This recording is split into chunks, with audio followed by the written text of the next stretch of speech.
Chapter 1. Cultivation is akin to ascending the stairs to heaven. The further one progresses, the more arduous the journey becomes. And yet in a classical abode, Ning Xuan smiled wryly. Originally, he was a denizen of the Blue Star, who was transported to this realm after being struck by lightning. Now, he is not merely a lord of the domain, but also a venerable saint king. Regrettably, the lifespan of a saint is 3,000 years, while that of a saint king is 5,000. However, he has resided in this world for 4,800 years. The emperor, throughout his lifetime, remains elusive and unattainable. Logically, the realm above that of a saint king should be the emperor. Yet how faint is the prospect of becoming an emperor? Those who transcend to the realm of saint king are but one in hundreds of millions. To step into the emperor's realm, even a saint king must contend with the staggering odds of one in hundreds of millions. Cultivation, what a farce. Over the past 4 millennia, Ning Xuan has exhausted all his potential. He has spent his entire life in pursuit of the emperor's realm. Yet the culmination remains a fleeting illusion. Ning Xuan's gaze turned somber. Between the saint king and the emperor, there exists another realm. That is the realm of self-sacrifice, also known as the saint sovereign. It signifies the desire to sever one's own self, with the saint realm as the ultimate goal. Once one steps into this realm, it equates to relinquishing all aspirations of becoming an emperor. The cost of entering this realm is the extinguishing of one's future, illuminating the present. Afterward, there shall be no possibility of ascending to emperor. But what choice does he have now? The lifespan of a saint king is 5,000 years. That is merely an average standard. In his frail and decrepit state, if he does not break through soon, whether tomorrow or the day after, he may never awaken again. This is certainly not what Ning Xuan desires. Those who sever themselves to ascend to sovereign have never crossed into the emperor's realm. But perhaps there might be a miracle? Ning Xuan's expression remained impassive. There was no hesitation. Boom! An aura erupted from his aged and frail body, akin to a ferocious beast awakening. The void trembled. The ground lamented. The might of the saint king. Sever. Buzz. Ning Xuan bellowed. His vital energy surged to its zenith. Golden vitality radiated forth. It painted the entire black spirit domain a deep crimson. Bang, bang. His heart, which should have been powerless, thundered like a storm. In the next moment, a towering shadow of a blade descended from the heavens. It struck down fiercely towards Ning Xuan. Puff. One strike. Ning Xuan's already aged visage turned ashen. Puff. Another strike. His withered, yellowing hair fell away. Puff. Yet another strike. Ning Xuan's once upright form became hunched. Puff. After 4 strikes, Ning Xuan resembled a lifeless statue, devoid of any vitality. Boom! Yet just as the celestial blade's shadow began to dissipate, a torrent of vitality surged into Ning Xuan's body. This was the power of life. Pop, pop! His aged, wrinkled skin began to shed. Like bamboo shoots in spring, it gradually shed its dead layers. The hair that had fallen away started to sprout anew. For strikes? The greater the number of self-inflicted strikes, the stronger the preserved realm becomes. Typically, 5 strikes constitute an average standard for severing oneself. The best result is 9 strikes. Once one has severed themselves, their realm shall be eternally fixed. For all eternity, they will be unable to advance a fraction further. Even elixirs or divine herbs will lose their efficacy entirely. For to sever oneself is akin to bartering with the heavens. To forsake everything, including oneself, all for the chance to survive. In the early stage of the saint sovereign, feeling the overwhelming power within him that far surpassed that of a saint king, Ning Xuan felt little joy. This meant he would no longer have the possibility of becoming an emperor. The lifespan of a saint king is 5,000, while that of a saint sovereign is 6,000 to 9,000. To call it survival would not be an exaggeration. He had once scorned the notion of becoming a saint sovereign. If one chooses to cultivate, how could they not ascend to the emperor's realm and experience a broader, more profound world? Now, he had become the very saint sovereign he had once derided. Gazing at the reflection of the pale-lipped, red-toothed young man in the mirror, Ning Xuan furrowed his brow. 4,000 years of cultivation had rendered him indifferent to his appearance. Yet as a dignified domain lord, this visage was indeed unpleasing to him. Continue. Ning Xuan focused his thoughts. A surge of vitality erupted once more from within. He transformed from a youth to a young man, then to middle age. Finally, he became an elderly man with hair as white as snow. Only then did Ning Xuan feel somewhat satisfied. Though still aged, he could not hide his striking features. His brows were like deep abysses, his eyes akin to dark seas. Every gesture exuded a profound sense of pressure. To behold him instilled a fear that chilled the bones. This man was anything but ordinary, and this was the image Ning Xuan had always held in his mind. Old friend, the path to the emperor is severed. Ning Xuan lamented as he summoned an object. It was a black cauldron of Xiantian, even without activation. The surrounding void struggled to bear its oppressive weight. It shattered like a mirror, transforming into a black hole.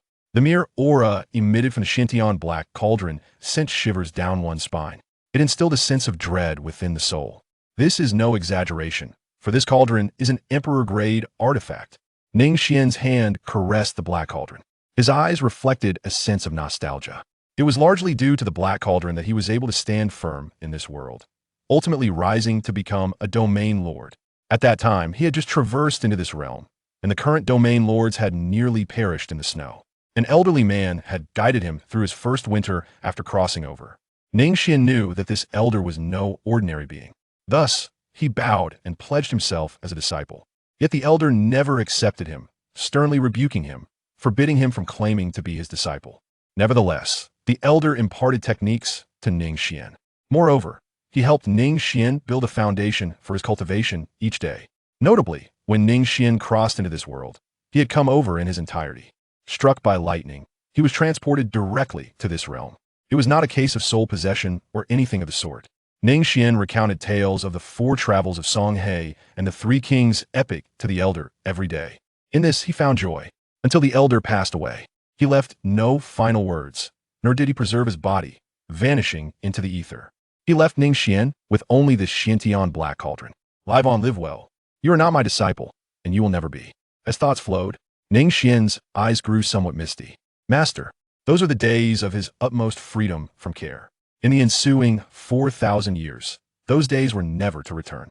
His relentless pursuit of breaking through to the emperor's realm was also driven by a desire for vengeance against the one who never allowed him to call him master. He had uncovered the elder's true origins and past. Yet even with the power of the emperor, avenging himself was somewhat insufficient. For the perpetrator was from the celestial race. Ding, target identified. Confirmation of target. Blue star, Saint Sovereign, meets binding conditions. Ding, billionfold critical strike system activated successfully. A strange, cold voice interrupted Ning Xuan's reverie. System? Ning Xuan's deep-set eyes narrowed. As a denizen of the blue star, he was naturally familiar with such phenomena. Ning Xuan did not rush to investigate. 4,000 years of cultivation had instilled in him a profound sense of composure. Rising, he stepped outside the abode. A chill wind swept in. Ning Xuan narrowed his eyes. His hand caught a falling dry leaf. A smile emerged on his not-so-young face. After 4,000 years of arduous cultivation, today I ascend to the heavens in one step. Billionfold critical strike system. The host may select a target for investment. An investment of 1 will yield a billionfold return. What constitutes an investment? Ning Xuan began to examine the system's introduction. It requires the host bloodline. Any act of beating, scolding, or any means will count as a successful investment, so long as it aids the target's growth. No consent from the target is required once invested. The host will reap rewards for eternity, unless the target dies. Otherwise, the invested target will continuously return a billionfold critical strike to the host. Ning Xuan raised an eyebrow slightly. It requires his own bloodline. This is not difficult. Given his status, he could accomplish it at any time. In these 4,000 years, he has diligently cultivated, speaking of which, he has yet to establish a bloodline. System, why must it require my bloodline to invest? Ding, good things can only be enjoyed with the host bloodline. Very well. In truth, he was not overly concerned about bloodline descendants. Otherwise, he would not have remained unmarried after 4 millennia. Then, aiding the target's growth, how does this work? Ning Xuan inquired. Does beating or scolding count as investment? Isn't it merely a matter of slapping someone or scolding them to count as an investment? Ding, indeed, the host may interpret it this way. As long as you believe you have aided him, there is no need for the target's consent. It shall be regarded as a successful investment. Very impressive. Ning Xuan was left speechless. Yet, this investment system was indeed extraordinary. A single investment could yield a billionfold return. In this light, his dream of becoming a sovereign was not merely attainable. It surpassed the aspirations of an emperor. The only caveat was that the investment target could also perish. Should the target meet their demise, the investment would be deemed a failure. A cyber vampire, indeed.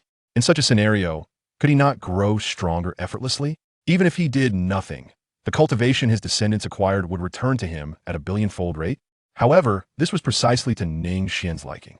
He was already over 4,800 years old. The days of fighting and roaming the world held no allure for him anymore. The billionfold return system suited him perfectly. Domain Master, someone seeks an audience with you. At that moment, a member of the Ning family came to report. Who? The ancient Jiang clan. The Jiang clan? Ning Xuan pondered. He was currently in Ning City. Why was it called Ning City? Because this city had but one will.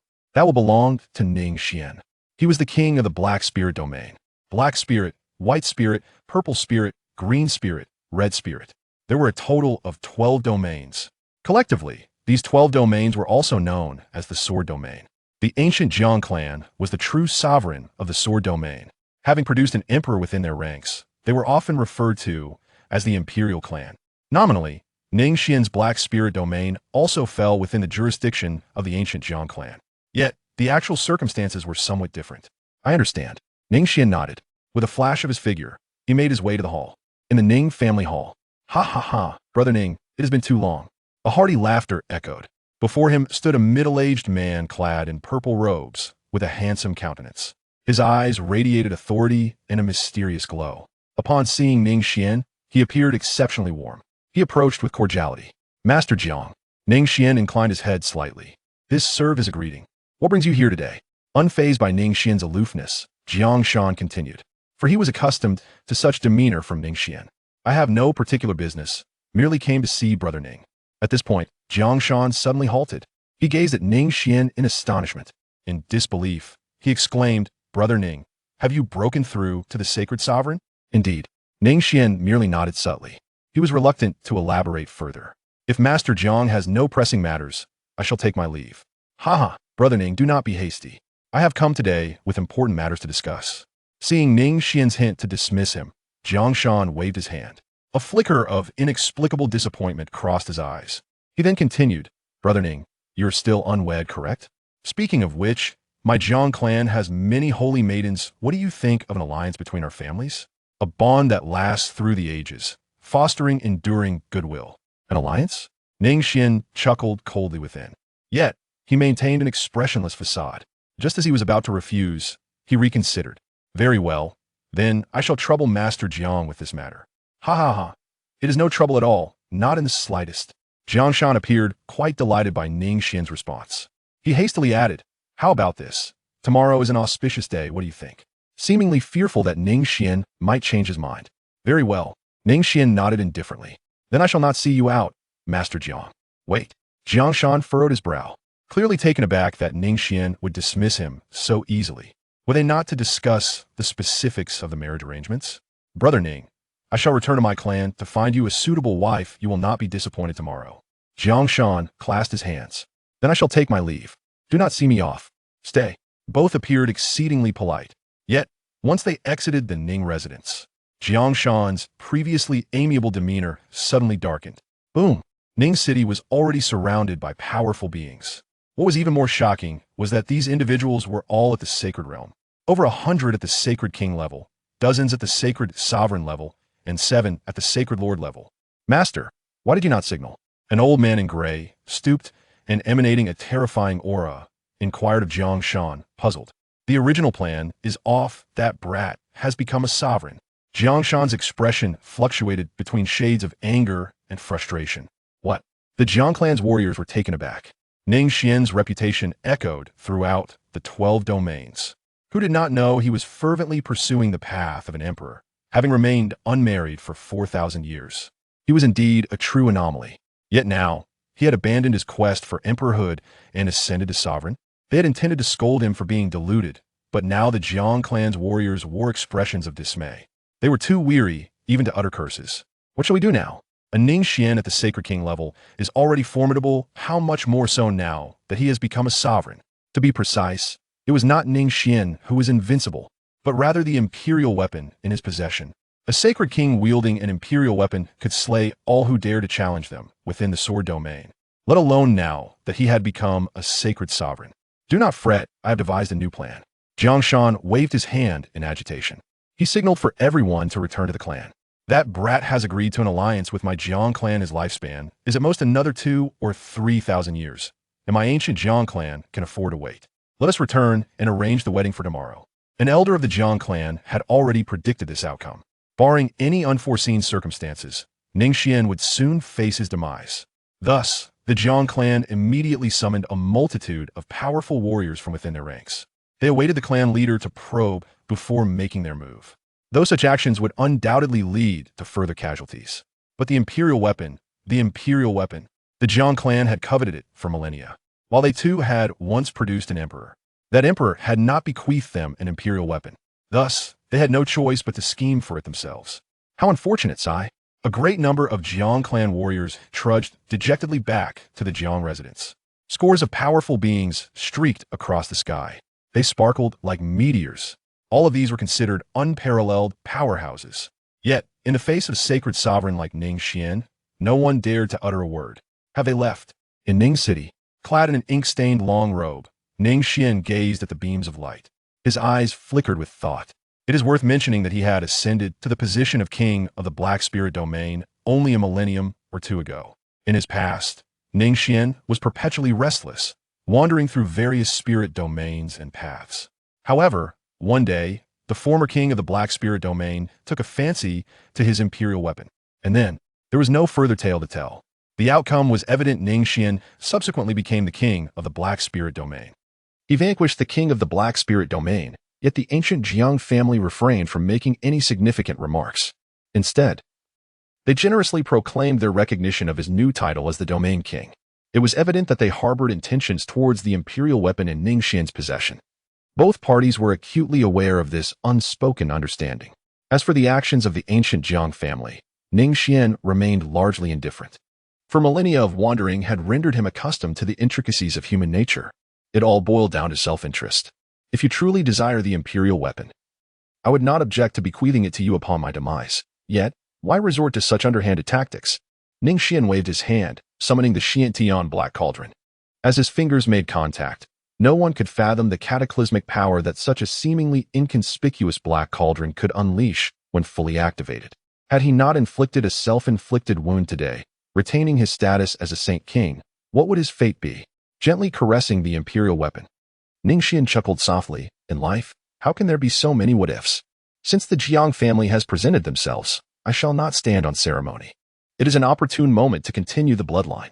Ning Xuan's dark eyes flickered with a glimmer of realization. The system's investment could only be activated through one's own bloodline. Yet, he found himself devoid of the leisure to seek out a spouse. The notion of casually selecting a mere tool to fulfill the conditions of the system's investment was beneath him. If he were to pursue such a course, would he not become a mere instrument of the system? If a person cannot uphold their true essence, how can they ever achieve their ambitions? For 4,000 years, Ning Xuan devoted himself wholeheartedly to his cultivation, utterly dismissing the matters of love between men and women. This was, of course, a deliberate choice on his part. In the first half of his life, he was relentlessly pursued, wandering aimlessly like a stray dog, making the notion of love seem utterly trivial. As for the latter half of his life, he spent nearly all his time in seclusion, leaving no room for such sentiments.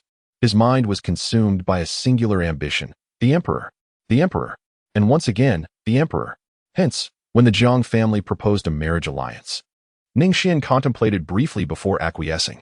The Jiang family harbored ulterior motives. He would exploit their tools to perpetuate his lineage, and he felt justified in doing so. It was evident that the Jiang family's so-called alliance would undoubtedly involve sending a pawn to surveil him. After his demise, they would seamlessly usurp all that belonged to him, including the imperial weaponry. Yet, what the Jiang family failed to anticipate was that he possessed a system, one capable of unlocking a myriad of investments. Who would have imagined such a twist? Ning Xuan traversed 4,000 years, never imagining he would activate the system at this juncture. The most intriguing aspect of life is undoubtedly the unknown. In the ancient halls of the Jiang family, a voice shattered the prolonged silence. I will not marry. The speaker, adorned in a crimson gown, possessed exquisite features, resembling a proud little phoenix. Indeed, she was Jiang Shan's daughter, Jiang Juner. It would be no exaggeration to say she was cherished like a princess. However, at this moment, Jiang Juner's charming visage was frosted with disdain. She could hardly fathom that someone within her clan would propose her marriage to that so-called king of the Black Domain. Though Ning Xuan was undeniably formidable, a revered sage, Jiang Juner found the notion laughable. How could she, the illustrious divine maiden of the Jiang family, a celestial beauty coveted by countless suitors, be wed to an elderly man whose lifespan was waning and whose potential had long been exhausted?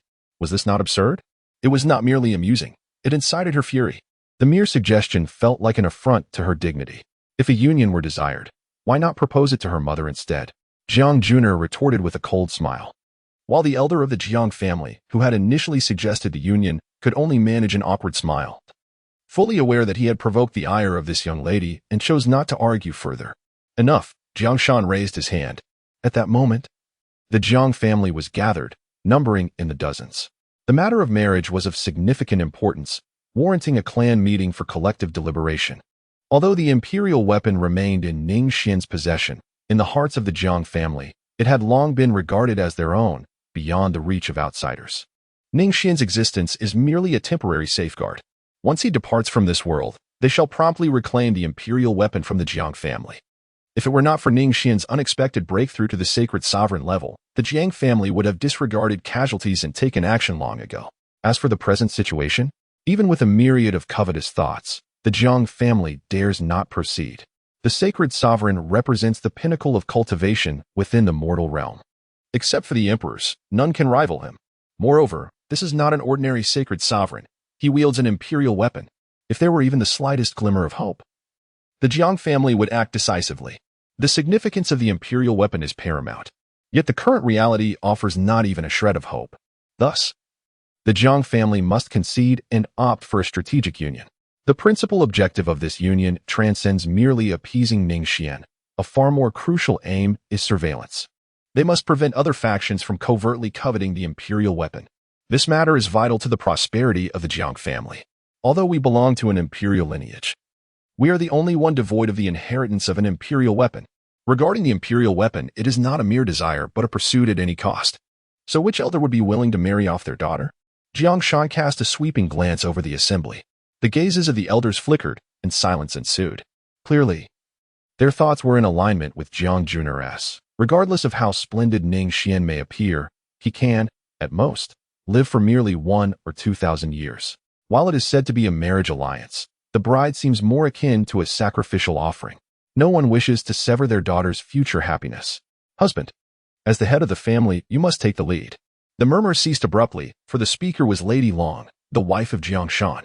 She was a woman of striking elegance, every gesture exuding an air of opulence. Upon her utterance, Jiang Shan was momentarily taken aback. He certainly understood whom Lady Long referred to. Indeed, there was her, perfectly suited for exploitation. Jiang Juner's eyes sparkled with excitement. Juner, how can you speak so? That is your elder, Lady Long remarked, her tone neither warm nor cold, while Jiang Juner remained unperturbed. Go, summon Jiang Yun. Jiang Shan ceased to speak. Before long, a woman clad in a simple white gown entered the assembly hall. Instantly, all gazes converged upon her, as if she were an object for scrutiny. There was no room for refusal. She had not even the right to speak. Isn't this rather insulting to the Ning domain? An elder of the clan frowned. Jiang Yun appeared disheveled, her face smeared with soot, hands caked in dirt.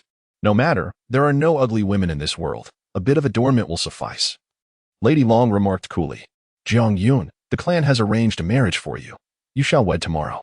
This was not a discussion but a mere notification. The woman known as Jiang Yun, with her head bowed, finally lifted it. Her face was smudged with soot, rendering her age indiscernible, yet her large, captivating eyes sparkled, albeit filled with confusion and numbness. Jiang Yun, do you have any desires? Jiang Shan, who had been silent, finally spoke. Could you help my mother move to the Jiang family? Her speech was hesitant and fragmented, but the moment she spoke, the hall erupted in uproar. All eyes turned cautiously toward Lady Long. Jiang Shan's expression darkened. He was about to refuse when Lady Long interrupted. Well, that is a trivial request. I shall grant it on behalf of your brother. Jiang Shan's face flushed with embarrassment, but he quickly regained his composure. Thus, the marriage within the Jiang family was settled. Miss, you may leave now. Such matters are best handled by us servants. A group of Jiang family servants ventured to the desolate graveyard, followed by the silent Jiang Yun. Under normal circumstances, the servants would have ignored her, but things had changed. This Jiang family miss was soon to wed the Ning domain's prince. The usually arrogant servants now spoke with a tone of respect. I want to see it with my own eyes, Jiang Yun articulated slowly, each word deliberate. Miss, please make yourself comfortable. A few servants began to unearth a dilapidated grave, extracting a comical-looking coffin from within. Why was it deemed comical? Because the coffin was oddly shaped, resembling a child's building blocks, haphazardly assembled. Understood. The servants responded impatiently. Had it been any other miss observing, they would have been invigorated, even if nothing were to transpire. Being watched by a beautiful miss was entirely different from being scrutinized by an unattractive one. How unfortunate, one muttered. Hurry, let's finish this and return. If you ask me, the dead should be tossed into the river to spare future generations from trouble. You shall not speak. A fierce voice rang out. The usually mute girl's eyes blazed with an intensity that startled the servants. At the ancestral grounds of the Jiang family, a new grave emerged from the earth, devoid of a tombstone, nameless and without identity. Mother, may you rest in peace. Jiang Yun knelt before the new grave, tears streaming down her face. She had no desire to marry elsewhere, fearing that no one would tend to her mother's grave each year. Yet, what choice did someone like her possess? From the moment of her birth, she was destined to endure countless hardships. Moving her mother's grave to the Jiang family was her only current wish. A place was better than leaving her remains to be scavenged by wild beasts in the wilderness. Her mother had said that a grave was akin to a home. Without one, a soul became a wandering ghost. Miss, you are to be wed tomorrow. It is time to prepare yourself, urged a maid. Normally, they would have acted without hesitation, but now they dared not. Mother, Jiang Yun knelt before the grave, unresponsive. Until dusk fell, prompting her to rise and depart. Pooh, does she think herself a lady? She's merely a bastard. The maid harbored deep resentment and jealousy. Why should this fool, who merely tended the kitchen, soon become the prince's wife? Was it only because of her surname, Jiang? In her estimation, she surpassed Jiang Yun in every aspect, be it appearance or virtue. Sometimes, what one does not desire is often coveted by another. The wretch. I almost forgot about you. Shortly after Jiang Yun's departure, two figures appeared before the new grave. Lady Long scoffed, huh? And with one sweep of her hand, obliterated the mound of earth. Without a glance, she shattered the comical coffin within, along with its contents, reducing everything to ashes. What? Are you heartbroken? Lady Long turned to Jiang Shan, who was deep in thought. Madam, what are you saying? Jiang Shan responded, somewhat helpless. I was contemplating how to ensure Jiang Yun keeps a close watch on Ning Xuan. Ha! Lady Long chuckled lightly. Do you think I consented to that wretched girl's request for a grave relocation out of kindness toward your sister? How naive. In response to Lady Long's derision, Jiang Shan remained unfazed, a flicker of realization crossing his face. Indeed, with her presence, we need not worry about Jiang Yun's obedience. Bring in some servants to restore the grave, Jiang Shan commanded, summoning several aides. Wait, Lady Long sneered. If she enjoyed reverence, then let her have it. The daughter of a despicable wretch ought to pay homage to a lowly creature. Madam, could you refrain from such insults? Jiang Shan felt a tinge of embarrassment. Yet Lady Long ignored him completely. With a swift motion, she brutally choked a small dog to death and carelessly tossed it into the grave, burying it anew. The following day, at the familiar new grave, Jiang Yun stood alongside Lady Long. It was almost unbelievable that this was Jiang Yun. Her figure was voluptuous, yet not excessive. Perfectly balanced, neither too plump nor too thin. Lady Long, too, was resplendent. To stand beside her is akin to the contrast between cow dung and blooming flowers. No one anticipated the breathtaking beauty concealed beneath that dark exterior. Yet, Lady Long exhibited no allure. Rather, her complexion betrayed a peculiar tremor. Jiang Yun, regardless of the circumstances, you are indeed a member of the Jiang family. This place will always be your home, and you are welcome to return at any time. After a while, I shall discuss with your father the inclusion of your mother's name in the family register. Lady Long was exceedingly courteous. Jiang Yun, who had remained unresponsive, trembled at the mention of these words. She parted her lips but ultimately refrained from speaking. Lady Long observed everything, her smile tinged with derision. Come now. It is time to escort you on your journey. Thank you, Jiang Yun replied. May I spend a little more time with my mother? The road ahead was long, and for someone as ordinary as her, this farewell could very well signify a lifetime. With swollen eyes, Jiang Yun gently caressed the fresh grave. To others, it was merely a mound of yellow earth, yet within it lay her most cherished loved one. Of course, Lady Long replied, a wicked smile gracing her lips. You must offer your prayers often. Meanwhile, in Ning City, the Ning residence is already teeming with visitors, a constant stream of people flowing in and out. Even the inns within the city are fully booked. The Flame Domain Alliance presents a secret realm of primordial chaos. The Pill Domain offers a holy pill of 9 suns. The King of the Purple Spirit Domain bestows a piece of exquisite glazed armor. The King of the White Spirit Domain grants a tome of celestial techniques. The King of the Red Spirit Domain brings forth an unending stream of esteemed guests, each bearing astonishing treasures that leave one in awe, many of which are unheard of. The welcoming attendants have already lost their voices from announcing the arrivals.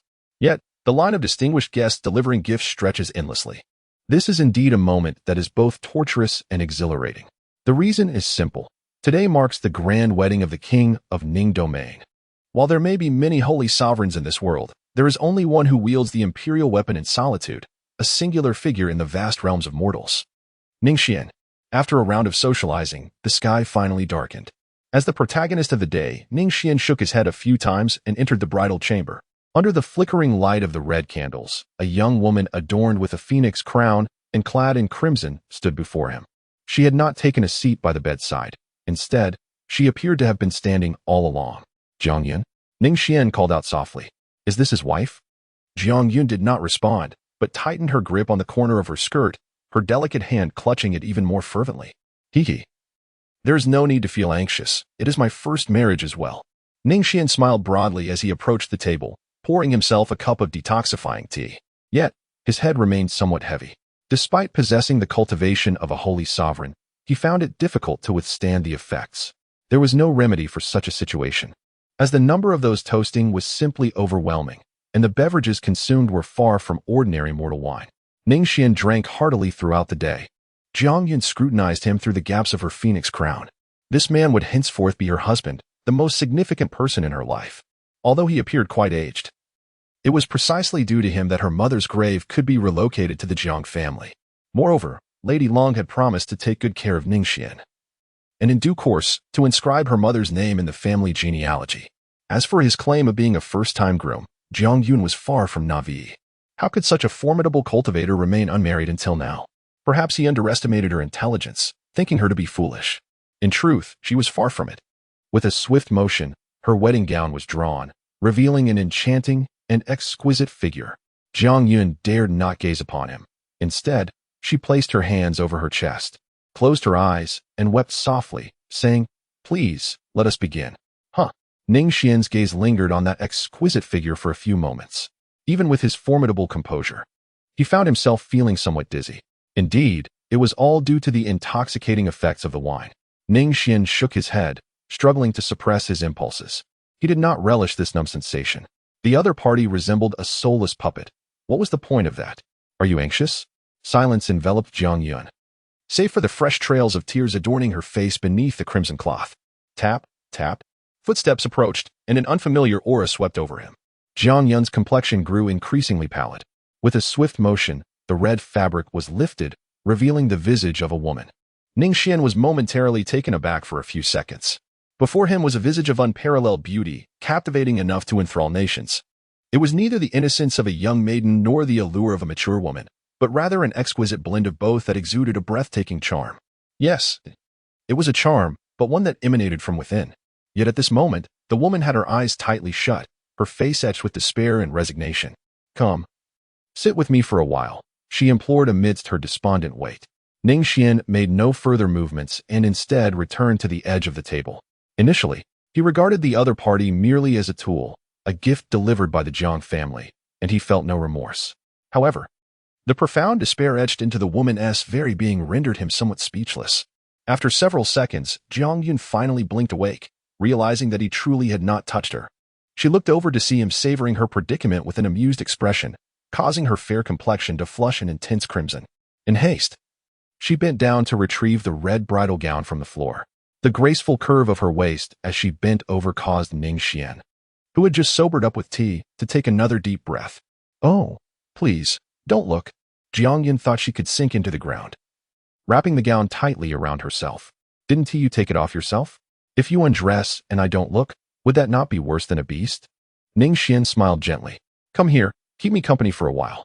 "All right," Jiang Yun replied, not refusing this time. With a blush adorning her cheeks, she stood behind Ning Xuan, resembling a maidservant dutifully following her master. Ning Xuan chuckled softly. Please, take a seat. We are husband and wife. Why do you stand behind me? Jiang Yun's face flushed crimson as she was pulled into the seat opposite him, her entire being seemingly frozen in place, stiff and unresponsive. Are you afraid of how I appear at this moment? Ning Xuan contemplated for a moment. With a slight sway of his body, his aged visage transformed into that of youth. He cast a glance at Jiang Yun, realizing how peculiar it seemed for an elderly man to wed a much younger woman, who appeared to be around 23 or 24 years of age. Ning Xuan froze his appearance at the age of 26 or 7. Jiang Yun, who had initially been reserved, suddenly widened her eyes, gazing foolishly at the transformed Ning Xuan. His ethereal aura and striking features captivated her, particularly his pair of deep, cool eyes. Profound yet indifferent, an embodiment of the wisdom that time bestows. The inherent aura of aloofness did not alienate him. Rather, it enhanced his allure significantly. To me, beauty is but a fleeting illusion, one that can be altered at any moment. Ning Xuan remarked indifferently. He adeptly employed the guise of an elder. It was merely that those in his company were all peculiar old figures. An aged appearance allowed for easier integration. In fact, a cultivator's visage becomes fixed after transcending to the spirit transformation stage. Ning Xuan's transformation occurred at the age of 27. This countenance is his true form. Yet, he preferred the demeanor of a seasoned and composed individual. After all, that elder was undeniably shrewd and not easily trifled with. Can you truly maintain such an appearance? Jiang Yun inquired, her cheeks flushed as she mustered her courage. Why? Indeed, Ning Xuan found himself in a state of perplexity. I am fearful of your other visage. This left Ning Xuan in silence. Very well, when I am with you, I shall present my true countenance. Upon hearing Ning Xuan's acquiescence, Jiang Yun's cheeks flushed even more. Why had she become so audacious as to make such a request? To her astonishment, he had actually consented. The two fell into a brief silence. On their wedding night, a man and a woman sat facing each other. Naturally, an atmosphere of subtle intimacy began to permeate the air. Do you know who I am? Ning Xuan pondered. Breaking the silence. You are my husband, she remarked, gazing at the foolishly innocent Jiang Yun, eliciting a light chuckle from Ning Xuan. Indeed. Do all simple-minded children share such a resemblance? What are you laughing at? Jiang Yun summoned her courage to inquire, indignantly squeezing her delicate hand. Yet, paired with her charmingly round face, her display lacked any genuine intimidation, rendering her all the more endearing. She was perplexed by her newfound boldness. After all, Ning Xuan was indeed mocking her. However, his laughter bore a quality distinctly different from that of the Jiang family. When her relatives ridiculed her, it felt as sharp and piercing as a dagger. In contrast, Ning Xuan's laughter enveloped one in the gentle warmth of a spring breeze, devoid of any malicious intent. It's nothing. My name is Ning Xuan. Oh, I know. Very well. Ning Xuan then declared, from this moment on, you shall be my wife. I shall eternally cherish you, safeguard you, and stand by your side. A vow made to the wrong person invites skepticism, yet if bestowed upon the right one, it transforms into an entirely different matter. Ning Xuan's words echoed in her ears. Jiang Yun sobbed softly. You will always cherish me, always protect me, always accompany me. How wonderful, how wonderful. Indeed, Jiang Yun nodded earnestly. Her gaze no longer wavered, but grew increasingly resolute. She lifted her chin, meeting Ning Xuan's eyes directly. From now on, you shall be my husband. I will forever care for you, love you, and stand by your side. That earnest and endearing expression made Ning Xuan unable to suppress a smile. It seemed quite delightful. What are you laughing at? She asked, observing his serious demeanor. Ning Xuan wished to tease her. Jiang Yun, have you never doubted that I might be deceiving you? Jiang Yun, feeling indignant, replied, So, are you, indeed, deceiving me? Ning Xuan wore a smile at the corners of his lips, while Jiang Yun remained poised, awaiting his response. After 4 millennia of bloodshed and turmoil, it had been an eternity since he had felt such relaxation. The so-called experiences and composure he prided himself on seemed utterly unnecessary at this moment. Ning Xuan raised his hands in a gesture of helplessness, declaring, Of course not. I would never deceive my loved ones. Loved ones. Can I also be regarded as one of them? Jiang Yun smiled foolishly, enveloped in happiness. I believe you. Because no one has ever spoken such words to me before. The last sentence, spoken by Jiang Yun, was barely a whisper, almost inaudible. Yet, Ning Xuan heard it distinctly. Ning Xuan's smile faltered. Jiang Yun. Ning Xuan cleared his throat, but ultimately refrained from posing those inquiries. If Jiang Yun were to be deemed unfortunate, then his subsequent questions would undoubtedly inflict further harm. He decided to send someone to investigate the matter by tomorrow. Jiang Yun responded, tilting her head in anticipation of his words. Ning Xuan suppressed other emotions, striving to remain calm and relaxed. Jiang Yun, you have displeased your husband, and thus I must punish you. Jiang Yun was perplexed. Was he not smiling? Why then this discontent? Before Jiang Yun could finish her words, Ning Xuan kissed her, as fleeting as a dragonfly skimming the water, just a brief touch, and then he withdrew. Boom. Jiang Yun's mind erupted with chaos, a blank void engulfing her, leaving her utterly bewildered. Yet, strangely enough, she felt no aversion. Rather, an indescribable sensation stirred within her, a feeling both unfamiliar and extraordinary. Recovering from her stupor, Jiang Yun quickly realized that Ning Xuan was gazing at her with a triumphant expression. You wicked man, I too shall punish you, she exclaimed, punctuating her words with a playful peck. Ning Xuan merely grazes the surface like a dragonfly skimming over water. Yet, Jiang Yun confronts it head-on, devoid of any finesse. It is merely a clash. I shall impose punishment upon you. Jiang Yun demonstrates her resolve with a clenched fist, though her cheeks glow with the brilliance of dawn. How audacious to resist. Thus, I must administer further punishment. Upon witnessing Jiang Yun daringly return the affection, Ning Xuan was taken aback. He understood that the other party's audacity was, in part, a means to alleviate the tension. Nonetheless, this was, in essence, a positive development. As long as you plead for mercy, I shall refrain from punishing you. Ning Xuan wore a mischievous smile, while Jiang Yun blushed, imitating his expression with a playful grin. Yet, combined with her innocent and charming visage, it only served to make her appear endearing. I too shall punish you. Oh, is that so? This time? Ning Xuan kissed her for several seconds. The once resolute woman had already succumbed, her alluring eyes languishing in Ning Xuan's embrace. Little Jiang Yun, do you now realize your mistake? Ning Xuan triumphantly declared, you think you can compete with me? Yet, in the very next moment, Ning Xuan raised an eyebrow in surprise. Jiang Yun had once again wrapped her arms around him. Moments later, with a soft sound, Jiang Yun's lips glistened with droplets of saliva, her breath coming in ragged gasps. Yet, she still attempted to mimic his tone, saying, Little Ning Xuan, are you mistaken? Though she was clearly overwhelmed with anxiety, she feigned a nonchalant demeanor. Ning Xuan chuckled softly as he departed from Jiang Yun's side.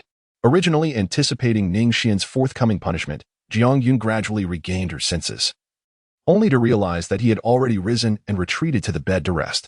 All right, it seems I was mistaken. I shall rest early. With that, Ning Xuan closed his eyes. Jiang Yun remained in place for several seconds before coming to her senses, devoid of the joy typically associated with victory.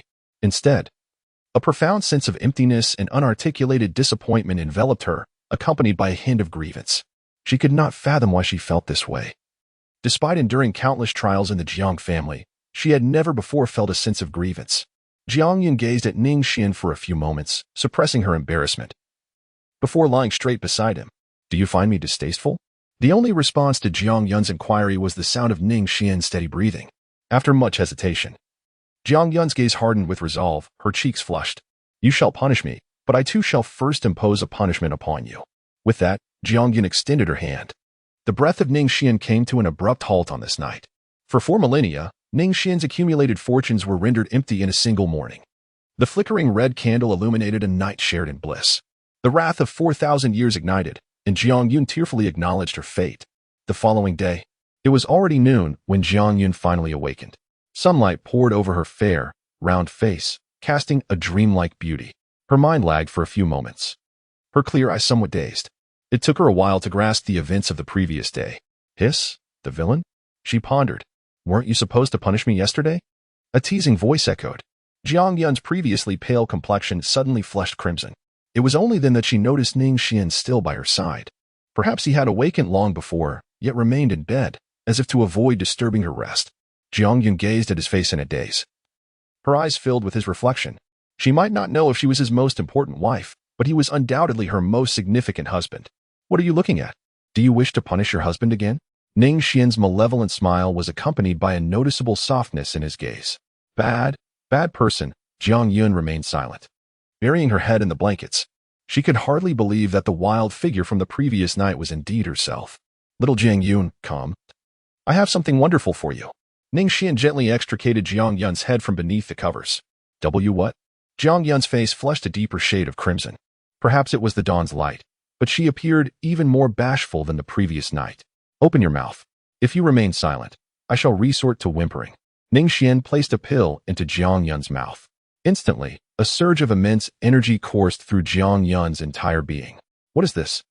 Jiang Yun gazed blankly at Ning Xuan. It is a breakthrough elixir. From now on, you two shall be able to cultivate. Ning Xuan spoke with a nonchalant demeanor. The most crucial aspect of cultivation lies in the spiritual orifices. Without these orifices, one cannot absorb spiritual energy, and thus, cultivation becomes a distant notion. However, spiritual orifices are not a universal gift. Typically, among 10 individuals, only one possesses them. Naturally, when practitioners gather, they must possess innate spiritual orifices. Yet, Jiang Yun is an anomaly. Despite her lineage as a member of the ancient Jiang family, she lacks these orifices, indicating that her mother must have been an ordinary mortal. Ning Xuan, therefore, administered a sacred pill capable of awakening her spiritual orifices. Conveniently, he had received one from the dance sect the previous day, which he gave to Jiang Yun. This act was not solely due to her being his wife, but also tied to a strategic investment plan. If their bloodlines were devoid of cultivation orifices, it would spell trouble. Jiang Yun stared blankly at Ning Xuan, her eyes shimmering with tears. She understood better than anyone the immense value of a sacred pill wasted on a mere mortal. Why waste it on me? She pondered. What are you saying? You are my wife. Who else could I possibly give it to? Should I bestow it upon someone else outside? No, she thought, as she buried her head in Ning Xuan's embrace, weeping uncontrollably. Ning Xuan gently caressed her hair. Everything is past, and from now on, I shall accompany you. Oh, Ning Xuan, in truth, I am sent by the Jiang family. They have instructed me to observe you. Apologetically, Jiang Yun spoke with a newfound fluency, her urgency evident in her words. Ning Xuan chuckled softly, her gaze softened considerably. I have known for quite some time, so that is all in the past. From now on, you shall be solely my wife. However, how dare you conceal this from me? Hee to Jiang Yun, I must punish you. Ah Wu. Little Jiang Yun, or rather, she should be addressed as did Jiang Yun. Time flew by. 3 months later, Jiang Yun discovered she was with child. Triplets? Ning Xuan was taken aback for a moment. He gently placed a kiss on Jiang Yun's lips before stepping out of Ning City. His gaze suddenly turned icy. He had already become aware of Jiang Yun's past, and was just about to share a piece of good news with her. Ning Xuan's figure flickered, transforming into a dazzling light that vanished above the black spirit domain. His destination was none other than the imperial clan of the Jiang family. Jiang Yun, originally the daughter of Jiang Shan, came into existence after her father succumbed to intoxication. Yet, due to Lady Long's jealousy, Jiang Shan was never permitted to acknowledge Jiang Yun as his daughter. Consequently, he publicly claimed her to be a child left behind by his late father, whom he had taken in as a ward. The Jiang family was undoubtedly aware of the truth, but as the family head, Jiang Shan disregarded the matter as trivial, asserting that whatever he stated was fact. Regardless of whether Jiang Shan labeled Jiang Yun as a sister or even as a mother or ancestor, no one dared to voice any dissent. Life was far from kind to Jiang Yun within the Jiang household. Lady Long's agreement to allow her to return to the family was merely a guise for her to torment Jiang Yun, a means to alleviate her own grievances. Thus, Jiang Yun endured a miserable existence in the Jiang family from a young age, subjected to the ridicule and oppression of servants and outsiders alike. A most absurd situation for one of the Jiang lineage.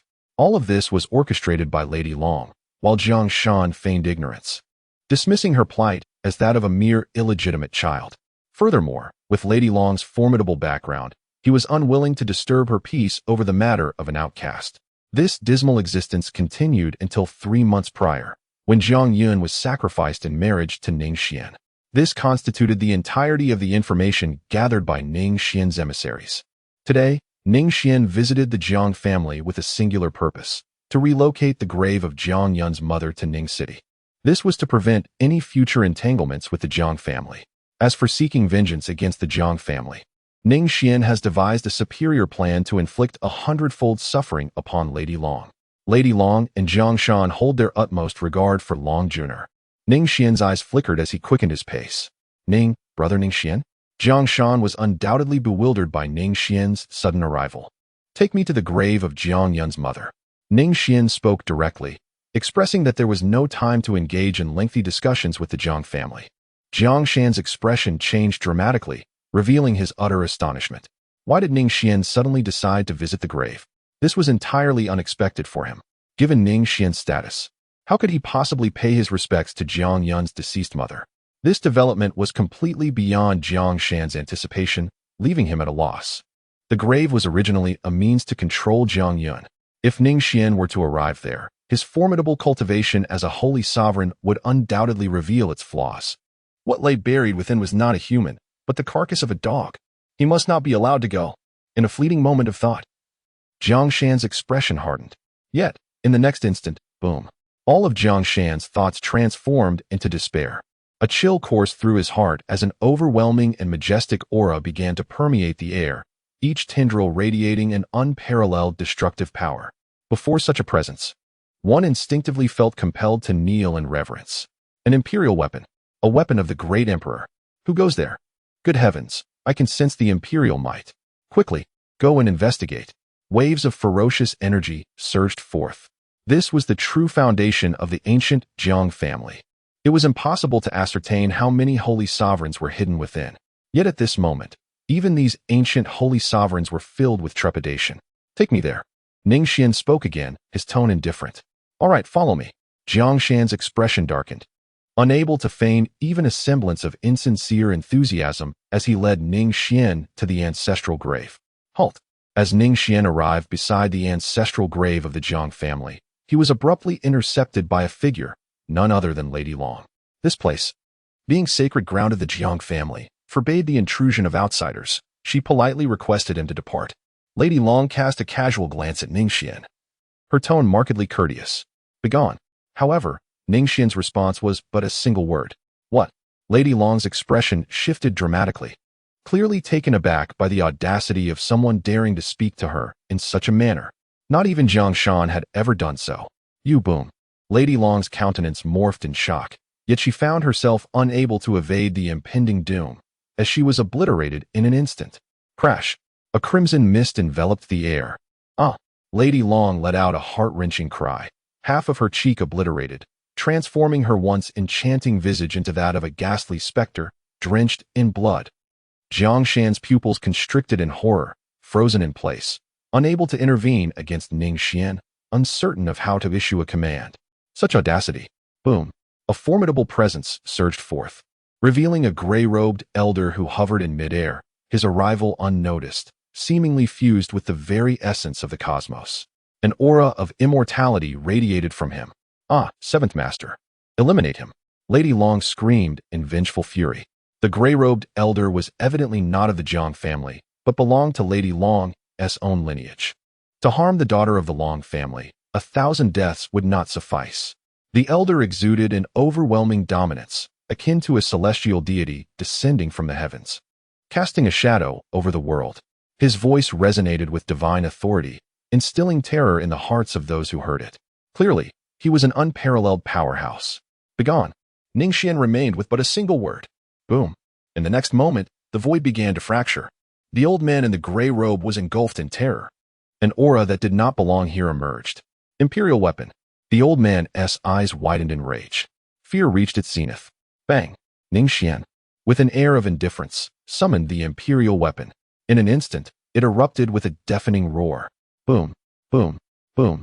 The entire sky above the Jiang family was engulfed in a shroud of darkness. This was a result of the void being shattered by the imperial weapon. A thunderous crash followed, with violent shockwaves radiating like ripples across the atmosphere. The heavens above exploded in an instant, stretching for miles. Is this the arrival of the apocalypse? Oh, who will save us? What on earth is happening? The Jiang family was utterly oblivious to the unfolding chaos. They were an imperial clan, the sole sovereign of the sword domain. Yet now, they were enveloped in cries and despair. The intense shockwaves from the aerial explosion sent chills deep into their bones. Their very souls quivered in terror. Had that strike landed upon the Jiang family, the imperial clan with a legacy spanning millennia would have been reduced to mere rubble in an instant. Yet, the most despairing aspect was their utter ignorance of the calamity that had befallen them. Disaster had descended from the heavens. Jiang Shan trembled in place, his previous discontent replaced by sheer horror. He understood the might of the imperial weapon. He had heard tales of the emperor's might. The imperial glory is not to be sullied. Even weapons bearing the imperial insignia must not be trifled with. However, it was only upon witnessing the true power of the imperial weapon that he comprehended what it truly meant to be an emperor. Emperor, begone.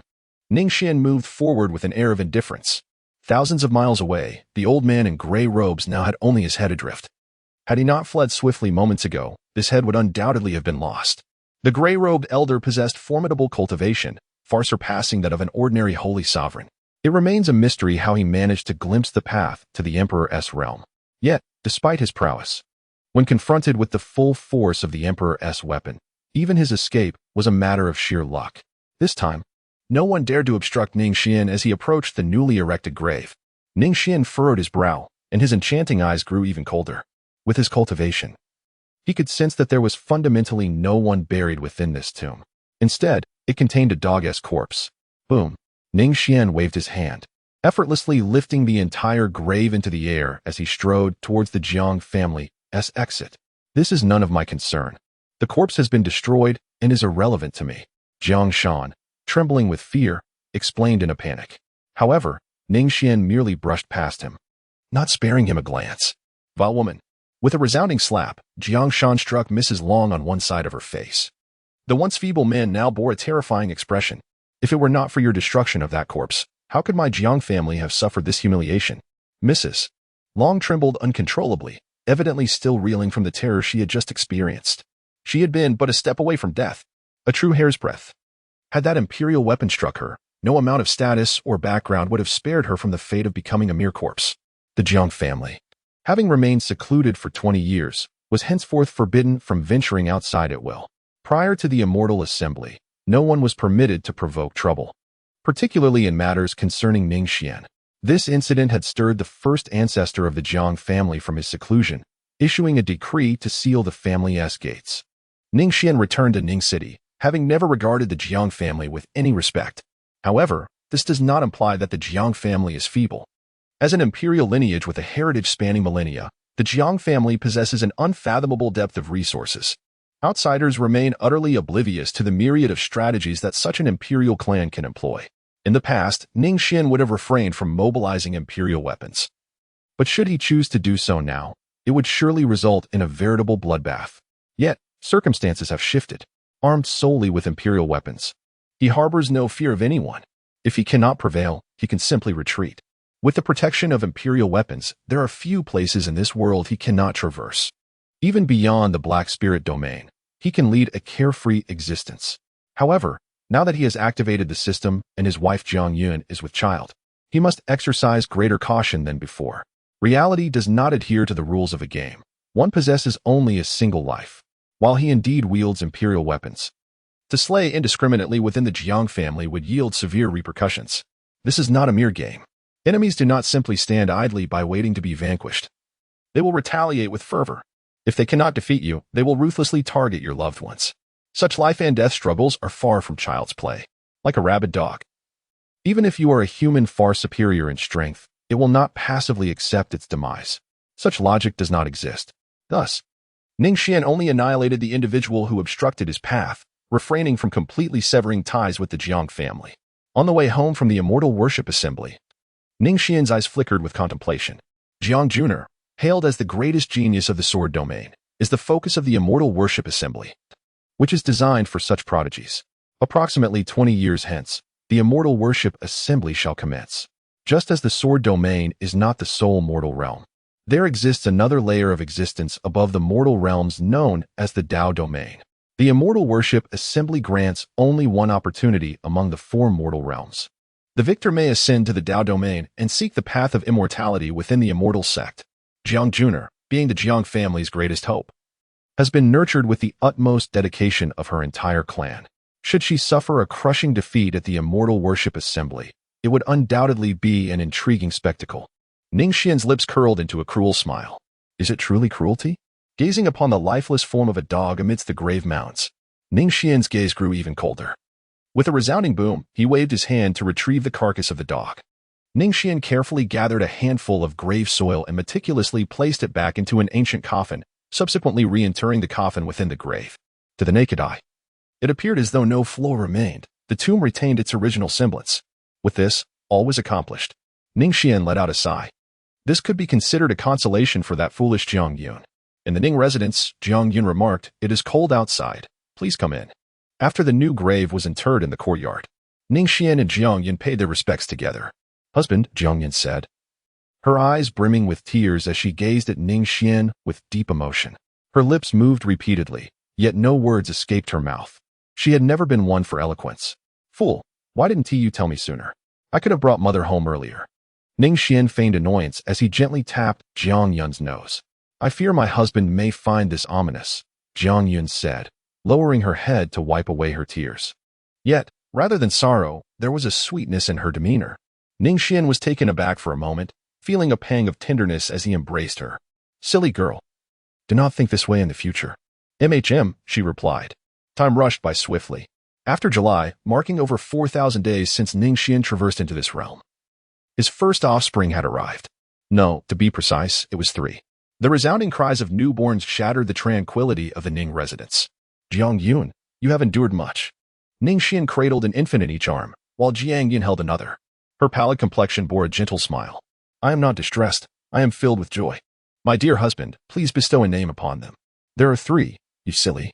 Ning Xuan gently kissed Jiang Yun's forehead. The room was suffused with a warm ambience as he gazed at the verdant bamboo flourishing in the courtyard. Ning Xuan pondered for a few moments.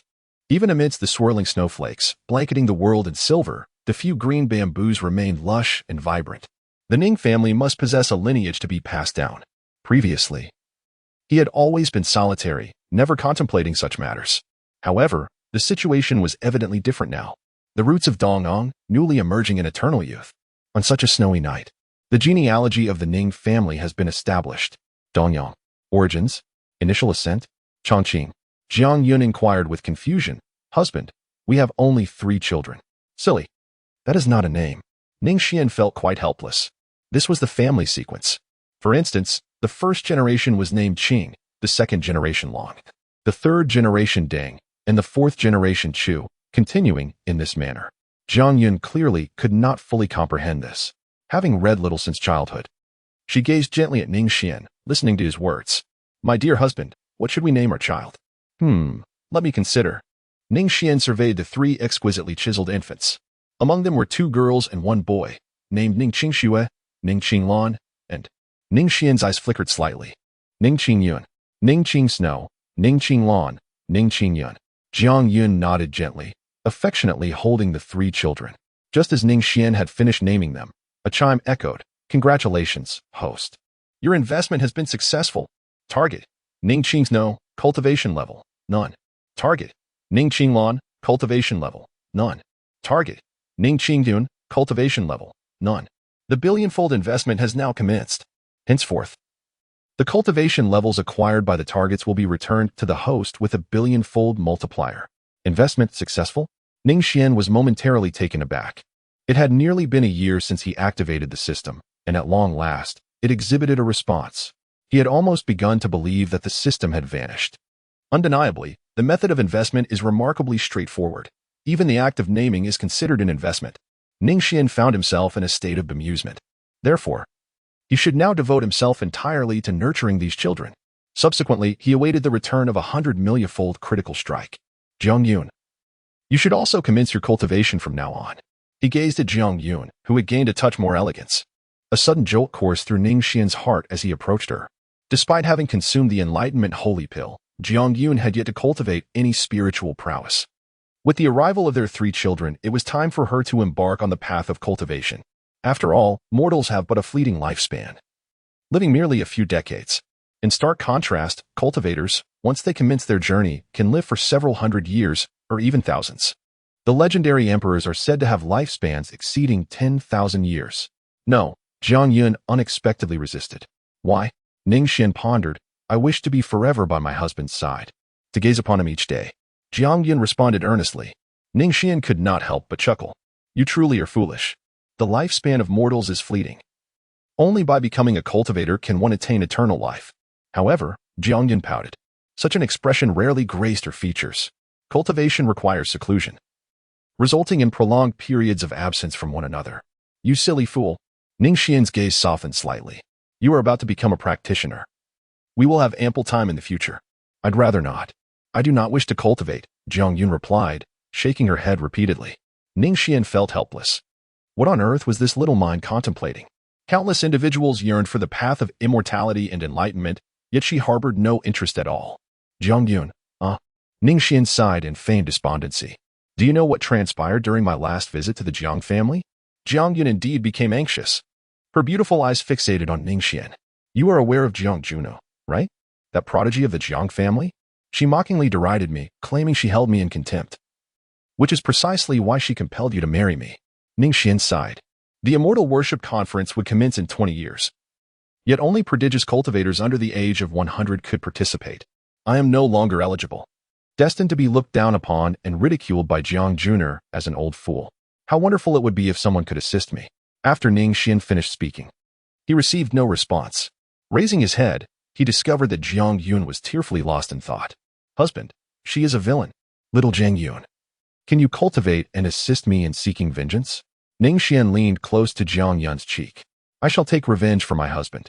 Although she appeared delicate and possessed no cultivation, her tone was resolute as she uttered these words.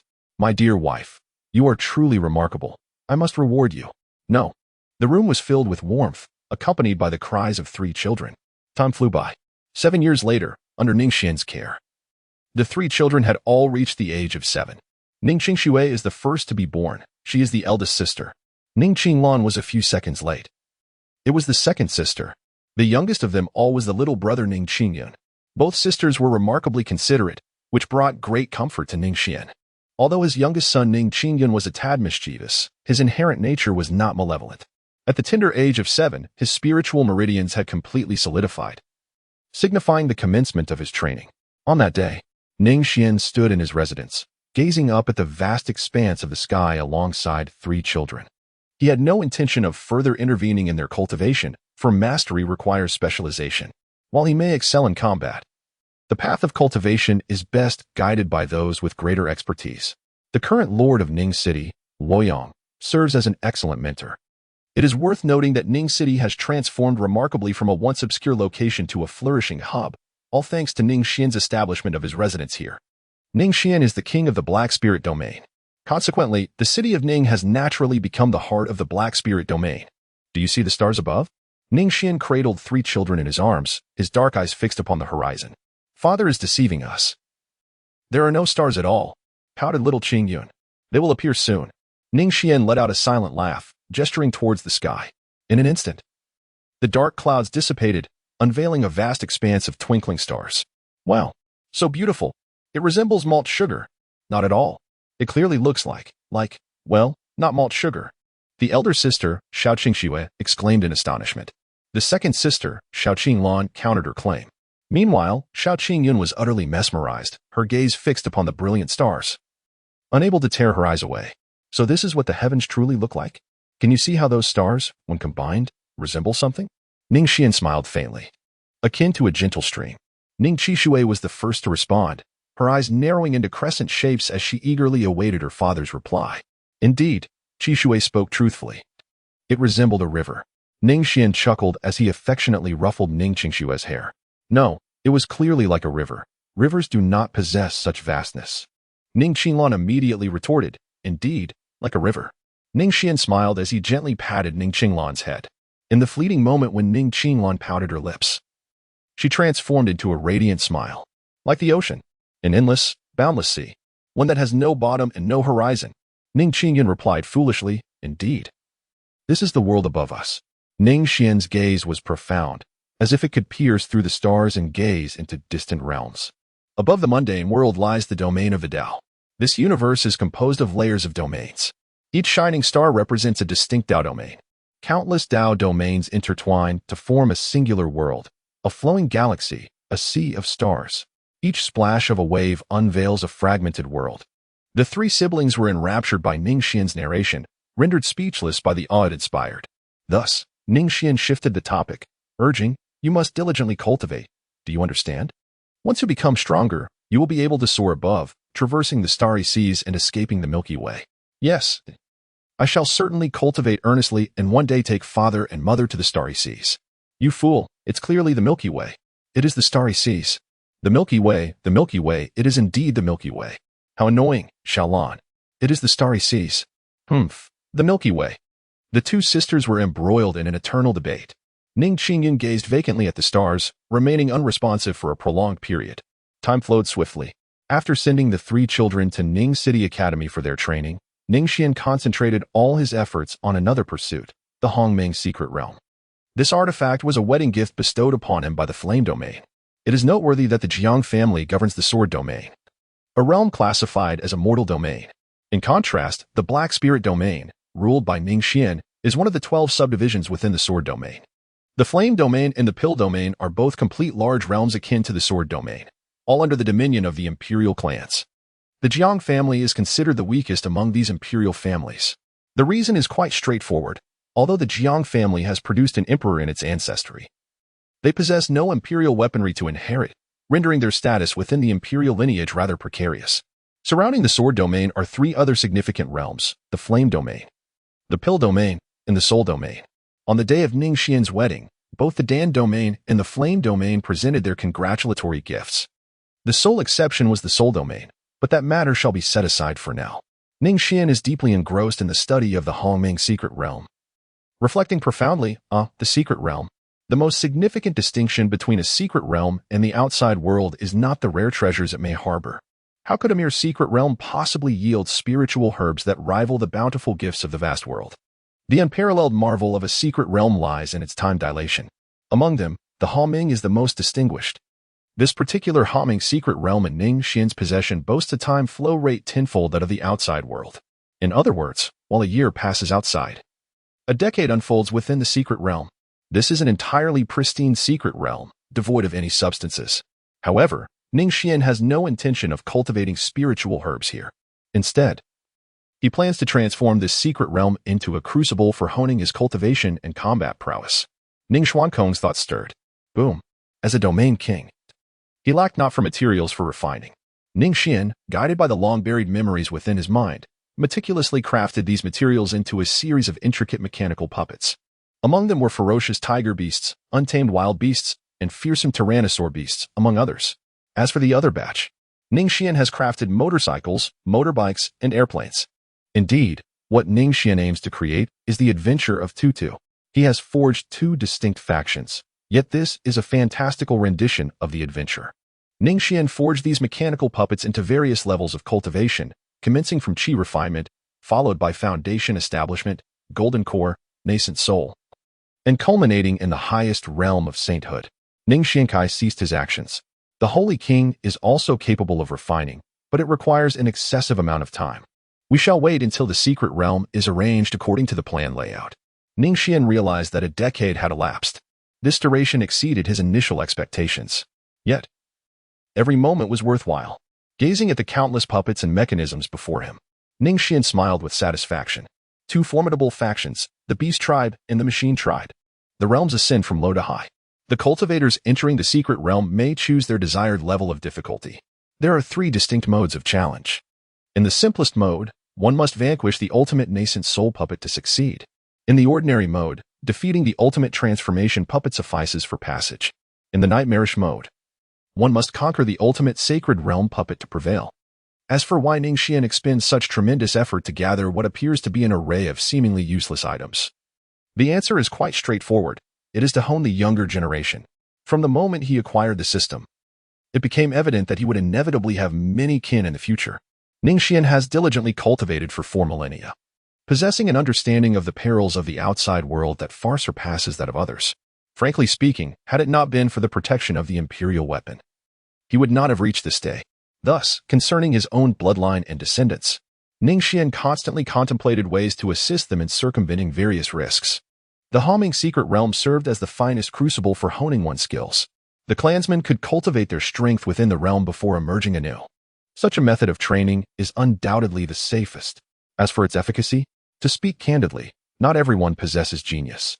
Many practitioners meet their demise in dire circumstances. Take the city lord of Ningxin, Luoyang, for instance. Luoyang's ancestors were once close friends of Ning Xuan. He was an unparalleled prodigy, acclaimed for possessing the potential of an emperor. Yet, what became of him? He perished. It was only after Ning Xuan encountered Luo Yang that he realized their clan had declined to a point where survival was untenable. Thus, Ning Xuan decided to bring Luo Yang to Ning City. Reflecting upon the past, Ning Xuan's expression grew increasingly complex.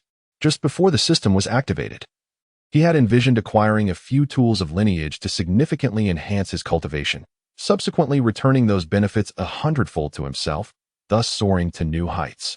However, as one is not a sage who can remain devoid of emotions, once he truly had offspring, Ning Xuan found that, more than the elevation of his own cultivation, he yearned for the safety and well-being of each of his children. What truly constitutes a home? Without one, it cannot be called a home at all. Suddenly, the system prompt echoed, pulling Ning Xuan's thoughts back to reality. Has it reached the nascent soul stage? Ning Xuan was momentarily taken aback. If memory serves correctly, his elder brother Ning Qingyun has just turned 17. Has he? A 17-year-old in the nascent soul stage. Such a notion is beyond the wildest dreams of ordinary individuals. At 17, he had yet to traverse realms. However, with a domain king for a father and an abundance of resources, it seems only reasonable for him to possess such cultivation. What, then, is the essence of a family? Is it not the legacy passed down through generations? It is precisely due to the relentless endeavors of ancestors that the younger generation can enjoy heights of achievement from the moment of their birth. Take the Jiang family. For instance, were it not for their ancestors having produced an emperor with Jiang Shan's capabilities, the Jiang family would be rendered superfluous. An ordinary transformation realm cultivator. Under conditions of equal aptitude, the time required for his progeny to break through to the transformation realm would undoubtedly be less than half of his own. A single generation may not amount to much. 2 generations might barely suffice. But what of the 3rd, 4th, or 5th? If the legacy continues unbroken, a grand clan shall begin to take shape. Just as Ning Xuan pondered this, the next moment, boom, an immense reservoir of cultivation surged relentlessly throughout his entire being. Ning Xuan's dark eyes sparkled with joy. Was he on the verge of a breakthrough? Previously, when the 3 children of the Ning family ascended to the golden core stage, they experienced an astonishing surge of 100 million times. However, he had already attained the cultivation of a saint sovereign, which did not diminish the significance of the golden core. Rather, it highlighted his formidable strength. Therefore, even after the 100 million-fold enhancement, his cultivation remained largely unchanged. Still at the initial stage of saint sovereign, it is akin to several individuals possessing a single drop of rainwater in terms of their cultivation. But Ning Xuan's cultivation as a saint sovereign? It resembles an expansive ocean. That ocean merely represents one branch of cultivation. Hence, the transformation appears minimal. Yet this time was distinctly different. The nascent soul and the golden core are 2 realms entirely. After the 100 million-fold enhancement, the disparity became even more pronounced. Boom. It was as if an immovable and unbreakable seal, akin to an abyss, was effortlessly shattered. Ning Xuan has triumphantly shattered 3 realms, the middle stage, the late stage, and the consummate stage, drawing ever closer to the emperor realm. Boom. At this moment, Ning Xuan is not merely 10-fold stronger than before. Beyond the transformation in his cultivation, what delights Ning Xuan even more is that his progress has not been stifled. Since his self-slicing to achieve respect, it has been akin to a parched river. Nearly impossible to sprout anew, a fact even a 3-year-old would comprehend. Otherwise, how could the sacred sovereign be referred to as one who self-slices? Previously, when the golden elixir returned to his cultivation, he remained at the initial stage. Ning Xuan was genuinely astonished. He had thought that even the system was incapable of breaking through the seal of the holy sovereign. It now appeared that he had overestimated the situation. The reason for the inability to break through was merely due to insufficient cultivation. That's all. The holy sovereign stands at perfection, mere inches from the emperor. Ah ha ha ha. Ning Xuan rarely displayed a smile, and his mood was exceptionally buoyant. With the emperor's realm within reach, how far could the true realm of the emperor be? Once the emperor's realm is attained, how distant could ascension to immortality and divinity be? And if one were to achieve immortality and divinity, well, cough. That is a thought for another time. Ning Xuan collected his thoughts and departed with a smile. After a decade of dedication, he had meticulously arranged the Haoming secret realm, which was perfectly suited for the cultivation of his disciples. Perhaps Ning Qingyun could benefit from it. Uncle Xian, the academy is no longer suitable for Qingyun's training. He has already transcended the nascent soul stage. Not only disciples, but even the instructors are no match for him. In the grand hall of the Ning residence, a middle-aged man clad in a brocade robe and possessing a gentle demeanor was ruefully reporting to Ning Xuan. He was none other than the Lord of Ning City, Luo Yang. I am already aware and will arrange for him anew. Ning Xuan nodded slightly. Well, I shall not disturb Uncle Xuan any longer. Luo Yang respectfully bowed and subsequently turned to leave. He felt an immense gratitude towards Ning Xuan. In the past, their family had faced destitution in the wilderness, nearly annihilated by their enemies. It was at that critical moment that Ning Xuan had appeared, saving them from certain doom. Were it not for Ning Xuan, he would not have attained the esteemed position of city lord that he held today. Instead, he would have become naught but an unmarked corpse. As for the reason behind his rescue, Ning Xuan simply stated, for the sake of an old acquaintance. This left Luo Yang with a tumultuous mix of emotions. From that moment onward, he referred to Ning Xuan as uncle, to which the latter did not object. By the way, Luo Yang. Ning Xuan seemed to recall something and called out to Luo Yang. Over the past decade, he had devoted himself to arranging the Hongming secret realm, seldom encountering Ning Xuan. What is the nature of that child? At the mention of this by Ning Xuan, Luo Yang hesitated, a bitter smile crossing his lips. There is no need for concealment. Simply speak candidly. Ning Xuan waved his hand. Indeed, Uncle Xuan. The child Xingyun possesses the greatest talent I have ever witnessed. However, it is perhaps precisely for this reason that his disposition tends to be somewhat arrogant. Luo Yang pondered earnestly. Yet, this is not a matter of great concern. It is only natural for a genius to exhibit such traits. Xingyun seldom interacts with his fellow disciples in the academy, often choosing to walk his own path. His demeanor appears somewhat reclusive, which may warrant attention. Luo Yang offered an objective assessment. Is that so? I understand. Ning Xuan nodded slightly. Luo Yang respectfully took his leave. How could that child, with such a reclusive disposition, truly be solitary? The reason for his solitary nature lies in his extraordinary talent, leading him to regard his fellow disciples as inconsequential. Ning Xuan fell into deep contemplation. He had intended to send Ning Qingyun into the secret realm to continue his cultivation. However, it was evident that something was amiss. While one's cultivation could be gradually enhanced, if a person's character were to falter, that would pose a significant challenge. As Ning Xuan pondered, a series of insistent knocks resonated at the door. Accompanying the noise was a youthful voice. Father, have you emerged from your seclusion? The tone was filled with delight. Although their reunions were infrequent, Ning Xuan immediately recognized it belonged to his eldest son, Ning Qingyun. Qiyun? Come in, he beckoned. Father. With a resounding thud, the door swung open, revealing a strikingly youthful young man. He appeared so young that traces of boyishness still lingered upon him. With sword-like brows and starry eyes, he bore a resemblance to Ning Xuan, and at that moment, his lips were curved into a proud smile. Father, can you guess my current level of cultivation? There's a reward for the correct answer. Ning Xuan fell silent, not merely due to Ning Qingyun's exuberance, but perhaps because of it as well. Was this what they termed eccentric? Could it be the nascent soul stage? Ning Xuan remarked casually, ha ha ha. I knew I couldn't deceive you, my esteemed father. You are indeed the sovereign of a realm, a powerful saint. Ning Qingyun, with a playful smile, approached Ning Xuan from behind and began to knead his shoulders. Father, having successfully advanced to the Yuaning stage, may I request something from you? Ning Qingyun spoke in a mysterious manner. Ning Xuan's previous concerns vanished in an instant. If this demeanor is deemed eccentric, then others would have simply succumbed to isolation.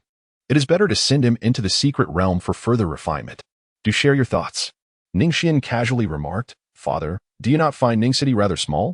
Ning Qingyun uttered a thoughtless remark, then sighed. I wish to leave Ning City and venture beyond. What? Ning Xuan furrowed his brows. Without a moment's hesitation, he firmly refused. You shall not go. Are you planning to leave Ning City because the academy lacks your friends? As your father, I can assist you in finding an alternative solution. That is not the reason. Ning Qingyun's tone revealed a hint of disdain. Those fools, what right do they have to be my friends? They merely wish to associate with me, perhaps because I am a genius, or because my father is a domain king. I have no desire to befriend such individuals. Upon hearing these words, Ning Xuan furrowed her brows even deeper, yet she did not linger on the matter. Then why must you leave Ning City? She asked. Father, Ning City is simply too small. Ning Qingyun shook his head once more, his gaze igniting with fervor. It was a brilliant glimmer of hope. Father, do you still remember the Sea of Stars, the Milky Way? Countless celestial bodies converge to form an expansive galaxy. The ripple of a single wave signifies the annihilation of an entire world. These are the tales you recounted to us in years gone by. Ning Qingyun's expression was fervent. Ning Xuan fell into silence. He continued, beyond this world lies a vaster realm. Above the starry sky exists an even higher expanse of stars. My aspirations are set upon the celestial oceans and the magnificent Milky Way. My journey does not commence in Ning City, but in the boundless heavens. Ning Xuan exclaimed with fervor, his body alight with enthusiasm. His aspirations had never been confined to those of his peers.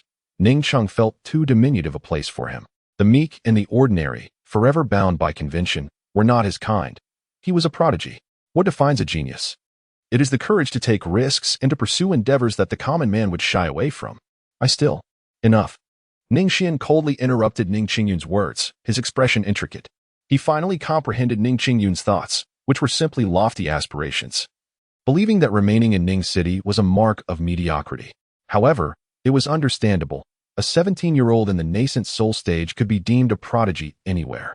Yet, this did not justify Ning Xuan's desire to leave the clan at this moment. Ning Xuan was utterly at ease, permitting a 17-year-old child to venture into the world. The answer was equally simple. Ning Xuan is not only a genius, but also his son. The child gazed at Ning Xuan's subtly aggrieved expression. Ning Xuan's tone softened slightly. I understand that your ambitions are lofty, and you do not wish to remain in Ning City for your entire life. However, what I must impart to you is that the journey must be taken one step at a time. Ning Xuan pondered gravely. The swiftest shortcut in this world is to forsake shortcuts altogether. You are merely 17 years old. The same words resonate. Ning Xuan boasts of achieving the nascent soul stage at the tender age of 17, a source of pride, delight, and unwavering confidence. In stark contrast, Ning Xuan perceives 17 as a cause for concern. I have successfully crafted the Hongmeng's secret realm. Within its confines, a year in the outside world equates to a decade. You may enter and refine your skills. Understood. Ning Xuan's expression was one of indignation. His father surprisingly did not support his desire to venture out. However, in the presence of Ning Xuan, he dared not voice any further objections. Father, I shall take my leave then. Very well, came the reply. Ning Xuan nodded. After Ning Xuan's departure, he fell into deep contemplation. His primary concern had always been the cultivation of these children. Yet, it now appeared that this focus might not be entirely beneficial. Should one rejoice at a 17-year-old's attainment of the nascent soul? After all, Ning Xuan himself had yet to traverse into another realm at that age. The disparity between his and Ning Xuan's beginnings was stark. Nevertheless, Ning Xuan found it difficult to feel joy, as an undercurrent of worry persisted. The rise of a young prodigy is a pursuit that every youthful heart yearns for. Yet, like all things, it possesses a duality. The success of youth is also the threshold that every genius must cross. In his youth, Ning Xuan was rather unremarkable. He belonged to the category of those who achieve greatness later in life. Upon witnessing such a talented son, despite never having experienced early success himself, the weight of his 4,000 years of experience left him feeling somewhat uneasy. Manganese steel is prone to breakage. Soft clay is difficult to shape. He pondered, reflecting on the notion that anything developing in an extreme direction inevitably leads to genuine hardship. This was precisely what troubled Ning Xuan. Everything was proceeding too smoothly. Ning Xuan spent 17 years growing up amidst adulation and flattery. Everyone detests hardship and adversity. Ning Xuan felt similarly. The education born of suffering is perhaps the most repugnant phenomenon in existence. Yet, at this very moment, he remains silent. Even the finest iron, if not subjected to the trials of fire, cannot be transformed into steel. Take himself as an example. Despite possessing imperial weaponry, has he not endured countless tribulations to reach this point? Was there ever a day in the first half of his life when he did not walk on the precipice of peril? Thus, when Ning Xuan heard that Ning Xuan intended to leave Ning City, he instinctively rejected the notion. He understood far better than Ning Xuan the harshness of the outside world. However, many matters do not unfold in accordance with Ning Xuan's expectations. While his insights, drawn from rich experience, are undoubtedly sound, can a 17-year-old prodigy in the nascent soul truly comprehend them? Ning Xuan is more aware of the answer than anyone else. Yet he continues to impart his wisdom with utmost sincerity. Why? Because it is his son. At 17, his worldview is already firmly established. To alter it now would require more than mere words. I have devoted a decade to creating a secret realm, yet I neglected to pay attention to my child's psyche. This is my failing. A child uneducated is the father's fault. Ning Xuan sighed. Both cultivation and temperament deserve equal attention. He is not an omniscient deity. At this very moment, it is inconceivable for a person to fathom what they have not experienced.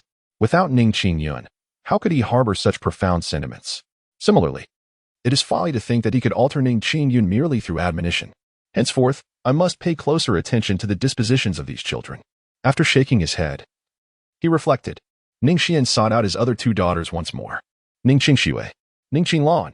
The infant of yesteryears has now blossomed into a graceful young woman. Both individuals have attained the pinnacle of foundation establishment. Despite receiving the same resources, they lag considerably behind Ning Xuan.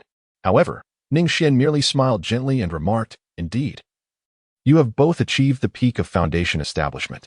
At the age of 17, I had yet to embark on the path of cultivation.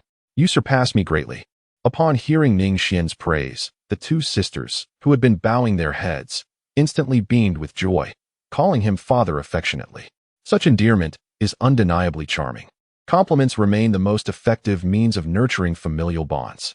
Yet, there exist some foolish individuals, oblivious to their own ignorance, who only know how to criticize and chastise. That is undoubtedly misguided. Ning Xuan once witnessed a vibrant genius being driven to madness by the oppressive educational methods of his father. Ultimately, this tragic path led him to lose his sanity, while the self-proclaimed hero of a father lived in lifelong regret, passing away in sorrow.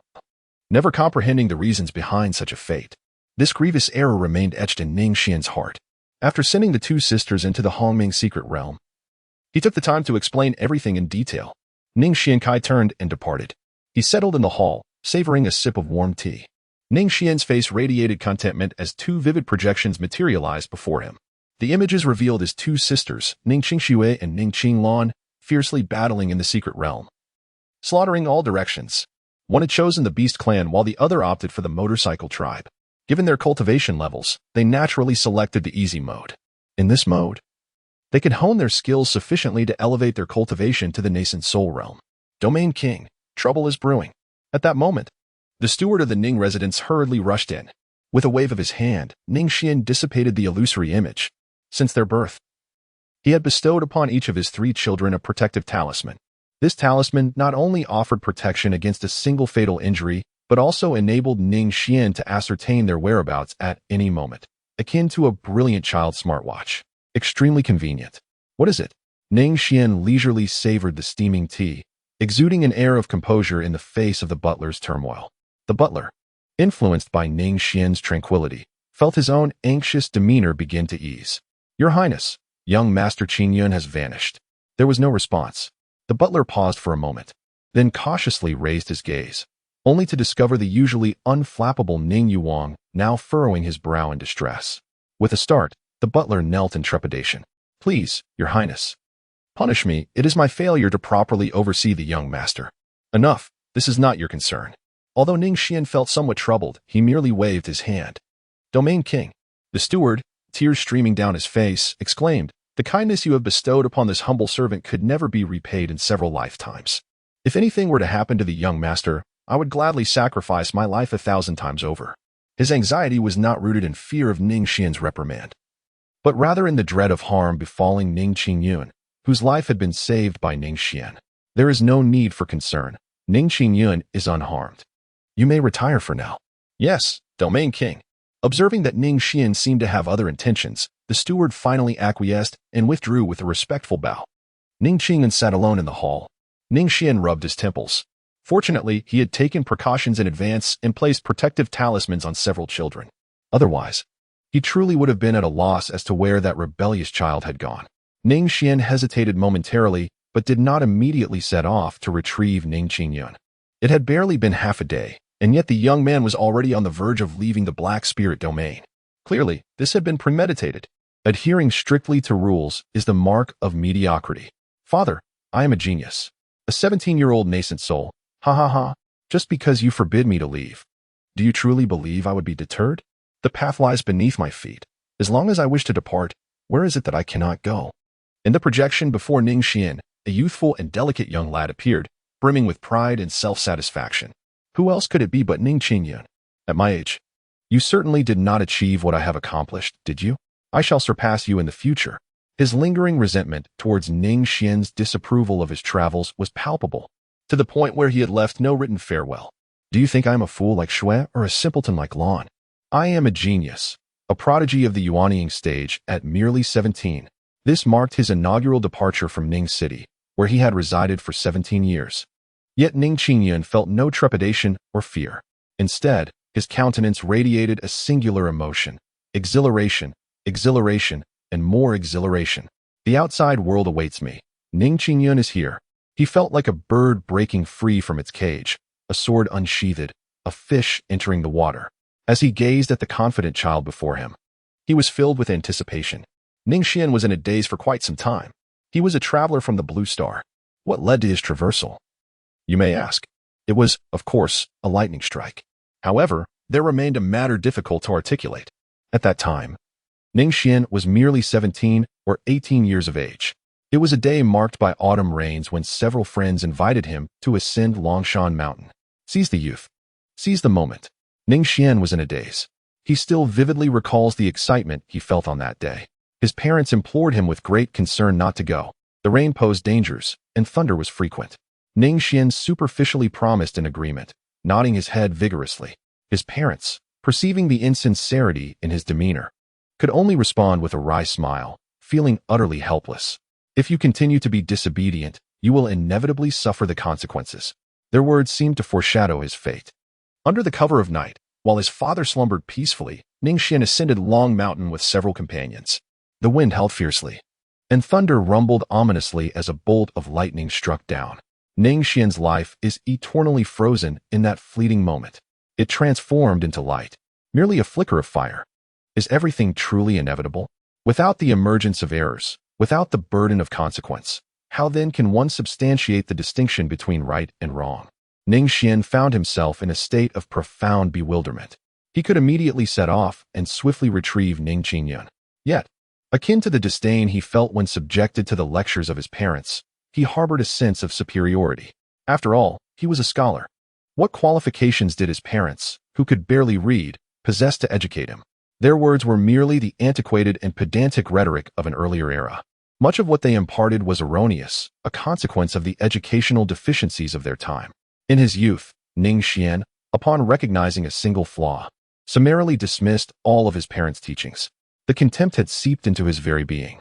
How could he ever be inclined to listen again? At this moment, it was reminiscent of that autumn rain from years past. He was powerless to prevent Ning Xuan from venturing out, just as he had been unable to dissuade his parents from their ascent of the mountain. The Black Spirit Domain, one of the 12 subregions within the Sword Domain, was the destination Ning Xuan intended to reach. This place, known as the Flying Immortal Sect, lay in the very heart of the Sword Domain. Encircled by the 12 spirit realms, it was said to be a land teeming with prodigies and extraordinary talents. Ning Xuan has long yearned for this moment. The air here is far fresher than that of Ning City. He has just entered the gates of the Flying Immortal Sect. Ning Xuan could not help but express his sentiments. With his departure from the family, he felt as if he were a dragon soaring through the heavens. Not achieving the status of a Saint King was unthinkable. He recalled that his father too had attained the realm of the Saint King. Ning Xuan curled his lips. He had no desire to achieve the same accomplishments as his father. He vowed never to return home unless he became a great emperor. At that moment, he envisioned the surprise he would bring to his father, proving that his decision to leave home was indeed the right one. Just as Ning Xuan was lost in his boundless fantasies, a gentle voice interrupted. "Young man, are you here to join the Facian sect?" Ning Xuan abruptly regained his composure, only to find a young man standing before him. Clad in a flowing white robe, he exuded an air of sophistication, though not conventionally handsome.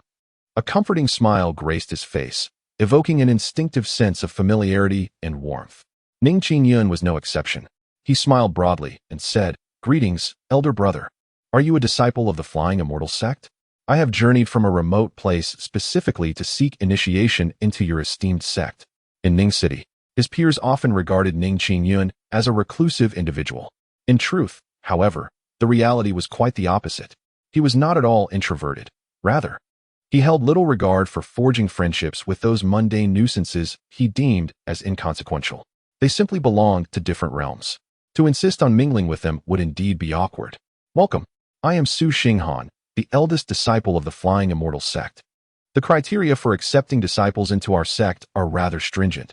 However, it should pose no difficulty for you. By the way, may I inquire your name, young brother?"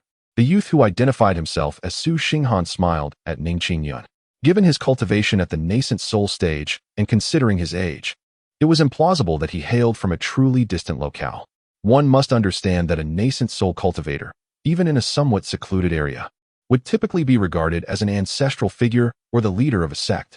Nevertheless, with his discerning temperament, he certainly would not expose the inconsistencies in Ning Xuan's words. Greetings, Brother Su. My name is Ning Xuan. I look forward to your guidance in the future. Ning Xuan broke into a broad smile. Having just arrived in an unfamiliar place, encountering a kindred spirit of the same age brought him immense joy. However, Su Xingshan's gaze flickered momentarily, and a look of surprise crossed his face. Yet, Ning Xuan remained oblivious to this. Su Xingshan quickly regained his composure and adopted a more amiable demeanor. Junior Brother Ning, I hope you don't mind me addressing you as such. The time has passed for today. The entrance examination for the Flying Immortal sect will commence tomorrow. How about I take you on a little tour? Su Xingshan suggested with a smile. In the entire sword domain, apart from the renowned Ning domain king, he could hardly conceive of another prominent family bearing the Ning surname. The Su family, which stood behind him, boasted considerable influence, yet when juxtaposed with the formidable Ning clan, who wielded the imperial weapons, their standing appeared utterly laughable. To encounter a descendant of the Ning family in the present day was indeed a fortuitous opportunity, warranting a significant effort to cultivate a rapport. Su Xing's thoughts whirled, yet his countenance remained composed, perpetually adorned with a smile that exuded warmth and approachability. Is that truly the case? Thank you, Brother Su. Ning's eyes sparkled with delight as he expressed his gratitude towards Su. He never anticipated that upon venturing into the outside world, he would encounter such a benevolent soul. If only he could bring this individual back to Ning City. A chuckle escaped him at the thought. Surely, his father would regard him with newfound respect. He was far from the worthless scion who could not survive outside his family. Come, let us indulge in a splendid outing today. Thank you so much, Brother Su. The two of them entered the Flying Immortal sect, one following closely behind the other. Stop! A disciple tasked with enforcement called out.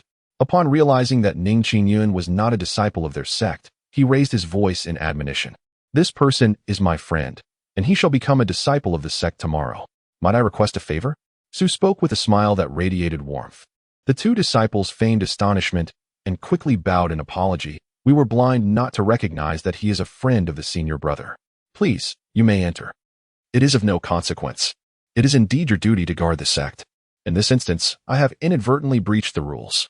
Let us gather and enjoy each other's company in the future. We would not dare to impose. Ning Xuan stared in astonishment at the scene before him. It was not until Su Xingshan patted him on the shoulder that he regained his composure. Let us proceed, Junior Brother Ning, he said. Yes, thank you, Brother Su. Ning Xuan's gaze was intricate, astonished by how influential Brother Su was. He yearned to become a person like him one day, feeling an even deeper gratitude towards Su Xingshan. Senior brother, why did you intervene earlier? Questioned a disciple at the entrance of the Flying Immortal sect. It was evident to even the simplest mind that the young lad was a friend of the senior brother. Why the unnecessary action? Ah, you fail to comprehend. Another disciple replied, his tone laden with significance. Though the senior brother is invariably kind-hearted, when has he ever personally brought outsiders into the sect? That youth must surely be extraordinary. Our seemingly superfluous actions can only enhance the senior brother's reputation and make that Navi young man even more appreciative of him. Why not? Now I understand, the other disciple exclaimed, enlightened. Could it be that you are overthinking this? With the senior brother's gentle nature, would he truly care about such trivialities? Haha, just because he's called Xingshan doesn't mean he's genuinely benevolent, came the retort. Within the walls of the Flying Immortal sect, Ning Xuan, devoid of any wealth, found himself a place to rest thanks to Su Xingshan's arrangements. That evening, the two celebrated with wine, moving Ning Xuan to tears of joy. This senior brother was indeed as warm as a spring breeze, responding to all his thoughts with perfect understanding. It felt as though they were soulmates. He wished they could swear brotherhood. That night, they drank until intoxicated, eventually succumbing to a deep slumber. Oh no. The following day, Ning Xuan's expression changed dramatically. It was only then that he realized it was already afternoon. Last night, he had indulged in excessive drinking with Su Xingshan. Could it be that he would once again miss the assessment time today? This is disastrous. He would have to wait another day? Ning Xuan shook his heavy head and hurriedly ran outside. When he departed from his family, he had silently vowed to return only after achieving something significant. Now, after several days of travel, he had been away from his clan for 5 days. Yet, his cultivation had not changed in the slightest. How could he possibly remain untroubled? Ning, my junior brother, what troubles you? Su Xingshan slowly rose, as if he had just awakened from slumber. Brother Su, it is disastrous. It is already afternoon, and I am about to miss the entrance examination once more.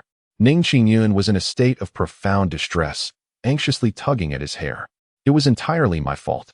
I should not have indulged last night. Su Xingshan furrowed his brow and interjected before Ning Xuan could speak, saying, Come, today, without fail, I shall ensure your initiation into the sect. Ning, my brother, he continued, a man does not easily shed tears. Yet, in that fleeting moment of astonishment, Ning Xuan found himself shedding tears of gratitude.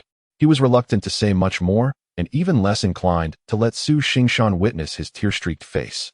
So he discreetly wiped away his tears, silently vowing to repay this benevolent senior brother in the future.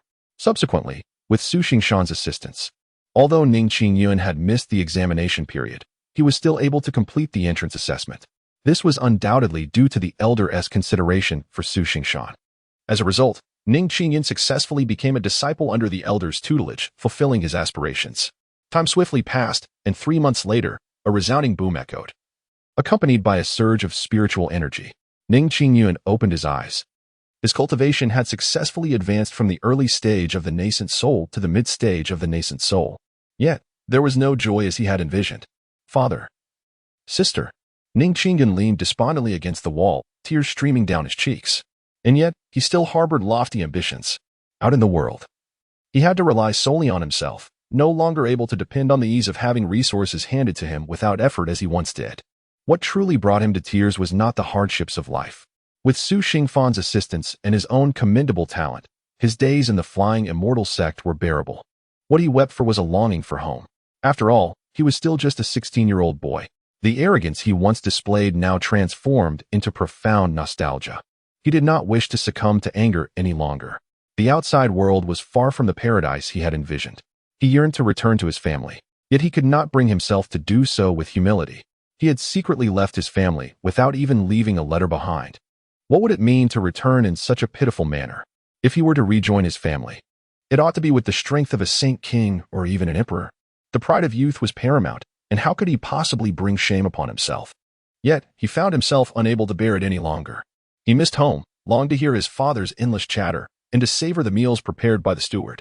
Recently, the Flying Immortal sect had held a grand competition among its disciples.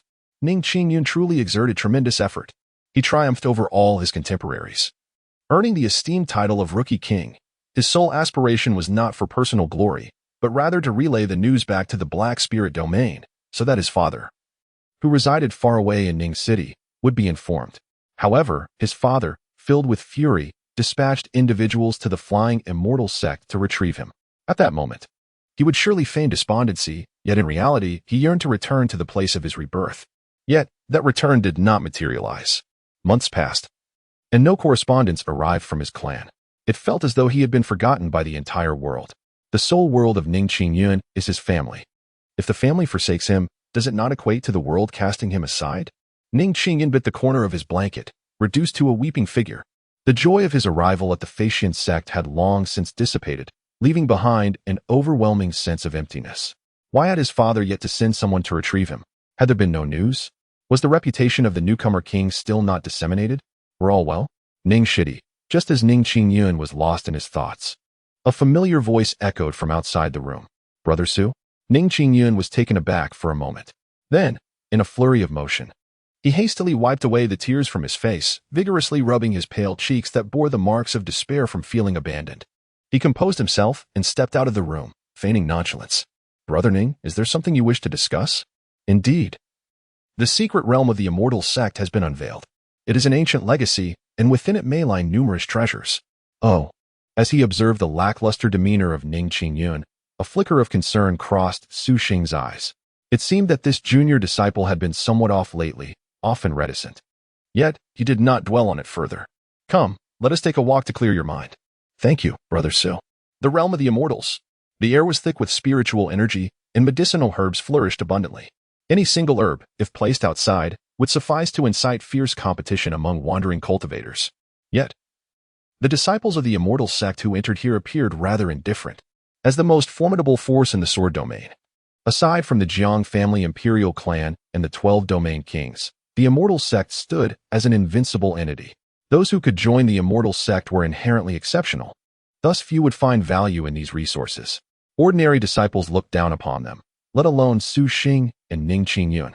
The two of them proceeded deeper into the secret realm, soon arriving at an uninhabited area. There, beneath a withered tree, grew a radiant crimson spirit mushroom, the dragon blood Ganoderma. Su Xing abruptly halted his steps, captivated by the shimmering herb. In the myriad of medicinal plants within the Immortal secret realm, the dragon blood Ganoderma undoubtedly held a place among the most precious. It could greatly replenish a cultivator's vitality. Su Xing had already reached the pinnacle of the transformation stage and was on the verge of entering the tribulation stage. For him, a single dragon blood Ganoderma was nothing short of a coveted dream. Junior brother Ning, I will distract the guarding beast. You must retrieve that dragon blood Ganoderma. The typically calm Su Xing now wore an expression filled with fervor. Rest assured, brother Su, I will assist you. Ning Xuan nodded with determination. That precious Ganoderma was essential for brother Su. Even if it cost him his life, he would undoubtedly assist brother Su in acquiring it. Very well. Su Xingshan patted Ning Xuan on the shoulder, feeling a sense of comfort that rendered him speechless. Boom. In the next moment, Su Xingshan surged forward with a sudden intensity. An aura unique to the mighty transformation of divine beings enveloped the surroundings. It crashed over like a terrifying wave, leaving others gasping for breath. What immense power! Ning Xuan's gaze was filled with envy. He had previously assumed that Su Xingshan was of a similar age to his own, only to later discover that Su, in fact, was already in his 60s, merely possessing the secret of youthful preservation. But where was the demon beast? Hadn't Su Xingshan claimed that it would emerge with a thunderous roar? Just as Su Xingshan was about to encounter the spiritual herb, a colossal dragon, measuring dozens of yards in length, erupted from the earth, lunging ferociously towards him. Be careful. Ning Xuan's expression changed dramatically. He felt as though his breath had halted. Just as Su Xingshan was about to be devoured by the colossal serpent, he evaded with astonishing speed, clearly having prepared in advance. Boom. Su Xingshan, wielding his weapon, ruthlessly pierced the dragon's eye. Roar. The injured giant serpent immediately lost its reason, charging frantically towards Su Xingshan. However, Su Xingshan showed no inclination to linger. Both man and dragon departed in succession. Only Ning Xuan remained, his heart racing uncontrollably, standing foolishly in place. Brother Su is truly formidable. Not only does he possess the consummate cultivation of the transformation realm, but his mind is also remarkably astute. In the future, whoever dares to oppose him. Ning Xuan shivered involuntarily, retracting his head slightly. He could never have fathomed that there truly existed monstrous beasts guarding spiritual herbs, concealed beneath the earth. Had he naively approached to gather the herbs without any precaution, he likely would have met a grim fate by now. It is truly bewildering how Brother Su possesses such extensive knowledge, even being aware of the beast lurking beside the spiritual herbs. Ning Xuan suddenly froze, repeatedly echoing the words, spirit demon, demon beast. Generally speaking, rare herbs are invariably guarded by demon beasts. The older the herb, the greater the likelihood of the presence of such beasts. Otherwise, they would have long since been devoured by wild animals. It is essential to remember that in barren lands, the flowers that bloom are often more vibrant, indicating a greater toxicity. Were these not the very teachings imparted by the instructors during his time at Ning City? Yet, back then, he had dismissed them with disdain, valuing cultivation above all else. High cultivation equated to absolute correctness. Ning Xuan's expression was enigmatic. After a prolonged moment, he finally approached the dragon blood Ganoderma. Had he made a mistake? Just as he plucked the dragon blood Ganoderma from the ground, Ning Xuan was once again taken aback. To his astonishment, the roots of the dragon blood Lingji were entwined with something. He diligently excavated along the roots, exerting careful control over his strength to prevent severing the delicate tendrils. After digging several meters, he continued his endeavor. Ning Xuan's eyes suddenly widened in astonishment. This is a gasp. Ning Xuan inhaled sharply, for he beheld something entwined around the base of the dragon blood Ganoderma. To be precise, the sprouting and rooting of the dragon blood Ganoderma was significantly influenced by that which was ensnared. Could it be that I have stumbled upon a treasure? Ning Xuan swallowed hard, his heart pounding fiercely. With utmost caution, he extracted the intact dragon blood Ganoderma before turning his gaze towards the enigmatic object wrapped in tattered cloth. Puff, cough, cough, cough. Once the battle had concluded, Su Xingshan returned to this place, only to be met with a sudden change in his complexion. The dragon blood Ganoderma was nowhere to be found. Along with it, Ning Xuan had vanished. Could it be? Ning Xuan has absconded with the dragon blood Ganoderma. Bang! Su Xingshan's gaze darkened considerably, and he spat out several mouthfuls of blood. The colossal dragon was formidable in strength, nearly attaining divine transformation. In the realm of the same level, humans were far from being the match for such beasts. He exerted considerable effort to confine the dragon and make his escape. And even now, he felt a pang of anguish.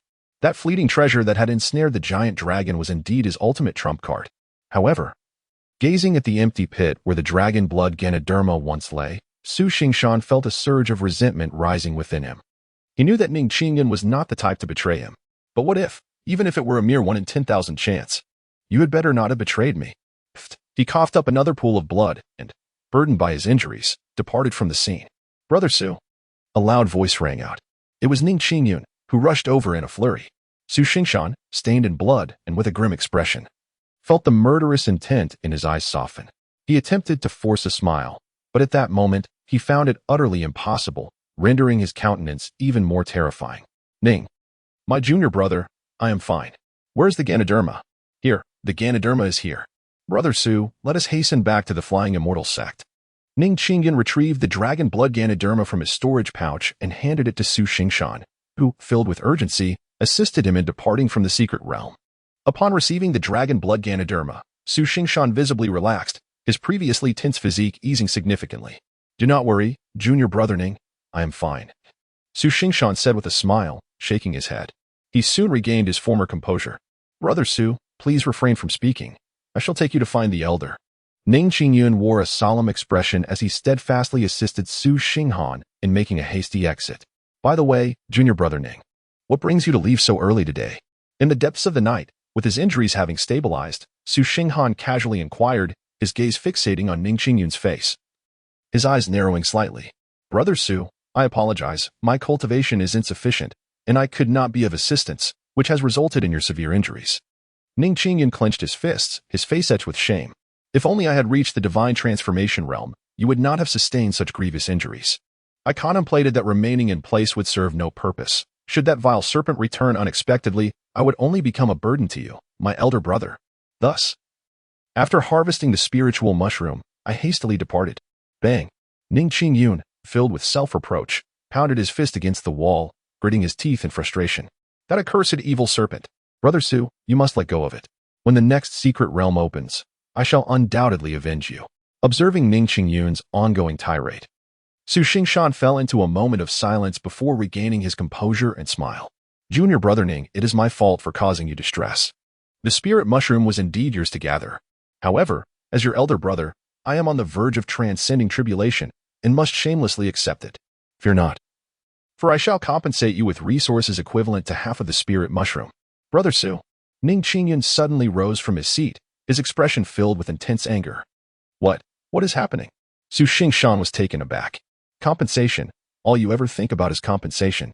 Ning Xuan's eyes glistened with indignation. I regarded you as my elder brother, and that precious Ganoderma was indeed discovered by you. What further talk of compensation is there? Is this a deliberate attempt to humiliate me?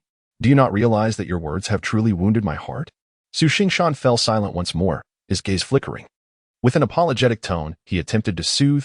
Ning, my junior brother, I sincerely apologize. It was my thoughtlessness that led me to utter such nonsensical remarks, thereby straining our bond.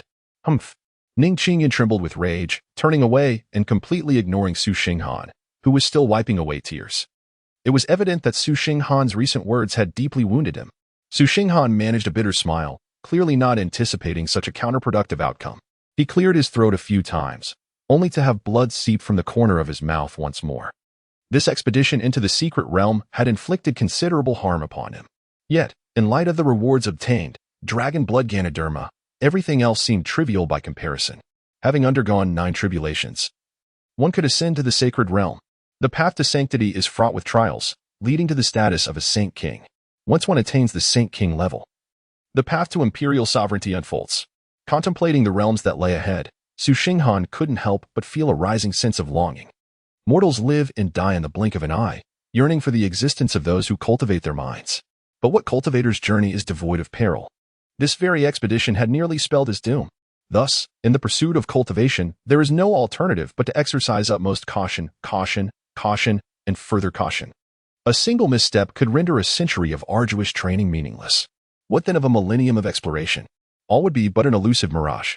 Only by stepping into the legendary realm of the great emperor can one truly attain transcendence and immortality.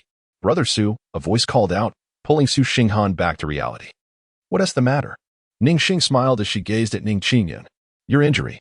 Ning Qingyun could no longer bear to gaze at the bloodstains at the corners of Su Xingshan's mouth.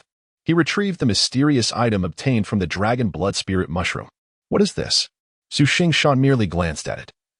But his gaze suddenly became fixated and could not be diverted.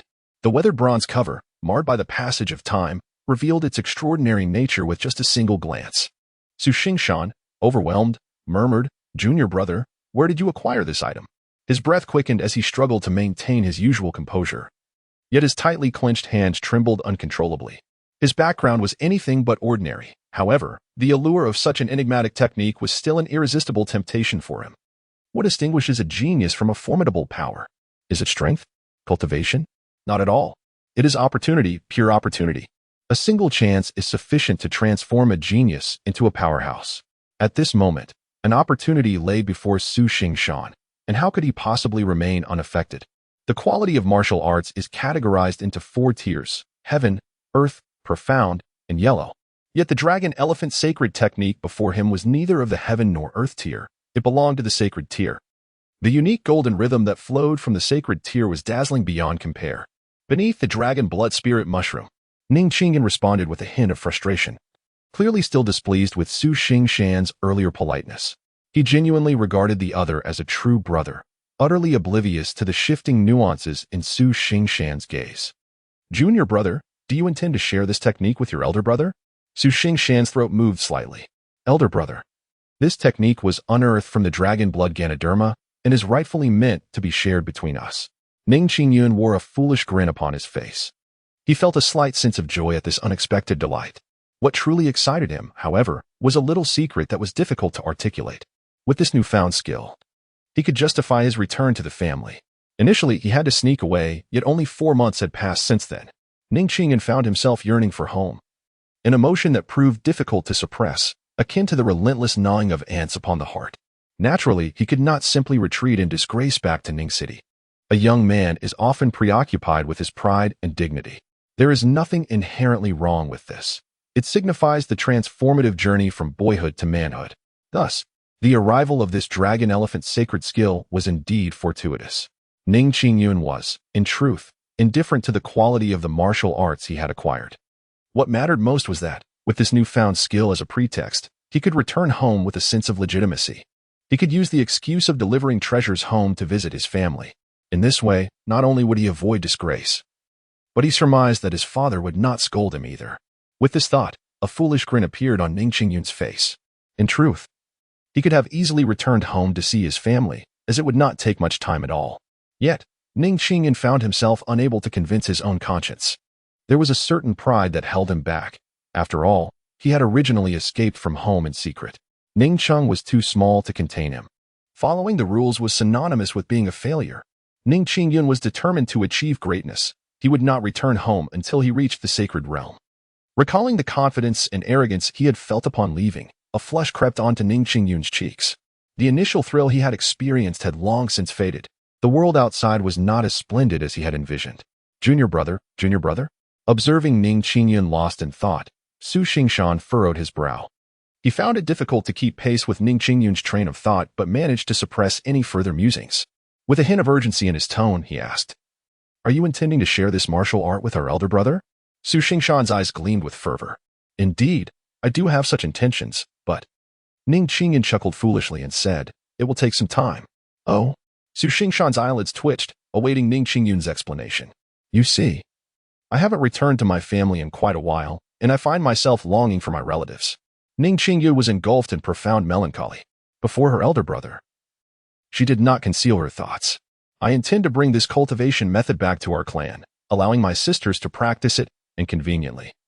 My father will not punish me for it. Rest assured, elder brother." Ning Qingyun vowed earnestly, "Once my 2 elder sisters have mastered it, I shall be the first to seek you out. Ning Xingyun's gaze flickered. His response remained succinct, a mere word. Unlike the rudimentary techniques of the earthly realms, such as the imperial and saint levels, these methodologies are truly unparalleled. They cannot be widely disseminated. To cultivate at the saint or imperial level, one must possess innate talent for efficacy. Once the essence of the saint and imperial resonances is utterly depleted, the technique becomes utterly obsolete, akin to a worthless piece of paper incomprehensible to the uninitiated. The notion that one could simply read a technique and master it is utterly ludicrous. While such simplicity might apply to lower-tier methods, like those of the heavenly, earthly, mysterious, and yellow qualities, where one can operate based on mere text, the same cannot be said for the saint and imperial levels. This distinction elucidates why the techniques above the saint level are invaluable treasures. Ning Xuan intends to bring the martial arts techniques back to his family, but who can say whether he will completely deplete the essence of the dragon elephant sacred art? Moreover, Su Xingshan's lips curled into a cold smile. He had never placed his trust in the seemingly simple-minded Ning Xuan. He truly did not believe that such a fool could exist in a world rife with intrigue and deception.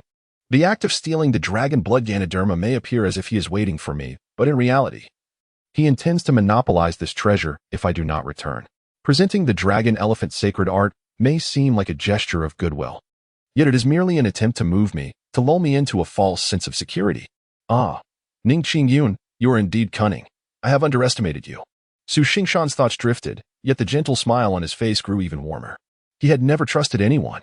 Junior brother, your elder brother awaits your return. Tonight. We shall not return until we are intoxicated. Su Xingshan amiably retrieved wine from his storage pouch. Brother is here to celebrate for you. How fragrant. Ning Xuan's eyes sparkled with delight as he swallowed hard. Thank you, elder brother. Reflecting on the past few months of their companionship, though not extensive, it held significant meaning.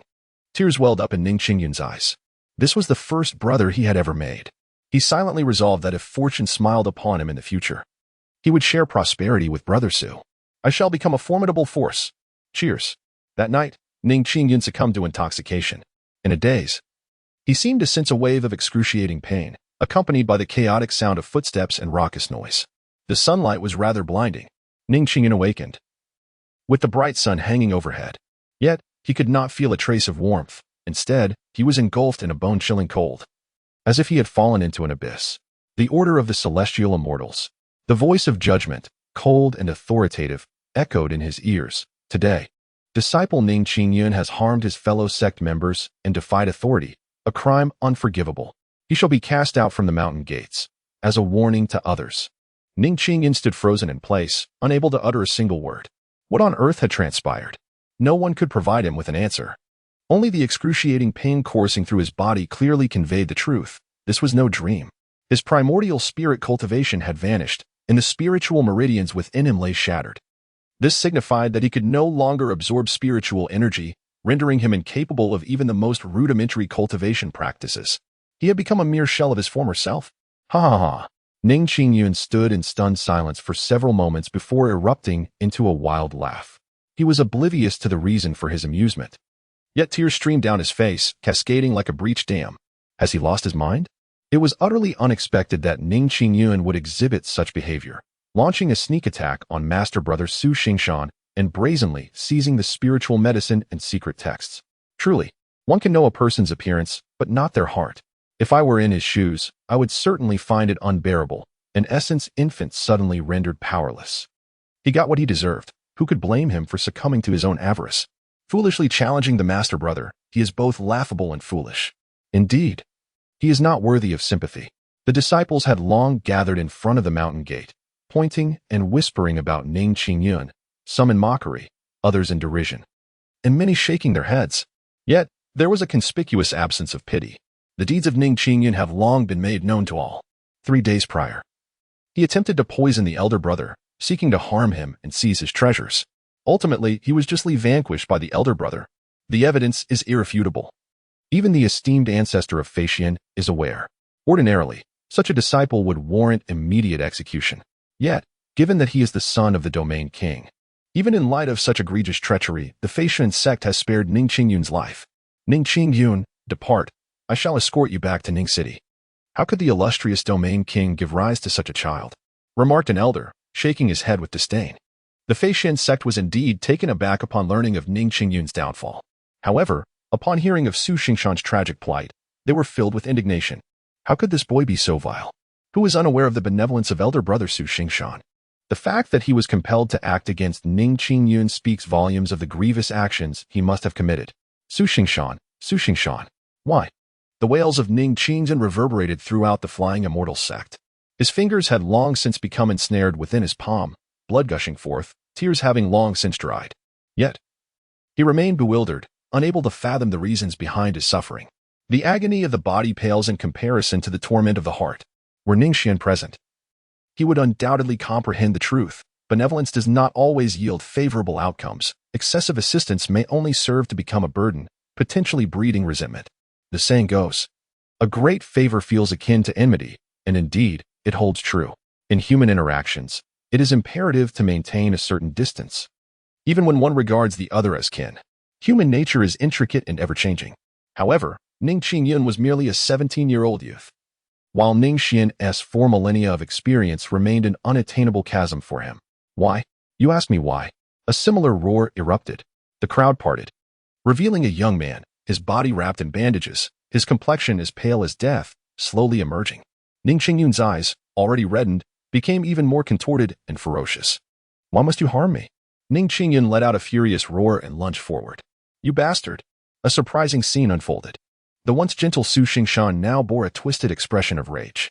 Clenching his teeth, he charged at Ning Qingyun. I considered you family. Why have you turned against me? I will kill you. Su Xingshan's eyes burned crimson, filled with a mixture of grievance and fury. His gaze seemed capable of tearing Ning Qingyun to shreds. It was evident from his expression that his animosity towards Ning Qingyun ran deep. Su Xingshan was clearly gravely injured. Bang!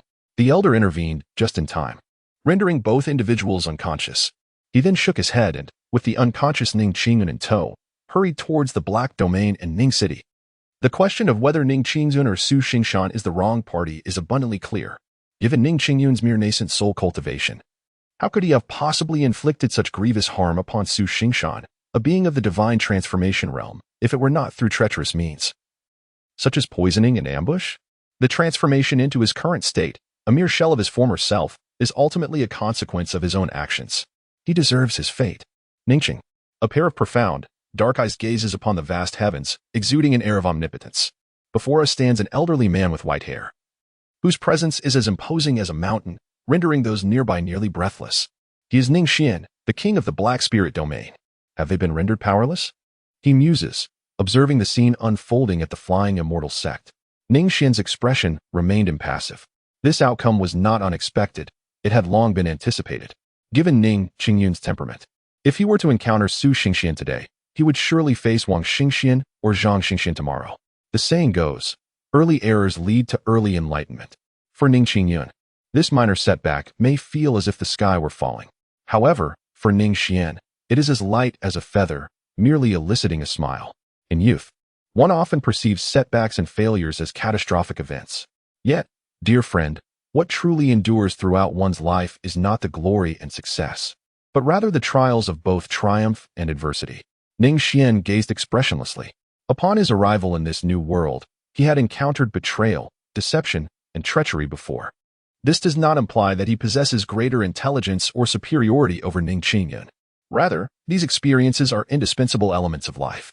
One must endure such trials to achieve personal growth, do they not? Despite having already detected something amiss with Su Xingshan, Ning Xuan did not hastily intervene. He understood a crucial truth. Without the repercussions of one's mistakes in the accompanying lessons, how could one discern the choices in life? What of the next time? He could preemptively eliminate Su Xingshan, but what then? Without facing this calamity, how would Ning Qingyun undergo transformation? Ning Xuan had hoped that Ning Qingyun would discover the problem on his own. However, the reality proved that his eldest son was not particularly astute. Yet, this was of little consequence. Aside from matters of life and death, the journey of life allows for boundless errors. Experience is not solely derived from success. The lessons gleaned from failure are equally invaluable. Thus, it is time to attend to the aftermath for him. Ning Xuan rose with quiet composure. Such setbacks were truly insignificant. He himself had traversed this arduous path step by step. As a father, he once believed his duty was to shield his children from missteps. Yet on that fateful day when Ning Xuan slipped beyond the city walls, enlightenment dawned upon him. How can one walk the righteous path without first stumbling through wrong turns? Could he truly play the eternal guardian, forever sheltering his progeny beneath his wings? Perhaps his heart yearned for domestic harmony, as any paternal figure might. But Ning Xuan's defiance spoke volumes. Even a man of his formidable prowess could never hope to command the tides of fate entirely. Ning Xuan is not merely a son. He is a living, breathing individual. As a human being, he possesses his own thoughts, and no one can entirely control or dominate another person, even if that individual is the father of Ning Xuan. Boom. Ning Xuan's figure flickered and vanished from Ning City. When he reappeared, he had already stepped into the Flying Immortal sect. Why does the king of Ning Domain pay a visit? A diminutive elder with a terrifying aura greeted him with a smile. It was none other than the ancestor of Flying Immortal, a holy sovereign. As one of the few holy sovereigns aside from the 12 domain kings, his prowess was indeed remarkable. However, Ning Xuan did not regard him. He merely stated, to kill. Eh? The ancestor of Flying Immortal's expression twitched, his gaze shifting. Boom. In the next moment, with a mere wave of Ning Xuan's hand, an overwhelming force of suction emerged from his palm. No, please, no. The terrified and horrified cries echoed, unmistakably belonging to Su Hangshan. He had long since sought refuge, intending to conceal himself. Yet, in the presence of a saint, where could he possibly hide? Where could he seek shelter? This matter requires further investigation, Your Majesty Ning Domain. The truth of the wrongdoing remains elusive. The expression of the esteemed ancestor Fei Xian shifted dramatically once more. Ning Xuan's strike was so swift that he barely had time to react, even though he had long prepared in the shadows. The true source of his terror lay in Ning Xuan's cultivation. It was already known that this domain king had attained sainthood with a single self-inflicted blow. Yet, astonishingly, he had reached the pinnacle of the saint-venerable realm. The venerable ancestor of Fei Xian felt his soul tremble with fear. A complete saint-venerable, coupled with the mastery of imperial weaponry. Who could possibly contend against him? Who would dare to challenge him? Even the nominal sovereign of the sword domain. The imperial clan of the Jiang family would surely be compelled to retreat in trepidation. Investigation? The quaking voice of the venerable ancestor of Fei Xian echoed in Ning Xuan's ears. Utterly unwilling to impede any further, Ning Xuan merely smiled gently, stating that evidence is essential in handling cases, while he himself is merely a harbinger of death. In an instant, Su Xingshan's body erupted, transforming into a crimson rain that scattered across the heavens and the earth. His ambitions, his schemes, and all his myriad thoughts appeared utterly ridiculous in the presence of a saint sovereign. Su Xingshan met his demise. However, Ning Xuan did not depart. Even the deceased can serve a purpose. Ancestor Fei Xian, you may refer to me as Li Musheng, Ning Yuang said with a wry smile, bowing before Ning Xuan. It seemed as though Su Xingshan's recent death was merely an illusion, and indeed, it was so. Before a saint sovereign and domain king. Not only a budding prodigy, but even 100 or 1,000 of them hold no significance whatsoever. Life, like an extinguished lamp, amounts to nothing. Li Daoyu. Ning Xuan nodded lightly. I require your assistance with the task. I dare not refuse, the ancient immortal replied with a wry smile. Your Excellency, if you have any requests, simply command me. There is no question of assistance. Very well. Ning Xuan was unreserved. I demand that you publicly announce Su Xingshan as my personal disciple, and after 2 years, bestow upon him the position of the Flying Immortal sect's leader. Meanwhile, take advantage of Ning Xuan's incident to tarnish the reputation of Ning City. At this, the ancestor of the Flying Immortal sect felt a jolt in his heart, nearly taken aback by Ning Xuan's words. However, being a seasoned leader, he quickly grasped Ning Xuan's intentions. With a wry smile, the ancestor nodded repeatedly. Was the domain king intending to use this as a means to cultivate and motivate the younger generation? Since the domain king had given his orders, the old man would certainly comply. Very well, I shall take my leave. Ning Xuan nodded, his figure shimmering. Allow me to escort you. The revered ancestor of the Flying Immortals greeted him with utmost respect. The Flying Immortals sect was not weak by any means, situated at the heart of the 12 spiritual domains. The ancestor's strength was formidable, surpassing at least half of the domain kings. Yet, in the presence of Ning Xuan, he exhibited such deference. And the rationale behind it was quite straightforward. Ning Xuan possesses wisdom. The imperial weapon embodies the greatest truth. Have you heard? Young Master Ning has been cast aside. It is said he engaged in thievery and was expelled from the gates of the Flying Immortal sect.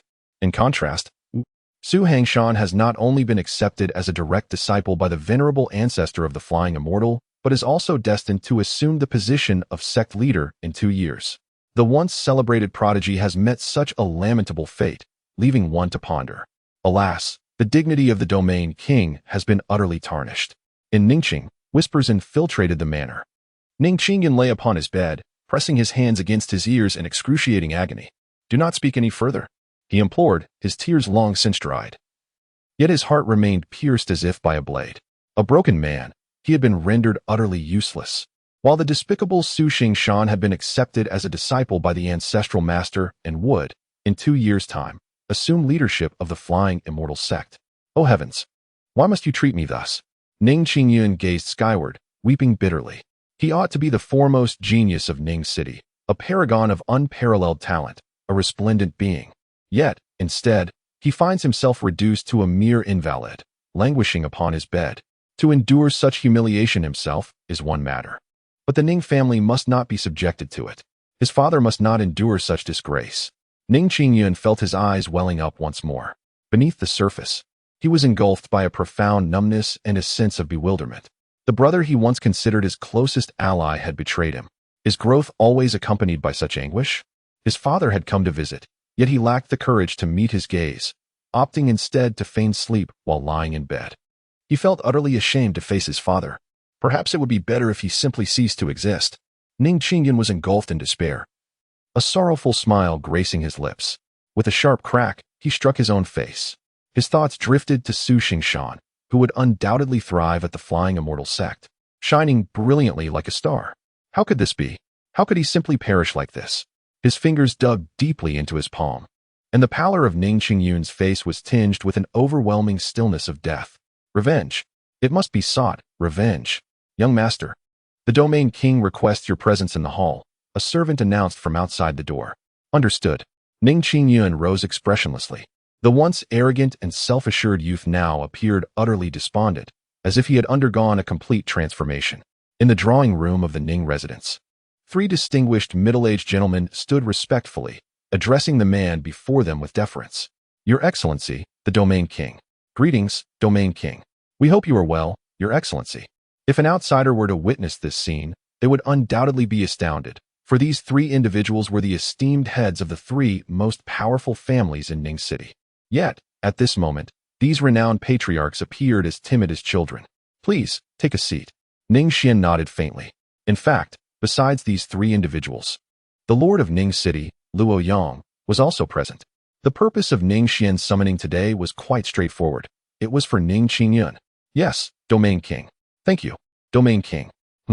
Upon hearing Ning Xuan's instructions, the 3 did not dare to refuse and obediently took their seats. If their descendants were to witness this scene, they would surely be astonished. Even when seated, they only dared to perch half of themselves on the chairs, yet no one would dare to mock them. This was solely due to the presence of Ning Xuan, the Domain King. Gentlemen, I require you to undertake a task. Before the 3 could respond, Ning Xuan contemplated and said, Luo Yang, prepare for the upcoming martial assembly to be held in Ning City a year from now, inviting all the prodigies of the Highling Domain to participate. The victor of this grand competition shall receive substantial rewards. Yes, Domain King. I shall make the arrangements immediately, replied Luo Yang, clad in a purple robe, nodding respectfully. Although he was unaware of the underlying reasons for such a grand event, he understood that it was the Domain King's decree, and they would endeavor wholeheartedly to execute it. Excellent. Ning Xuan smiled with satisfaction, directing his gaze towards the heads of the 3 prominent families, the Bai, Lin, and Shao clans. You shall all participate this time. The venue will be Ning City. Understood. Domain King. Certainly, Domain King. Indeed, we comprehend. The 3 leaders nodded in unison. Yet, this trivial matter could have been casually assigned by the Domain King. So why summon them all here? The confusion was not limited to the heads of the 3 families. The city lord, Luoyang, shared the same sentiment. Ning Xuan is the embodiment of the Black Spirit Domain, the sovereign of this realm. His words are the very laws that govern the Black Spirit Domain. The mere contest of martial prowess among the talented is, to Ning Xuan, an utterly trivial matter. Yet, for reasons unknown, he places great importance on it and feels compelled to personally deliberate on the matter. They have arrived. At that moment, Ning Xian's ears perked up. He discerned the footsteps of Ning Qingyun. Ning Xian savored the tea, a smile blossoming further upon his face. Since mere simple admonitions could not alter the perspectives of the younger generation, it was evident that he had conceived a more profound strategy. Ning Xian's eyes glimmered momentarily. The so-called Su Xingshan, who would assume command of the Faxian sect 2 years hence, was merely a means to provide Ning Qingyun with a purpose. As for the Celestial Heroes Martial Assembly, it served an even greater significance. This child, now rendered a mere shell of his former self, required a spark of confidence. The Celestial Heroes Martial Assembly was specifically designed for this purpose. And as for the shattered spiritual apertures? For a ruler of a vast domain, is it truly a matter of concern to restore them? The challenges faced by individuals vary greatly in difficulty. To a child, 100 years' worth of silver may seem a fantastical dream, yet to a wealthy merchant, it is but a triviality. There has never existed a true deadlock in this world. It is merely a matter of perspective based on one's elevation and vision. Reflecting upon this, Ning Xian cast his gaze upon the 3 family heads. My son will arrive shortly. You are to feign a proposal to hold a grand martial gathering and mercilessly ridicule me, insinuating that I have no successors. What? No. This is unacceptable. The 3 family heads were engulfed in a storm of astonishment, their faces turning pale as they instinctively prepared to kneel. Yet, under the oppressive aura of Ning Xian, they found themselves unable to move. Enough, enough. There is no need to kneel so readily. You must not leave any traces. Be sure to conceal your intentions. Luo Yang, you should know what to do, correct? Ning Xian waved his hand casually. Domain King, Luo Yang said with a wry smile. At that moment, a creaking sound echoed as footsteps approached. A 17-year-old youth slowly entered the parlor. Who else could it be but Ning Qingyun? His father, the city lord, and 3 uncles stood nearby. Ning Qingyun lowered his head in shame, unable to meet the gaze of his father seated in the principal position. In former times, he would have dismissed the notion of bowing to anyone else with contempt, as he had always held himself in high regard, even considering his father a benchmark to surpass. What of others, then? The 3 family heads shuddered in unison, recalling Ning Xian's earlier admonition, and they struggled to suppress the urge to rise in greeting. At that moment, Ning Xian cast a glance toward them. Ahem. Luo Yang cleared his throat, his attention entirely diverted from Ning Qingyun, who was completely disregarded. Your Majesty, with the abundance of prodigies in the spiritual realm today, I propose we host a gathering of exceptional talents, inviting all those under 20 to engage in contests. Oh, Ning Xian's expression appeared somewhat awkward. His son had just been rendered useless, yet there was a grand event called the Heroes' Martial Gathering? Was this not an affront to his dignity? The sound of gritted teeth echoed, trembling with tension. The shame that once adorned Ning Qingyun's face has been entirely supplanted by fury. He raised his gaze towards the city lord, Luo Yang, his eyes betraying a flicker of indignation. What kind of prodigy would choose to hold a martial event at this moment? Why not at an earlier or later time? It is a splendid opportunity. Perfectly timed to provide the prodigies of the Black Spirit domain with a chance to shine. Our Bai family has a prodigy ready to participate. The head of the Bai family took the initiative to set an example. The Lin family also boasts a talented individual. The head of the Lin family quickly followed suit. Ha ha ha. How could the opportunity for renown be complete without my Xiao family? The head of the Xiao family chuckled heartily. Yet, one wonders, does the esteemed domain lord have any descendants participating? Silence. The hall was suddenly engulfed in an eerie stillness. Ning's family's hope, Ning Qingyun, who was unaware that he has just been rendered a. Indeed, Ning Xian's expression appeared unusually grim. Ning Xian remained silent, while a heavy atmosphere enveloped the living room. Ning Qingyun's 5 fingers had already pierced through his palm, yet he felt no trace of pain. Only his pale visage bore a slight distortion. The Celestial Heroes Martial Assembly was a spectacle he would typically relish. However, at this moment, he felt as if he had plunged into a frigid abyss. He yearned to bellow at the 3 family heads, but found himself utterly voiceless. Only tears swirled in his eyes. He was not the sort of person to be so utterly inept, nor so cowardly and tearful. Yet, the reality of his current state rendered him a mere shadow of his former self, gasping for breath in overwhelming discomfort, devoid of any confidence. This was the first, and perhaps the only time, he had witnessed his father's humiliation to such an extent. Indeed, the martial assembly of the Celestial Heroes was an auspicious event, a means to unearth the true talents of our Black Spirit domain through the grand competition. Luo Yang spoke, emphasizing the phrase true talents with particular weight. Each word struck Ning Qingyun's heart like a hammer. While others might remain unaffected by such words, he had already been reduced to a mere shell of a man. Very well then, he murmured. Ning Xuan appeared to have no grounds for refusal and could only awkwardly nod in agreement. The martial competition of the talented is beneficial for the development of the Black Spirit domain. You may proceed with your preparations. In 1 year, it will be held in Ning City, where the prodigies from all 108 cities of the Black Spirit domain shall gather for this grand contest. Understood. With that, we shall take our leave. Luo Yang, accompanied by the 3 clan heads, bowed respectfully and withdrew. Upon closer inspection, one could discern that the legs of the 4 were trembling. Observing Ning Xuan, who remained silent with his head bowed, it seemed the intended effect was indeed achieved. Ning Xuan lightly cleared his throat, casting a glance at the 4 individuals. Luo Yang, with a wry smile, understood the implication. It was uncertain which of the talented individuals would seize the first place this time. Surely, our 3 prominent families have no shortage of prodigies. TSK. What a disgrace for a dignified domain lord to have no worthy successors, not even a single competitor. Ha, indeed. The group gradually distanced themselves, accompanied by a wave of derisive laughter. Ning Xuan's eyes glistened with tears, leaving her utterly speechless. Yuner. Ning Xuan let out a sigh as he gazed at him. He had anticipated that the child would react with anger, perhaps invoking some saying about the fortunes of the river changing every 30 years. However, to his surprise, the child remained silent. It seemed that after this recent experience, he had indeed matured considerably. The shattering of the spiritual acupoints was never a daunting matter for Ning Xuan. What truly concerned him was the growth of Ning Xuan's character. And from the current perspective, the results appeared to be promising. Child, are you in pain? Father. Plop. Ning Xuan, with tears streaming down her face, prostrated herself on the ground. I am deeply sorry. It is I who have caused you to lose face. I am worthless, utterly worthless. Ning Xuan grew increasingly agitated as he spoke, tears welling up in his eyes once more. Yuner, there is no need for such emotions. Ning Xuan gently shook his head, assisting him to rise from the ground. A son need not apologize to his father. Ning Xuan tidied up the disordered collar of Ning Xuan with his own hands and gently patted his shoulder. Father. Ning Xuan had never felt that his father's hand could be so heavy.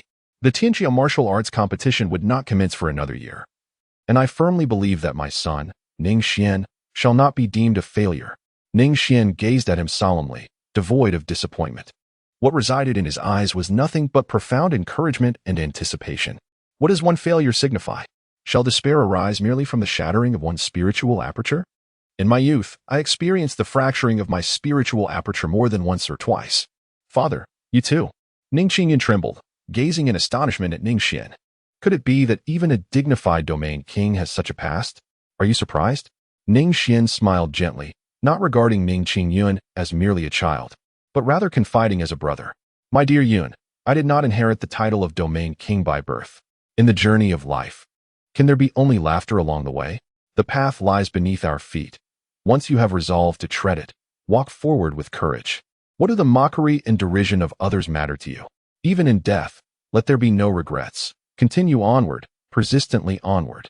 Ning Xuan gently patted Ning Xuan's shoulder, a confident and serene smile adorning his face. This smile profoundly impacted Ning Xuan, dissolving the trepidation, resentment, and dissatisfaction that once resided within him. In the wake of that smile, it seemed as though his burdens melted away. You are my son, Ning Xuan. You shall soar among the clouds. How could someone named Xuan ever be ordinary? Father. Ning Xuan felt a surge of fervor rushing to the crown of his head, causing his entire being to tremble with excitement. At merely 17 years of age, he found himself ignited once more by Ning Xuan's casual words of encouragement. Despite his current state as a mere mortal, having had his cultivation rendered ineffective, he remained a prodigy, a 17-year-old who had transcended from qi refinement to the nascent soul stage. Ning Xuan inspires him. At the age of 18, he transcended from a state of futility to the refinement of qi, truly a prodigy. The infant soul at 17 bears no distinction from that of a 60-year-old in the eyes of the father. Both are simply geniuses. While youthful achievement is often seen as monstrous talent, does not late blooming also signify extraordinary prowess? My child, do you truly believe yourself to be worthless? Ning Xuan gazed eagerly at your azure clouds. No, I am not a failure. I am a genius. Ning Xuan's face flushed with excitement, feeling an overwhelming surge of ambition and determination. The once self-assured Ning Xuan seemed to have returned anew. Yet he would never again be as arrogantly ignorant as he once was. However, his exhilaration did not last long. Ning Xuan's next words immediately rendered his expression frozen. Very well, my child, I shall find a way to assist you in resolving your spiritual dilemma. However, before that, you must first allow yourself to settle at Ningqing Academy, Ningqing College. A moment of reflection. If one were to speak of the person that Ning Qingyun despised the most, it would undoubtedly be Su Xingshan, the wretched deceiver who had cast him into the abyss. Yet, what instilled in him the greatest fear at present was singular: the thought of returning to Ningqing College. Father, is it possible for me to avoid it? Ning Qingyun's ambitions dissipated in an instant, transforming into an endless chill. How did he once comport himself? Even the counsel of his father fell on deaf ears. He departed the academy without a second thought, disdainful of remaining in Ning City. To return as the prodigious talent of yesteryears, that would pose no difficulty at all. Who would not desire a triumphant return to their homeland? Yet, the pressing question remains: he is but a failure. He has become a mere shell of his former self. In such circumstances, how could he possibly muster the courage to return to the academy and face those who once looked down upon him? Ning Xuan's face turned pale, engulfed in a profound sense of shame and humiliation. Even when faced with excruciating pain, he could grit his teeth and endure. But this matter was different. He found himself pleading inwardly, "No, not this." Typically oblivious to the heights of heaven and depths of earth, fear flickered in his eyes. This cannot be. Every matter in existence bears its merits and demerits. For every cause, there must surely be an effect. If one cannot confront even this, how shall they face the greater challenges that lie ahead? Ning Xuan provided no reason for Ning Qingyun's rejection, effectively severing his escape route in an instant. Ning Qingyun felt as if struck by a bolt from the blue, leaving her utterly withdrawn and despondent. Ningqing College. Ha! Is that Ning Xiao? The once unparalleled genius. How could he have fallen to such a state? His cultivation, it has vanished. Ha! The heavens have eyes. Retribution indeed. As Ning Qingyun stepped into the academy, the disciples from the same institution whom he had once reprimanded erupted into laughter. Ning Qingyun hunched over, wielding a broom to clean. He resembled not a 17-year-old youth, but rather a lifeless shell, devoid of vitality. In truth, this was the case. Living was a fate worse than death. Some still drew breath. Yet he had long since perished within. His father had insisted he attend the academy, but Ning Qingyun, overwhelmed by shame, desperately pleaded to forego classes in favor of sweeping the floors. This time, his father acquiesced to his request, permitting him to clean for a month, after which he would aid in restoring his spiritual channels. Driven by the desire for vengeance, he was determined to overthrow Su Xingshan. Ning Qingyun, having endured much, found his self-esteem, which had long been suppressed, shattered the moment he stepped into the academy wielding a broom. He cast his gaze downward, overwhelmed with sorrow. Oh, to be free from this torment. His fervent wishes to escape bore no fruit. Instead, the crowd of onlookers grew ever larger.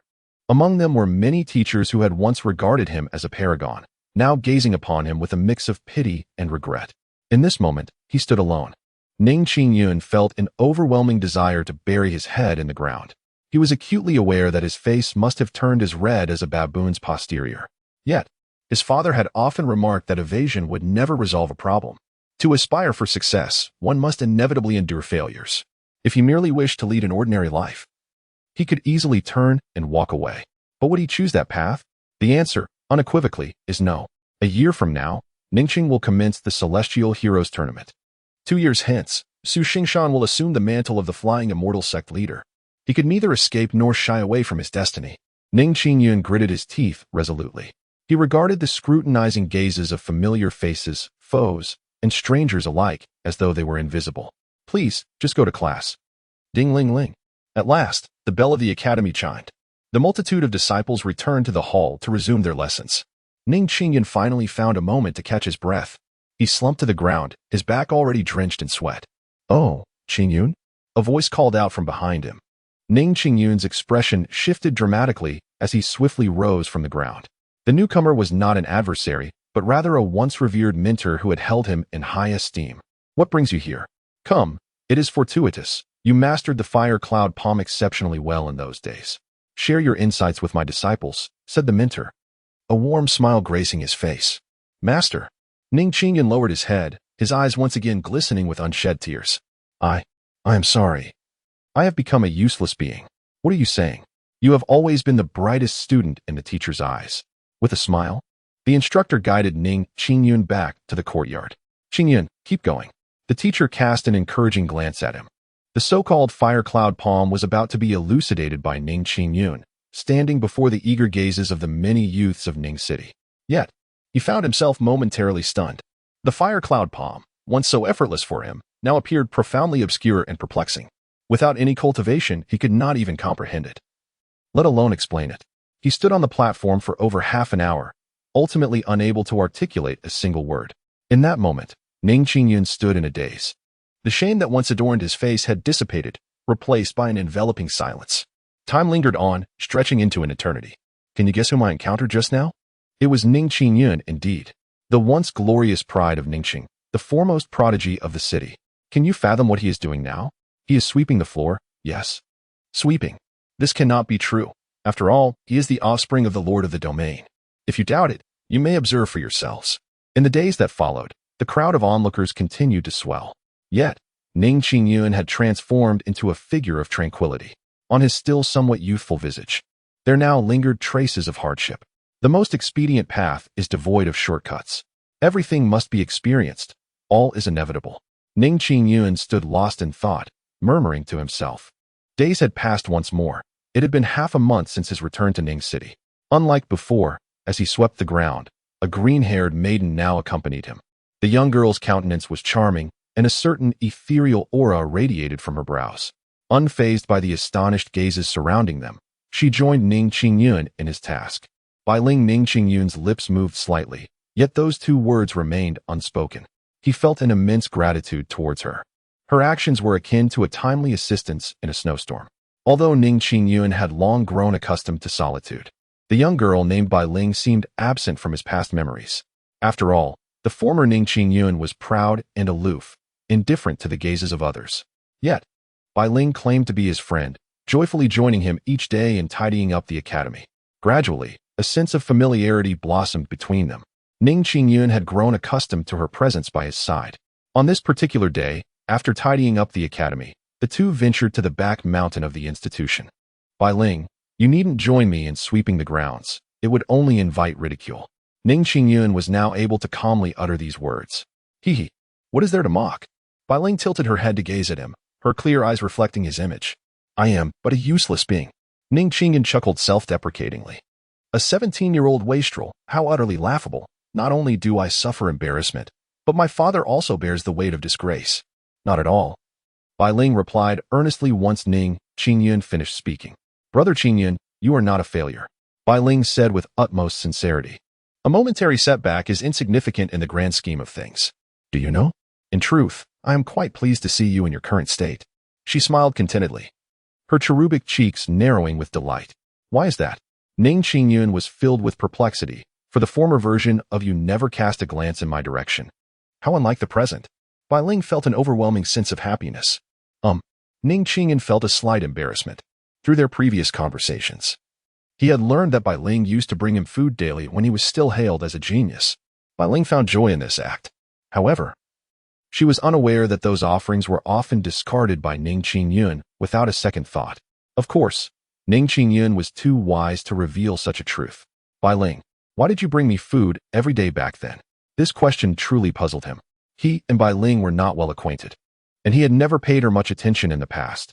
Was it merely because he was the most talented individual in Ning City? Did she admire him for that? Yet, that reasoning seemed flawed now, as he had undeniably fallen from grace. There was no longer any reason for her to be so kind to him. Meeting Ning Xuan's bewildered gaze, Bai Ling gently smiled and replied, it was because of the Domain Lord. Domain Lord? My father? At this revelation, Ning Xuan was genuinely taken aback. Bai Ling, are you really that kind of person? You've misunderstood me. Bai Ling shook her head, resting her hands on her cheeks. Our family did not originally belong here. We hail from the outer spiritual domain. Is that so? Ning Xuan gently caressed Bai Ling's hair, listening intently to her narrative. The Black Spirit Domain is truly a wonderful place. It is tranquil and harmonious, allowing for a life of comfort each day. The Bai family, once powerful, faced a calamity when enemies descended upon them, resulting in the tragic loss of countless kin. My father led us to flee to this sanctuary. As for Ningcheng, I no longer find myself in the relentless pursuit of cultivation as I once did. My father often speaks of vengeance, yet he has not ventured beyond the confines of Ning Xuan even once. Bai Ling's lineage is one of the three prominent families of Ning Xuan. It seems that every individual here carries a story from the past. The one constant, perhaps, is the profound respect for the domain king. But what relevance does this have to my father? Ning Xuan furrowed his brow, pondering the notion that no enemies dared to approach him due to his father's formidable power. This concept eluded him somewhat. Bai Ling smiled and remarked, however, this is merely one reason. Brother Xuan, are you aware of what the world beyond is truly like? Despite having ventured beyond Ning City to the Feishan sect, Ning Xuan's understanding was evidently limited. He could only offer an awkward smile as he awaited Bai Ling's narration. The sword domain comprises 12 minor spiritual realms, of which all but the Black Spirit realm are required to regularly remit cultivation resources to the Jiang family. Each spiritual realm is home to over 100 cities, where families of varying sizes must offer tributes to their city lord, who in turn must present offerings to the domain lord. The domain lord, then, is obligated to provide resources to the Jiang family. With numerous clan members to support, the demand for resources only escalates. But from where do these resources originate? They are requisitioned from the domain lord, who demands them from the city lords, who in turn collect from various prominent families and sections. Ultimately, the burden falls upon each individual. The resources required by the Jiang family will only continue to multiply. So what happens when resources run scarce? The answer lies in conflict, eliminating opponents to seize their resources. The weak perish, compelling everyone to strive relentlessly in their cultivation. Such is the nature of the world's operation. Having absorbed Bai Ling's account, Ning Xuan was left in a state of stupefaction. And what of the Black Spirit realm? Bai Ling replied with a radiant smile, the domain lord is not obligated to remit resources to the Jiang family. With the domain lord's presence, the Black Spirit realm thrives independently. Moreover, the domain lord seldom collects from other cities. Rather, the city lords eagerly deliver resources to him. Here, naturally, everyone lives in peace and contentment. Bai Ling's words struck Ning Xuan with profound astonishment. It became clear to him why, aside from the youth of his own academy, the remainder of the populace held him in such high regard. Previously, he had attributed their respect to his status as a genius. In the city, he never needed to spend money. The cultivators never accepted his spirit stones. He had assumed their reluctance stemmed from a fear of his father's potential wrath, which had displeased him. Yet now, it appeared that this refusal to accept spirit stones was perhaps not born of fear, but rather of deep respect. Ning Xuan's expression shifted repeatedly, ultimately culminating in a soft sigh. He realized that the more he learned about his father, the deeper his admiration grew. It seemed that Bai Ling's previous acts of bringing him meals were not merely due to his status as a prodigy, but rather because he was the son of someone as remarkable as Ning Xuan. Yet, the more he contemplated this, the more complex his feelings became. Ning Xuan felt increasingly distressed. The words of the three prominent families still echoed in his ears. How could his father, a dignified domain king, be ridiculed as having no successor? Those three families were truly infuriating. At the upcoming heroic assembly a year later, he vowed to strike back fiercely and silence everyone, releasing the pent-up frustration within him. Ning Xuan would never have imagined that the three clan leaders were actually performing alongside his father. A chill breeze swept through. Ning Xuan curled up slightly, discovering that Bai Ling was still resting peacefully against his shoulder. In her slumber, a gentle smile graced her lips, rendering her exceedingly charming and enchanting. Ning Xuan was momentarily taken aback. Suddenly, a tremendous gust of wind erupted. Ning Xuan's expression changed drastically. His body was uncontrollably swept away. Below the mountains lay an unfathomable abyss, a sheer cliff that plunged into the depths. Ning Xuan's face turned ashen, a singular thought consuming him. It's over. The imagined shattering of his very being had not come to pass. Am I not dead? Ning Xuan was drenched in a cold sweat.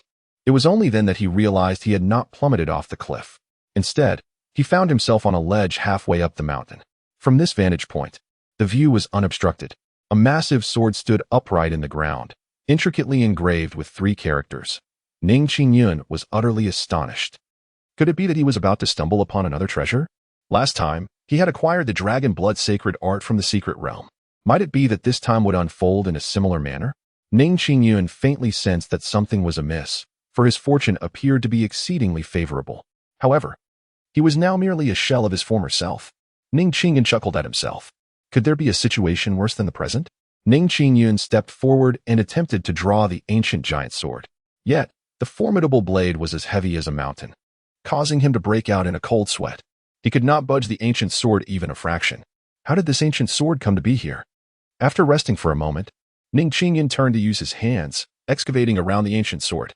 The last time, he unearthed a secret realm beneath a spiritual herb. Perhaps this time would yield similar results? Humans are often creatures of fantasy, simultaneously mocking the absurd while nurturing hope. Could a miracle manifest? The answer was evidently yes. Before long, Ning Qingyun held his breath, for he felt his fingers brush against something. It was a parchment-wrapped package. Upon opening it, he was astonished to find a resplendent ancient tome lying within. Defy the mundane, undergo countless transformations, and ascend to the other shore.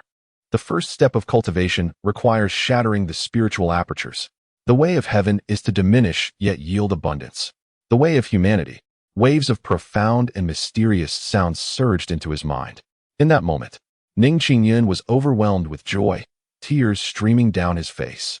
He discovered that his shattered spiritual aperture had miraculously been restored beneath the golden light. Moreover, the capacity to store spiritual energy had increased to an astonishing hundredfold. The 100 refinements Emperor's art?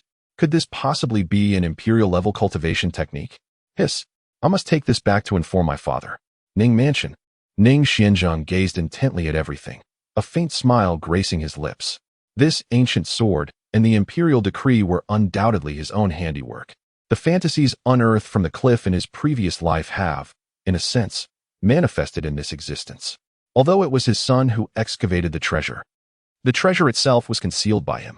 If Zhang Wuji could unearth treasures from the cliff, then why should his son Ning Qingyun be incapable of doing the same? Ning Xian, filled with a sinister sense of humor, contemplated. With a target for revenge established and a method of cultivation acquired, it was time to ascend to greater heights, to soar above the clouds. Subsequently, his cultivation would experience an exponential surge.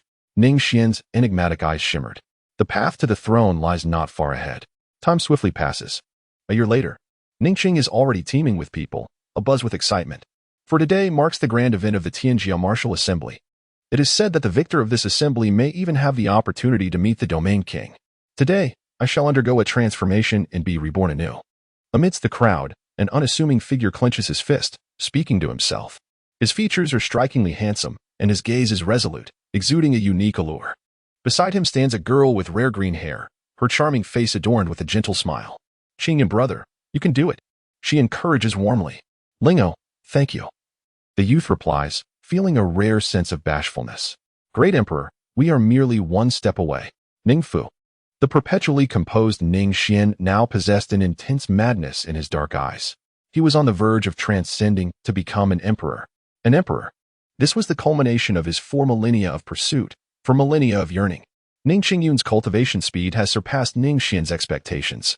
Remarkably, Ning Qingyun has already reached the 9th level of the transformation stage. It is worth noting that this has all transpired within just 1 year. Ning Xian felt a profound sense of emotion as the pace of progress exceeded his expectations. Although this was achieved with his utmost assistance, it was evident that if Ning Qingyun had not exerted himself, such remarkable results would not have been attainable. Ning Xian can provide an inexhaustible array of resources. However, it is equally true that mere resources cannot forge true powerhouses. Otherwise, how could those immortal imperial clans possibly decline? If the mere possession of resources were sufficient to cultivate strong individuals, this world would have long been dominated by a singular force. Yet, the reality is far more complex. This world comprises thousands of mortal realms. The script's effects are surprisingly profound. Perhaps I should orchestrate more of them? I must admit, it is indeed tempting. As for the pursuit of cultivation, Ning Xian does not place much emphasis on it. As a domain king, he possesses resources in abundance, and naturally, his offspring will not be lacking. Nonetheless, the sentiment remains. True strength cannot be nurtured merely through the feeding of resources as one would tend to livestock. It requires much more, attributes such as temperament, willpower, and even luck. Ning Xian's enigmatic gaze flickered.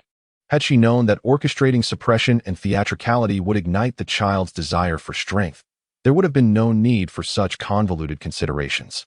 Henceforth, the offspring of the Ning family are destined to encounter numerous tribulations throughout their growth. Ning Xuan will assist them in overcoming every challenge they face. Through trials, they will grow and become stronger. As for the origins of these tribulations, that is a matter best left unspoken. In an instant, countless narratives surged through Ning Xuan's mind. It is not that he lacks paternal instincts. However, driven by his aspirations, Ning Qingyun's cultivation soared like a rocket. How could one not feel envious? After the martial competition, only Su Xingshan, a year hence, remained to transcend to the great emperor. He still fell short of the formidable cultivation required to ascend to the 9th layer of the divine transformation. Ning Xuanyu's eyes flickered momentarily. He intended to exert a bit more pressure on his elder brother, Ning Qingyun. For instance, he could fabricate a story that Su Xingshan had already attained sainthood. As for today's gathering of prodigies for martial arts, can that truly be called a martial competition? Ning Xuan had no intention of attending. Yet, before it had even begun, it was already determined. Today was not a contest of martial prowess. Such a contest would at least necessitate a semblance of equal strength. The sole theme for today was simply this: the personal showcase stage of Ning Qingyun. Today, he shall rise from the ashes, resurrecting the splendor of his former glory. Ning Xuan felt no concern whatsoever that Ning Qingyun would once again display his former arrogance and ignorance after achieving victory. He is Ning Qingyun. Yet he is no longer the Ning Qingyun of the past. Ningqing Square. The Black Spirit domain comprises a staggering 108 cities, each boasting a population nearing 1 million. Yet, Ningqing is particularly formidable, with a populace exceeding 9 million. It is not merely a city, but resembles a nation within a city. Today's gathering of prodigies sees the participation of over 100 exceptional talents, each radiating an overwhelming aura that inspires a sense of reverence in those who behold them. Amongst these illustrious individuals, none are mediocre, from a city of millions. Only a select few have emerged. However, on this day, the solemnity etched upon the faces of these 100 prodigies is palpable. They are unparalleled geniuses, yet today, an astonishing 111 of such extraordinary beings have convened. Each of the 108 cities has dispatched one representative for the contest, while the host city of Ningxing has sent 4 participants. Are all the competitors present? Boom. 3 formidable presences forcefully parted the crowd, revealing 3 youths, aged between 18 and 19. From the Lin family, Lin Feiyang. From the Xiao family, Xiao Feiyu. From the Bai family, Bai Feifei. The 3 of us are the renowned 3 young masters of Ningxing, hailing from the countryside. Come forth, and let us challenge you. The trio brazenly ascended the martial stage, inciting a cacophony among the gathered prodigies and the multitude of spectators numbering in the tens of thousands. Have they lost their minds? They murmured. How dare they call us country bumpkins? Who are these 3 to be so audacious? Amidst the whispers, the 100 prodigies furrowed their brows in unison, not out of offense at being labeled as rural simpletons. As the C'Armée de la C'Armée selected from millions, they would hardly be swayed by such trivial insults. What perplexed them, and what warranted their frowns, was the existence of such challengers. What was the motive behind the scorn directed at them? Such reckless fools, who dared to hurl insults without understanding the gravity of their situation, should not exist in reality, especially not in this esteemed gathering of prodigies. This enigma was indeed the most confounding aspect of the day. The exceptional talents of Ningxing. Are they truly so devoid of wisdom? In an instant, all eyes converged upon the elevated platform, where 4 figures were seated, leaders of the 3 prominent families and the city lord, Luoyang. Luoyang cleared his throat, his commanding visage adorned with eyes that dared not be gazed upon directly. Not even he could rival the imposing presence of the 3 family heads, who hitherto had been too intimidated to breathe in the presence of Ning Xuan. In this moment, they exuded an aura of dominance, akin to formidable sovereigns. The onlookers, too timid to meet their gaze, could only dare to fix their eyes upon the ground beneath them. Now that all had assembled, let the competition among the extraordinary talents commence. The rule is simple: victory is paramount. There is no need to place in the top 10, nor even the top 3. Only the singular triumph matters. Anything less than first place is inconsequential. Whosoever stands as the last one remaining in this contest shall be crowned the champion of the inaugural martial exhibition. Though his voice was not particularly loud, it reverberated across the square like the toll of a bell, clear for all to hear. Yet, in an unseen corner, the previously imposing city lord, Luoyang, revealed a faint smile of resignation as he turned to the 3 family heads. Everything has been arranged, I trust? The once serious expressions of the 3 family heads now betrayed their restlessness. Indeed, I have instructed my son to mock the other talents, inciting disdain among the crowd. only to ultimately yield to young Master Ning. In doing so, we shall ensure that young Master Ning garners the affection of the populace. I have conveyed the same hopes to the domain king, that he may be satisfied. Excellent. As the most distinguished talent among the three families, though perhaps not the absolute finest, he is undeniably a future successor. The three family heads had each arranged for their respective heirs to become acquainted with young Master Ning, perhaps with the intention of fostering camaraderie. As for the notion of arrogance, do they truly believe everyone is like Ning Xuan, with a domain king father that commands respect? These are merely tactics, for it has always been the case that only through strategy can one win the hearts of the people. Ning Xiao, seeking to overturn his current predicament, could not possibly do so without a countergesture. Once Ning Xuan claims the title of champion, the arrangement of three children to express remorse and anguish shall naturally facilitate their redemption. This strategy not only fulfills the mission of the domain king, but also connects his descendants with Ning Xiao, achieving dual objectives seamlessly. Amidst the jubilant cheers of the crowd, the Celestial Heroes competition commenced. Do not misunderstand me. I am not targeting any one of you. Lin Feiyong smirked with a crooked grin. I am referring to all present, who are nothing but trash. As he uttered the final words, Lin Feiyong defiantly raised his middle finger, directing it towards a youth in the audience. In that instant, the arena erupted into chaos, yet an eerie silence soon enveloped the scene. What was happening?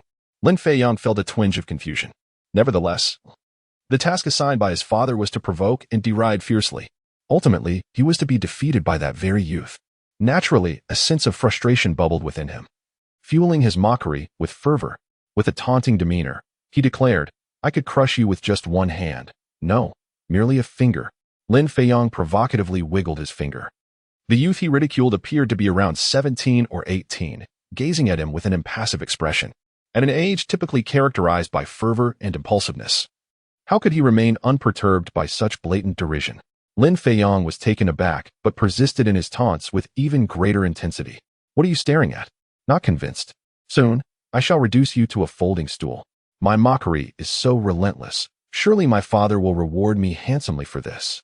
Lin Feiyong's crooked grin became increasingly practiced, not inciting mere annoyance, but rather a desire to eliminate him outright.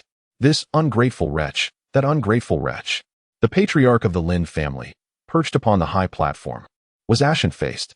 Damn it, he intended for Lin Feiyong to mock, yet not to such a brutal extent. This wretched child. The patriarch's teeth ground together in frustration. Lin Feiyong cast a glance at his usually imposing father, now exhibiting an unusual display of excitement. Mistaking it for encouragement, he intensified his ridicule. Useless, what are you looking at? Soon, I shall give you a good thrashing. With a resounding thud, the patriarch of the Lin family collapsed onto the ground. Have the rustic bumpkins from the countryside become self-conscious? Fearful? Hesitant? In the city of Ning, the three young lords stood in a triangular formation, each leaning against the other in a display of disdainful arrogance. Their expressions were as infuriating as ever. If you lack the courage to step forward, perhaps you should retreat to your humble abode and tend to your pigs. Xiao Feiyu crossed his arms, looking down his nose at the crowd. Step onto the stage. Your fates have long been sealed, and that fate is failure. There's no need to introduce yourselves, for I harbor no interest in the vanquished. Draped in a flowing white robe, Bai Fei tossed her hair with nonchalance. Pausing to admire herself in a mirror, completely disregarding the 100 talented youths before her, the assembled elites gritted their teeth, fists clenched. Despite knowing they should not be affected by such provocations, how could they remain entirely composed? They were all under 20, after all, and had never encountered such brazen insolence. Yet, the reason they managed to restrain themselves from rushing onto the stage was simple. They sought to claim victory. There could be only one champion, and clearly, the first to act would expend the most energy. Thus, for the sake of glory, they could endure a little longer. You lot are nothing but rotten fish and shrimp. And you dare to call yourselves elites? You're a disgrace to the Black Spirit domain. Lin and Xiao continued their scornful jibes, but beneath their derision lay a hint of helplessness. Their task was merely to clear the path for the young talents below. It was the responsibility of their master, or rather, the family head. However, as they mocked, they were astonished to find that the 100 elites could bear this taunting with such restraint.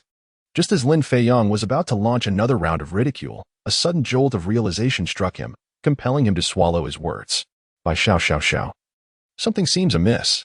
His expression shifted dramatically when he realized that what should have been the famed trio of Ning had, at some point, left him behind.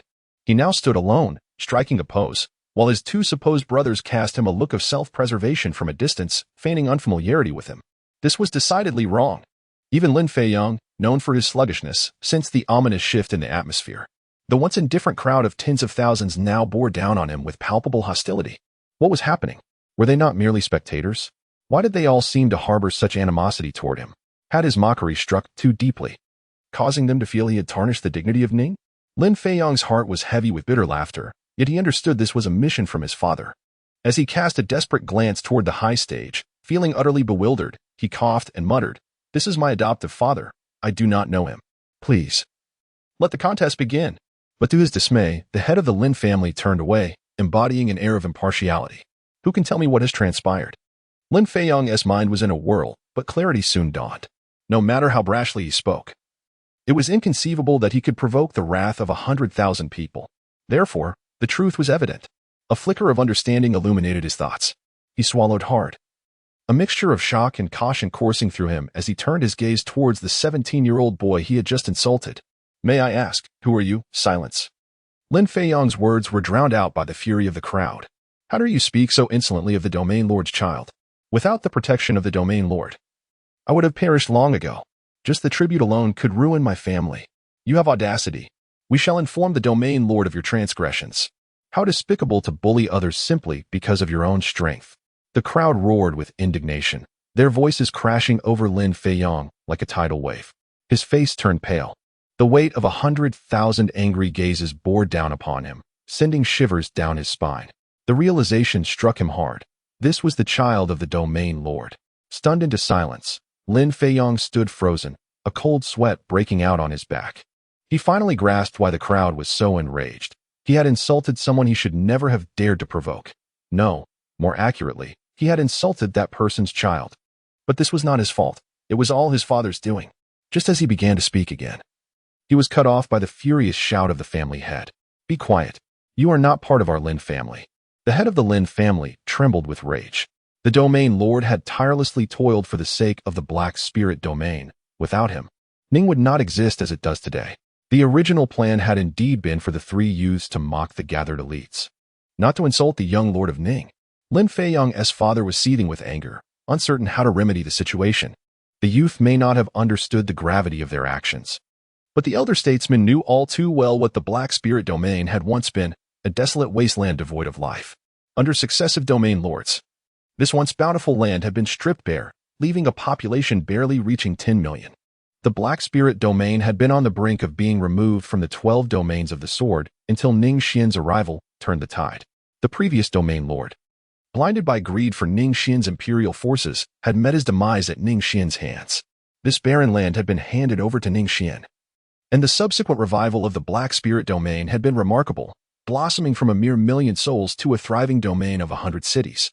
What had Ning Xuan done? In truth, he had done little more than refrain from the relentless plundering of resources that had characterized previous rulers. The old man sighed, recognizing that outsiders could never fathom the profound respect the people of the Black Spirit Domain held for the Domain Lord. In truth, he felt the same.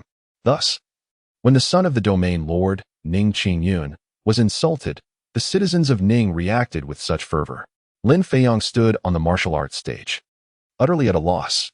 Just then, the cacophony of anger, cries, and outrage abruptly ceased. The 18-year-old Ning Xuan ascended the stage. "As you wished. I have come to defeat you." It was hard to believe such a young man had emerged from such lineage. His calm voice silenced the crowd, for the answer was clear. He was the son of the Domain Lord, Ning Xuan. Others may speak of his defeat, but Lin Feiyong, the prodigy of the Lin family, has long conveyed the harsh truth with his fists. The Lin family shall not be insulted. Yet in this moment, he could only shed tears of excitement, wishing to present his face to Ning Xuan for a beating, hoping to render his own existence inconspicuous. "Are you truly formidable? Why must you demean everyone so?" Ning Xuan spoke, his expression somewhat awkward. Perhaps he himself could hardly believe that he would utter such words, for in the past, his thoughts and actions mirrored exactly those of Lin Feiyong at this moment. In his confusion, he felt a tinge of relief, grateful that he had awakened early. Perhaps, as his father suggested, failure is not necessarily a misfortune. If he were still the prodigy of Ning Xuan from days gone by, how could he possibly concern himself with others, or contemplate from their perspectives? Moreover, he gazed at the green-haired girl in the audience, who was cheering him on. A hint of tenderness flickered in Ning Qingyun's eyes. How could he possibly encounter her?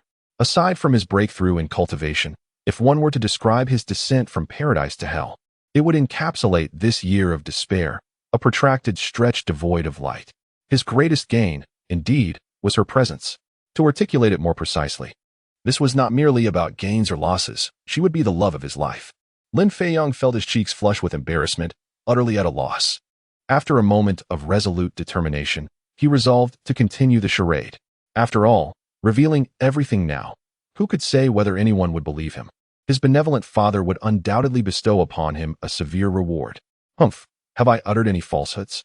Shouldn't the strong humiliate the weak? Ning Xiao, were you not once like this? Lin Feiyong gritted his teeth and declared, very well, very well.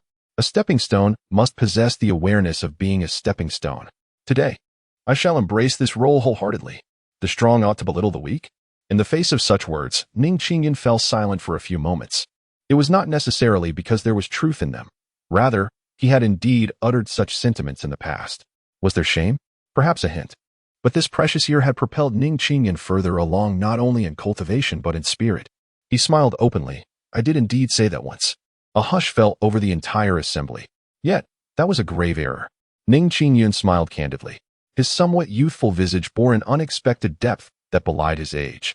The strong may embody the weak, and the weak may also embody the strong. They are intrinsically intertwined.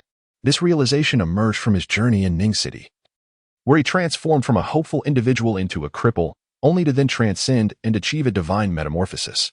From whence do the strong arise? Are they born as paragons of strength? Perhaps one possesses exceptional talent, but what does that truly signify in the realm of strength? Do you not require sustenance or elixirs? And where do these necessities originate?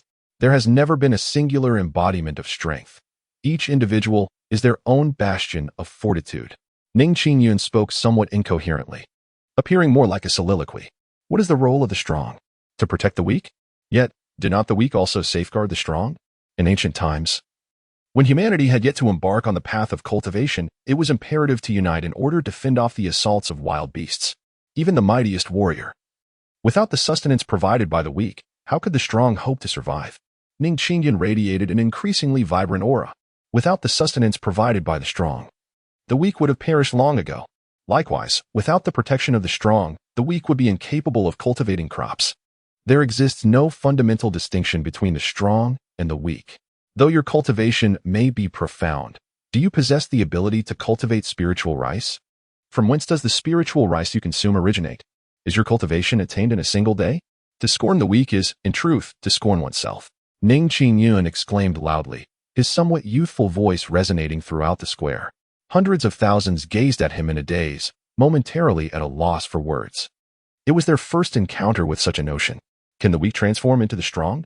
Indeed, they can. Yet, once the former weak attain strength, will anyone still advocate for them? Likely not.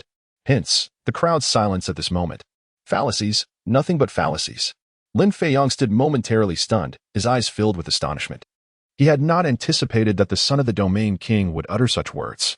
He scrutinized Ning Qingyun, noting his calm and gentle countenance, his gaze resolute and profound.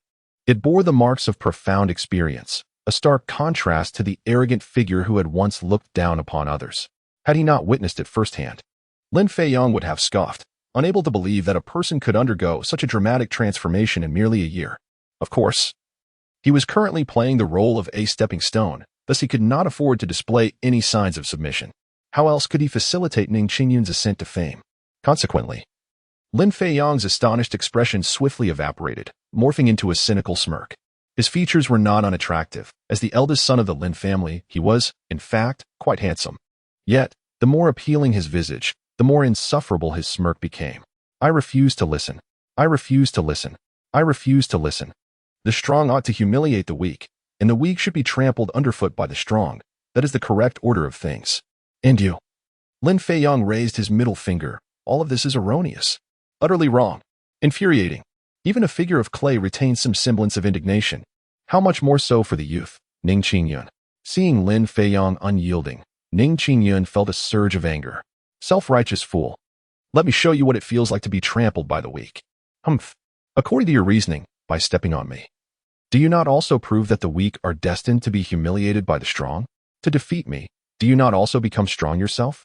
Are you not, then, merely a frail weakling? Infuriating.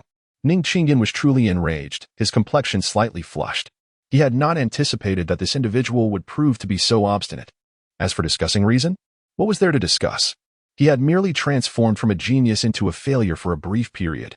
He had not been possessed. With an empty mind, how could one grasp such complexities? I shall defeat you. Come forth. It has been ages since I felt such exhilaration. Utilize all your strength, and allow me to experience a modicum of delight. Lin Feiyong's crooked smile became increasingly adept. That detestable fellow. Boom. Ning Xuan's figure flickered, transforming into several afterimages as he charged fiercely towards Lin Feiyong. That crooked mouth. This detestable crooked mouth. He was determined to turn that crooked mouth into a truly crooked one. Bang! Ning Xuan's fist struck Lin Feiyong with tremendous force, sending him hurtling through the air. With a resounding crash, he collided with the wall, leaving him with a singular thought. The pain was excruciating. How could he possess such strength? Ning Xuan gazed at his own fist, momentarily stunned for 2.5 seconds, consumed by a singular thought. How could he be so weak?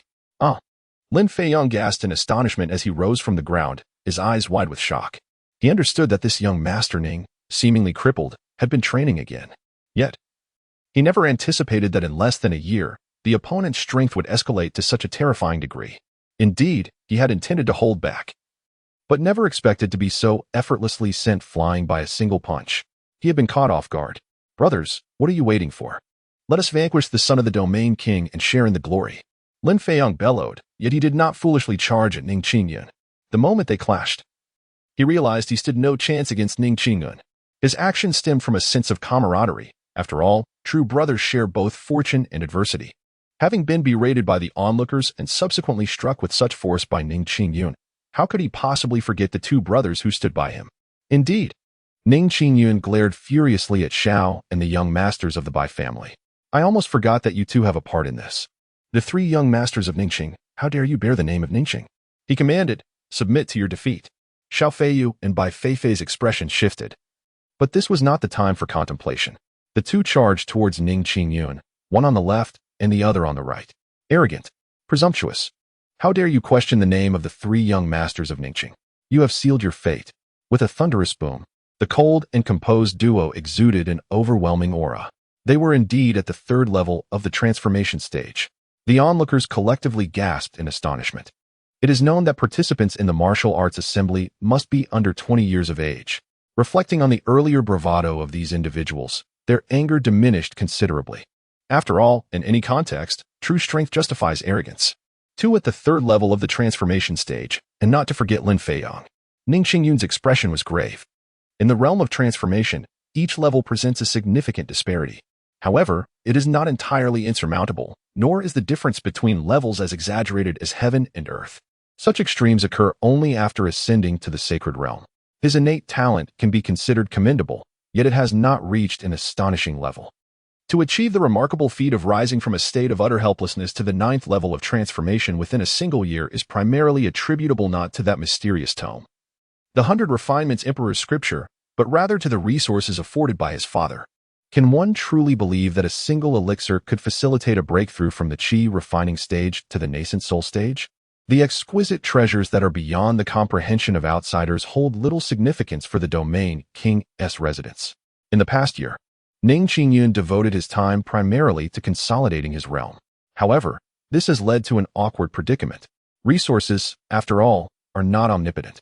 While one can achieve rapid enhancement of cultivation in the initial stages, what about martial skills? It is essential to understand that honing martial techniques cannot be accomplished merely by consuming elixirs. It necessitates relentless practice over time. Yet, Ning Xuan has been preoccupied with fortifying his cultivation, leaving little opportunity to diligently refine his martial arts. He now regrets not heeding his father's earlier advice to train in the Hongmeng secret realm, where mastering martial skills would have been most advantageous. Ning Xuan felt a twinge of regret, but now is not the moment for such thoughts. He needed to devise a strategy to contend with the 3 formidable adversaries before him, as well as the 100 other prodigies. Ning Xuan felt a slight numbness. He proclaimed that he must seize the first position, yet deep down, he harbored no substantial confidence. In terms of cultivation, the ninth level of the transformation stage undoubtedly stood at the pinnacle. However, when it came to actual combat, he glanced at the 100 extraordinary prodigies still present. Ning Xuan let out a bitter smile. Having done all that one could, he resigned himself to fate. Immediately, his gaze hardened with resolve. Even if he possessed no remarkable martial skills to showcase, these three despicable scoundrels, they mock the weak. They disdain the talents from foreign lands. Their arrogance and insolence are utterly intolerable. Ah! Ning Xuan cried out, enveloped in a radiant golden light, intending to first shield himself against this perilous strike. This is bad, he thought, as circumstances took an unexpected turn. The three clan leaders on the stage, along with the city lord, Luoyang, exchanged worried glances. Their original plan had been for Lin Feiyang and his companions to defeat the 100 outstanding talents present, thereby clearing the path for young Master Ning. Ultimately, they had intended for Ning to triumph over them. In this manner, the task assigned by the Domain King to restore Ning Xuan's confidence would have been effortlessly accomplished. However, to their surprise, Ning Xuan was the first to confront Lin Feiyang and his companions, which posed a significant dilemma. The trio of Lin Feiyang could employ a formidable formation, and when united, they were nearly invincible. Yet the pressing question remained. Lin Feiyang and his allies could not utilize their formation against young Master Ning. And yet, Lin Feiyang had faltered. How can Ning Xiao possibly seize the championship in martial arts? After all, this is merely a performance. Aside from the four of them discussing this matter, the other prodigies from various cities are likely unaware of it. It should be inconsequential, right? The city lord, Luoyang, reassured them. The Domain King merely tasked us with helping Ning Xiao regain his confidence. It appears that, at this point, Ning Xiao is nearly there. It would be splendid if he could clinch the title. However, should he fail, it would not be of great consequence to him now. After all, Ning Xiao has already transcended to the 9th level of transformation, no longer the helpless individual he was a year ago. That is indeed true. One of the three family heads sighed in relief upon hearing Luoyang's analysis. The Domain King has never been a miserly person. This matter should pose no significant issues. Ah! A sharp cry of pain echoed, drawing the attention of the four back to the martial stage. With just a glance, their expressions turned peculiar, struggling to contain their amusement. They gazed at the lamenting Xiao Feiyu and Bai Feifei. Ning Xuan furrowed his brow in confusion. Had he not just done anything at all? The moment Xiao Feiyu and Bai Feifei made contact with him, they were sent careening backward with anguished cries. Just as Ning Xuan pondered this perplexity, a voice filled with astonishment broke the silence. It was Lin Feiyang. His face was ashen, and his fingers trembled. A closer inspection would reveal that he was fiercely gripping his thigh with his other hand, a means to immerse himself in the act. Even if Kuan were present, he would be moved to tears by such dedication to his craft. But something was amiss. Lin Feiyang feigned terror and exclaimed, "It is the legendary, invincible, cosmic, and terrifying God Diamond Shield." Ah? Ning Xuan felt somewhat bewildered. Was the martial art he practiced truly so formidable? After all, it was merely called the Golden Bell Shield. It was a tome he had casually selected from the treasury of his estate, chosen for its simplicity, and thus he began his cultivation. Could it be that this particular technique was indeed so extraordinary? After all, it had been discovered within his father's esteemed collection of martial arts. Ning Xuan was somewhat perplexed. It was not that the child was foolish, but rather that the acting of Ning Cheng's third young master was exceptionally convincing. How terrifying! Xiao and Bai both gasped, instinctively lowering their heads. They bit their lips to stifle their laughter. Indeed, it was the invincible golden shield. Lin Feiyang would surely shout. The concocted tale was so convoluted that he struggled to recall it himself. Yet, this did not hinder him from feigning an expression of sheer awe and fear. This shield could return double the damage to the enemy. No wonder. Ning Xiao made no moves at all. Xiao Feiyu and Bai Feifei were severely injured. The onlookers all wore expressions of sudden realization. If that is indeed the case, then Ning Xiao is assured of victory. If even Xiao and Bai are unable to break through that divine barrier, who else could possibly contend? There was no doubt cast upon the authenticity of the situation. The answer is quite simple. After all, who could overlook that Ning Xuan's father is the Domain King? In the hearts of the people, Ning Xuan is regarded as an omnipotent and invincible deity. This is by no means an exaggeration. After all, among the 12 spirit domains of the Sword Domain, apart from Ning Xuan's Black Spirit Domain, which domain does not need to pay homage to the Jiang family, I refuse to accept this. At that moment, a roar shattered the silence.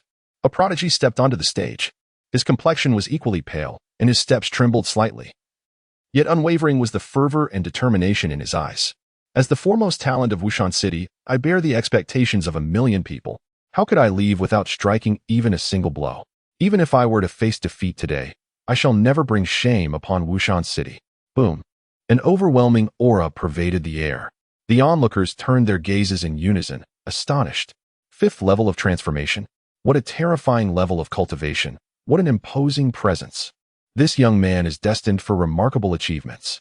The crowd marveled, yet only the 4 individuals on the high platform, including Luoyang, exchanged wry smiles. This time, things were truly about to go awry. Fifth level of transformation? They gazed at the prodigy from Wutan City who had ascended the martial stage once more. Ning Xingyun's expression was grave. The individual before him appeared to be even younger, merely 16 or 17 years of age.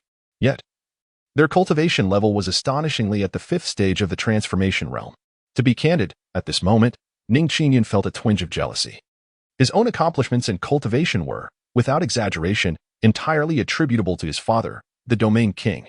With the backing of the Domain King, it was not only Ning Xingyun, but even a random individual bearing the surname Ning could achieve such heights. He had always harbored a sense of pride within. However, at this instant, an unprecedented and inexplicable sensation surged within his heart. Ning Xingyun instinctively clenched his fist, then released it with a bitter smile. "What is your name?" He recalled his father's words. "Heavenly prodigy? A genius?" "Yuner, your father is aware of your lofty self-regard. However, I must convey to you that this land is never devoid of talent. Never allow pride to swell within you, nor should you cease striving forward. Your beginnings far surpass those of the ordinary. Yet, above you, there are countless others who have commenced their journeys beyond your wildest imagination. Your father is not aiming to discourage you. I merely wish to remind you to never succumb to arrogance." These words had long since calloused Ning Xingyun's ears. It was not that he refused to listen. Rather, he found it difficult to absorb. Yet, in this very moment, the lessons his father had persistently repeated, which had previously failed to penetrate his understanding, flowed through him. "Wushan City, Yiyan." 16-year-old Yiyan spoke in a hushed tone. "Yiyan, is it? I shall remember that." Ning Xingyun nodded thoughtfully. As a gesture of courtesy, he introduced himself as well. "Ning Cheng, Ning Xingyun." "Ning Xingyun? I shall remember that." In the presence of the son of the Domain King, the youth who referred to himself as Yiyan maintained a composed and respectful demeanor. What kind of environment and what caliber of talent must it take to give rise to such a prodigy? Ning Xingyun had seldom known despair, nor had he ever faced significant setbacks. Yet, in this moment, he offered a wry smile. "The world is replete with prodigies as numerous as the fish crossing a river. Your adversaries are not mere mortals, but rather beings who stand on equal footing with you. And these are merely the prodigies emerging from the Black Spirit Domain. How vast is the world? The Black Spirit Domain is but one of the 12 minor regions within the Sword Domain. And what of the Sword Domain? There are thousands of such mortal realms, each a world unto itself. What was his aspiration in his youth? My journey has always been towards the stars and the sea." Bitterness unfurled within his heart. Ning Xingyun smiled bitterly, yet he could not even surmount the barrier of today. He was acutely aware of his impending defeat. Some adversaries exude an aura of strength the moment they stand before you, even before any blows are exchanged. The young Yiyan was undoubtedly such a presence. For individuals of this caliber, the concept of realm is merely a facade. Had he not solely focused on elevating his cultivation, but rather honed his martial skills and combat prowess, perhaps today would have unfolded differently. Alas, there are no what-ifs in this reality. At merely 16 years of age, Yiyan's mere presence instilled in Ning Xingyun an insurmountable sense of intimidation. Perhaps it was more than just a feeling. His fighting spirit was dissipating. How absurd was this? He was at the 9th level of the transformation god stage, while his opponent was at the 5th. Such a phenomenon should not occur. Yet, in this moment, Ning Xingyun found himself devoid of the desire to fight. He could only strive to maintain his protective barrier, perhaps as a last vestige of hope for a comeback, or perhaps as a mask for his inner turmoil. "I hail from Stone Village, a place perhaps unknown to many. I have battled ferociously against ferocious beasts and clashed with wild men. I have traversed the brink of death countless times, enduring such trials to arrive at this juncture." Yiyan spoke. His voice was not particularly loud, yet it resonated with an undeniable confidence that could be deeply felt by those who listened. And what of him? As he absorbed the young man's narrative, Ning Xingyun clenched his fist, rendered speechless. He had relied on the legacy of his ancestors to attain genius status. Yet he remained oblivious to the others. Foolishly, he had been rendered powerless.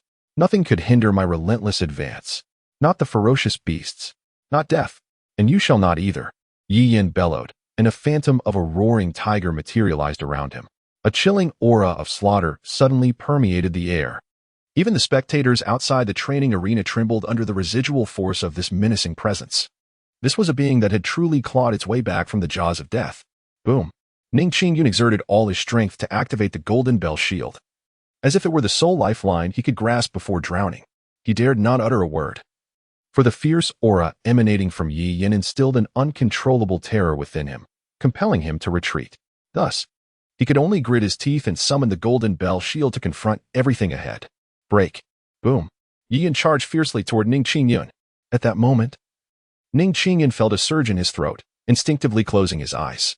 A deafening roar erupted. Yet, strangely enough, Ning Xuan swiftly opened his eyes, astonished. His golden bell shield remained intact. On the contrary, the fierce and formidable Yi Yin, who moments ago had exuded an air of invincibility, was now clutching his chest. The shattered image of a tiger hovering above him. He lay on the ground, wailing in agony. Ah, it hurts. It truly hurts. What is this? The invincible cosmic diamond shield?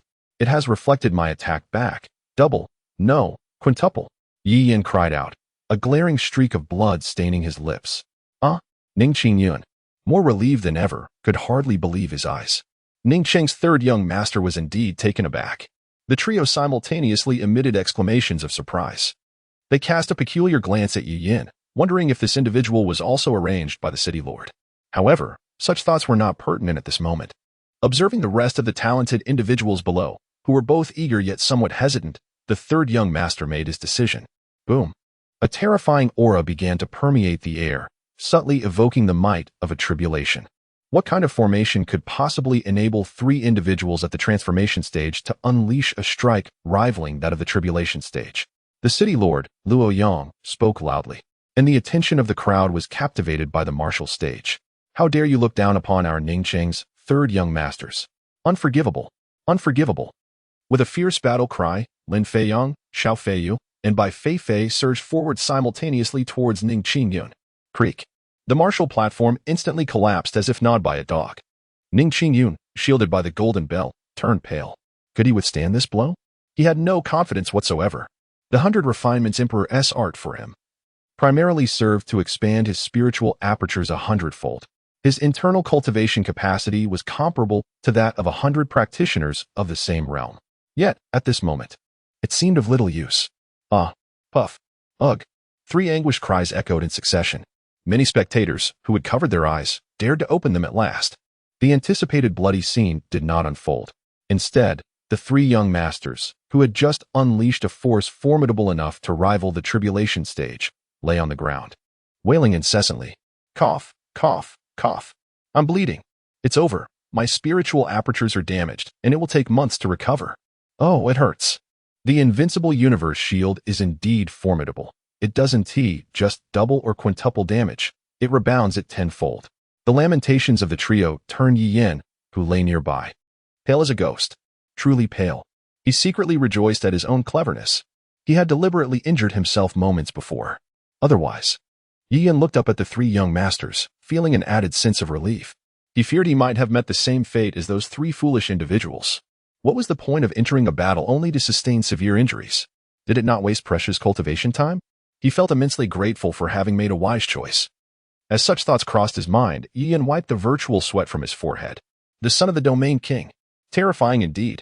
As for why he chose to take the stage at all, he had traveled a great distance to Ning Xuan. He could not leave without making a single move. For that would be utterly embarrassing. He was the fierce tiger, Yi Yin. Who else? Who else? Ning Xuan, previously trembling, now seemed invigorated. His excitement sweeping across the 100 talented individuals. It was not fear. He was so fervent that he wished for everyone to engage him in combat. I concede. I too concede. The son of the domain king is truly remarkable. The gathered talents, whether trembling in fear or paralyzed by shock, all chose to bow their heads. Very well, the inaugural Black Spirit Domain Talented Individuals competition concluded splendidly. The champion is Ning Xuan. City Lord Luo Yang's face radiated with joy. The three great family heads also wore sincere smiles. Indeed, this time, they had successfully navigated through without peril. Domain King, Domain King, Domain King. The surrounding crowd was even more exhilarated than the champion, Ning Xuan. Ning Xuan had finally attained a state of tranquility, while the crowd continued to erupt in fervent cheers. Esteemed guests, Luo Yang raised his hand to quell the clamor. Even the somewhat disheartened other prodigies turned their gazes toward him. Luo Yang was not merely the lord of Ning City. Indeed, it was absurd to equate the lord of Ning City, the dominion of the Domain King, with other lords. The Domain King had given specific instructions. After a moment of contemplation, Luo Yang spoke with gravity. The mere mention of the Domain King sent a ripple of excitement through everyone present. They focused intently for the advancement of the Black Spirit domain. Henceforth, Ning City would establish the Black Spirit Academy, where distinguished cultivators selected from various cities could receive their education. Yes, your voices will be among the first. It was as if an invisible hand had swept through the crowd, leaving them momentarily speechless. Yet, rather than feeling discomfort, their eyes glistened with emotion. Especially among the 100 elite prodigies, they were the most exceptional talents of their respective cities. But what lay ahead for them? Nothing. As the saying goes, the sword domain is never short of geniuses, unless, of course, your surname is Jiang. The establishment of this academy by the Domain King was akin to a rebirth for all present. To remain in a single city for a lifetime pales in comparison to nurturing talents from an entire domain. One need only consider the stark contrast. The latter would inevitably venture further. Not to mention, even engaging in battles against prodigies from other cities would yield immense benefits for everyone involved. Was the establishment of a domain academy a daunting task? Not at all. However, did anyone undertake it? At least in the sword domain, no one did. Be they geniuses or prodigies, what purpose did it serve? The Jiang family sought nothing more than servants to cater to their needs. Nothing less. The fervent shouts surged once more, echoing throughout Ning City. Even the incoming prodigies joined in the fray, their voices hoarse from the effort. Father, long live. Ning Xuan, holding the glory of victory, no longer bore the frivolity of his past. Instead, he appeared lost in thought for an extended period. Suddenly, a thunderous roar echoed above him. With a heart unburdened, Ning Xuan cast away the weight of his former struggles and stepped confidently into the tribulation.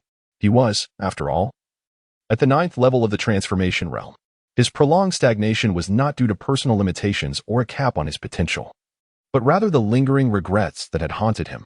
Yet now, having achieved victory, while remnants of regret may linger, there was no longer a sense of dissatisfaction. Even with the haunting presence of Su Xingshan, akin to a heart demon, awaiting him ahead, he would no longer falter as he had in the past. He would resolutely forge ahead, unwavering in his path. In the Ning Wang mansion, a notification resonated. Target Ning Xuan, successfully transcending the tribulation, experiencing an unprecedented surge in power. The system prompt echoed, all unfolding as anticipated, with Ning Xuan's breakthrough occurring even more swiftly than Ning Xuan had envisioned. The typically composed Ning Xuan could not help but feel a surge of fervor as he beheld this transformation, which was not merely a child's evolution, but rather an ascension toward imperial status. A cataclysmic force, unimaginable in its magnitude, surged through Ning Xuan's aging form. He was already at the pinnacle of the Saint's sovereign realm, and within this vast reservoir of power, a crack resounded. The bottleneck shattered, the shackles broke free. It was a natural progression. Ning Xuan had become an emperor. A profound hum reverberated as he merely lifted a finger, emanating an aura that threatened to annihilate the cosmos. This aura was one of devastation, despair, and terror. A mere wisp of imperial might could subdue an entire domain, staining the world with blood. This was a power far beyond the Saint's sovereign realm, imperial majesty. Ning Xuan felt the immense power coursing through his veins, his thoughts swirling in a tempest. For 1,000 years, a full span of 4 millennia. At the moment of his transcendence, his greatest aspiration was to ascend to the rank of emperor, a dream he cherished deeply. As for other realms, one cannot fathom what lies beyond their comprehension. At that time, Ning Xuan had not envisioned anything beyond that pursuit. Now, merely a decade or so after activating the system, he reflected on how the title of emperor, once the pinnacle of his ambitions, had transformed into merely the starting point of a greater journey. The notion of becoming an emperor was no longer astonishing. Rather, it evoked a sense of bittersweet nostalgia. Before achieving this status, Ning Xuan had been fervently passionate. Yet, upon realizing his dream, his gaze settled into a serene calm. The title of emperor would not serve as a terminus. Surpassing this realm would usher in a transformation beyond mere power. Ning Xuan's physique has transformed into a more robust and powerful form. His muscles, akin to finely sculpted masterpieces, seem to leap with vitality, perfect in every aspect, to the extent that even a young woman would blush and emit a soft hum upon witnessing him. This is not merely a superficial alteration of appearance. At the Holy Sovereign realm, one's lifespan barely reaches 10,000 years. In contrast, an emperor enjoys a longevity of up to 30,000 years. When gauged by the standards of an ordinary person, Ning Xuan's vitality astonishingly equates to that of an extraordinary 20 years. Even in his current aged semblance, he emanates no hint of decay. On the contrary, he radiates vitality, much like a towering ancient tree. When gazed upon from below, one can only marvel at its magnificent expanse that shelters the heavens. The great tree upholds the sky, particularly in its prime. A few days later, Ning Xuan raised his brow. The communication stone vibrated. He had received a message. Friend Ning, come quickly to gather. In the alchemy domain, the medicine sovereign. The alchemy domain's medicine sovereign? Ning Xuan pondered for a moment.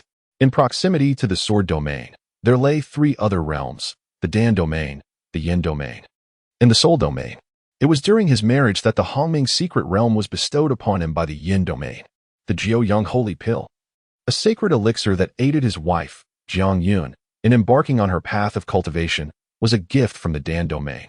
The medicine sovereign, a formidable saint-level expert, presided over the Dan domain. The Flame Alliance, the Soul Palace, and the Dan sect all stood on par with the ancient Jiang family, each a powerful imperial clan. These three great forces surpassed the ancient Jiang family in strength, a fact easily understood. All possessed imperial weapons of legacy, whereas the ancient Jiang family did not. It is worth noting that Ning Xuan maintained a commendable relationship with both the medicine sovereign and the flame sovereign, as they were at least acquaintances. He wondered what business the medicine sovereign had in seeking him this time. Ning Xuan's divine sense swept across the realm, discerning that Ning Qingyun was diligently cultivating within the primordial secret realm. At merely 18 years of age, he had already reached the crossing tribulation stage. Yet he had not squandered his training. On the contrary, he worked with even greater diligence than before. Su Xingshan, a year hence, I shall repay the grievances of that year 100-fold. On the day you assume the position of the sect master, I will defeat you and lay bare your grotesque visage. Even in meditation, Ning Qingyun's teeth were clenched in defiance. Ning Xuan, upon witnessing the scene, shook his head with a smile. Everything is flourishing and thriving. His wife, Jiang Yun, is also preparing for the upcoming Baixian conference. However, Jiang Yun's cultivation is not particularly advanced. It seems rather challenging for her to defeat Jiang Juner when the time comes. Ning Xuan shook his head. Yet he did not dwell on these matters. For someone of his exalted status, the Saint Sovereign realm might present certain challenges, but he was now an emperor. What tribulations could possibly remain? All things, indeed, exist within a single thought. This is not arrogance, but rather an undeniable truth. The realm of the Saint Sovereign is a deadlock, while the path of the Emperor is one of boundless possibilities. Ning Xuan's figure flickered as he departed from the mansion. In the vast expanse above, where the heavens and earth intertwined, three esteemed figures were seated in opposition: an elderly man with white brows, a man with a somber countenance, and a woman clad in golden robes. The Apothecary Sovereign, the Soul Monarch, the Flame Emperor. These three revered beings, each a sovereign of their respective realms, had gathered here today. Remarkably, their status eclipsed even that of Jiang Shan. Yet, none of them spoke. Instead, they furrowed their brows in contemplation, as if deep in thought. At that moment, the air vibrated with a resonant hum, and a figure clad in an inky robe emerged, striding through the void. His features were strikingly handsome, with deep-set eyes and flowing white hair. His indifferent demeanor radiated an overwhelming sense of pressure. Ning Xuan, aside from the three sovereigns of the imperial clans, you are the sole ruler of the domain. Esteemed friend Ning, please take your seat promptly. The arrival of Ning Xuan drew the attention of the three individuals who had furrowed brows. The medicine emperor greeted him with a benevolent smile, while the flame emperor nodded in acknowledgement. Only the soul sovereign cast a dark gaze, tinged with a hint of coldness, clearly indicating a less than cordial relationship with Ning Xuan, the medicine emperor and the flame emperor. Ning Xuan nodded in acknowledgement and gracefully took his seat. As for the chilling demeanor of the soul sovereign, after 4 millennia, it was improbable that one would be surrounded solely by friends. Enemies and hardships invariably accompany a person throughout life. The journey of existence has never been solely adorned with delightful rewards. To dwell on every trivial matter would have long since driven him to distraction. In fact, Ning Xuan himself had forgotten the origins of his connection with the Soul Sovereign. Indeed, he seldom allowed insignificant matters to occupy his thoughts. Ning, my friend, the alchemist emperor began. His brow furrowed with gravity as he rubbed his temples after Ning Xuan had seated himself. The purpose of your invitation here is to discuss the alliance among the realms of alchemy, flame, soul, and sword. An alliance? Ning Xuan raised an eyebrow, eagerly awaiting the continued explanation from the medicine emperor. Why, in a perfectly fine situation, did the four domains seek to form an alliance? And why was it Ning Xuan, rather than the imperial family of the sword domain, the Jiang clan, who was invited? The gathered crowd was fully aware of the unspoken truth. The answer was exceedingly simple and evident. Ning Xuan possesses an imperial weapon. To speak candidly, a royal lineage devoid of such a weapon is hardly worthy of the title emperor. Among the multitude of imperial clans, the Jiang family stands out as the most inconspicuous, their strength ranking among the lowest. This matter prompted the medicine sovereign to display a grave and bitter smile. On this day, the furrows on his brow seemed to exceed all those of previous days combined. Wait. At that moment, the soul sovereign interjected with a mocking sneer, abruptly halting the medicine sovereign's discourse. Instantly, both the medicine sovereign and the flame emperor turned their brows toward him.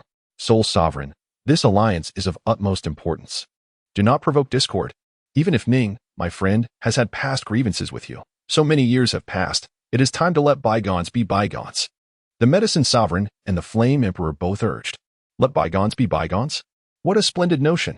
The soul sovereign retorted with a chilling laugh, which soon transformed into a desolate cackle.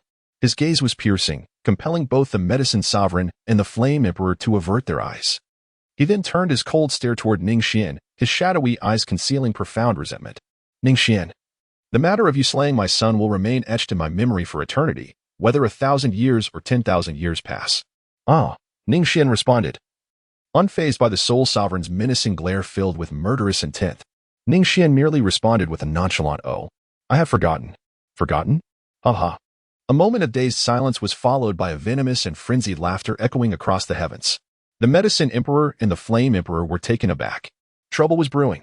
Soul sovereign, how can you blame Taoist Ning for the actions of your son? It was your son who, in pursuit of the 10,000 souls banner, slaughtered countless innocents in cities, prompting Taoist Ning to take action against him. The medicine emperor hastily interjected, hoping to prevent the soul sovereign from clashing with Ning Xuan, as such a conflict would not serve their interests. Indeed, Taoist Ning's actions were justified, as he acted in accordance with the will of heaven. The flame emperor, draped in a golden robe, concurred.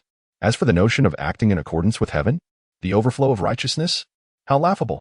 At their level of cultivation and status, righteousness was akin to a courtesan's chastity, something to be upheld but never spoken of. Their defense of Ning Xuan was not born of deep camaraderie. Rather, it was a pragmatic stance. Should the soul sovereign truly engage in battle with Ning Xuan, the repercussions would be far from desirable for either of them. And as for friendship, that was even more absurd. At such elevated stations, discussing the quality of relationships was naively simplistic. So-called friendship merely existed in the realm of mutual benefit under equitable circumstances, just as two impoverished scholars might feel a kinship. Their friendship could be real or illusory, merely a lack of better alternatives. Otherwise, anyone could claim to be anyone's friend. Like the foolish mortals who endlessly chase after emotions, they often concoct amusing anecdotes to validate their feelings. Did two elderly couples holding hands until death truly remain together out of love? How preposterous! They are simply without better options. The strong are primarily driven by self-interest, while it is the pitiable weak who become ensnared in the illusion of emotion. Acting in accordance with heaven? How ironic! The soul sovereign's face turned ashen, brimming with fury. According to the flame emperor's words, he had slaughtered no fewer than 1,000,000 souls in his pursuit of power. Do you intend to act in accordance with heaven today? The flame emperor's expression shifted slightly, gesturing for silence. It was all a misunderstanding. Soul sovereign, let us not disturb the peace. We are friends, after all. The medicine emperor echoed the sentiment, urging calm. As you wish, may it be in accordance with heaven. Yet at that moment, Ning Xuan, who had remained silent, spoke with an air of calmness, as if discussing a matter of little consequence.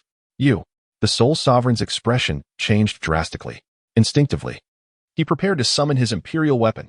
However, in the next instant, he appeared as if he had seen a ghost. His eyes widened in horror. Boom! A vast and formidable force enveloped him entirely. He was rendered immobile, unable to struggle. That was the unique might of an emperor. And from whom did this power emanate? From Ning Xuan. He merely raised a finger. In the past, I was a holy king, and you sought vengeance under that pretext. Once, I was a holy sovereign, and you reviled and resented me. Now that I am an emperor, do you dare provoke me? His calm voice resonated like the decree of a deity, instilling fear into the hearts of all. The might of the emperor, terrifying and boundless. It suppressed all around. The flame emperor turned pale, utterly shocked. The medicine emperor trembled as if witnessing a divine miracle. The soul sovereign, abandoning all his holy power, could only utter in fear, misunderstanding. Boom. In the next moment, the tranquil finger descended as if the heavens themselves were collapsing. How could he resist? How could he evade? Die. Boom. The indifferent words echoed. In an instant, the soul sovereign was obliterated, turning to ash. An emperor must not be insulted. Buzz. Only a skeletal black banner trembled in the aftermath. That was the imperial weapon, a relic of the soul palace. And now, with a mere wave of his hand, Ning Xuan effortlessly refined the imperial weapon, claiming it as his own. What is the purpose of the Four Regions Alliance? Please, do continue. A calm voice resonated once more, yet only the pounding of their hearts responded in reply. Both the Flame Emperor and the Medicine Sovereign stood frozen in disbelief, their bodies trembling uncontrollably. The Soul Sovereign had perished, a ruler of the imperial clan whose power was on par with theirs. Just like that, he had dissipated, no different from an ant. Their terror stemmed not merely from this. What was even more horrifying was that it was Ning Xuan who had executed the Soul Sovereign. He had ascended to the rank of emperor. A holy king could indeed become an emperor. To sever one's path with a self-inflicted wound meant a permanent cessation of the journey to imperial status. It was a universally acknowledged truth across myriad realms. An unyielding law, impervious to change. Yet at this moment, the figure of this emperor before them had undeniably shattered that inescapable curse. A miracle. It was nothing short of astonishing. The Medicine Sovereign was overwhelmed with an abundance of astonishment and doubt. However, upon hearing Ning Xuan's inquiry, he swallowed all his uncertainties. Rising respectfully to his feet, unwilling to sit in opposition to Ning Xuan, the Flame Emperor mirrored this sentiment. This was not a request from Ning Xuan, nor did it require any command. An emperor must not be disrespected. Likewise, one's cultivation determined their status. To sit across from an emperor? For cultivators in this world, that was an unforgivable act of disrespect. Different levels of cultivation dictated different societal standings. Ning, have you become an emperor? The Medicine Sovereign realized that this question was somewhat impolite, yet he found himself asking it in a daze. Even now, the scene of the Soul Sovereign's demise replayed vividly in his mind, one finger extinguishing the sovereign. Well, do enlighten me. What is the matter with the alliance? Ning Xuan nodded calmly, seemingly devoid of impatience. He merely reiterated his previous words. The two alchemists, who had been carefully observing his expression, simultaneously gasped in astonishment. The Emperor. Ning Xuan has truly become the Emperor. This individual is indeed terrifying. Previously, both the Medicine Emperor and the Flame Emperor sought to curry favor with Ning Xuan, primarily due to the value he held in wielding the imperial weapon. Yet, neither of them could have anticipated that this seemingly silent and occasionally immature character would engage in acts of righteousness devoid of personal gain. Is this not a mark of naivety? It is astonishing that he could one day ascend to the status of a great emperor. One must never provoke him. Cold sweat does not require concealment, as it trickles down from the foreheads of the Medicine Emperor and the Flame Emperor. The death of the Soul Sovereign was indeed a tragedy. Had he been aware of Ning Xuan's prowess, how could he have acted so recklessly? Ning Xuan's cunning is truly terrifying. Had he directly confronted the Soul Sovereign, with the Emperor's weapon in hand, the Soul Sovereign, though perhaps not a match, could have still held his ground for a time. As the leader of the imperial clan, he undoubtedly possesses numerous defensive measures. Yet, what is truly alarming? A dignified emperor, when faced with the disrespect of the Holy Sovereign, exhibited not a trace of reaction. It was not until the moment he suddenly struck that the scene unfolded. It was swift and decisive, without the slightest hint of hesitation. The Soul Sovereign was extinguished with a mere finger, offering not even the faintest resistance. This transcends mere power. It also reveals a profound cunning. Ning, Senior Ning, upon meeting Ning Xuan's gaze, the Medicine Sovereign's heart trembled. He was on the verge of tears, utterly at a loss on how to interact with Ning Xuan, even uncertain of how to address him. There is no need for such formality. Do share the purpose of your alliance. Ning Xuan remained composed, his demeanor as serene as ever. Yet, the Emperor of Medicine dared not relax even for a moment. He trembled with trepidation, unable to articulate a single coherent thought. Despite the myriad of thoughts swirling in his mind, he felt as though he were shackled before the emperor, utterly devoid of ease. Reflecting upon the countless years of arduous cultivation that had bestowed upon him immeasurable glory, wealth, and status, he was nevertheless confronted with a terrifying entity capable of extinguishing his existence at will. The emperor, by all rights, ought not to mingle with those of his ilk. They were unworthy of such proximity. I have stated, there is no need for such formality. Ning Xuan rubbed his brow, acutely aware that in this world, the law of the jungle prevails, and a hierarchy governed by strength is something unfathomable from his past life. Yet, he was still taken aback by the sheer terror his display of cultivation instilled in the two individuals before him. This was not the outcome Ning Xuan had desired. Thus, he proposed, I have yet to take on any disciples. Would you two be willing to become my students? Ning Xuan remained impassive, contemplating as he spoke. A great emperor is indeed a great emperor. Without providing some assurance, these two individuals are likely to find it exceedingly difficult to fulfill their roles in his grand design. In Ning Xuan's mind, numerous scripts abound. It is evident that he cannot solely invest in his son, Ning Xuan, for the future. Thus, on many occasions, it is only natural that he requires others to collaborate with him in performing these narratives. Ning Xuan has always possessed a far-reaching vision. Even after his ascension to the status of emperor, he has never succumbed to blind confidence, believing that solitary strength could render him invincible in the world. Such a notion is indeed foolish. His desire to become stronger hinges significantly on the investment system. Consequently, nurturing the next generation becomes imperative. He intends to proclaim his imperial status to the world. Setting aside other considerations, the examples of decayed imperial clans are evident before him. He does not wish for his descendants to fall prey to a life of indulgence and complacency. There is no alternative. Ning Xuan has always remembered the venerable elder who bestowed upon him immeasurable grace upon his arrival in this world. He still needs to avenge that elder. Relying solely on his own strength, it is evidently impossible to accomplish this. The only hope lies in nurturing one, or perhaps even multiple progeny, to the realm of the emperor, or even beyond that. Only after achieving such extraordinary power may there be a glimmer of hope. Master Ning, I pay my respects. Revered teacher, in the depths of Ning Xuan's thoughts, the medicine emperor and the flame emperor had already bowed their heads in reverence, prostrating themselves repeatedly. They continued this act for dozens of times without pause, both appearing exceedingly exhilarated. After a brief moment of astonishment, their excitement surged. Yes, please rise. Ning Xuan assisted the two individuals to their feet. Although they still appeared somewhat reserved, they no longer seemed as terrified as they had been before, rendered speechless. Ning Xuan nodded. Please inform me of the matters regarding the alliance first. Yes, Master Ning. The medicine emperor replied with utmost reverence. When addressing Master Ning, his aged face bore no hint of discomfort. In this world, it is indeed the powerful who dictate the terms. To be able to take the great Emperor Ning Xuan as their mentor is, for them, a significant boon. Master Ning. It is not only the four domains that intend to form an alliance. All the mortal realms are also engaging in mutual alliances. The expression of the medicine emperor grew solemn once more. Oh, Ning Xuan gestured for him to continue speaking.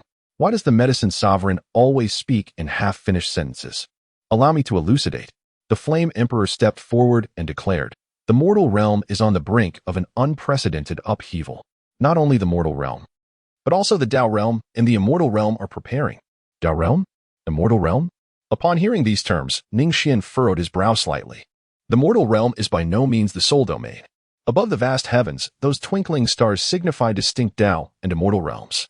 The world is structured hierarchically, with clarity at each level. The mortal realm venerates the emperor.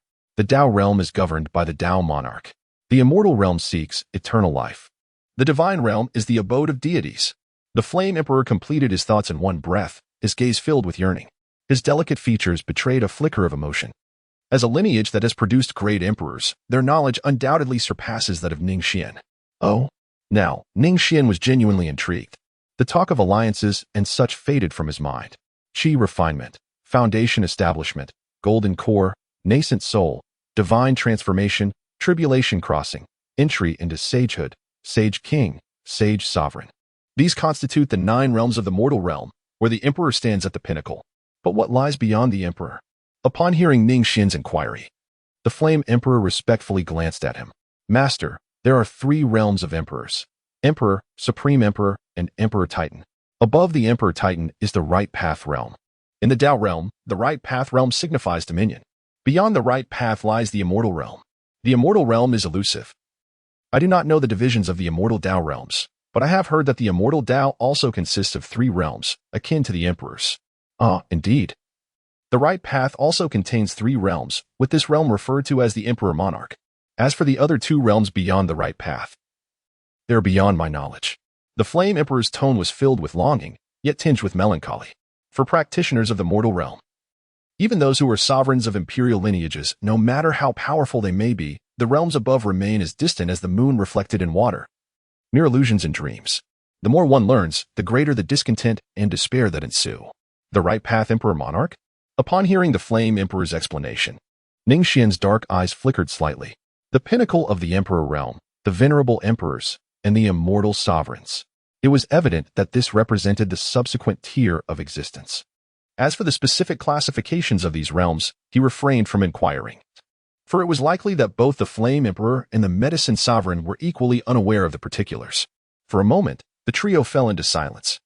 The Flame Emperor and the Medicine Sovereign wore expressions of deep longing, embodying a sigh of unattainable aspirations. Only Ning Xuan, with his shimmering eyes, was not filled with yearning but rather with thoughts of potential narratives. Indeed, after absorbing the Flame Emperor's exposition, he contemplated the idea of nurturing more offspring and scripting additional tales. At 4,000 years of age, it was the prime time for ambition. Ahem. However, his ambition was not to toil relentlessly in cultivation, but rather to fervently orchestrate scripts for his children, inspiring future generations to grow stronger. After a brief pause, Ning Xuan was the first to speak, drawing the thoughts of the Flame Emperor and the Medicine Sovereign back to the present. And what connection does the alliance you speak of have with all of this? Ning Xuan, the Medicine Sovereign, replied this time. Our ancestors included a certain great emperor who ascended to the realm of the Tao, thus granting us access to a wider array of information. As he stroked his long beard, the Medicine Sovereign was about to elaborate on the matter of the alliance when, whoosh, Ning Xuan cast a piercing gaze, causing the other to hesitate in his speech. He quickly continued, I have heard that at the end of the firmament lies a forbidden ancestral domain. It is the ultimate destination for the most formidable practitioners in the world. This is the culmination of the path of cultivation, the origin of all existence. Within that realm, something astonishing is unfolding. The expression on the Medicine Emperor's face turned grave, pale to the point of being ghastly. They have ignited the fortune of the future, sacrificing the past and present to borrow 200 years for the now. During these 2 centuries, the world will witness the emergence of an unparalleled existence, one that will never be replicated. Spiritual herbs will flourish, opportunities will abound, and countless prodigious talents will arise in the years to come. But is this not a good thing? A good thing? The Medicine Emperor chuckled bitterly, unable to find any joy in his laughter. His complexion grew increasingly dire. Every situation comes with a price. These 2 frenzied centuries will also mark the final 200 years. Just 200 years remain. If one cannot transcend and break free, then there is only a path to death. The Medicine Emperor's voice grew louder, his emotions spiraling out of control. Ning Xuan furrowed her brow, grasping the implication of the Medicine Emperor's words. In other words, the mortal realm has but 200 years left? After 2 centuries, the mortal realm will face demise. Its spiritual energy utterly depleted? It is not merely a matter of decline or the exhaustion of spiritual essence. The Medicine Emperor offered a grim smile. If that were the case, it would still be a lesser fate.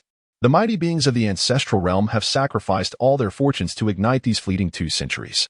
200 years hence, it will not be merely a depletion of spiritual energy or the wilting of all life, but rather annihilation. The mortal realm, stripped of its core energies of fortune, will be reduced to nothingness. Not just the mortal realm, but also the Tao realm and the immortal realm shall similarly vanish.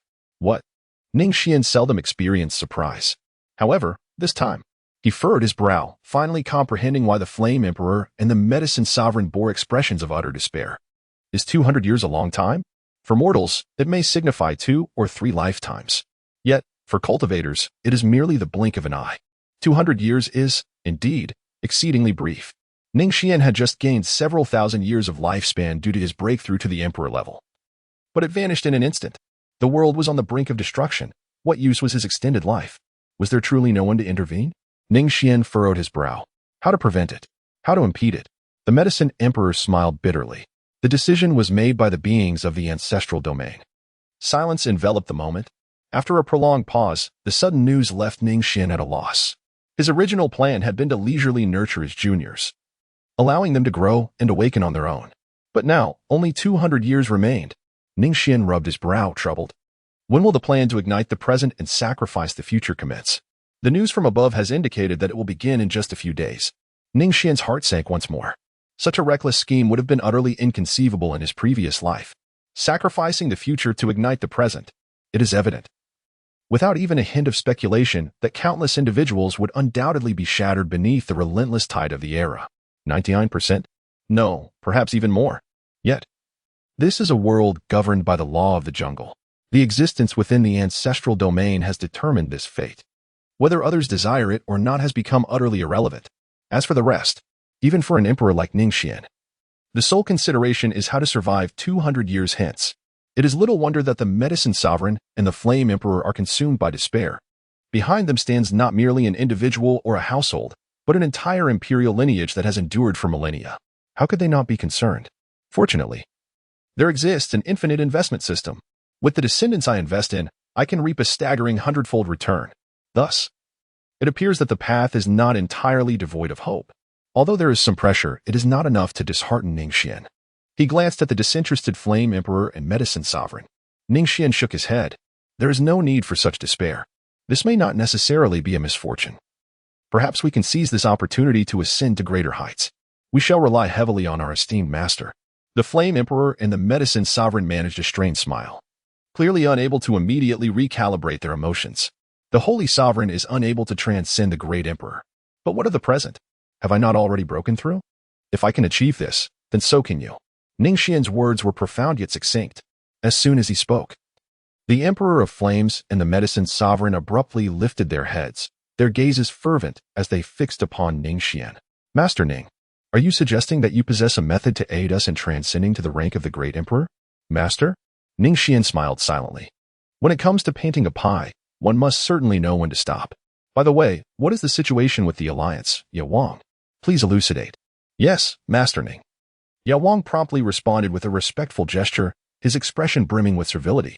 This concern is not mine alone. The other realms, possessing means to receive information, are equally perturbed. Traditionally, the realms govern themselves independently, yet since the news from the ancestral realm emerged, numerous realms have contemplated uniting to devour the others and strengthen their own.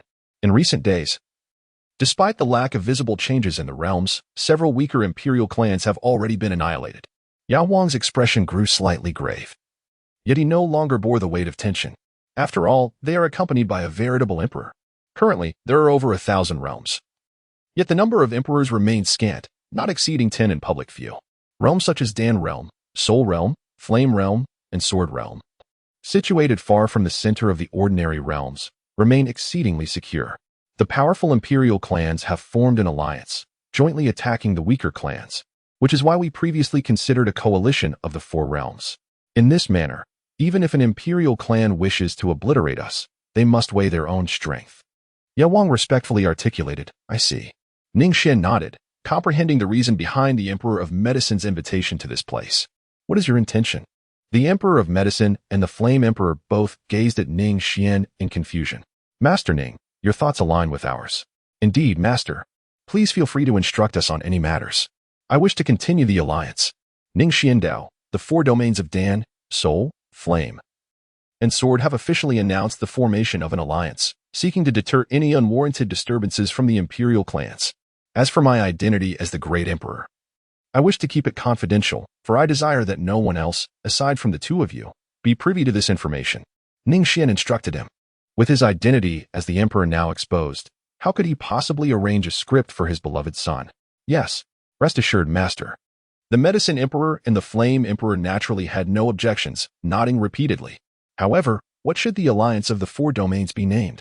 Although the Soul Sovereign had perished, Ning Xuan still included the Soul Domain, clearly with other intentions in mind. Thus, the Medicine Emperor refrained from mentioning this. You may decide, I am not skilled at naming. After a moment of contemplation, the Medicine Emperor's eyes suddenly brightened. How about we call it the Alliance of Great Love? The world is one family, and love knows no boundaries. What does Master Ning think? The Medicine Emperor rubbed his hands together in excitement. A splendid name indeed. Ning Xuan fixed his gaze upon the eyes of the Medicine Emperor. His fingers stirred slightly as he murmured, in the desolate valley, the cold winds blow. The desolate valley? What place is that? The Medicine Emperor inquired, perplexed. Despite his extensive experience, he had never heard of such a location. It is nothing, Ning Xuan replied. Ning Xuan retracted his outstretched finger, shaking his head as if nothing had transpired. The matters of the Great Love Alliance shall be entrusted to you, should any troubles arise. Simply send me a message. Understood, Master Ning. Ning Xuan added the communication stones of the Medicine Emperor and the Flame Emperor. This way, should any matters arise, both parties could immediately inform each other. Had it been before, the relationship among the three would not have been as harmonious. After all, Ning Xuan is an emperor, and every action of his could breed suspicion and unease in the others. However, after taking the two as his convenient disciples, their relationship has become considerably more intimate. By the way, Ning Xuan seemed to recall something and spoke. When does the Immortal Worship Conference commence? The Immortal Worship Conference? The Medicine Emperor scratched his head. There is only one slot available in the 4 domains. The victor may directly enter the Dao Domain's immortal sect. He was uncertain as to why Ning Xuan brought this up, yet he answered candidly. Originally, it was scheduled to commence in 2 years. However, due to matters concerning the ancestral domain, the Dao Domain is currently in turmoil, and all the major forces are preparing for the resurgence of fortune. Therefore, the Immortal Worship Conference will now begin in 12 years. Is that so? Ning Xuan nodded. During the Immortal Worship Conference, the celestial gateways between the mortal realm and the Dao realm will be opened. It is referred to as a worship of immortals, yet it resembles more of an apprentice recruitment assembly. The sects of the Dao realm will seek to recruit disciples from the mortal realm. The greatest aspiration of the Jiang family is for Jiang Junior to successfully become a disciple under the auspices of a Dao realm power. Ning Xuan's original plan was to have Jiang Yun decisively defeat Jiang Junior, thereby venting his frustrations. However, given Jiang Yun's current cultivation level, defeating Jiang Junior has become an almost unattainable feat. Therefore, the postponement of 12 years serves as fortuitous news for Ning Xuan. By the way, do not announce the news of the Soul Sovereign's demise. I have other uses for it. Ning Xuan pondered for a moment, then waved his hand to summon a puppet, transforming it into the visage of a Soul Sovereign. He placed the Imperial Soul banner upon it. Master, the Soul Sovereign appeared somewhat dazed as it knelt before Ning Xuan. Indeed, Ning Xuan smiled with satisfaction. He held a particular fondness for such instrumental figures, for they could be utilized to orchestrate a grand narrative.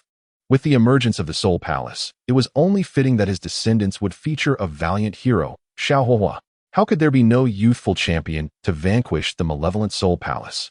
Days later, in the familiar setting, the Flame Emperor and the Medicine Sovereign stood behind Ning Xuan, gazing upward towards the heavens. Today, they were to witness an unprecedented spectacle, a miraculous event that could only be described as divine, sacrificing the future, igniting the present. It begins. The voice of the Medicine Sovereign trembled with anticipation, while the Flame Emperor breathed heavily. Only Ning Xuan remained composed. A breathtaking and awe-inspiring scene unfolded before them. Behold, the vast expanse of stars suddenly erupted into golden flames. What began as a mere flicker swiftly transformed into an explosive blaze, igniting the entirety of the cosmos in a heartbeat. This included the mortal realm, the Dao realm, and the immortal realm. In the boundless universe, only a sphere of golden flames could be seen, fervently ablaze. The flames raged violently, rising from below and igniting all realms. Is this the essence of destiny? Ning Xuan furrowed his brow in contemplation. What had been ignited was not a tangible object, but rather an enigmatic essence, both elusive and profoundly real. A mystery beyond even the grasp of the greatest emperors. It was the fortune of fate. Everything in the world is encompassed within this fortune. No one can clearly articulate what fortune truly is, nor can anyone seize it. The simplest truth is that without the protection of fortune, even an invincible being destined to dominate the world in the future would struggle to be born. Yet, at this moment, that mysterious fortune had been inexplicably kindled. It was not merely a spark for a few years or decades. It was a bet placed on the entirety of the future. Ning Xuan comprehended the profound transformations that would unfold over the subsequent 2 centuries, leading to an unprecedented era of prosperity. Yet, after 2 centuries, annihilation would ensue. The ascent of a firework, radiant at its zenith, marks the moment before its inevitable dissipation. A world devoid of fortune is akin to a bird stripped of its wings or vegetation withered and perished. The future is irrevocably predetermined. Is it all that remains for me? Merely 200 years? Should I fail to ascend alongside the world within this span, I shall be left with but a singular path to demise. Few possess the vision to witness such a spectacle. Only those of imperial stature can discern the impending changes. The duo, Yao and Yin, were able to perceive this magnificent scene, thanks to Ning Xuan's assistance. Ning Xuan's thoughts soared. Unlike what the medicine emperor had previously stated, the spiritual energy would revive tenfold. At this very moment, he could distinctly perceive that the surrounding spiritual energy was at least 20 to 30 times denser than before. The world was undergoing a dramatic transformation. Few might witness the spectacle. Even if they did, the lowly cultivators would only feel immense joy.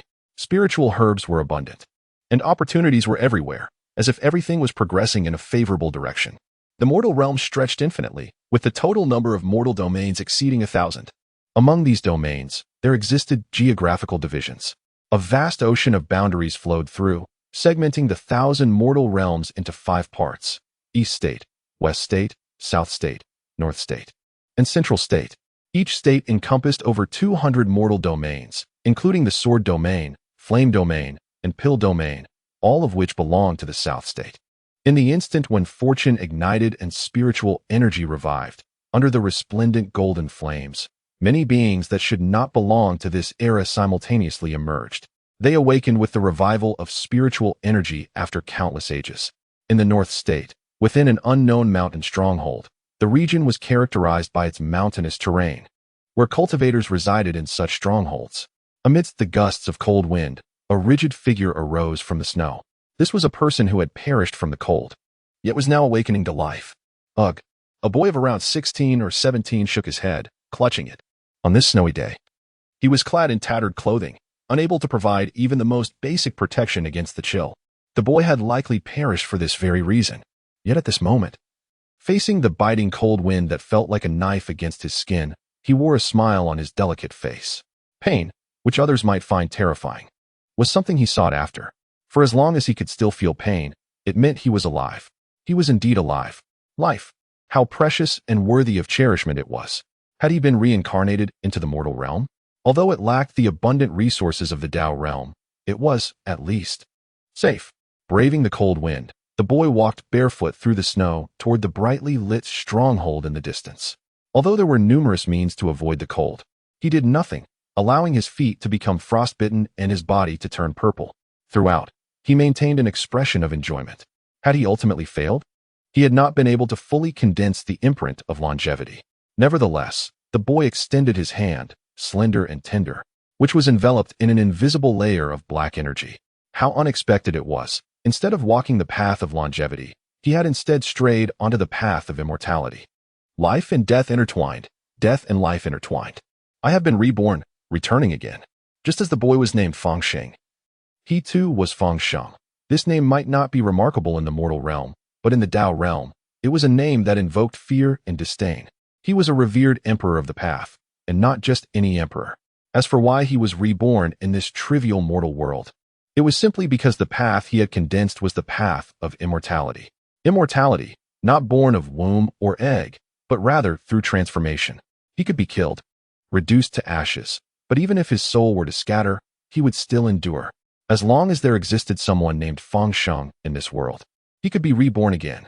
100 years, 1,000 years, 10,000 years. There would be no change. This was the terrifying nature of the path of immortality. Yet, a hint of regret lingered on Feng Sheng's refined face. The path he sought was meant to be the path of longevity. Immortality was not his desire, for it did not equate to true longevity. Yet, such is the nature of life, often falling short of one's wishes. There is hope, Feng Sheng murmured to himself, merging with the memories of his original self. His frail figure was gradually engulfed by the wind and snow. When he re-emerged, he stood before the stronghold. Longevity Heaven was the name of the stronghold. Feng Sheng glanced around, a smile gracing his features, as he looked upon the vigilant cultivators guarding the stronghold. I am Feng Sheng. You may also refer to me as the North Sun Emperor. What? The cultivators were startled. Had another person made such a declaration, he would have been struck down in an instant. However, the individual before them exuded an eerie and ancient aura. This was precisely why they were on high alert. And the boy's declaration left them in shock and horror. North Sun Emperor. He was the founder of Longevity Heaven in the North State, the ancestral figure of all cultivators within Longevity Heaven. This boy actually claimed to be the North Sun Emperor. There was no anger from being mocked, only a sense of icy dread. Yes, I am indeed the North Sun Emperor. Fangxing continued to smile. A smile that felt as though his cheeks had been stripped and dried into a lifeless mask. Bring your patriarch to meet me. He will understand everything. In the East State, a land of many nations, powers predominantly existed as dynasties. The structure of the East State was not evenly distributed like the other four states. Even the mightiest forces in the other four states faced equally formidable opponents. Yet, this was not the case in the East State. Here, there was only one heaven, the Celestial Court, the sole transcendent force that overshadowed all others in the East State. The Celestial Court was also the earliest imperial force in the mortal realm. This was because the founder of the Celestial Court was the first emperor of the mortal realm. This title did not refer to cultivation level, but rather an honorific title. That emperor was the first of his kind to emerge from the mortal realm. At this moment, within the forbidden grounds of the Celestial Court, the ancestral tomb, boundless radiance revived. Boom. The once lifeless clay statues sprang to life. Millions of terrifying legions emanated an overwhelming aura. Ancestral Emperor. Ancestral Emperor. Ancestral Emperor. The echoes reverberated throughout the Celestial Court. Swish. Swish. Countless powerful figures from the Celestial Court knelt before the ancestral tomb, their expressions fervent and shaken. The Ancestral Emperor. Would he awaken in this world? Hiss. The Ancestral Emperor. The first emperor of the human race. Once, he had toppled the Tao realm, proclaiming he would lead all humanity to ascend across the world. Yet, it ultimately came to naught. Some claimed he perished in the Tao realm, but only the most significant powers within the Celestial Court knew. That ancestral emperor had never died. He had always existed. Boom, boom. From within the ancestral tomb, powerful beings continued to awaken, their terrifying auras resonating with the heavens and earth. And such existences were far from limited to just one or two. At the deepest depths, 3 terrifying presences revived. They traversed the heavens, traversed the earth, shaking the ages. They were 3 emperors. Yet, these 3 resurrected emperors knelt fervently in worship. Who could withstand the worship of emperors? He. It is he. Only he. An emperor who had no predecessor and would have no successor. The ancestral emperor. The first emperor of the human race. What year is it tonight? In the midst of an endless roar, a man clad in a black phoenix robe emerged from the imperial tomb, reviving with a thunderous shout that resonated through the heavens. He gazed skyward, and within his icy, majestic golden eyes lay a rare glimmer of poignant solitude. Across the vast expanse of the world, all was territory of the Celestial Court. In this realm, a new journey to conquer the Tao domain was about to unfold. In the western province, beneath the Bodhi tree of the great Buddha temple, golden light flickered. A figure, hands clasped in prayer, had traversed 100 lifetimes, yet his eyes remained clear and resolute. I am who I am, yet I am not. I am also myself. In this era of strife, one must quell all sinister foes. In the central province, a youth who had lost his sheep bore the weight of life as vicissitudes. The world was undergoing a dramatic transformation. A brand new epoch was quietly dawning. In the southern province, within the sword domain, the hall of the Jiang family was filled with formidable figures, despite the family's usual seclusion. Jiang Xuan, seated at the head of the table, wore a countenance that was ominously grave, a stark contrast to his typically refined demeanor. What are your thoughts on this matter? He inquired after a prolonged silence filled with palpable tension. The powerful members of the Jiang family understood the gravity of his question but remained silent, their heads bowed. Recently, a significant event had stirred the realm. The 4 domains had united to establish the great love alliance of heaven and earth. Was this a boon? Undoubtedly. Given the recent unrest and the alarming reports of numerous ancient imperial clans being annihilated overnight.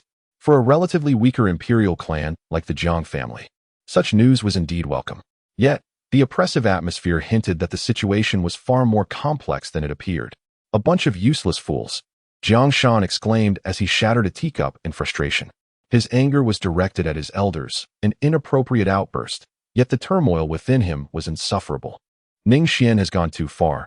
He has truly overstepped his bounds. Jiang Shan's expression twisted into something grotesque, beyond mere gloom. The 4 Domains Alliance did not include him, the master of the imperial clan, but rather Ning Xuan, the ostensible ruler of the sword domain. This was no mere matter of pride. It was a direct affront to the interests of the Jiang family. Had the 11 domain kings failed to deliver this month's tributes to the Jiang family? Jiang Shan's face darkened as he turned to a powerful member of his clan responsible for this matter. The elder could only offer a wry smile. Lord Patriarch, only one of the 11 domain kings has submitted the tribute at my urging. The other 10 claimed insufficient resources and insisted they needed more time to prepare, promising to double their contributions later. Very well, very well. Jiang Shan repeated the phrase thrice, his cold laughter echoing with increasing disdain. This was merely a test. The mere mention of Ning Xuan's name made Jiang Shan grit his teeth in resentment.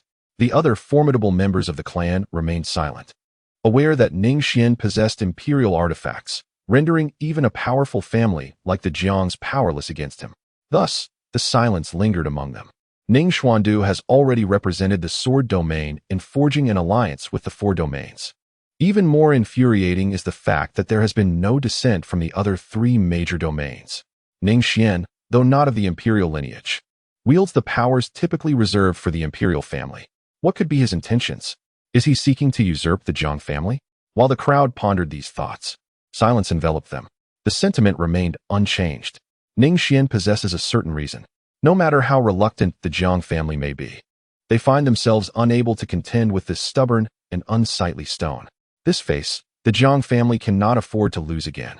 Otherwise, more troublesome matters will ensue. After taking a few deep breaths, Jiang Shan's countenance returned to its usual calmness. His temperament is not inherently irritable, rather, it is the recent series of unfortunate events that has provoked him. Since the Jiang family secluded themselves over a decade ago, they have refrained from provoking anyone. Yet, despite their efforts to avoid trouble, complications seem to seek them out relentlessly. This face is not something they refuse to fight for. It is a necessity. Jiang Kuan, what does the Soul Palace have to say? Jiang Shan's tone shifted as he turned to another formidable member of the Jiang family. Patriarch, I have dispatched a substantial amount of resources, inviting the Soul Palace to join us in dealing with Ning Xuan. However, while they accepted the resources, they neither agreed nor declined, Jiang Kuan replied. Fool, Jiang Shan rebuked. Those from the Soul Palace are not virtuous either. When enlisting someone to perform a task, how can you send the full reward up front? Enough of that. Since it has already been sent, we cannot halt midway. We must send another batch of resources. But do not provide at all, only half, so the Soul Palace can perceive our sincerity and feel their greed stirred. Yes, the Patriarch is wise, Jiang Kuan responded, admiration evident on his face. All right, we cannot rely solely on outsiders. We must devise our own strategies. Jiang Shan waved his hand impatiently. After a moment of contemplation, a cold smile suddenly emerged. Patriarch, upon witnessing Jiang Shan's chilling grin, the other formidable members of the Jiang family felt a collective shiver. They wished to avoid a complete rupture with Ning Xuan unless absolutely necessary. For once war breaks out, they would undoubtedly be among the first to engage and the first to perish. Are they truly jesting with imperial weapons? When Ning Xuan was a sacred king, the Jiang family found themselves utterly powerless against him. It is not that the sacred venerable is inadequate. The chasm between the sacred venerable and the sacred king is akin to the disparity between a robust adult and a 7- or 8-year-old child.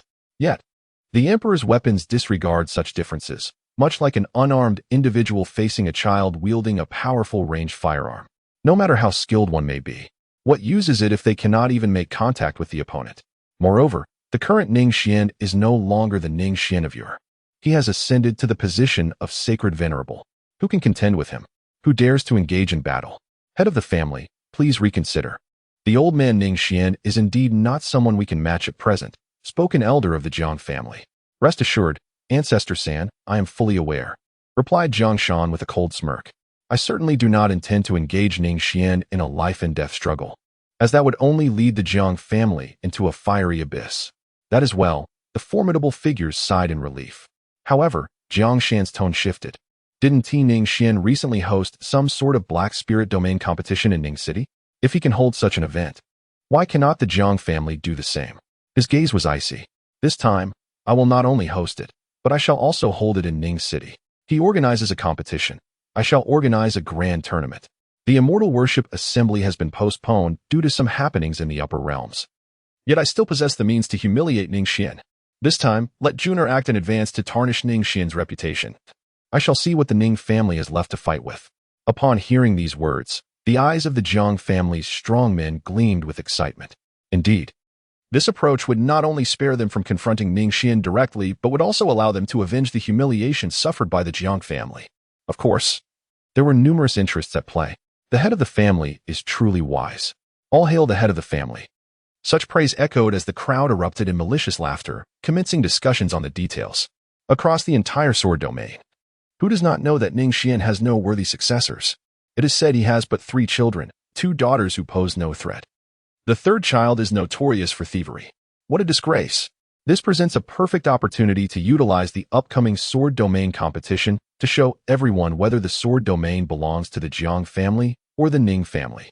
What good is skill if one is left without heirs? Ningqing.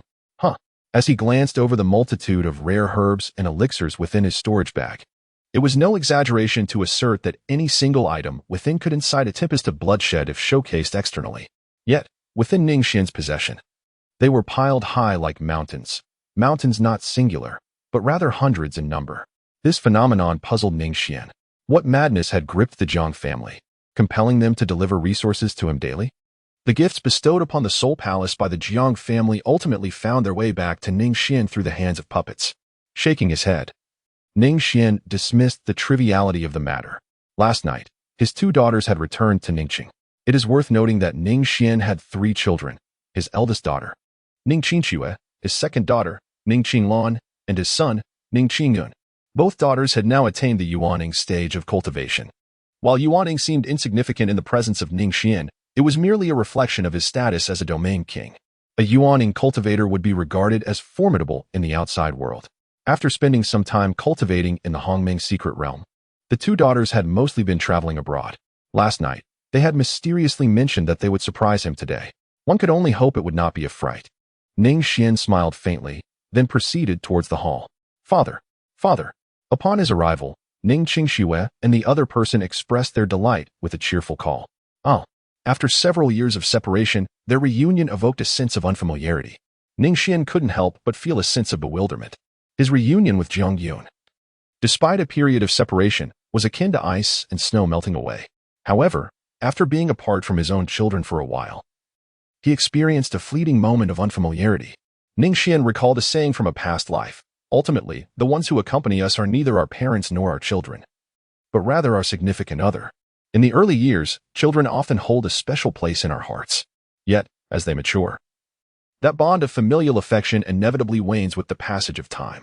Ning Xuan is not particularly sentimental. Rather, he meticulously contemplates the changes around him. This is merely his personal habit. Whenever confronted with something perplexing, he instinctively seeks to understand the root of the issue. His 2 daughters. Ning Xue is doing well. She frequently roams around Ning City and often returns home. Their relationship remains quite close. However, Ning Lan has become rather estranged. This second daughter is wholly devoted to the aspiration of becoming a chivalrous hero, spending nearly all her time wandering and exploring beyond the sword domain, engaging in various acts of righteousness. Ning Xuan had indeed heard some rumors. However, there was no cause for concern, for each of his 3 children possessed an amulet bestowed by him. In the event of a life-threatening situation, the amulet would be activated at the very first moment. Ning Xuan is also capable of understanding. As for changing and advising, Ning Xuan had long since come to terms with it. Every individual is an independent entity. As long as one does not engage in morally reprehensible actions, he naturally would not object.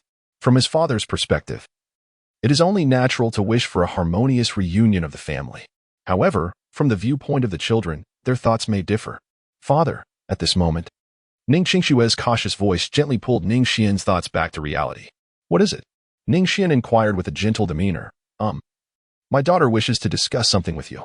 Ning Xu's face flushed, as if she hesitated to speak. If you have something to say, do so without reserve. Ning Xuan shook his head. Ning Xue has finally made up her mind. Father, I have decided to marry. Marry? That's wonderful news. Father, my husband, Ning Xue presented a demeanor that was difficult to articulate. He was merely an ordinary individual, unremarkable in many ways, yet possessed a profound kindness. Thud. Ning Xue gritted her teeth and knelt down, not daring to look at Ning Xuan. As an unfilial daughter, Father, you hold the esteemed title of Domain King. It is only right that I consider the interests of the Ning family and seek a match with another Domain King. Rise. Ning Xuan interrupted Ning Xue's voice. Ning Xue raised her head. The imagined curses were absent, replaced instead by her father's gentle smile. He appeared to embody an unwavering calmness, accepting everything with a serene demeanor. Throughout her life, she could not recall a moment when her father exhibited anger. Regardless of the circumstances, he remained unperturbed. Are you truly not angry? Ning Xuan's eyes glistened with unshed tears, a pang of guilt washing over her as she thought of her father. The notion of social compatibility is not merely a superficial concept in this world. It is an intrinsic belief woven into the very fabric of society. After all, we inhabit a realm where strength reigns supreme. As the eldest daughter of the Ning family, she has reaped the benefits and resources afforded to her, and it is only natural that her actions should reflect consideration for her family's legacy. This act of impulsiveness is perhaps her first and final transgression. I truly am not angry. On Ning Xuan's serene countenance, a hint of resignation seemed to finally emerge. Ning Xuan smiled. Ning Xue also smiled. Is he good to you? Yes. He treats me exceptionally well, constantly showing concern and care for me. That's wonderful. Father, we are going to have a child. Ning Xuan was momentarily speechless. Given the circumstances, what more could he say? Where is that person? When will you bring him to let me have a look? At that moment, a man entered the room, gritting his teeth. He appeared emaciated, and his cheeks bore a somewhat wooden expression. Zhang Banian pays his respects to you, esteemed father-in-law. Zhang Banian knelt before Ning Xuan. Rise, my child. Ning Xuan appraised him with a glance and nodded, assisting him to rise from the ground. The concept of social compatibility holds little significance for me. What truly matters is that the two of you find happiness together. Upon hearing these words, the father-in-law, felt a shiver run through Zhang Banian's entire being. Overwhelmed with gratitude and at a loss for words, he gazed at Ning Xuan. Before arriving, he had contemplated various scenarios, even the possibility of dire consequences. Yet he never anticipated such a smooth resolution. It felt almost dreamlike. Meanwhile, Ning Xuan's eyes, already red, grew even more so. Indeed, the Ning residence is quite vast, dear Zhang. Consider this place your home as well. There is no need for apprehension. You may bring your parents here. The father-in-law, Zhang Banian, found himself at a loss. A man may shed tears but seldom does so lightly, yet he was genuinely touched and filled with sorrow. With a sudden thud, he knelt down. I shall forever cherish all that you have done today. I will never forget. This must be the essence of a sincere person, who speaks heartfelt words with such earnestness. Ning Xuan smiled and shook his head, helping him up once more. Subsequently, he granted the two a moment to acclimatize, before directing his gaze towards the ever-silent Ning Xuan. Xuan, what about you? Is there something you wish to share with me? Father. Ning Xuan forced a bitter smile. I, too, have children now. Ning Xuan was once again rendered speechless. What day could it possibly be for everyone to behave in such a manner? It must be that Ning Xue and Ning Xuan had conspired to address this matter together. Yet, how could he possibly be angered? This was hardly a significant issue. In fact, it could even be deemed a fortuitous occurrence. Moreover, the system's investment feature allowed even his grandchildren to partake in investments. As long as there was a bloodline connection to Ning Xuan, no matter how diluted it might be over generations, they could still engage in investment. Truly, this was a delightful turn of events, a double celebration indeed. Ning Xuan's smile was effortless, instantly alleviating the tension among the three. And what of your husband? This. Ning Xuan's smile grew increasingly forced. He does not harbor feelings for me, it is merely my affection for him. At this moment, Ning Xuan felt as though he had been struck by the combined assault of Arthur and Daji. After a few seconds of silence, he thought, well, it matters not. To love and to hate, such is the nature of my daughter. Upon hearing these words, Ning Xuan's previously taut smile finally relaxed considerably. Thank you, father. The following day, after learning about the matter concerning his two grandsons, Ning Xuan received another significant piece of news. The Jiang family was to host a grand sword domain competition in Ning City. All 12 spiritual realms were to participate. Each realm would dispatch a prodigy to showcase their skills on the arena. Ning Xuan held the invitation with a particularly peculiar expression. A grand competition? Was the Jiang family overly indulgent? However, he soon grasped the situation, piecing together the news he received a few days prior. A smirk of amusement curled at the corners of his mouth. Following the recent alliance, the other 11 spirit realms within the sword domain had failed to submit their tributes to the Jiang family on time. Hence, was the Jiang family attempting to use the guise of this grand competition to overshadow his prestige? To assert that they remained the unrivaled sovereign of the sword domain? Such matters held no intrigue for Ning Xuan. What significance did a grand competition hold? Perhaps the youth might revel in the spotlight, eager for fame and recognition. Yet, for one who had survived for 4 millennia, it truly bore no meaning. Whether it be martial contests or combat displays, were they not akin to monkeys performing in a zoo? Naturally, this was merely Ning Xuan's personal sentiment. Nevertheless, with the Jiang family presenting themselves, how could he not strike back? This time, the participants sent by the Jiang family, Jiang Jr., possessed the cultivation of the sacred realm. Indeed, when there exists enmity, one must retaliate. When there is an opportunity, one must seize it. Ning Xuan's cold gaze reflected his disdain.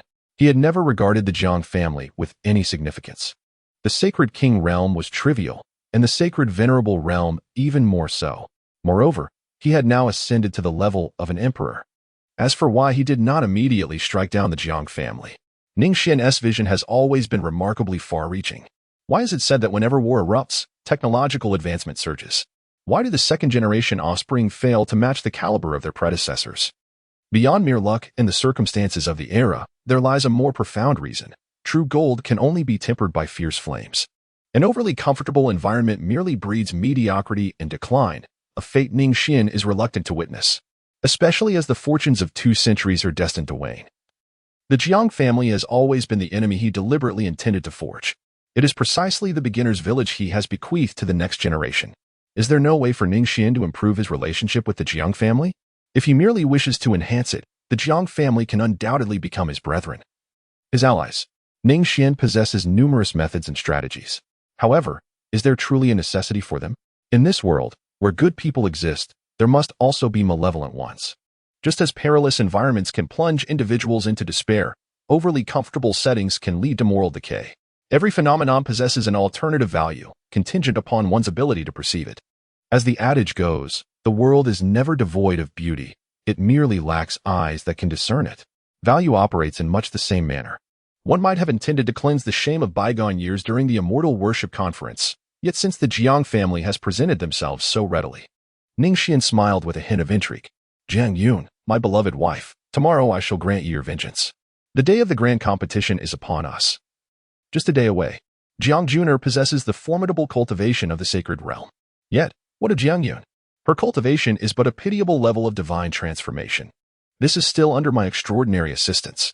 Jiang Yun's innate talent is indeed far from remarkable. On the surface, it appears to be a match devoid of contention. The outcome seemingly predetermined.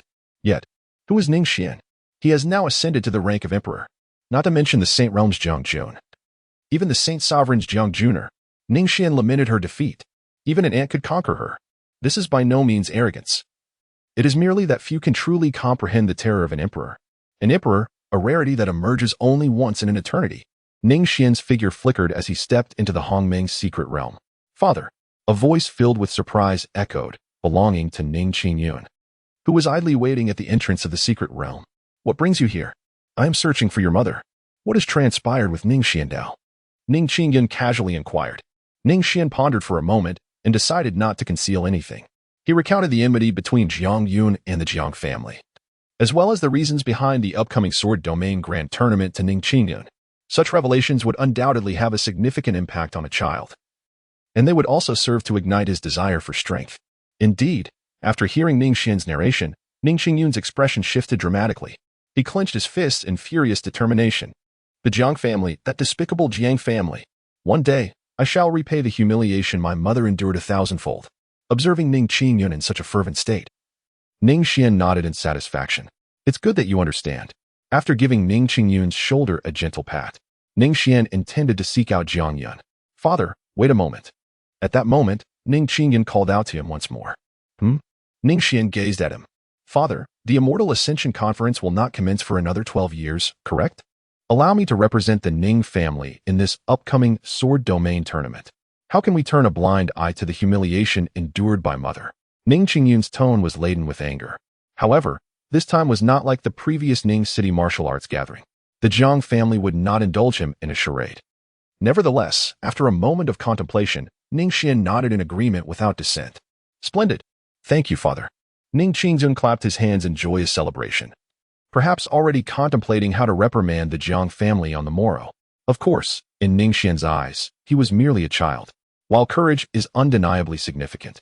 A stubborn and unyielding bravery often yields dire consequences. Ning Xuan, even if he is determined to undertake this challenge, should first ascertain the strength and capabilities of his opponent, rather than acting solely on impulse.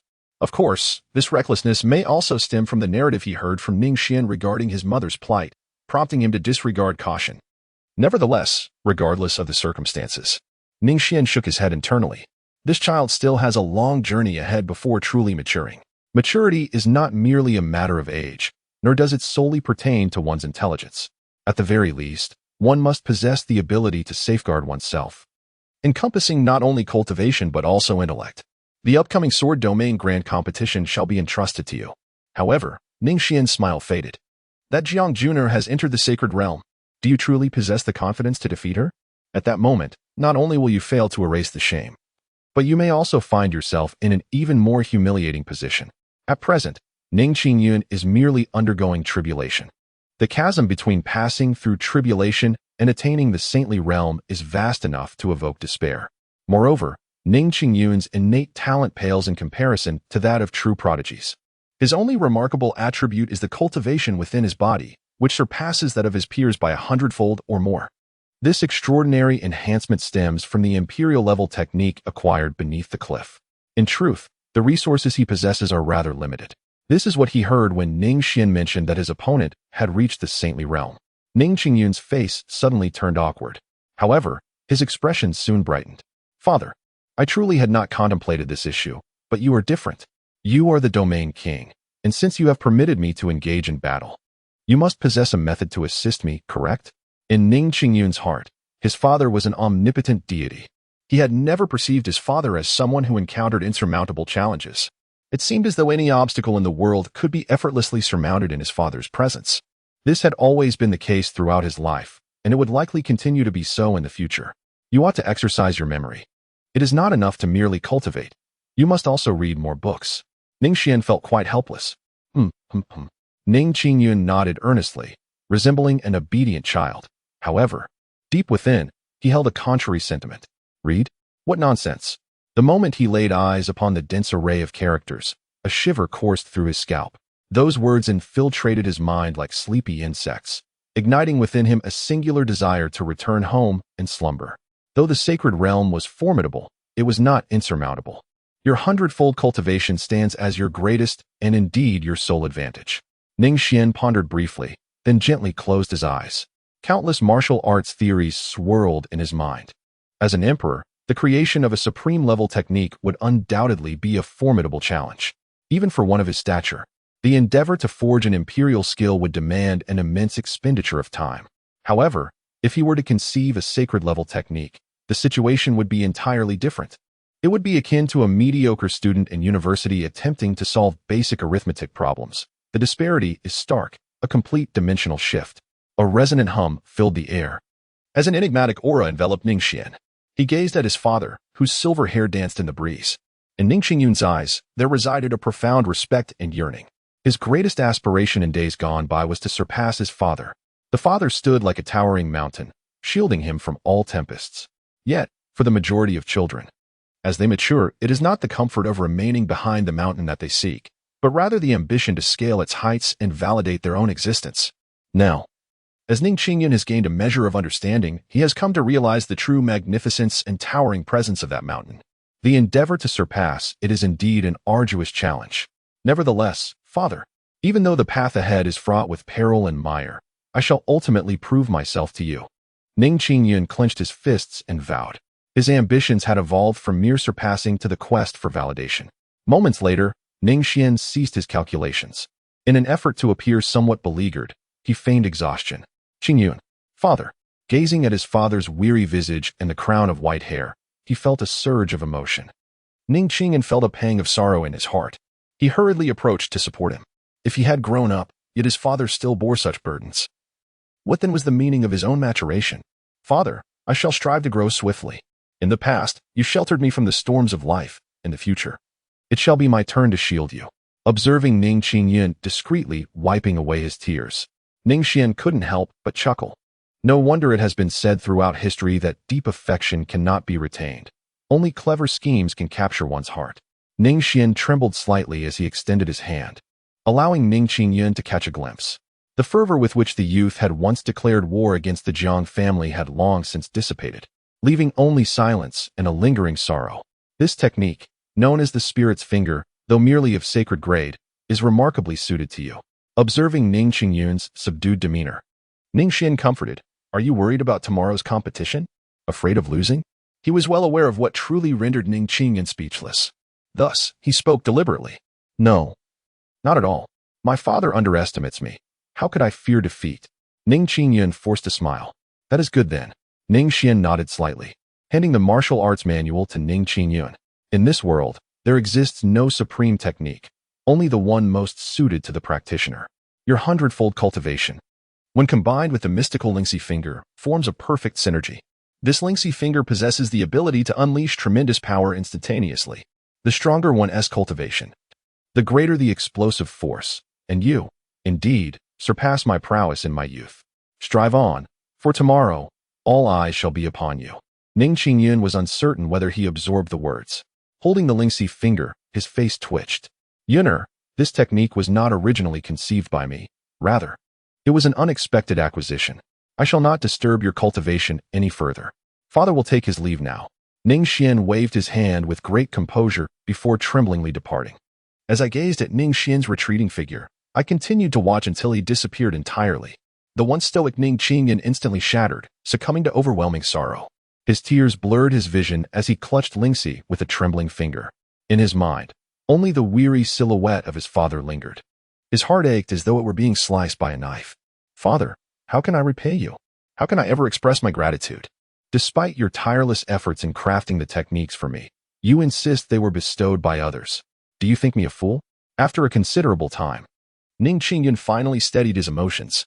Even if he wished to weep, it was not the moment for such vulnerability, for the grand competition awaited him on the morrow. "Father, I shall not let you down." Ning Xuan clenched the Lingxi finger tightly and commenced his arduous training. He initially believed it would be exceedingly difficult, yet he was mistaken. In less than half an hour, he had completely mastered the Lingxi finger. Was this a result of his innate talent? Ning Xuan possesses a keen self-awareness. His innate talent is certainly not of the highest caliber. The sole reason for his rapid advancement in cultivation lies in the profound compatibility of this particular technique with his own essence. It could be said to be tailor-made for him. His father, being merely a holy sovereign, could not have conjured such a sacred art in a mere few breaths. One must ponder the immense dedication and time he invested in the preparation of this technique. Gazing at the vast crater formed by the ethereal finger from afar, one cannot help but reflect on the depths of effort involved. Ning Xuan fell into a profound silence, devoid of any joy in success. Only a wordless discomfort gnawed at him. He was no fool. The following day, Ning City remained as lively as ever. Yet, in stark contrast to the previous martial gathering, everything now exuded an air of order and solemnity. Once again, the venue was the square, teeming with people, yet devoid of any clamor. This time, however, the elevated platform was not occupied by the 3 prominent family heads and the city lord, but by 11 domain kings, alongside Jiang Shan. The atmosphere was somewhat oppressive. Despite Jiang Shan's smiling visage, the 11 domain kings seated behind him maintained a stoic silence, their gazes fixed yet uncommunicative. "The domain king has arrived." Ning Domain King. "Your Excellency, the domain king." It was unclear who initiated the call, but soon the crowd instinctively parted, creating a narrow pathway. A figure clad in a dark robe, with hair as white as snow and brows as deep as a tranquil abyss, slowly approached. "Greetings, Ning Xuan. It has been a long time since we last met." The friends gestured for him to take a seat. The 11 domain kings rose in unison, offering a respectful salute to Ning Xuan. Jiang Shan's eyes flickered for a moment before he too stood up. "Ha ha ha. Ning Xuan, it has been many years, yet you remain as impressive as ever," he remarked with a sincere and warm smile. To an outsider, the camaraderie between Jiang Shan and Ning Xuan would suggest they were like long-lost brothers. "Master Jiang," Ning Xuan acknowledged, "and esteemed friends, welcome to Ning City." Ning Xuan's expression remained tranquil as he nodded at Jiang Shan and the 11 domain kings behind him. There was nothing unusual about his demeanor, although they all occupied the high platform. A closer inspection revealed that the seats of the 11 domain kings were positioned slightly behind Jiang Shan's, signifying a clear distinction in rank. However, there was one notable exception, an unoccupied seat that stood alongside Jiang Shan. All the domain kings of the sword domain were present. And the purpose of this final seat was unmistakably clear. Ning Xuan took his seat with an air of tranquility, while Jiang Shan remained as enthusiastic as ever, seemingly unfazed. Behind him, the 11 domain kings raised their heads in unison, only to lower them again. Today was ostensibly the grand competition of the sword domain, offering a platform for the talented to showcase their abilities. Yet, it was evident to all that the situation was far from straightforward. The 11 domain kings were acutely aware of the implications. With Ning as a participant, the competition was set to commence. Jiang Shan cheerfully proclaimed, "My Jiang family has presided over the sword domain for 270,000 years, and this marks our inaugural grand competition." He chuckled lightly, continuing, "The rules are quite simple. The strongest in the domain shall be revered. Should one defeat all challengers, victory shall be theirs. Let my Jiang family take on the role of the defending champions. What do you all think?" Jiang Shan turned to the 11 domain kings, his smile fading to be replaced by an icy demeanor. "There is no objection," they replied in unison. "You may organize as you see fit." "Excellent." The domain kings nodded in agreement. "Ning, do you find this arrangement suitable?" Jiang Shan turned his gaze toward Ning Xuan, his expression once again brimming with warmth. "To whom much is given, much is expected." Ning Xuan responded indifferently. Jiang Shan wore a smile that obscured his true intentions. "Very well, Junior, let the contest commence." No sooner had Jiang Shan spoken than a woman in a crimson dress ascended the stage with an air of pride. Her features were exquisite, yet her piercing gaze left an unsettling impression, as if she regarded the surrounding crowd as mere refuse. She was none other than the talented princess of the Jiang family, Jiang Junior. Initially preparing for the Immortal Worship Conference, she was the designated contender for the Jiang family, poised to claim victory. However, for various reasons, she had made an early appearance. "Hurry up and take the stage, you bunch of simpletons. Do not squander my time," Jiang Junior declared, her tone not overly arrogant but rather self-assured. This lofty demeanor was not something she needed to feign. It was inherent to her very being. The onlookers fell into a profound silence. The common folk of Ningxing have never encountered such a presence before. Anger is palpable, yet no one dares to voice it. This world has always revered the strong, and the illustrious Jiang Junior is unmistakably of noble stature. "Heh, where are the prodigies you prepared, Lord of the Purple Spirit Domain?" Junior has been pampered and has developed a rather rebellious temperament. "Who among you is willing to teach her a lesson?" Jiang Shan spoke with feigned reproach, his tone betraying amusement. It was evident that he did not take the matter seriously. "Princess Junior is exceptionally gifted. We of the Purple Spirit Domain shall not demean ourselves by engaging her." The Lord of the Domain who was first questioned wore a solemn expression as he replied, "The Green Spirit Domain concedes. The Blue Spirit Domain concedes. The White Spirit Domain concedes." The voices of 11 domain lords acknowledging defeat echoed in succession. The spectators were left in a state of uproar. Wasn't this the grand competition of the sword domain? All 12 spirit domains prodigies were supposed to participate. Why did these domains forego the competition and simply concede? Was Jiang Junior truly that formidable? In stark contrast to the astonishment of the crowd, the 11 conceding lords exhibited no trace of discouragement. Instead, they collectively turned their gaze toward the figure clad in ink. Though today was dubbed a grand competition, it was merely a duel between two individuals proposed by the Jiang family. If the Ning family were to lose today, they would immediately double their delayed offerings to the Jiang family in a bid for atonement. Conversely, should the Ning family emerge victorious, the sword domain would experience a shift in power. The Jiang family would still exist, but the true rulers would bear the surname Ning. Why is the imperial clan called an imperial clan? Is it merely a title? An imperial clan signifies supremacy. It connotes unparalleled respect. It does not imply dominion over the mortal realm. Rather, it suggests that no force exceeds the might of the imperial clan. Yet the sword domain has quietly undergone a transformation. Not to mention that Ning Xuan wields an imperial weapon and stands as a holy sovereign. Consider the recent alliance of the 4 domains. The Jiang family has long since lost its status as a hegemon. They carry the title of an imperial clan, yet lack the authority of one. The world has always been ruthless. Without an absolute crushing advantage, how can the Jiang family still claim dominion over the sword domain? Today's grand competition is not merely a test. It holds the ultimate answer. Of course, should Ning Xuan concede outright and refrain from sending anyone to battle, the lords, though disappointed, would have no choice but to continue their painful submission of resources to the Jiang family, as in the past. Truth be told, they hope for Ning Xuan's victory, to become the new hegemon of the sword domain. This is not due to the rumored benevolence of Ning Xuan, who collects meager offerings from the cities for the Jiang family. It is simply because the Jiang family has amassed too many resources. the nominal hegemon of the sword domain, the protector of its safety, yet in reality, the very existence of the Jiang family has brought the sword domain to the brink of collapse. Aside from the black spirit domain, the 11 spirit domains are on the verge of ruin, leading to widespread suffering. Otherwise, the domain lords would not have been forced to collectively resist the imperial Jiang family by delaying their resource submissions. The lords do not wish for their demise, yet they are cornered into a situation where death looms. Even if a new, inferior hegemon were to rise, could it be worse than the current predicament? The 11 spirit domains have grown estranged from the Jiang family. The root cause has never resided with Ning Xuan, for Ning Xuan has done nothing from the beginning. The source of the issue has always been the Jiang family. Friend Ning, does the black spirit domain have any prodigies willing to fight? In the midst of a profound silence, Jiang Shan fixed his eager gaze upon Ning Xuan, awaiting his final response. Should Ning Xuan's declaration mirror that of the other lords? Conceding at once, then. Ning family, Ning Qingyun. Jiang Shan's musings were abruptly interrupted. In an instant, many gazes converged below. A tall, resolute youth ascended the martial stage step by step. Ning Qingjun. He is the son of a domain lord and the champion of the last prodigy competition. Is he the one representing the black spirit domain in battle? As expected, the surroundings erupted with excitement. Ning Qingyun? That wretched spawn of Jiang Yun? Jiang Juner scoffed disdainfully. You've grown up so much. Where is your mother, Jiang Yun? Ashamed to show her face? Despite maintaining an air of indifference reminiscent of her father's stoicism.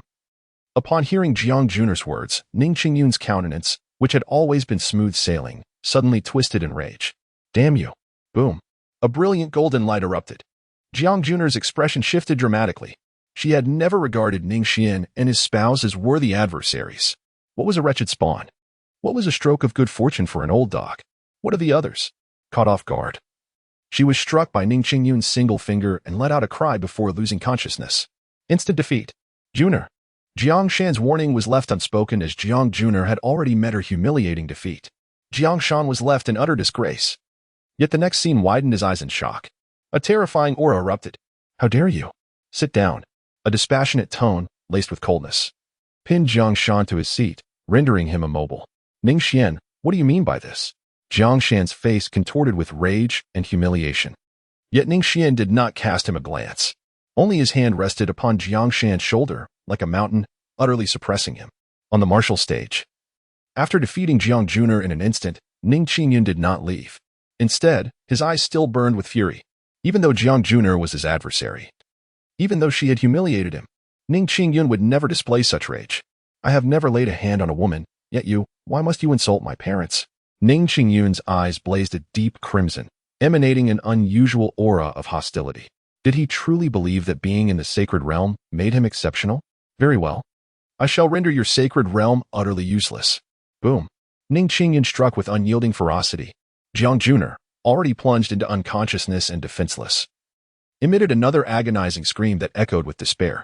Her spiritual aperture was shattered beneath Ning Qingyun's foot, and the torment she endured felt akin to her very soul being mercilessly extinguished. The surging spiritual energy dispersed from the martial arena, enveloping the crowd in a profound silence. Jiang Juner was rendered incapacitated. The greatest asset of the imperial clan lies in its boundless resources. However, this also constitutes its most significant flaw. Possessing formidable realms without having faced the trials of life and death is akin to a precarious edifice in the clouds, lofty yet unstable. Take heed. For such a fate must be avoided. Ning Mansion.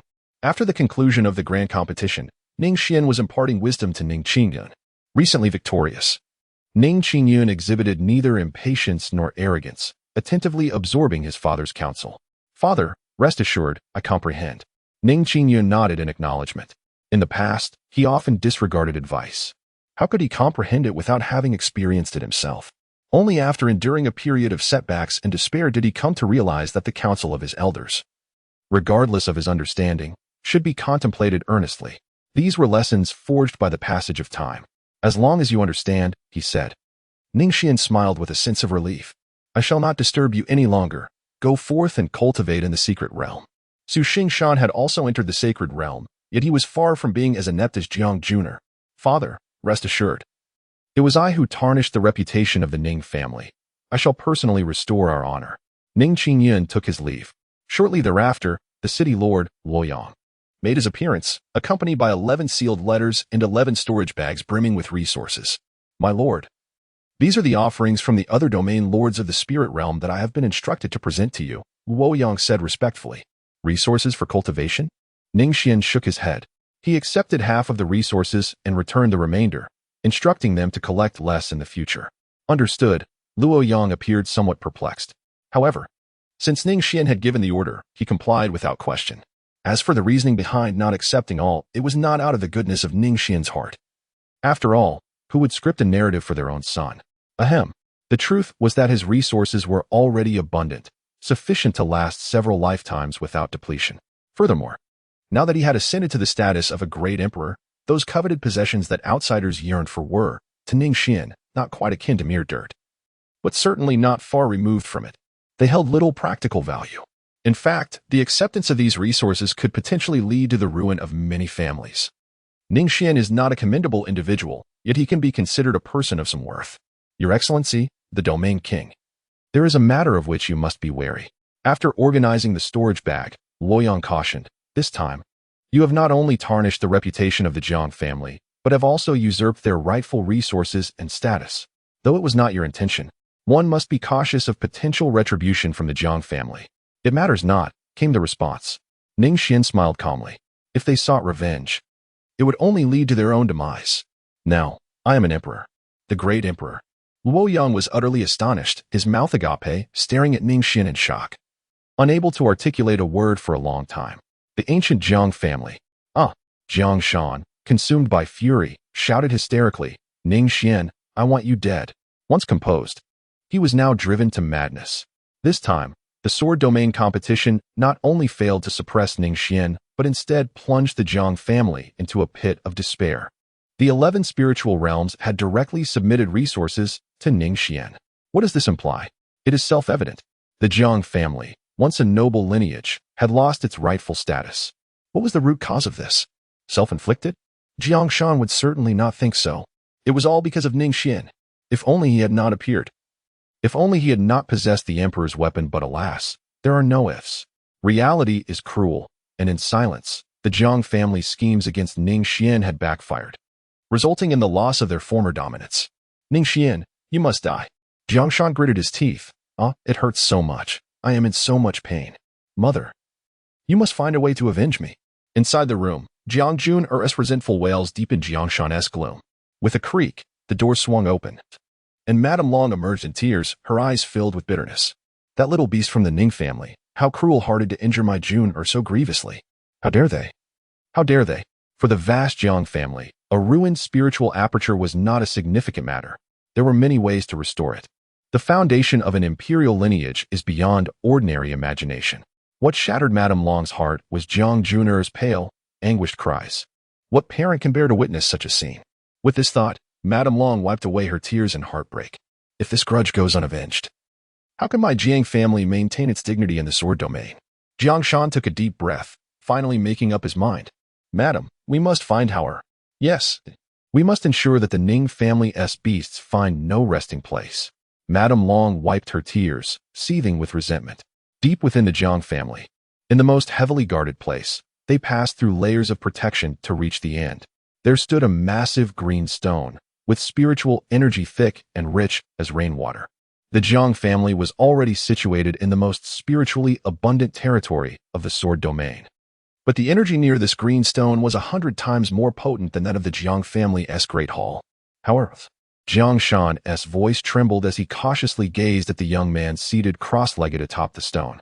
The man appeared to be in his mid-20s, with features as gentle as jade. The only flaw was perhaps his hawk-like nose that disrupted the otherwise serene atmosphere. What is it?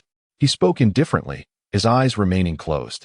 Longer, your sister has been ruined, Madame Long exclaimed, her tone laced with both affection for the young man and resentment towards Ning Xuan. Long Hao finally opened his eyes, revealing a rare pair of double pupils. There was an imposing coldness in his gaze. He turned to look at Jiang Shan, who, as his father, was at a loss, too anxious to meet his eyes. Long Hao's expression remained impassive as he shifted his gaze to Madame Long. The future of the Long lineage rests upon me. Understood. Longer, the two parents, in the presence of their son, were rendered cautious, even holding their breaths. Foolish. Long Hao coldly uttered after listening to Madame Long's account. Madame Long's face paled, feeling increasingly helpless. But Juner, she is still your sister. Sister? A trace of annoyance crossed Longhao's face. His birth name was Jiang Hao, but due to his exceptional talents, he was given the surname Jiang by Madame Long's maternal family.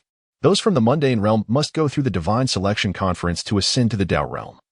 But he was different. He was of the Long lineage, destined to be part of the dragon family in the Dao realm. Indeed, she was a sister. After a moment of silence, as Jiang Shan and Madame Long began to struggle for breath, Long Hao finally spoke. Has your training been progressing smoothly? Jiang Shan sighed in relief, taking the initiative to inquire. Long Hao did not respond, perhaps dismissing such trivial and time-wasting inquiries. The Divine Selection Conference would not commence for another 12 years. At that time, I shall participate and request the Dao Realm's envoy to eradicate Ning Xuan. After speaking, Long Hao closed his eyes once more. Madame Long and Jiang Shan were initially delighted. They knew full well that the envoys attending the Divine Selection Conference would all be at the Emperor Realm. However, Madame Long soon expressed her dissatisfaction. Must we wait 12 years? Just thinking of those beasts from the Ning family makes it hard for me to eat. What else can we do? Long Hao scoffed. Ning Xuan is already at the Saint's sovereign realm, with an emperor weapon in hand. If he becomes desperate, who in the Jiang family can stop him? Truly a bunch of fools to create such chaos over an emperor weapon. With that, he closed his eyes again. In the face of Long Hao's reprimand, Jiang Shan and his wife could only share an awkward smile as they took their leave. However, we won't disturb your training any longer. Judging by your aura, you must be at the 8th level of the Saint King realm, right? Our Jiang family is destined to produce a true dragon. As for those beasts from the Ning family, let us endure their existence for another 12 years. The couple spoke at length, not minding Long Hao's silence. Their 3 grandsons, Chang and Chenming. The meaning of life, another way for him to compare who can urinate further. Ningqing. For several consecutive days, there have been no reports of any actions from the Jiang family. Having lost their dominion, how can they remain so subdued? Ning Xuan felt somewhat taken aback. Yet he did not dwell on the matter. As the saying goes, he had never regarded the Jiang family as a significant concern. Now, he had ascended to the status of an emperor, wielding imperial weapons in his grasp. Enemies? Apologies, but such a concept truly did not exist in Ning Xuan's lexicon. His adversaries were confined solely to those beneath the realm of the sacred sovereign. An emperor bears no foes, at least for the time being. My grandson is soon to make his entrance, is he not? Ning Xuan was filled with anticipation. He had been contemplating this matter for several days.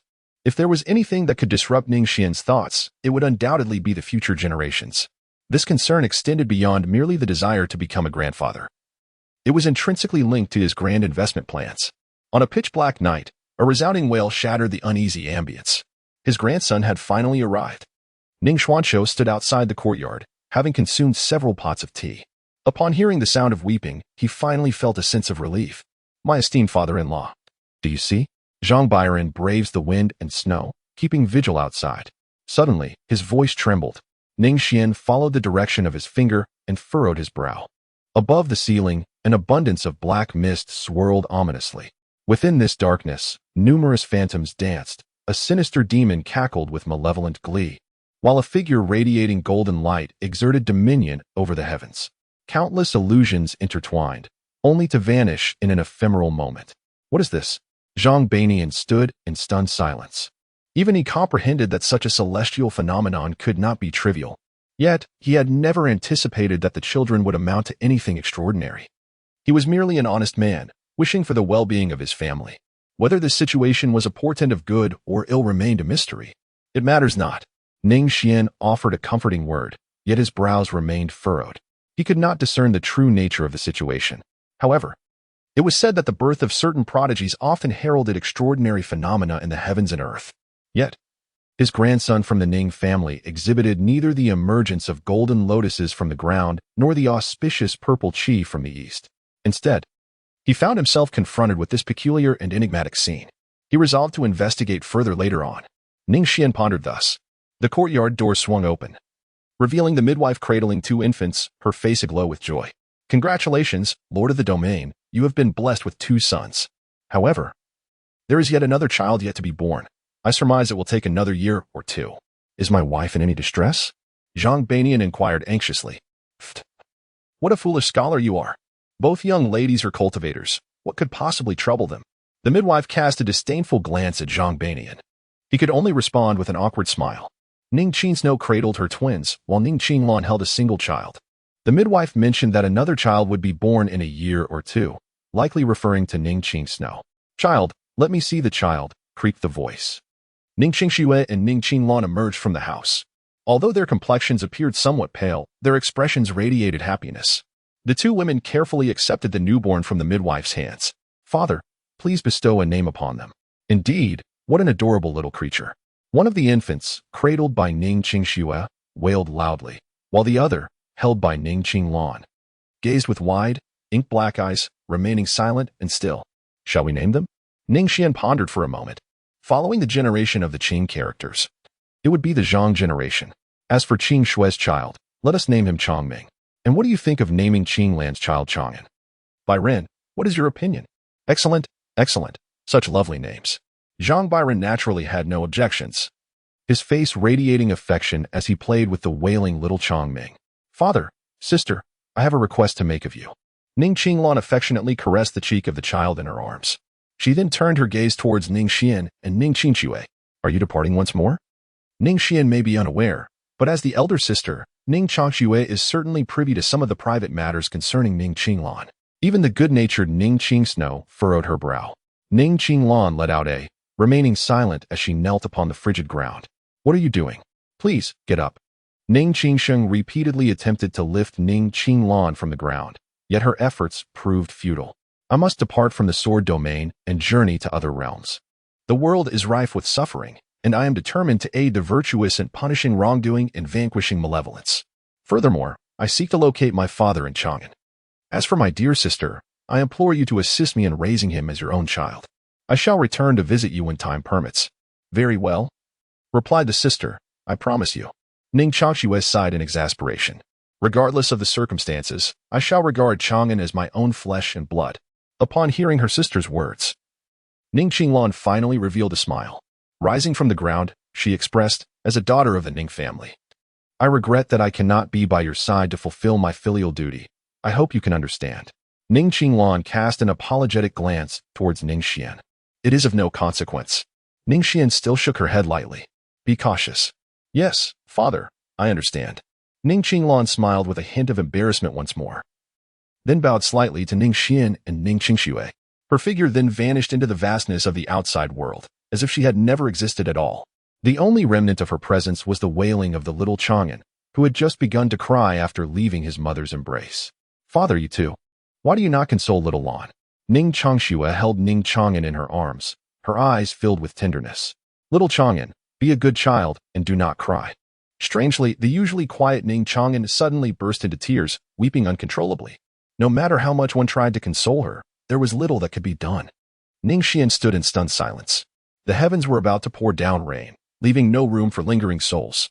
In the days that followed, Ning Xian embarked on an extensive quest, scouring ancient texts far and wide. Buzzing, one tome after another opened before him of its own accord. Countless characters transformed into flowing light, cascading into Ning Xian's mind. At last, after 2 long months of relentless searching, having nearly perused every ancient manuscript available, Ning Xian was taken aback.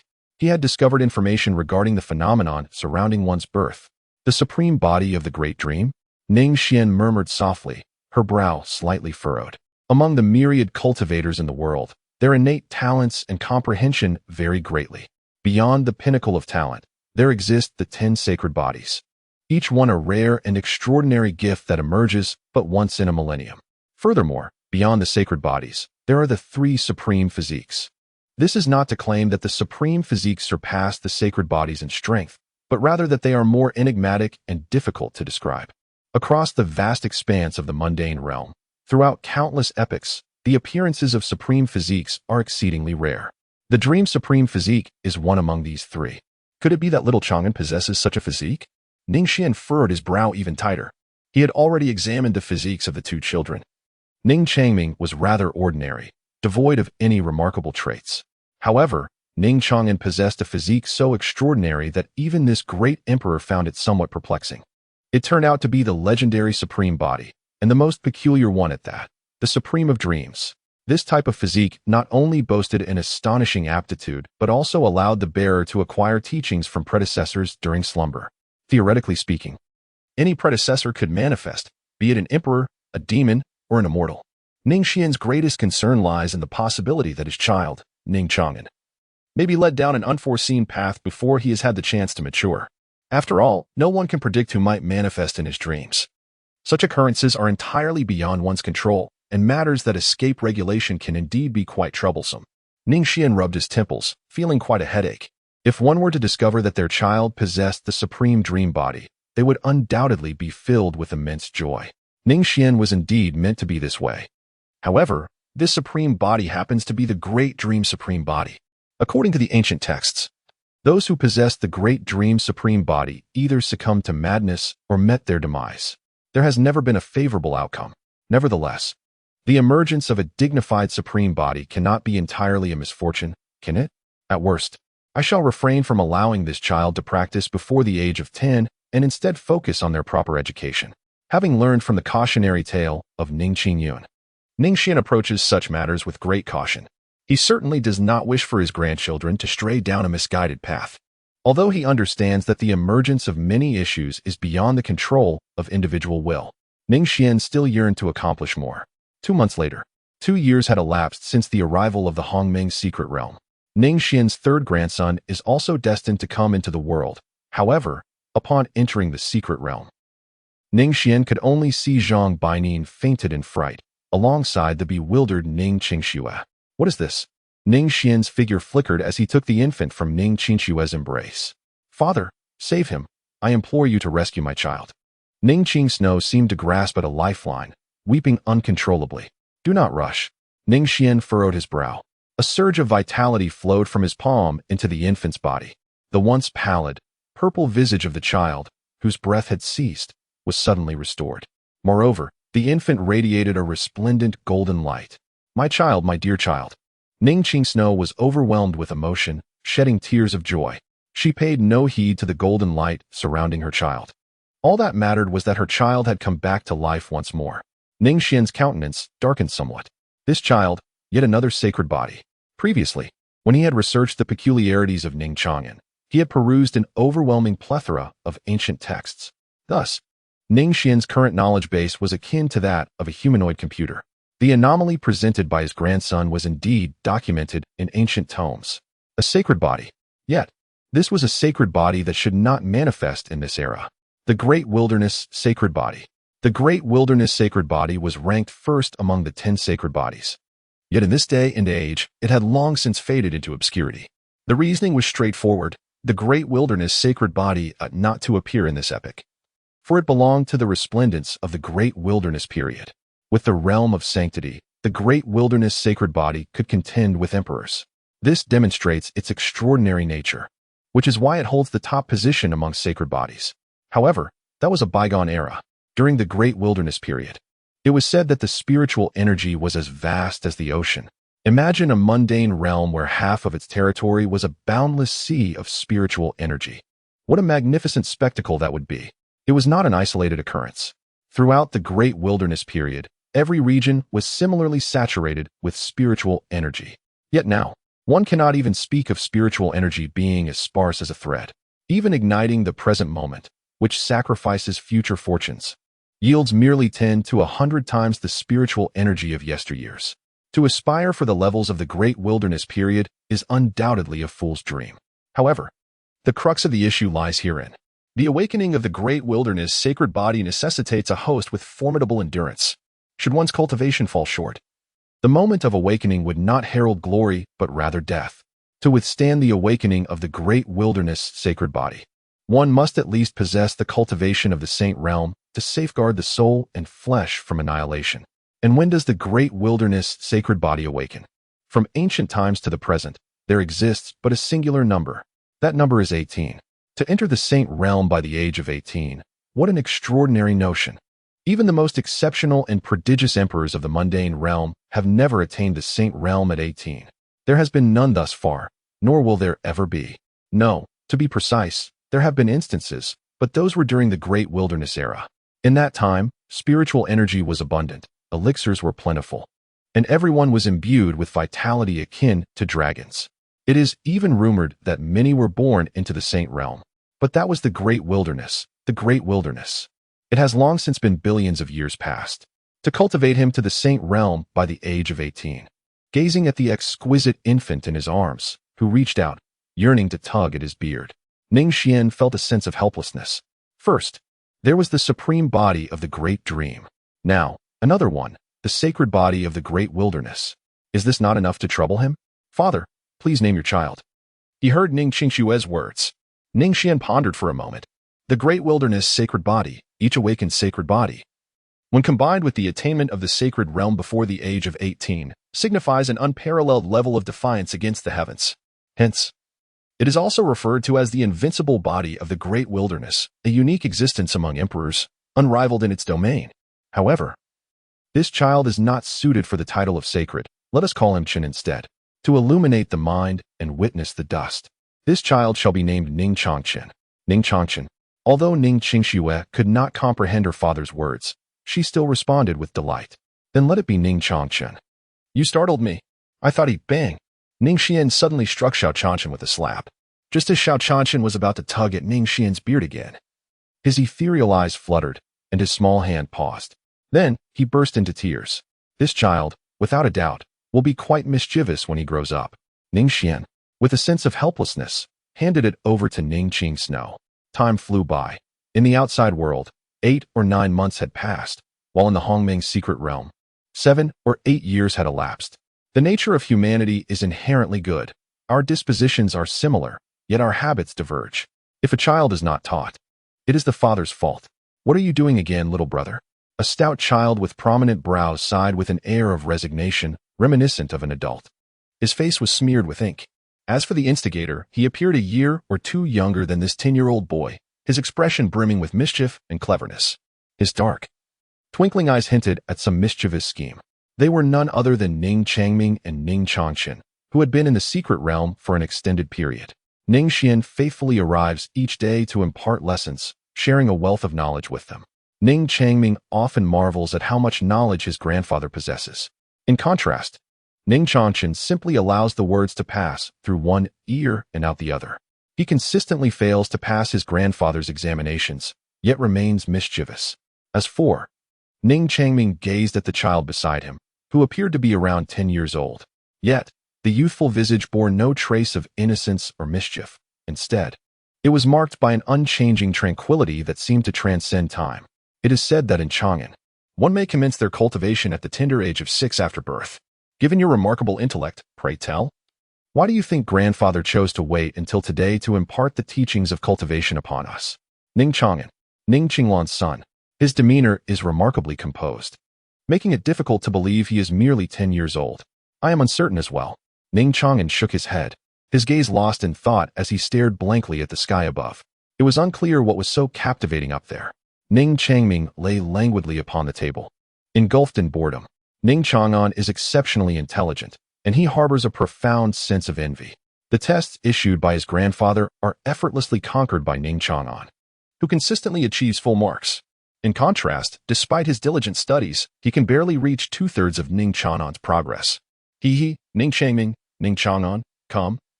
Let us compare who can urinate further. Having said that, Ning Chongchen swiftly removes his trousers and begins to relieve himself nearby. Haha, I have urinated 2 meters. Come and see. Ning Chongchen clapped his hands in excitement, while Ning Changming exhibited no interest whatsoever. How dull, he remarked. Ning Chang'an, on the other hand, paid them no mind, his gaze fixed on the heavens, his eyes reflecting a distant contemplation. He possessed remarkable intelligence, seemingly born with such a gift. The lessons imparted by his grandfather were effortlessly grasped by him.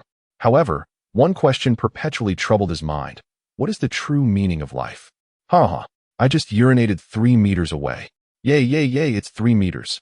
Look, everyone look. Ning Chongchen, you've splashed my feet. The children reveled in their frolics within the secret realm. The hall of Ningfu, however, exudes a certain stillness. Today, Ning Xuan did not immediately set off to teach the children their cultivation. There was, after all, a matter of greater significance at hand. Ning Qingyun has emerged from his seclusion. Today, he shall ascend to the flying immortal sect to exact revenge on Su Xingshan. 1 year in the secret realm equates to a decade in the outside world. Now, at the age of 28, Ning Xuan stands ready. Are you prepared for the confrontation with Su Xingshan? Ning Xuan spoke. Father, in truth, it does not exist. Ning Xuan smiled wryly. After 10 years of arduous cultivation in the secret realm, his cultivation had reached the 9th level of the tribulation transcendence. He was but a step away from the holy realm. Yet, that single step felt as daunting as ascending to the heavens, an insurmountable barrier. Nevertheless, I must proceed. The karmic ties of that year must be unraveled by my own hands. Ning Xuan's gaze was resolute as he clenched his fists. He was uncertain of the vast disparity between the sacred realm and the 9th layer of tribulation.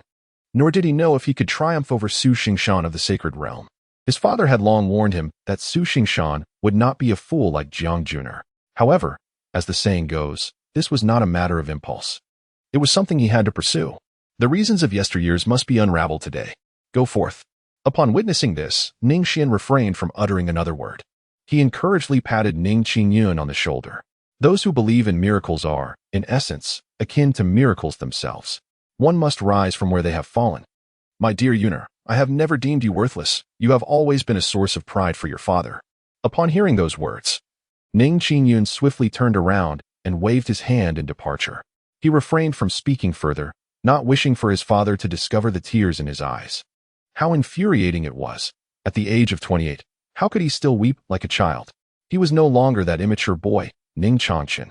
He watched as Ning Xuan's silhouette vanished from sight. Ning Xuan then averted his gaze and proceeded towards the Haoming secret realm. Today, he was also to guide his 3 grandsons on their journey of cultivation. Ning Xuan smiled wryly, never having anticipated that one day he would assume the role of a father and eventually a grandfather, becoming a sentimental elder. When exactly would that time arrive? Perhaps it was destined from the moment the system was activated. The transformations he experienced were not limited to his own cultivation. Before encountering Jiang Yun, Ning Xuan had contemplated finding a tool-like wife to claim the system's rewards. Yet, things had changed drastically since then. Nothing in this world remains eternally unchanged. He shook his head, reining in his thoughts. Ning Xuan's gaze once again regained its tranquility. As for Ning Xuan's journey to ascend, he harbored no concerns. After all, the true Su Xingshan had long since perished. The current Su Xingshan was merely a puppet he had meticulously set in place, intended for Ning Xuan to defeat today, thereby rectifying past regrets. The Ascension sect, with its familiar gates, felt strangely nostalgic, though he had departed a decade ago. Standing here once more stirred a profound sense of familiarity. Yet, Ning Xuan felt an overwhelming sense of familiarity. It was here that he endured the first humiliation of his life, the greatest disgrace. Once a passionate youth, he is now merely a young man. Yet, the fervor within his bones has never waned. Is that not him? Is he not the son of Lord Ningyu? A decade ago, he treacherously plotted against Master Su Xingshan, and now, how dare he show his face here? The name Ning Xuan has long been relegated to oblivion, akin to a classroom where only the most radiant protagonist is remembered, while the rest linger as mere ashes in the corners. The only reason he remains in the collective memory is due to the heinous crime he committed, resulting in nothing more than the revocation of his cultivation and expulsion from the sect, all because of his father, the domain king. Indeed, appearances can be deceiving, Brother Su. In his folly, once befriended such a wretch, despite him being the son of a domain king. How the tables have turned. He is no longer simply Brother Su, but now Master Su. Alas, following his acceptance as a direct disciple by the ancestor, Brother Su has ascended to the sacred realm. And with his leadership over the Faxian sect, he is destined to restore its former glory. The air was thick with scornful derision. Each taunt pierced Ning Xuan's heart like a sharp dagger. 10 years ago, the scene bore resemblance, yet he was then a defenseless pawn, easily manipulated. But now, he stands at the 9th layer of tribulation. Why does he approach with murderous intent? The crowd erupted in a cacophony of disbelief. They dared not impede Ning Xuan's advance. Their only recourse was to whisper among themselves. Even the ordinary disciples refrained from intervening, while the elders feigned ignorance. Fully aware of the stature of his father, Ning Xuan, the current status of the domain king is even more illustrious than before. Who would dare to obstruct Ning Xuan? Regardless of whether Su Xingfan is the master of Faxian or even the ancestor, though they look down upon Ning Xuan's past actions at this moment, The elders either pretended not to see or greeted him with nods of acknowledgement. The world exists not in stark black and white, but rather in shades of gray. And thus it remains. Ning Xuan, solitary and resolute, gracefully infiltrated the Feishan Grand Hall. No, it would be incorrect to say he intruded. Throughout, his steps remained unhurried. I declare, Su Xingshan possesses exceptional talent and virtuous character. He shall officially become the master of the Feishan sect. Boom. A fierce aura surged forth, interrupting the words of the venerable ancestor of Feishan. The elders within the hall erupted in astonishment, gazing at the lone figure of the man. Is it him? Ning Xuan? A fierce battle was inevitable. Sacred Realm? Is this truly the extent of your Sacred Realm prowess? Ha! Fight! Let us fight again. Engaged in combat, Ning Xuan fought with unwavering resolve, his eyes aflame with intensity, attacking fiercely without defense. In stark contrast, Su Xingshan was awash with fear, unwilling to confront Ning Xuan head-on, resorting only to passive defense. Yet, Ning Xuan's onslaught grew increasingly ferocious, with each strike emanating a force that instilled trepidation even in the Sacred Realm. After numerous exchanges, Su Xingshan suddenly crumbled. Stop. I concede. I concede. Concede? Ha. The sky began to drizzle, the raindrops mingling with Ning Xuan's tears. Do you understand how I have endured these years, Su Xingshan? Tell everyone, was it you who betrayed me back then, or did I ambush you? Ning Xuan roared. And Su Xingshan trembled in fear, displaying a visage of trepidation that seemed entirely reasonable to those present. The current Su Xingshan was on the cusp of becoming the master of the flying immortal sect, making it illogical to engage in a life-and-death struggle with Ning Xuan. It was I who betrayed you.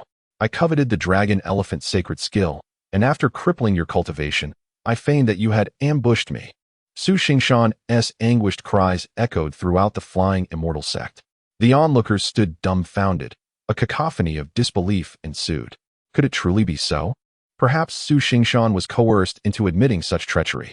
Amidst the uproar, the venerable ancestor of the flying immortal sect, seated in the main position, erupted in fury, shattering his seat with a single strike. In the face of impending doom, the truth emerges. Su Xingshan, I never imagined you to be such a person. You are profoundly disappointing. Ning Xuan, nearly depleted of his cultivation, gasped for breath, collapsing onto the platform. Yet, upon hearing the words of the venerable ancestor, a silent smile graced his lips. Had he succeeded? Through sheer determination, he had validated his worth. The ancestor's proclamation seemed to solidify the truth of the matter. To everyone's astonishment, Su Xingshan was indeed that kind of person, so utterly disheartening. The flying immortal sect erupted again in chaos. Although the elders sensed an underlying discord in the ancestor's decisive words, they could not pinpoint the anomaly. They were left to view the situation through the lens of the ancestor's statements. No, it is not true, I did not. Su Xingshan seemed to regain some awareness, pale hands covering his mouth. His pitiful demeanor only further convinced the crowd, as the ambush from years past had only involved Su Xingshan and Ning Xuan. Suddenly, realization dawned upon the spectators. No wonder it felt amiss.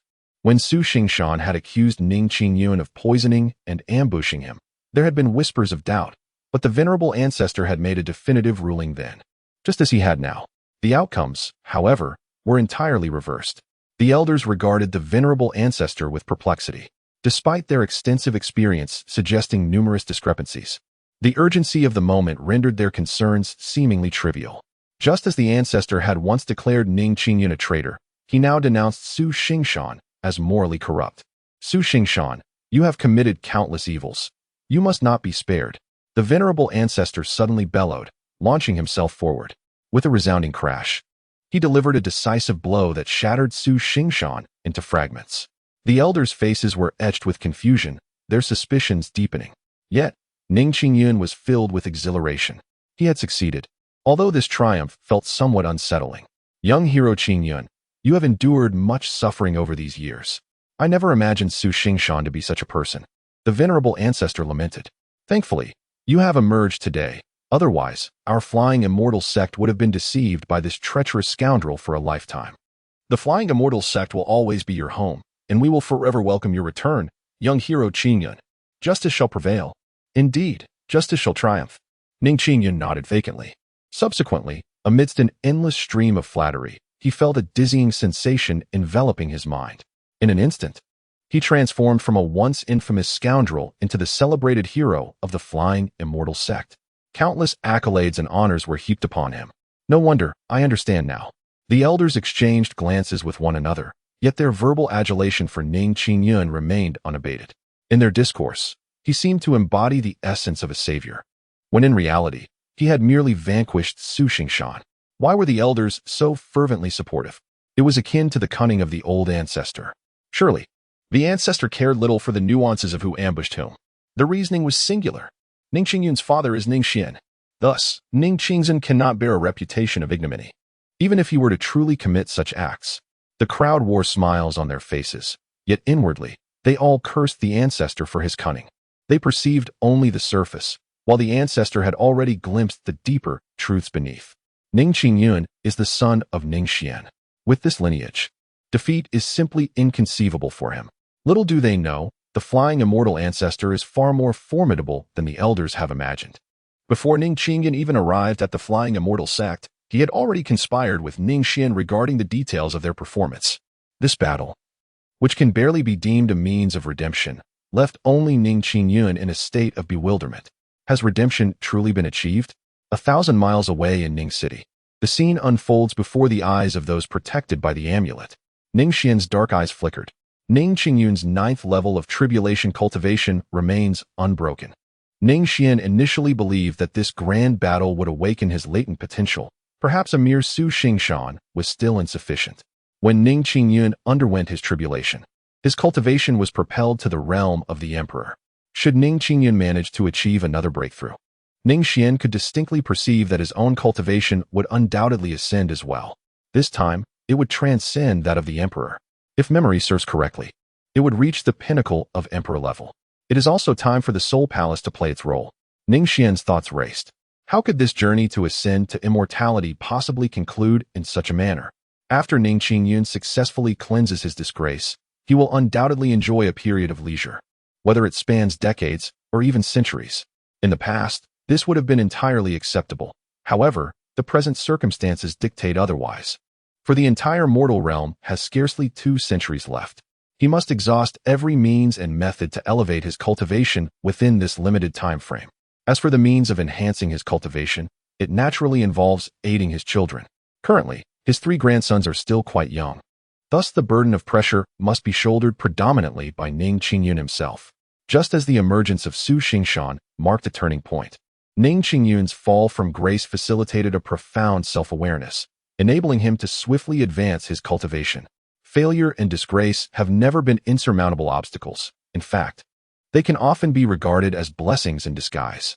Of course, if one were to allow Ning Xian to experience failure and shame firsthand, there would be no objections. After all, what journey of growth is devoid of minor challenges that bestow valuable experience? Onward, experience packages. A faint smile graced the corners of Ning Xian's lips. With a shift of his consciousness, the next moment revealed the soul domain and the soul palace. The once dormant soul sovereign abruptly awakened. Master, what are your instructions? The second palace master at the Saint Realm stood respectfully before the soul sovereign. Through careful observation, Ning Xian had already gained a general understanding of the soul palace's formidable strength. As the ruler of the soul domain, the soul palace boasted an impressive 99 beings of Saint Realm and above, known as the 99 Palace Masters. With cultivation levels ranging from the lowest, the first stage of entering the Saint Realm, to the highest, the 9th stage of the Saint Sovereign. Second Palace Master. There is a task that requires your completion. The Soul Master, portrayed by Ning Xian, spoke coldly. Rest assured, my lord, I shall face any peril without hesitation. The second lord remained oblivious to any underlying tension, solemnly kneeling before Ning Xian. Very well, you shall immediately dispatch someone to deal with this individual. There is no need to send someone overly powerful, merely a person of slightly higher cultivation. Once he reaches the Saint Realm, send a second-tier saint to confront him. In essence, each envoy must only surpass him by 1 minor realm. The second lord furrowed his brow, taking some time to comprehend the Soul Master's intention. Initially, he believed the young man depicted on the screen bore enmity towards the Lord. Thus, he thought it prudent to eliminate the adversary personally, denying him any chance for growth. Yet, realizing the Soul Master's lack of overt disapproval, he suddenly grasped the truth. The Lord intended to feign opposition, all the while nurturing this individual, correct? Indeed. Quite astute. Gaining the Soul Master's approval filled the second lord with exhilaration. The Soul Master of old would never have uttered such commendations as astute. His lips were perpetually adorned with words like fool, idiot, or do you wish to perish? For a moment, he felt overwhelmed by this unexpected praise. My lord, with your prowess, why cultivate a stranger? The second lord inquired, perplexed. Fool, the Soul Master retorted. Why would I expend such effort to nurture an unknown individual?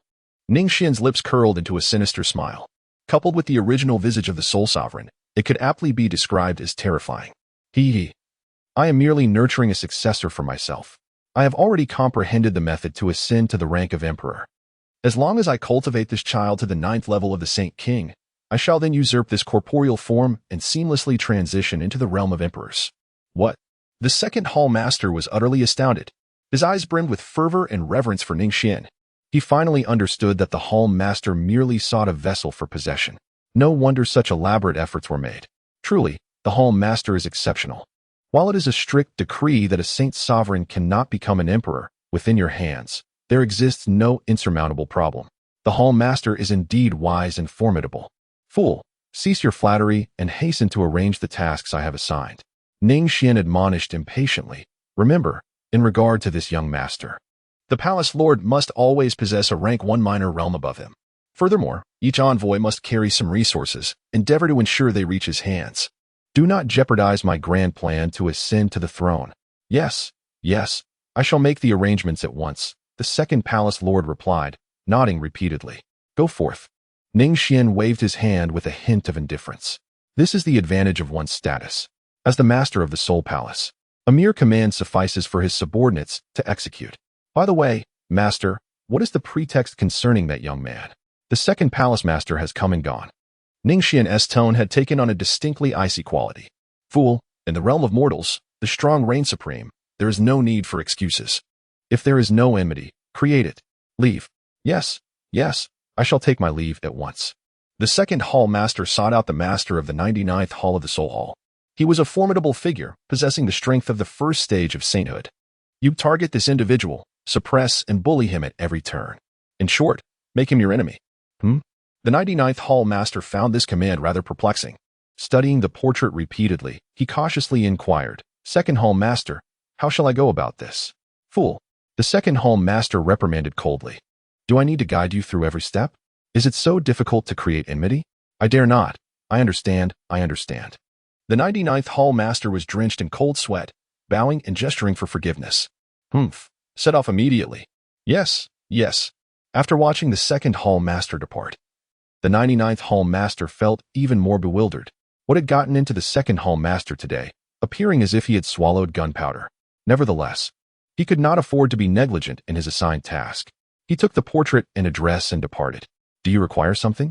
He inquired, gazing at the gloomy man blocking his path. Ning Xuan furrowed his brows, a surge of displeasure coursing through him. Even he, in that moment, found his thoughts momentarily disoriented. It was utterly perplexing. As he ambled down the street, a stranger emerged, declaring their intent to confront him. What on earth was happening? Such absurdity would be deemed too far-fetched for even the most imaginative of novels. Yet in the very next instant, Ning Xuan's expression changed dramatically. A mouthful of fresh blood was violently spewed forth. You sputtered. Ning Xuan clutched his chest, coughing up blood. The brooding man in the mask had indeed launched a ruthless attack against him. There was no time for further contemplation. Ning Xuan swiftly turned and began to flee. Flee, yet you shall never escape my grasp. Behind him, the master of the 99th Hall wore a grim expression. His displeasure was genuine. Yet it did not stem from Ning Xuan himself. Rather, this unfortunate soul had unwittingly become the target of his ire. The mission of the second Hall Master was merely to ensure that no life was lost. Thus, inflicting injury or maiming was of little consequence, was it not? A cruel glimmer flickered in the eyes of the master of the 99th Hall as he pursued Ning Xuan like a cat chasing a mouse. What a predicament! Why has it come to this? I have done nothing to provoke him. Ning Xuan was engulfed in a tumult of anguish and fury. He found it utterly incomprehensible how such a person could exist. The mere thought of revealing this would render him the subject of ridicule, as others would merely dismiss it as a fabrication. No, he could not remain passive. He cast a glance at the brooding man who relentlessly pursued him from behind. Ning Qingyun's gaze hardened. His sole advantage now lay in the Emperor's art of refinement. With a greater cultivation level, his recovery was swifter as well. Only by engaging in a war of attrition could he grasp at a glimmer of hope. Thus, he contemplated. Ning Qingyun continued to flee into the distance. After a while, the once persistent master of the 99 halls, now filled with dread, exclaimed, please do not approach. During his pursuit of Ning Qingyun, his spiritual energy had been depleting rapidly, reaching a near-exhausted state. In stark contrast, the latter remained unscathed, his energy unchanged. In a dramatic turn of events, the pursuer had become the pursued. With a powerful thrust of his finger, Ning Qingyun sent the master of the 99 halls flying. This esteemed figure, once a paragon of sanctity, had now been reduced to a frightened wretch. Why do you seek to kill me? I demand an explanation. Ning Qingyun's gaze was icy and piercing, advancing step by step. No, it's not me. The lord of the 99 halls cried out in terror.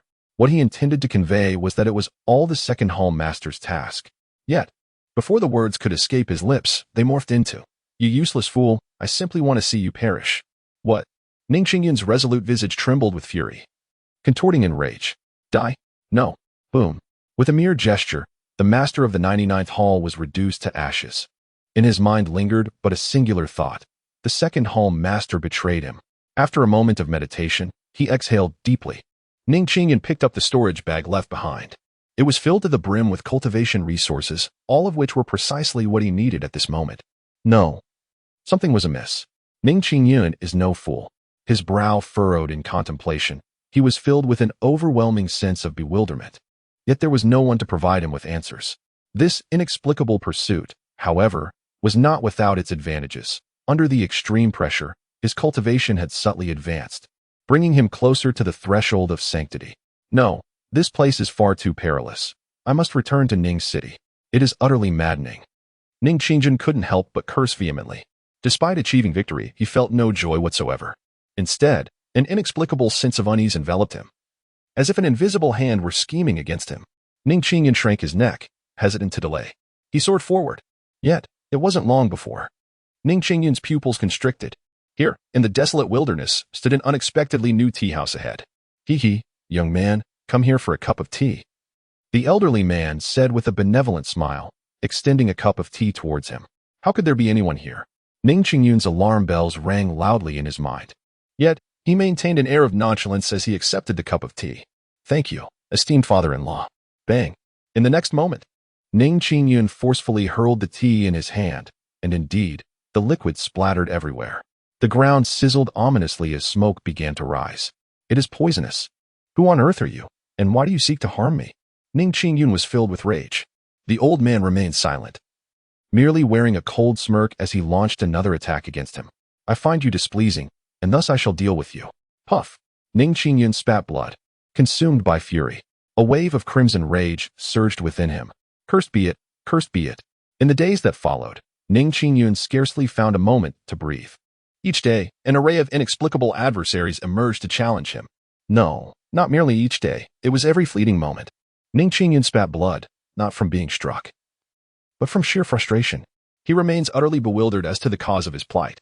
These peculiar individuals always possess but a single rationale. If they find you displeasing, they will seek to bring you down. Who is it? Who exactly? I shall uncover the mastermind behind this, for I cannot coexist with you under heaven. As soon as Ning Qingyun finished his roar, another challenger appeared to engage him in battle. Ning Xuan chuckled lightly, dismissing the protective talisman's display. Under such rigorous training, Ning Qingyun would soon achieve a breakthrough to the sacred realm. Once Ning Qingyun reached that level, he too would be able to ascend to the pinnacle of the Emperor realm effortlessly. He could now relish the grand gift package arranged by his father from the Soul Palace. After sharing a light-hearted laugh, Ning Xuan once again withdrew his thoughts, focusing intently on instructing his 3 grandsons in their cultivation. Among them, Ning Chang'an progressed the most rapidly, to the point where it stirred a sense of unease. As for Ning Changming, his efforts were commendable, yet his aptitude left much to be desired. Ning Changchen, however, posed a considerable headache for Ning Xuan. Despite the absence of an awakened sacred body, his innate talent was still remarkable. Yet, therein lay the dilemma. The boy was exceedingly mischievous. Whether through punishment or reprimand, he seemed impervious to advice. His lackadaisical attitude towards cultivation indicated that it hardly occupied his thoughts. Ning Xuan's earnest teachings fell on deaf ears as he confidently proclaimed, "With such prowess as Brother Chang'an, why should I bother with cultivation? He will protect me regardless." Ning Xuan was at a loss for words. He merely took note of this young lad in his heart. In the future, yes, he would certainly arrange a few scripts for him. After all, he was still young and not yet mature enough. Ning Xuan feared that the script arrangement would lead to a complete breakdown. The astute Ning Chang'an, the diligent Ning Changming, and the mischievous Ning Changchen. Thus, time passed by. A year later, Ning Chang'an and the two others emerged from the secret realm. From this moment on, you need not venture into the secret realm for cultivation any longer. The three upright youths stood side by side. "Grandfather, your hard work is truly appreciated." Ning Chang'an nodded understandingly. "Grandfather, please take care of your health." Ning Changming's sincere greetings. "Ha ha ha, I am finally free. Oh yeah, oh yeah." Ning Changchen raised his middle finger towards the heavens. This year, Ning Chang'an, at the tender age of 18, possesses a cultivation level that has transcended the third stage of tribulation.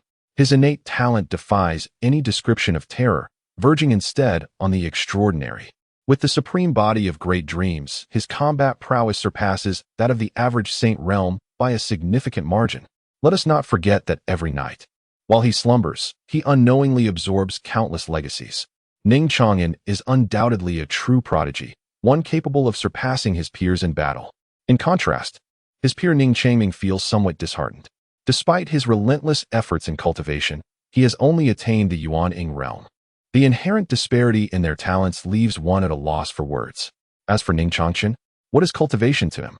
On this day, while meandering through the city, Ning Changchen suddenly noticed a crowd gathered ahead.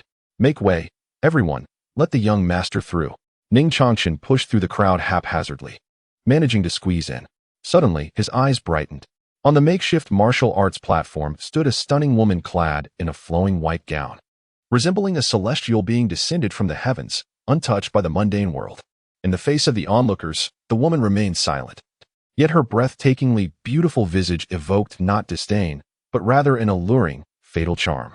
Are all the young men of Ningxing mere inept fools? Is there not a single one capable of a fight? Whoever can defeat me shall be rewarded with a rare treasure.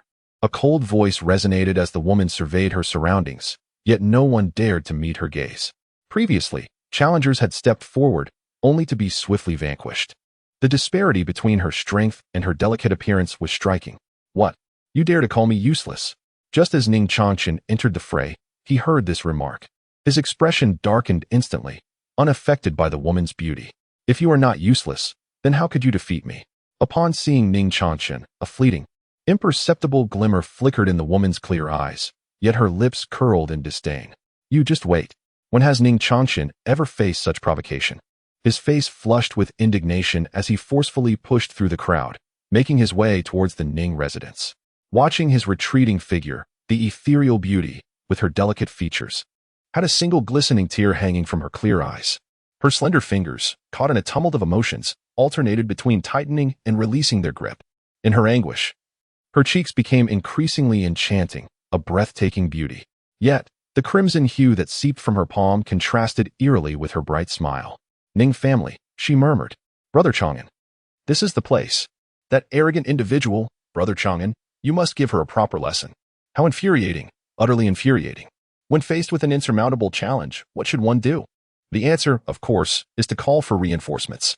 Unable to resist the pull of Ning Changchen, Ning Chang'an reluctantly followed him to this location.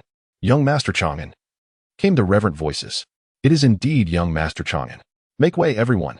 While both were grandsons of the Ning family, Ning Chang'an was a well-known figure in Ning City, in stark contrast to the inconspicuous Ning Changchen. His reputation stemmed not only from his remarkable abilities, but also from his kindness, as he frequently assisted the townsfolk and was never one to turn away those in need.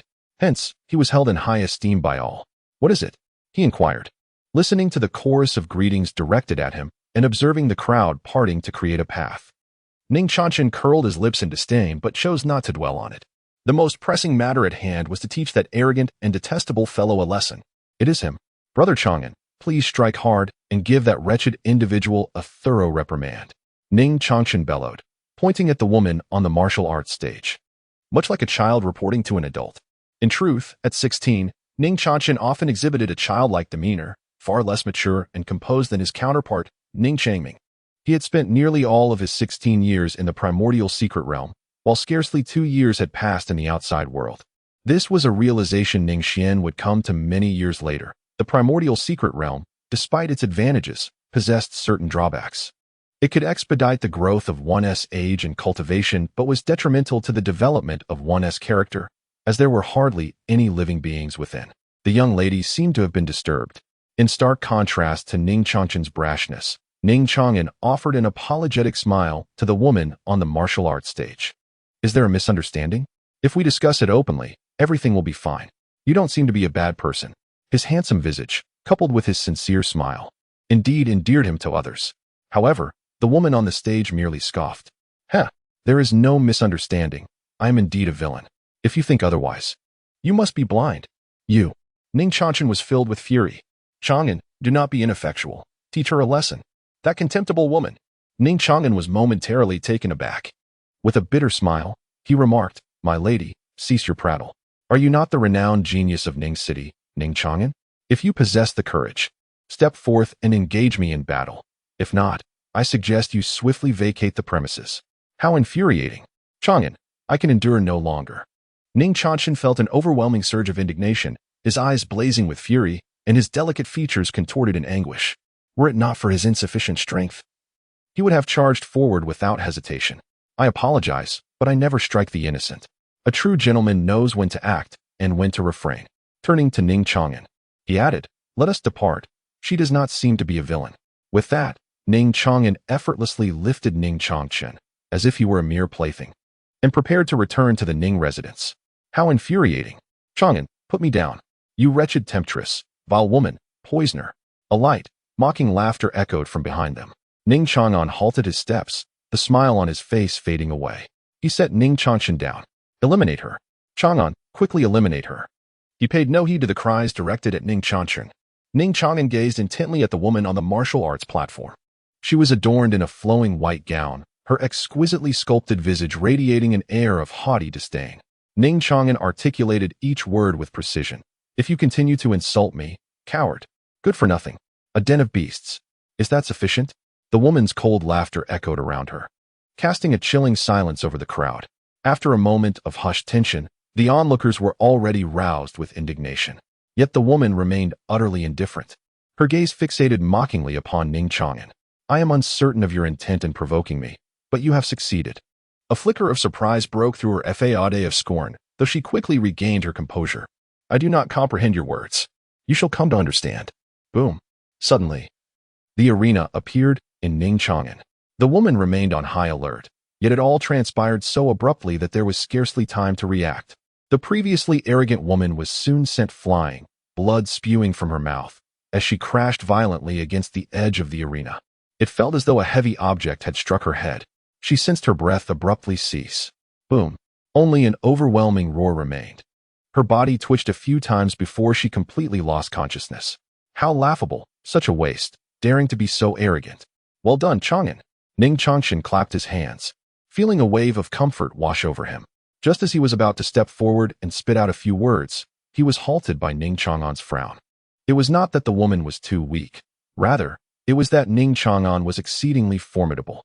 His strength transcended mere cultivation. It was a comprehensive dominance. Any cultivator who faced Ning Chang'an would inevitably be engulfed by despair. There was no other explanation. It was simply too monstrous. Who was she? Did anyone know her origins? I do not recognize her. I have never seen her before. Indeed, she appeared strikingly unfamiliar.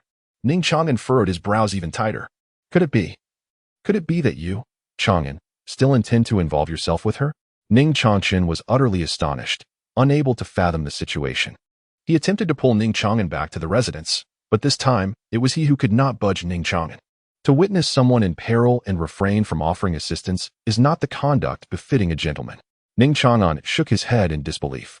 Under his incredulous gaze, he enveloped the woman with a pristine, brand-new cup and subsequently escorted her back to the Ning residence. Brother Chang'an hastened to drive her away.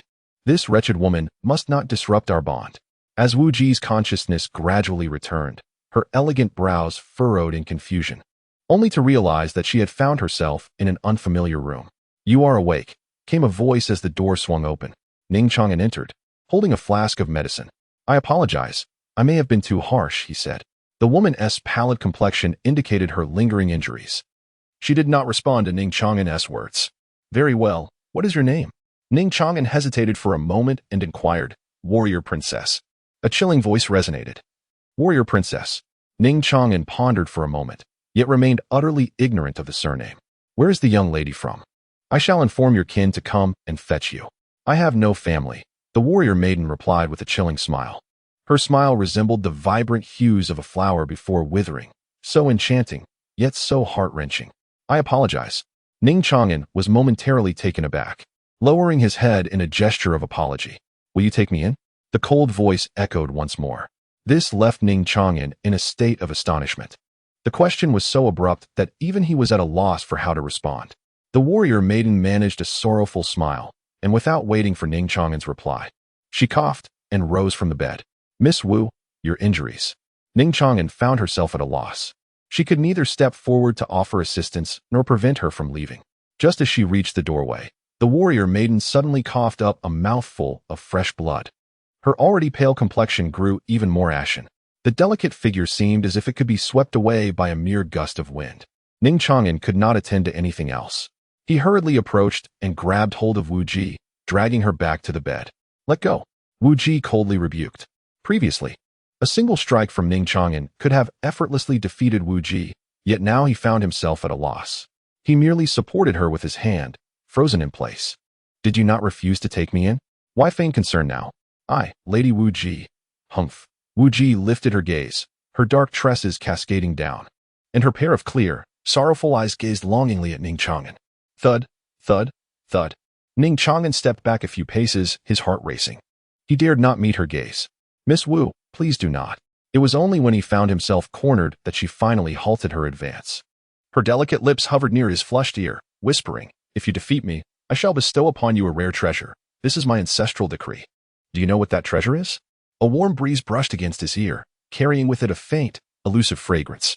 Ning Xuan's tranquil mind, cultivated over 18 years, was suddenly disrupted as if a colossal stone had plunged into a serene lake, stirring tumultuous waves.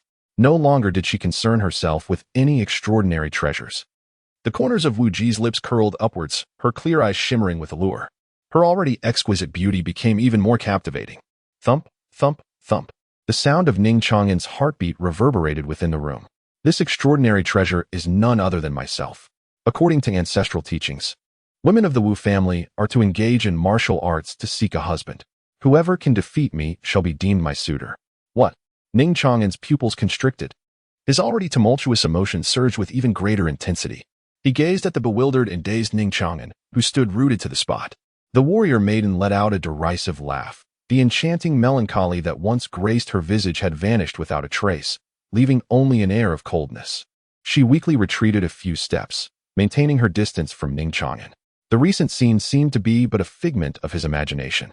With beads of cold sweat dotting his forehead, Ning Xuan clutched his heart, gasping for breath. "Do you know why I chose to hold this martial arts competition?" The warrior maiden mused aloud, not pausing for Ning Xuan's response. On her exquisite face, hatred and despair wove together in a haunting tapestry. Ning Xuan gazed blankly at her. This enigmatic woman, which facet of her was the true self? "My father perished at the hands of another." She proclaimed herself a virtuous heroine, vowing to eradicate evil and uphold righteousness. Tragically, my father became one of the evildoers she sought to vanquish. I once possessed a complete and blissful family, but due to the notorious virtuous heroine, I was left bereft and desolate. My father is gone, my mother has also departed. I remain, a specter wandering aimlessly. Tell me, should I harbor hatred towards her?" The warrior maiden looked at Ning Xuan with a radiant smile, yet beneath that veneer of joy lay a profound animosity. "Indeed." Ning Xuan nodded subtly. Whether it was an illusion or not, the animosity emanating from Miss Wu seemed to linger upon him as well. "Indeed. Even an outsider like you would deem it appropriate." After a brief silence, Wu Ji offered a self-deprecating smile. "Yet, that noble heroine possesses formidable strength, with a background that is beyond my reach for several lifetimes. As a frail woman, I ventured to Ning City upon hearing that it is a place abundant with extraordinary talents, hoping to find a remarkable husband to avenge my grievances, only to unexpectedly encounter you. My apologies, Miss Wu. Ning Chongxin's heart skipped a beat. He sincerely apologized to Wu Ji, expressing his ignorance of the hidden circumstances. It matters not, Wu Ji replied calmly, shaking her head. What is done, there is no need to claim fault now. With a rustle, her white gown slipped away, revealing a breathtaking figure. Wu Ji exhibited none of the typical modesty found in ordinary women.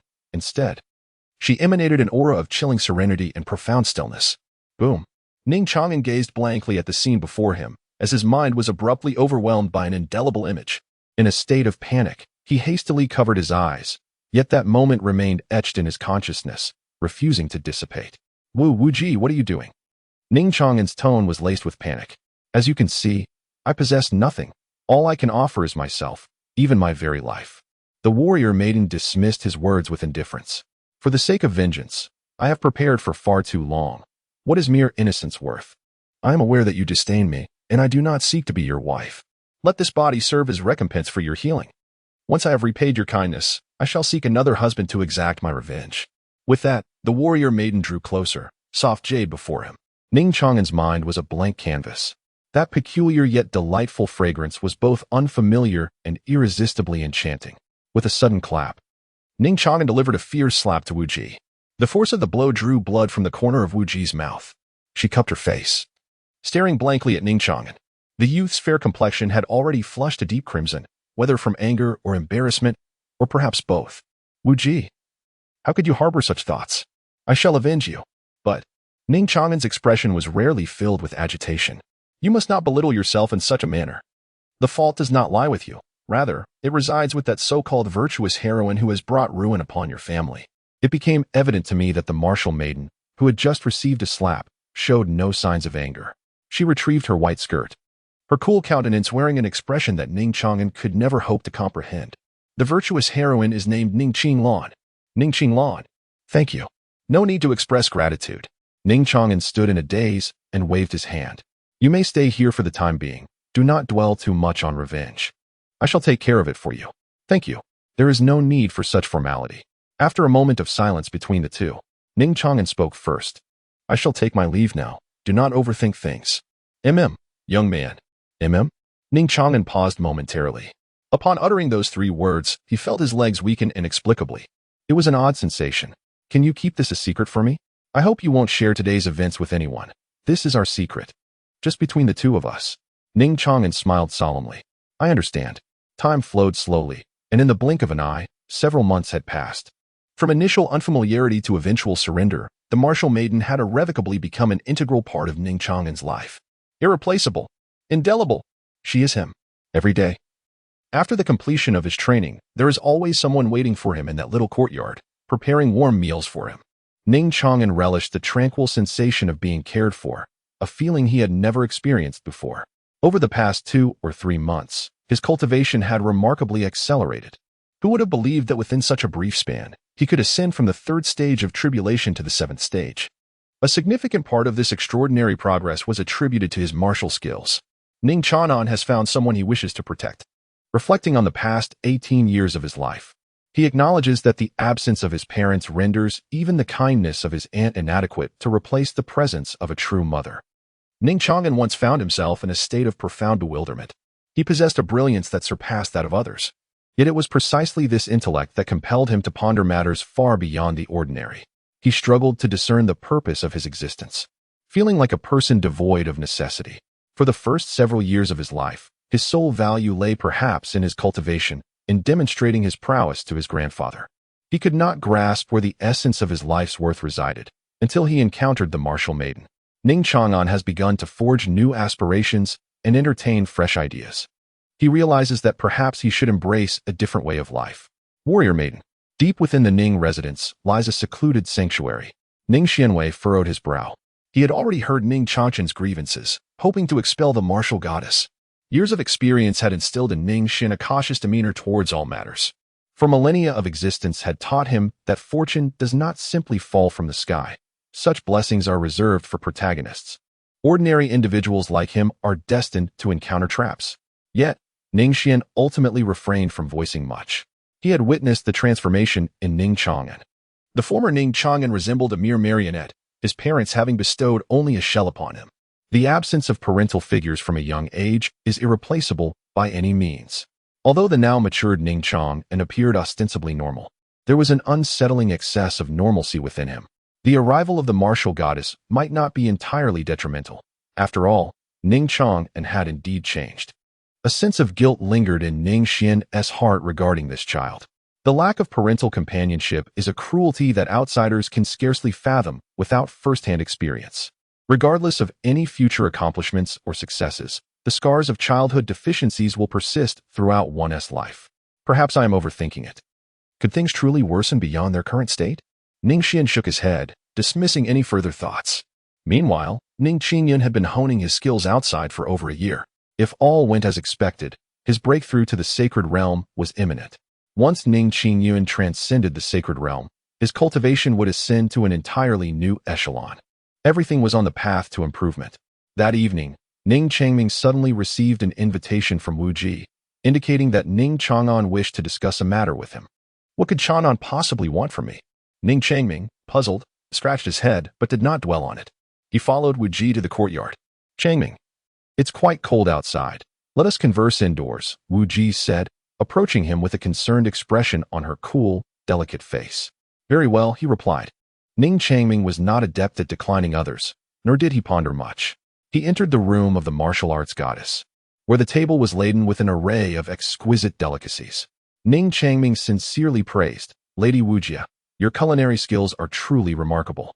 With your guidance in Chang'an, we shall savor delightful meals. Is that so? Wu Jia replied with a subtle smile, the candlelight flickering across her serene visage. She raised her glass to her elder brother, reflecting on how, without the Ning family shelter, she would have been utterly homeless. Wu Jia then lifted the wine jug and poured a cup for Ning Changming. Using a wine glass she had meticulously prepared in advance. Dear Lady Wu Jia, please do not say such things. Ning Changming repeatedly waved his hands, proactively lifting his wine glass. Bowing in respect, it is we who ought to express our gratitude to you. Chang'an's circumstances are rather unique. It is a lifelong sorrow. It is precisely because of your presence that Chang'an has undergone such transformation, and we have all witnessed it. This glass of wine, I toast to you. Ning Changming raised his cup and drained it in one swift motion.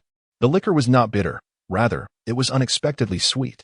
Before long, Ning Changming suddenly felt a wave of dizziness wash over him, a look of perplexity crossing his resolute face. He had always prided himself on his drinking capacity. How could this happen today? Lady Wu Ji, why has Chang'an not yet returned? I must take my leave. Ning Changming rose, poised to depart, when suddenly, bang. He lost consciousness and fell heavily to the ground. The Ning family's vengeance was merely beginning. Wu Ji set down her wine cup, the chill in her expression dissipating, replaced by a cruel smile. For this day, she had prepared for far too long. Ning Chang'an must have completely fixated on her by now. This was precisely the outcome she had meticulously orchestrated. To slay just one individual could hardly assuage the hatred festering within my heart. Ning family, I shall ensure you find no peace. In the flickering candlelight, Wu Ji's exquisite visage bore a smile that sent shivers down one's spine. With a swift motion, she approached and tore apart Ning Changming's garments, casting them onto the bed. She then shredded her own long dress, just as she had previously proclaimed. For the sake of revenge, she was willing to sacrifice everything, even her own life.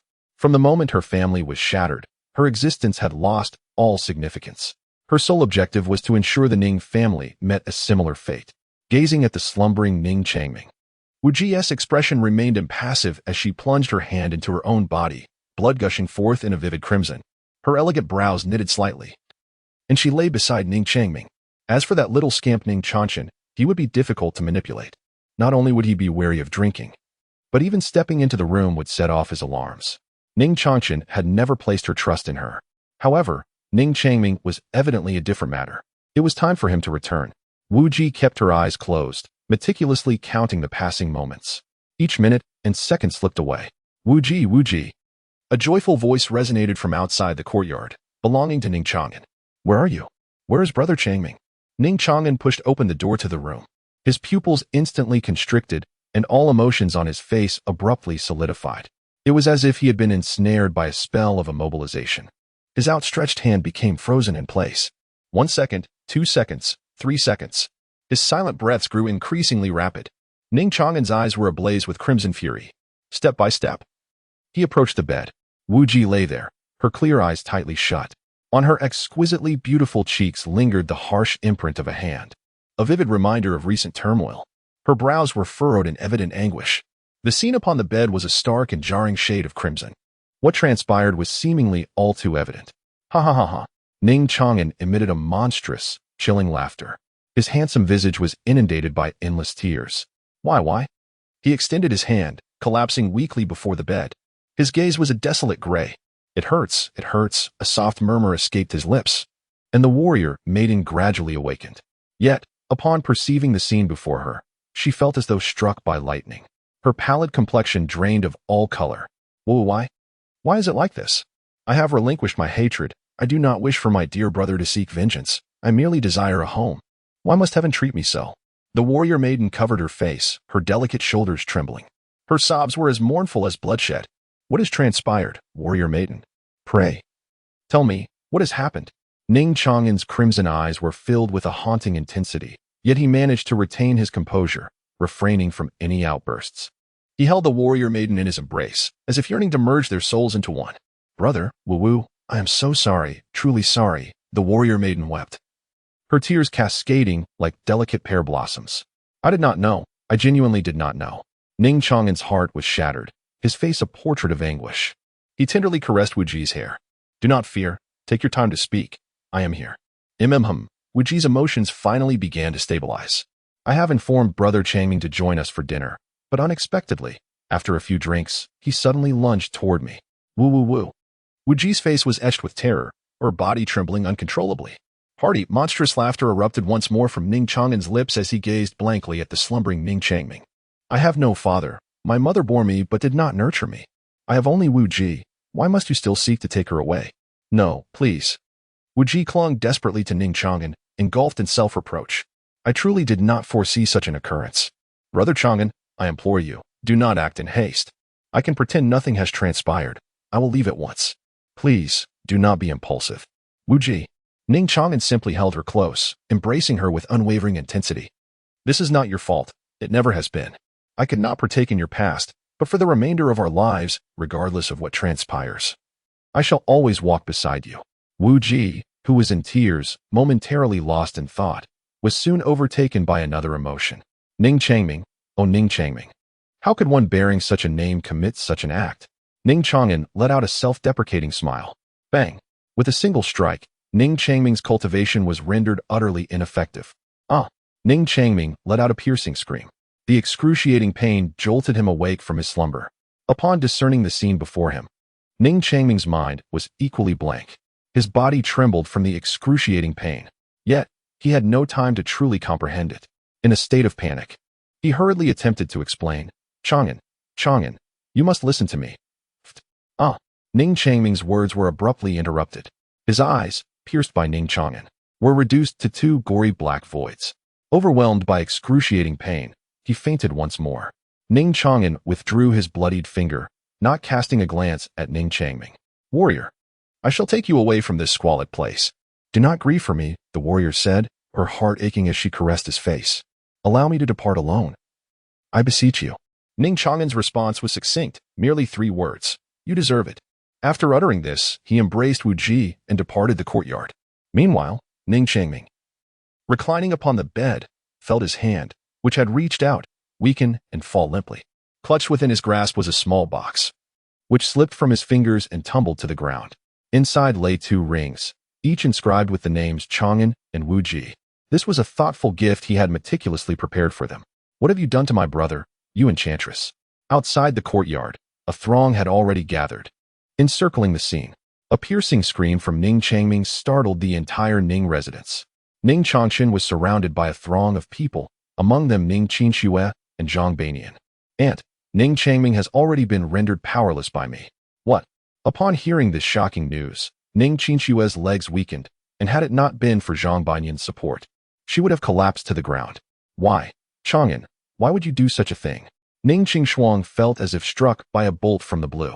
From childhood to adulthood, the 3 children of Ning Chang'an had grown up together, sharing the same meals and belongings.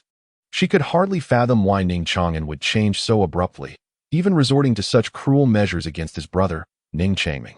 What saddened her the most was not Ning Changming's downfall, but the transformation of Ning Chang'an. When her younger sister entrusted Ning Chang'an to her care, she had devoted herself to looking after him ever since. Her affection for Ning Chang'an surpassed that for her own 2 children, and she felt no guilt in this regard. The somewhat unfamiliar Ning Chang'an before her now caused her to weep uncontrollably. Gazing at her aunt, her eyes reflected shock, confusion, and doubt. But there was no trace of resentment. Ning Chang'an smiled sadly. Because of him, the warrior maiden was hurt. What? At this moment, everyone was in an uproar. Enchantress! You wicked enchantress! Ning Chang'an gritted his teeth in fury. Ning Chang'an, did you truly witness that scene with your own eyes? This wicked enchantress harbors a malevolent heart. She must have deliberately framed my brother. Even Zhang Byron felt a flicker of anger. Chang'an, after 18 years of companionship with Changming, do you not comprehend the essence of his character? To speak kindly, he is an honest man. To speak harshly, he is but a worthless fool, incapable of achieving anything substantial. Upon hearing Ning Chang'an's words, the crowd felt no confusion, only a sense of absurdity. For they all understood the true nature of Ning Changming quite well. Indeed, it was as they suspected. Disappointment clouded Ning Chang'an's eyes even more profoundly. Yet, he uttered not a word, merely tightening his embrace around the frail Wu Ji. These individuals were all kin to Ning Changming, naturally advocating for him. For the first time, Ning Chang'an felt a sense of disillusionment towards this so-called family. Did no one care for Wu Ji? Had they not considered the wounds she had endured and the future that lay ahead of her? Ning Chang'an, you foolish soul, swiftly rid the world of that enchantress. She must harbor some nefarious scheme. Ning Chang'an was filled with urgency and fury. Yet, Ning Chang'an found the situation amusing. Your assumption is that a mere little girl would use her innocence to frame Ning Changming? Ha, what a laugh. The sorrowful laughter of Ning Chang'an echoed all around. The crowd fell silent, unable to comprehend the situation. Logically, one would expect that the warrior maiden would never resort to such actions. Chang'an, please compose yourself. Ning Snow is indeed slightly older. Her gaze is filled with compassion. Perhaps there is some misunderstanding. It would be best to discuss it when father arrives. With his capabilities, he will surely find a way to recreate the past events. What is there left to wait for? Ning Chang'an spoke, yet hesitated, remaining rooted to the spot. The methods of resurrecting the past flickered in Wu Ji's clear eyes. She then turned, a bitter smile gracing her lips as she looked towards Ning Chang'an. Brother, I must take my leave. It was I who ensnared Brother Changming with my innocence. Please, apologize to Aunt and the others on my behalf. Do not grieve for me.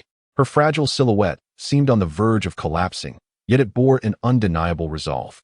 Wu Ji extricated herself from Ning Chang'an's embrace, stepping forth alone. Aunt.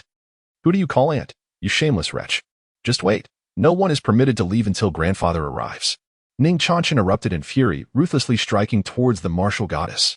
With her clear eyes tightly shut and a sorrowful smile gracing her lips, the martial goddess offered no resistance against Ning Chang'an's assault, seemingly embracing her own demise. Stop this at once. This scene utterly incensed Ning Chang'an. A thunderous roar echoed. Ning Chang'an's cultivation far surpasses that of Ning Chang'an, especially in practical combat. Bang! Ning Chang'an struck Ning Chang'an with a palm, causing him to spout blood and sustain severe injuries. Chang'an, Chinner. Everything transpired in an instant, as Ning Xue and Zhang Byron screamed and rushed to assist Ning Chang'an. Puff! A gaping wound marred the abdomen of Ning Chang'an, his delicate visage contorted in agony. With the last remnants of his strength, he pointed feebly at the warrior maiden. No, do not let her escape. If she does, my brother's innocence will be destroyed. Stop her. With those final words, he succumbed to unconsciousness. Chang'an. Zhang Banian clenched his fists, supporting the distraught Ning Xue. His eyes burned with fury as he gazed at him. After 18 years of nurturing, how could you commit such an atrocity? It was evident that he was genuinely incensed. Otherwise, such words would not have escaped his lips. It was precisely because of the debt of gratitude that I spared Ning Changming's life. Ning Chang'an wiped away his tears in distress. Has no one considered Wu Ji until now? Everyone has consistently viewed the situation from Ning Changming's perspective. But who is Wu Ji? She is none other than Ning Chang'an's future wife. By acting this way, are they not disregarding Ning Chang'an's feelings? Ultimately, they are not his own parents. Ning Chang'an let out a bitter laugh as he stepped forward, grasping the hand of the warrior maiden. We shall never, ever be separated again. Suddenly, a loud crash echoed as another figure emerged to obstruct their path. It was the steward of the Ning residence. Astonishingly, he was a being of the sacred realm, yet under Ning Chang'an's might, he could not withstand even 3 exchanges before blood stained the grounds of the Ning estate. Just as Ning Xuan had previously anticipated, Ning Chang'an was indeed a genius, a true genius in every sense of the word. Ning Chang'an grasped the hand of Wu Ji, poised to exit the Ning residence. A figure clad in an ink-dyed robe stood beneath the moonlight. His flowing white hair danced in the breeze, and his eyes resembled a profound abyss. It was Ning Xuan. Grandfather.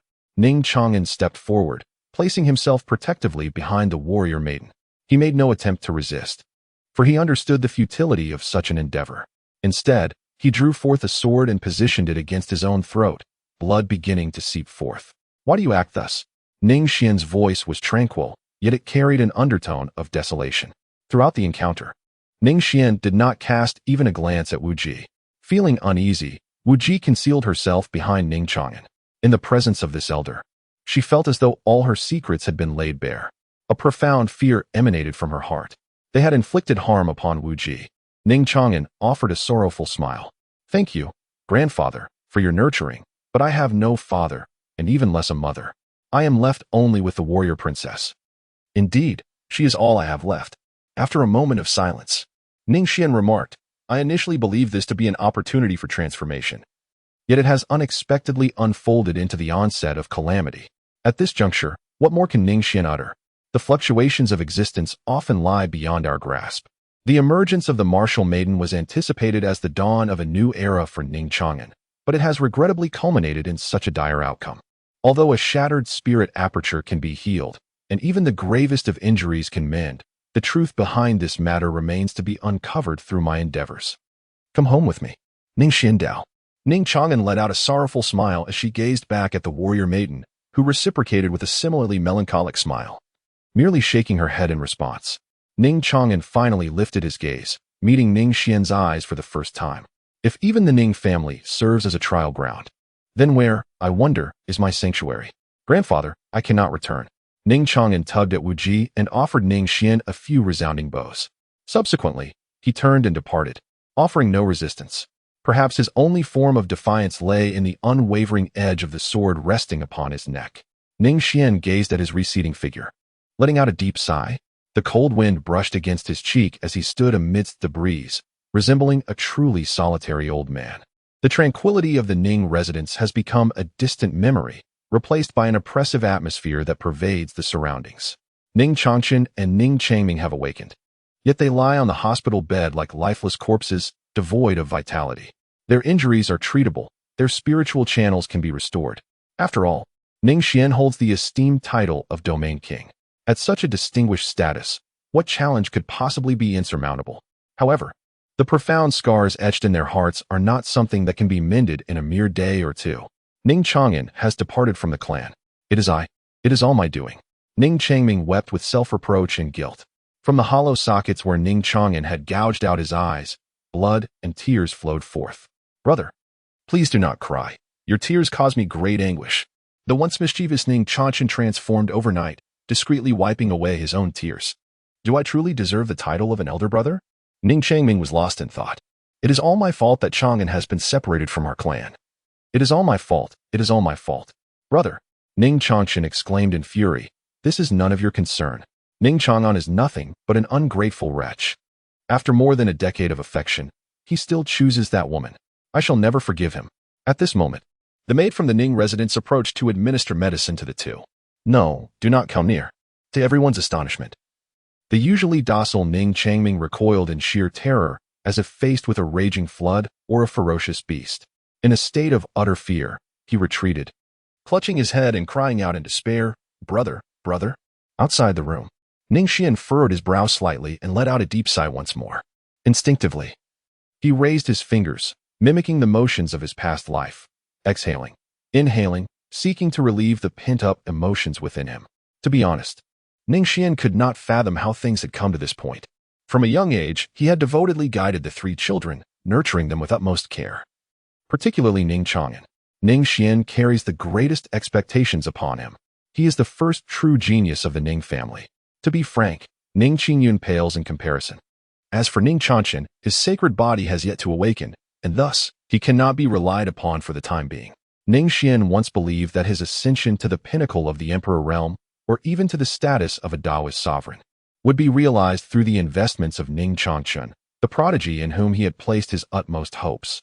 However, as events unfolded, the situation surpassed Ning Xuan's control for the first time. Ning Qingyun, who had never faced any lessons, despite his mischievous nature, had never exhibited any acts of disrespect. Ironically, it was Ning Chang'an, whom he had meticulously educated, that caused him to question his beliefs. Have I erred? The more I endeavor, the more mistakes I seem to make. Ning Xuan rarely experiences confusion. His approach to tasks has always been straightforward, guided by his own aspirations.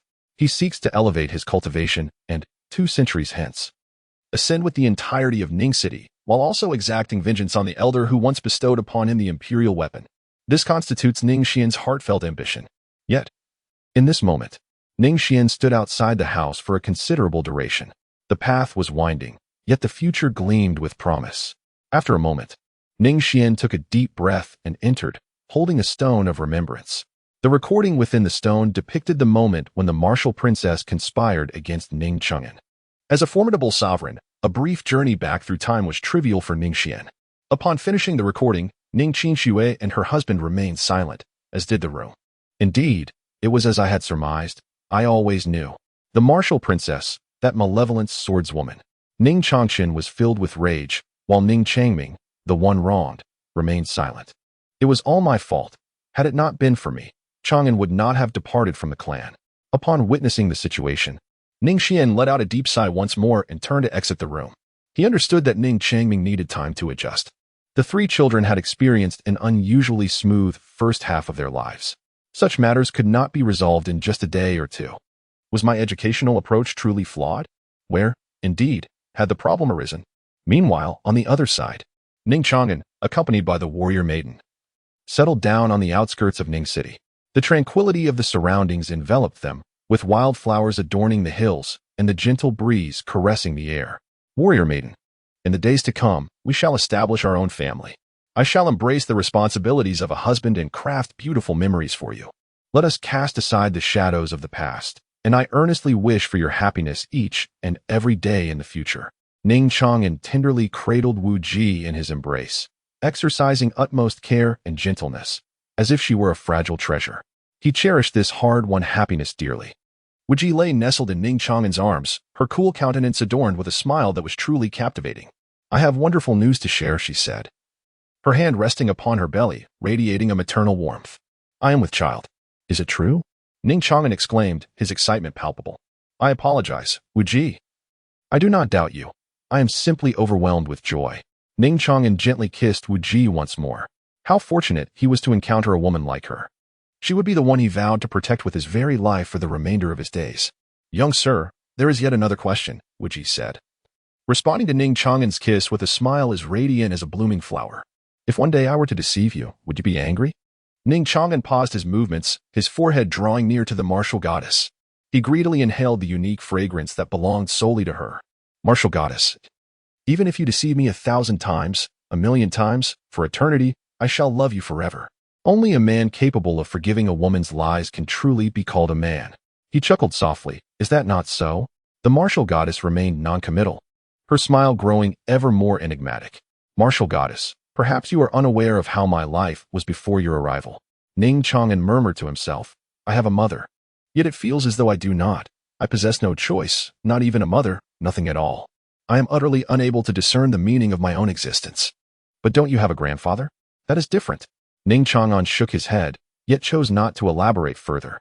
Although the departure from the clan may have been influenced by the martial prowess of the sisters, how could one, blessed with such remarkable talent, not possess a heart brimming with pride? Within the Ning family, he was merely a superfluous presence, perhaps even an unnecessary one. Ning Chang'an chuckled at himself. Yes, from now on, I shall accompany you. The warrior maiden embraced Ning Chang'an, and that warm sensation caused him to weep once more. What he yearned for was merely a comforting embrace. Dear brother, do you love the warrior maiden or the Ning family? I love the warrior maiden. Ning Xuan's response was devoid of any hesitation. I have prepared myself for the point of no return. Do I love my brother, or do I love Wu Ji? I love Wu Ji. Do I love my grandfather, or do I love Wu Ji? I love Wu Ji. I love. Ning Xuan pressed his lips tightly against Wu Ji's, until she was nearly breathless. I, Ning Xuan, swear to the heavens that I shall love Wu Ji forever and ever. Behind him, Wu Ji, held in his embrace, wore an inscrutable expression. Happiness is fleeting. Alas, it vanishes in an instant, much like the grains of sand slipping through one's fingers, impossible to grasp, impossible to retain. In the time that followed, Ning Xuan experienced a bliss akin to paradise. Wu Ji would awaken him each day punctually, often chiding him. She embodied not only the role of a wife, but also that of a nebulous elder. Any lingering concerns about leaving his clan had long since dissipated in that moment. Tears streamed down Ning Xuan's face, for he felt more acutely than anyone else the profound joy of living in happiness. Alas, such blissful moments are often fleeting. Just before the arrival of their child, on that particular day, Wu Ji had prepared a lavish feast for Ning Xuan. Not having been awakened on time, Ning rubbed his eyes, feeling somewhat disoriented. Wu Ji, what special occasion is it today that you have prepared such an abundance of food? Ning Xuan sat beside the warrior maiden, turning to gaze at her. The surroundings were adorned with blooming flowers, while butterflies danced gracefully around her, bathed in sunlight. Her exquisite and fair visage appeared even more radiant and captivating. Even after daily, constant, and yearly admiration, one could never grow weary of her beauty. Her cool expression was accompanied by a natural and delicate smile. Yet, upon Ning Xuan's arrival, that smile vanished, replaced by a more forced and rigid semblance of cheer. "Dear sir, please enjoy the meal," the warrior maiden urged, gesturing towards the lavish feast prepared in the distance. Indeed, Ning Xuan was unceremonious, devouring his meal in a matter of moments. He had heard that finishing a meal prepared by others brought a certain joy to the cook. Subsequently, Ning Xuan returned to the side of Wu Ji. Yet, Wu Ji appeared oblivious to his approach. She murmured to herself, "Child, you shall soon arrive. Alas, you will not witness that day." Ning Xuan furrowed his brow, instinctively straightening his posture. The warrior maiden often spoke in cryptic phrases. Yet today's utterance truly startled him. "Warrior maiden, what are you implying? Who is unable to await that day?" She offered no reply to Ning Xuan's inquiry, merely smiling enigmatically as she gazed into the distance. A grand city emerged faintly on the horizon. It was Ning City. "Young sir, do you still recall the promise you made to me back then?" "Of course, I remember." Ning Xuan nodded repeatedly, wishing to comfort the warrior maiden. Today's warrior maiden felt unfamiliar to him. As for the promises he had made to her, they were far too numerous. Ning Xuan was unaware of which matter she was referring to. "Have you been happy during this period?" Happy, of course, I am happy." "Wu Ji, what exactly is going on? Please tell me. Can you share it with me?" Ning Xuan implored. "No, this is utterly wrong. Today's warrior maiden seems so peculiar. In merely 2 or 3 months, you appear so blissful." The once serene countenance of the warrior maiden is now devoid of smiles, replaced solely by desolation and resentment. "Yet, I have endured this happiness for 14 years, 9 months, and 21 days. Warrior maiden, oh warrior maiden, pray, enlighten me. What is the matter?" Ning Xuan implored anxiously. "Have you not always inquired about the identity of my father's murderer?" The warrior maiden remained expressionless, her lips curling into a cold smirk. This was, indeed, her most authentic self. That individual bears the surname Ning. Boom. It was as if a thunderclap had erupted within his mind. Ning Xuan stood frozen in shock. He thought of his mother, whom he had never met. It was said that she traveled far and wide, punishing the wicked and promoting the good. Yet, what baffled Ning Xuan was why she could perform acts of kindness in distant lands, but neglected her own home. How could she disregard her own child? As he grew older, he ceased to ponder this, for he had long abandoned any hopes concerning his mother. Is not disappointment merely the result of unrealistic fantasies imposed upon others? Her name was Ning Xuan. Wu Ji recited each syllable with care. "No, please do not continue. Wu Ji, I implore you." Ning Xuan knelt before the warrior maiden, despairingly clutching his head as he implored her. "Mother, why have you caused me to lose my love? Must I also be deprived of another cherished one? Do you not understand?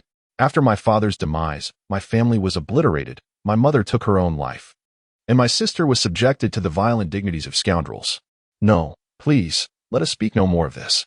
Ning Xuan, in a fit of despair, struck his head against the ground. The warrior maiden observed him in silence, her thoughts awash with inexplicable emotions. Such bliss, which he had merely experienced for 2 or 3 months, had become an inextricable part of him. Yet I have endured this for 14 years. Forgive me, I am guilty. I am guilty. Ning Chang'an wept inconsolably. Beneath his stubborn exterior lay a fragile and vulnerable defense. He was gripped by an overwhelming fear of losing Wu Ji. What purpose does an apology serve when the events have transpired? Can your words bring my father back to life? Can your remorse restore my home? Yes, Wu Ji. I love you. I love you dearly. I can offer you a sanctuary. Ning Chang'an repeatedly assured her.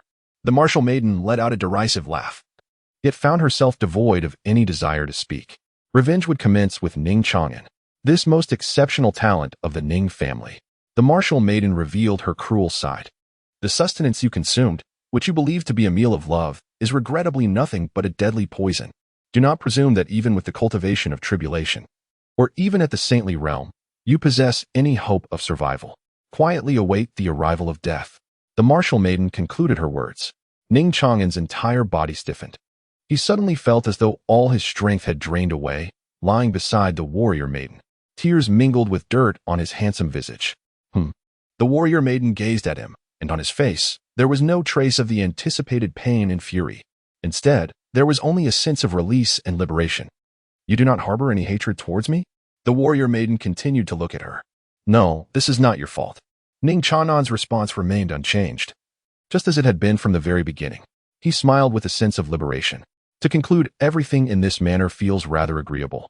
I shall never return to this wretched world again. Warrior maiden, may I request one final favor from you before I depart from this life? Speak, she replied. Her gaze cold and indifferent. A fleeting expression crossed her serene face. After my demise, cast me into the sea, and ensure that no one discovers my resting place. What sort of plea is this? The warrior maiden scoffed softly. So, you were the one who ensnared Changming, were you? Ning Chang'an finally revealed a trace of remorse on his face. I have wronged my aunts. This wretched world. I shall never return in the next life. Ning Chang'an closed his eyes, awaiting the arrival of death. Sleep, sleep, and all shall be well after a slumber. The warrior maiden gently caressed his head. Ning Chang'an trembled as a single tear cascaded down his cheek. Wu Ji, do you love me? There was no response, no reply. This devilish woman. Yet, nestled in her embrace, Ning Chang'an felt as if he had arrived at the most tranquil sanctuary. He soon succumbed to slumber. I was merely jesting. In truth, it is I who have perished, Wu Ji whispered softly in Ning Chang'an's ear. It was she who had ingested the poison all along. To seek vengeance against the Ning family, with her cultivation and aptitude, it would take several lifetimes to attain any hope. The Ning family is exceptionally formidable. Yet, as the saying goes, for the sake of vengeance, she is willing to sacrifice everything, including her very life. She is prepared to offer her existence to lead Ning Chang'an down an irreversible path into the abyss, even if it means that she will first be consumed in the flames of her own sacrifice. This outcome represents the utmost extent of her capabilities. At the very least, it would ensure that the Ning family suffers the loss of a prodigious talent, would it not? Alone, she understands that even with 100 or 1,000 martial queens, she could not shake the Ning family's foundations in the slightest. Farewell, passerby. The martial queen lies quietly beside Ning Chang'an, her expression serene. What she has ingested is a poison that consumes her lifespan, the withering of 1,000 grasses. Although there is no apparent loss on the surface, her life will be entirely extinguished. The reason she refrains from destroying her own body is also for the sake of revenge. She knows that Ning Chang'an would never willingly lay her to rest in the ground. In fact, he would go to great lengths to resurrect her. Each time he gazes upon her lifeless form, it will stir within him a fresh wave of resentment towards his mother, until, in the end, he is consumed by the abyss of his own hatred. This is the martial queen's ultimate method of revenge. As for why she is so acutely aware of this, it is because, in a certain sense, she and Ning Chang'an belong to the same kind of being, unfortunate souls. They are not inherently doomed. Rather, they first experience profound love, only to subsequently lose it. Ning Chang'an's consciousness gradually awakened. Am I not dead? Gazing at his intact palm, Ning Chang'an pondered, is this hell? There was no agony as he had envisioned, nor any other sensations. It felt remarkably akin to the experience of being alive. Yet, in the next moment, as his peripheral vision caught sight of something, Ning Chang'an's expression suddenly shifted dramatically. The martial arts practitioner? The martial princess? I'm not dead? No. That cannot be. Ning Chang'an suddenly came to a realization. He was still alive. The warrior maiden had not poisoned him at all. However, Did she not claim she would exact revenge upon him? Instead of a joyous rebirth, an ominous foreboding began to fester in his heart, growing until it erupted entirely. Warrior maiden, warrior maiden. The sinister premonition had just emerged. Ning Xuan trembled as he reached out his hand to touch the person beside him. The woman's clear eyes slightly averted, her serene countenance adorned with a gentle smile, reminiscent of slumber. Yet, upon his fingers grazing her face, an excruciating chill coursed through him. No, this cannot be true, Wujiji. Ning Xuan clutched the cold body of Wuji as if possessed by madness, emitting a heart-wrenching cry of despair. He had not descended into hell. Rather, at this moment, he found himself living within its torment. Wuji, Wuji. Ning Xuan's hand seemed to yearn to envelop the other, yet those icy eyes would never again flutter open. At last, he comprehended the nature of the vengeance spoken of by the warrior maiden. It was not merely to extinguish his life, but rather to condemn him to an eternity of suffering. Such torment, Ning Xuan would willingly endure 100 times over, for it was deserved. He bore guilt, an inherent sin. It was his mother who had obliterated the warrior maiden's family. Thus, any retribution she exacted upon him was entirely justified, beyond reproach. Ning Xuan had never known fear nor sought to flee. Yet at this moment, cradling the cold body of the warrior maiden, his heart felt as though it were being relentlessly sliced by a razor-sharp blade. The pain was excruciating, leaving him bleeding within. Yet words failed to capture the depth of his anguish. No, it cannot be. The warrior maiden shall not perish. Grandfather, yes, grandfather. He once proclaimed that nothing in this world is impossible. What is deemed impossible merely reflects one's own frailty. Surely, grandfather will find a way. Ning Xuan, in a frenzy, cradled the cold body of the martial goddess and raced towards Ning City with fervor. He had committed an unforgivable transgression against the Ning family, rendering him utterly ashamed to return home. Even in the face of death, the thought of returning to his family was unbearable. It was not disdain that motivated him, but rather guilt and a profound sense of disgrace. Yet, if it were for the martial goddess, what did mere pride matter? If he could save her, he would gladly exchange his own life for hers. Perhaps some would mock his folly, but Ning Xuan had never been concerned with the opinions of others. How could those who had never truly experienced happiness comprehend its essence? Even if happiness were but an illusion, a contrived fade, he would willingly sacrifice everything for it. For a child who had grown up without a mother or a father, his life had always seemed inconsequential. His parents had given him flesh and blood. But the martial goddess, she was the one who illuminated his existence, who taught him the meaning of truly living and of love. From the moment he encountered her, he had truly begun to live. For someone like Ning Xuan, once he had tasted the warmth of light, how could he ever wish to return to the cold solitude of darkness? Indeed, for the sake of that fleeting brilliance, he would sacrifice it all, even his life. As the saying goes, he and the martial goddess were of the same essence. Martial goddess, you shall not come to harm. My mother has already incurred an unforgivable sin against you, and I shall never repeat it.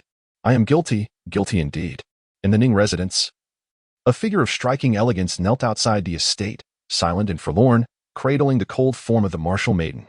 Ning Xuan. The first to notice him was Chang Chun, who appeared as if confronted by a specter.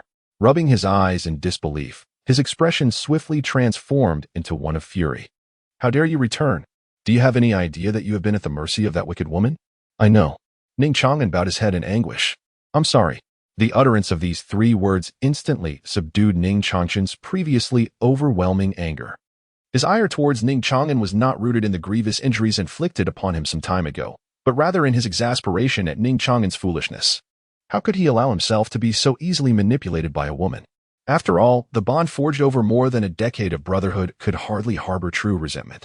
Yet, gazing upon the tormented Ning Xuan and the lifeless Wuji in his arms, his heart ached. Ning Xuan's eyes flickered. He burst into a hearty laugh, his mirth laced with a sense of schadenfreude. Though he was not foolish and remained unaware of the unfolding events, the appearance of Ning Xuan at that moment could only signify one thing: a desperate plea for aid to rescue the martial maiden. How utterly absurd.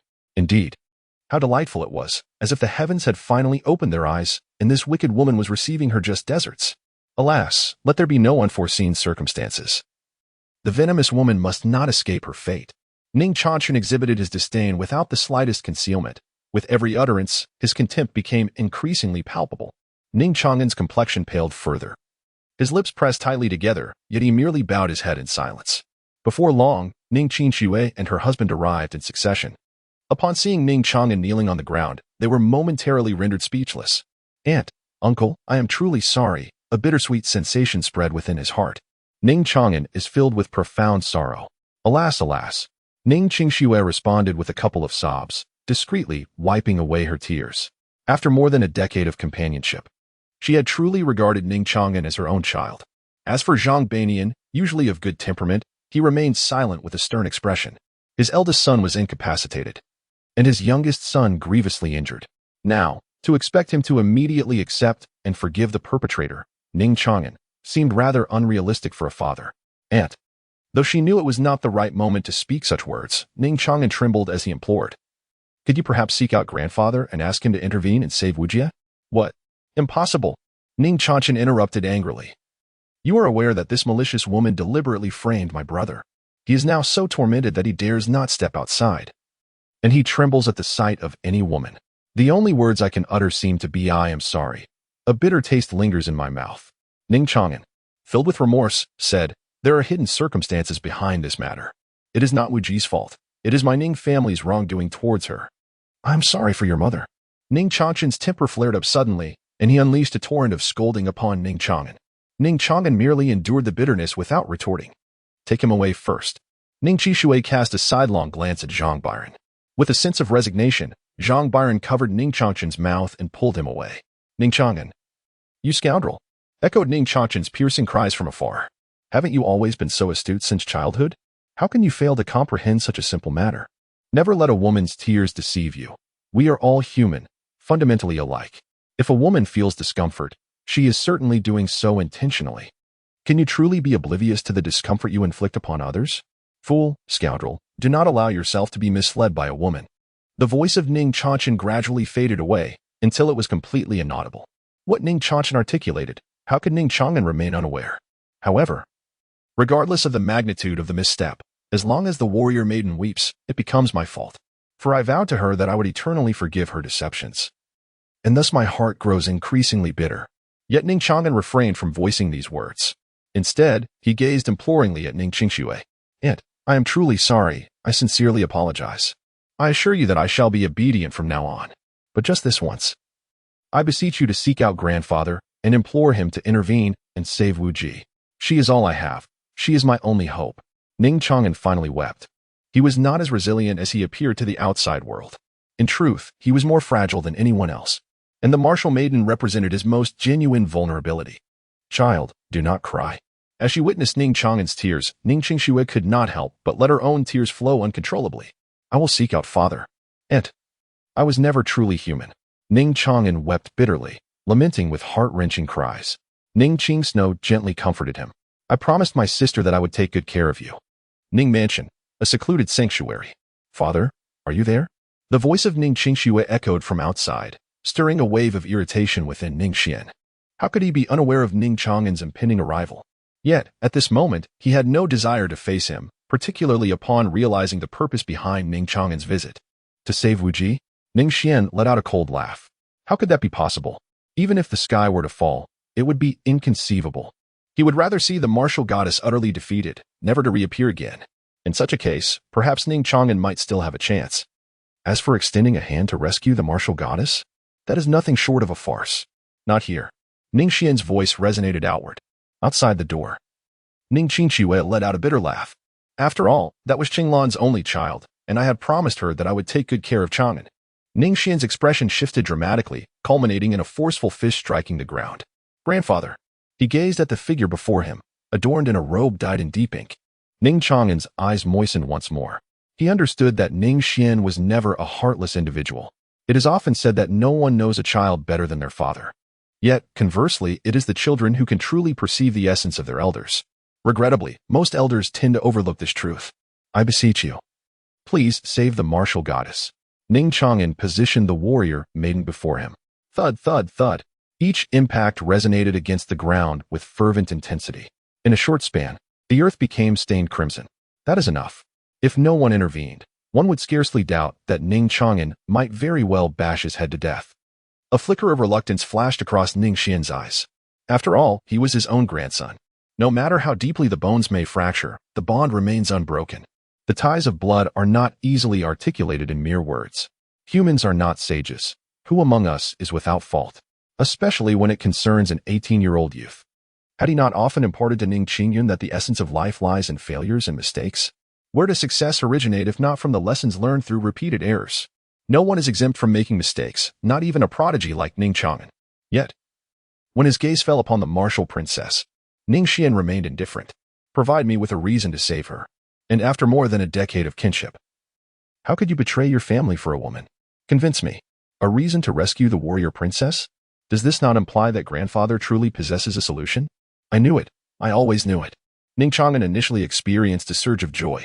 However, it was soon followed by an overwhelming wave of regret and bitterness that washed over his face, accompanied by silent tears.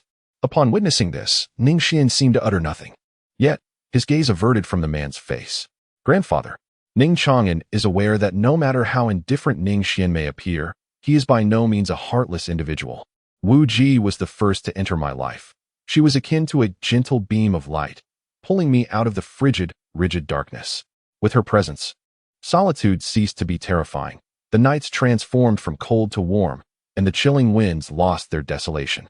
Ning Xuan radiated a warmth that emanated from the depths of his heart. Yet, Ning Xuan coldly interrupted him. It is insufficient. The care bestowed upon you by the family has never been lacking. Whether it be Ning Changqin or Ning Qinxue, they genuinely regard you as a true brother and their own child. Although you lack the companionship of biological parents, does not the affection of Ning Qinxue and her husband surpass that of any parents? Ning Xuan fell silent for a moment. Just as Ning Xuan began to show signs of impatience, Ning Xuan finally revealed a smile filled with despair yet tinged with relief. Grandfather, do you truly wish to know?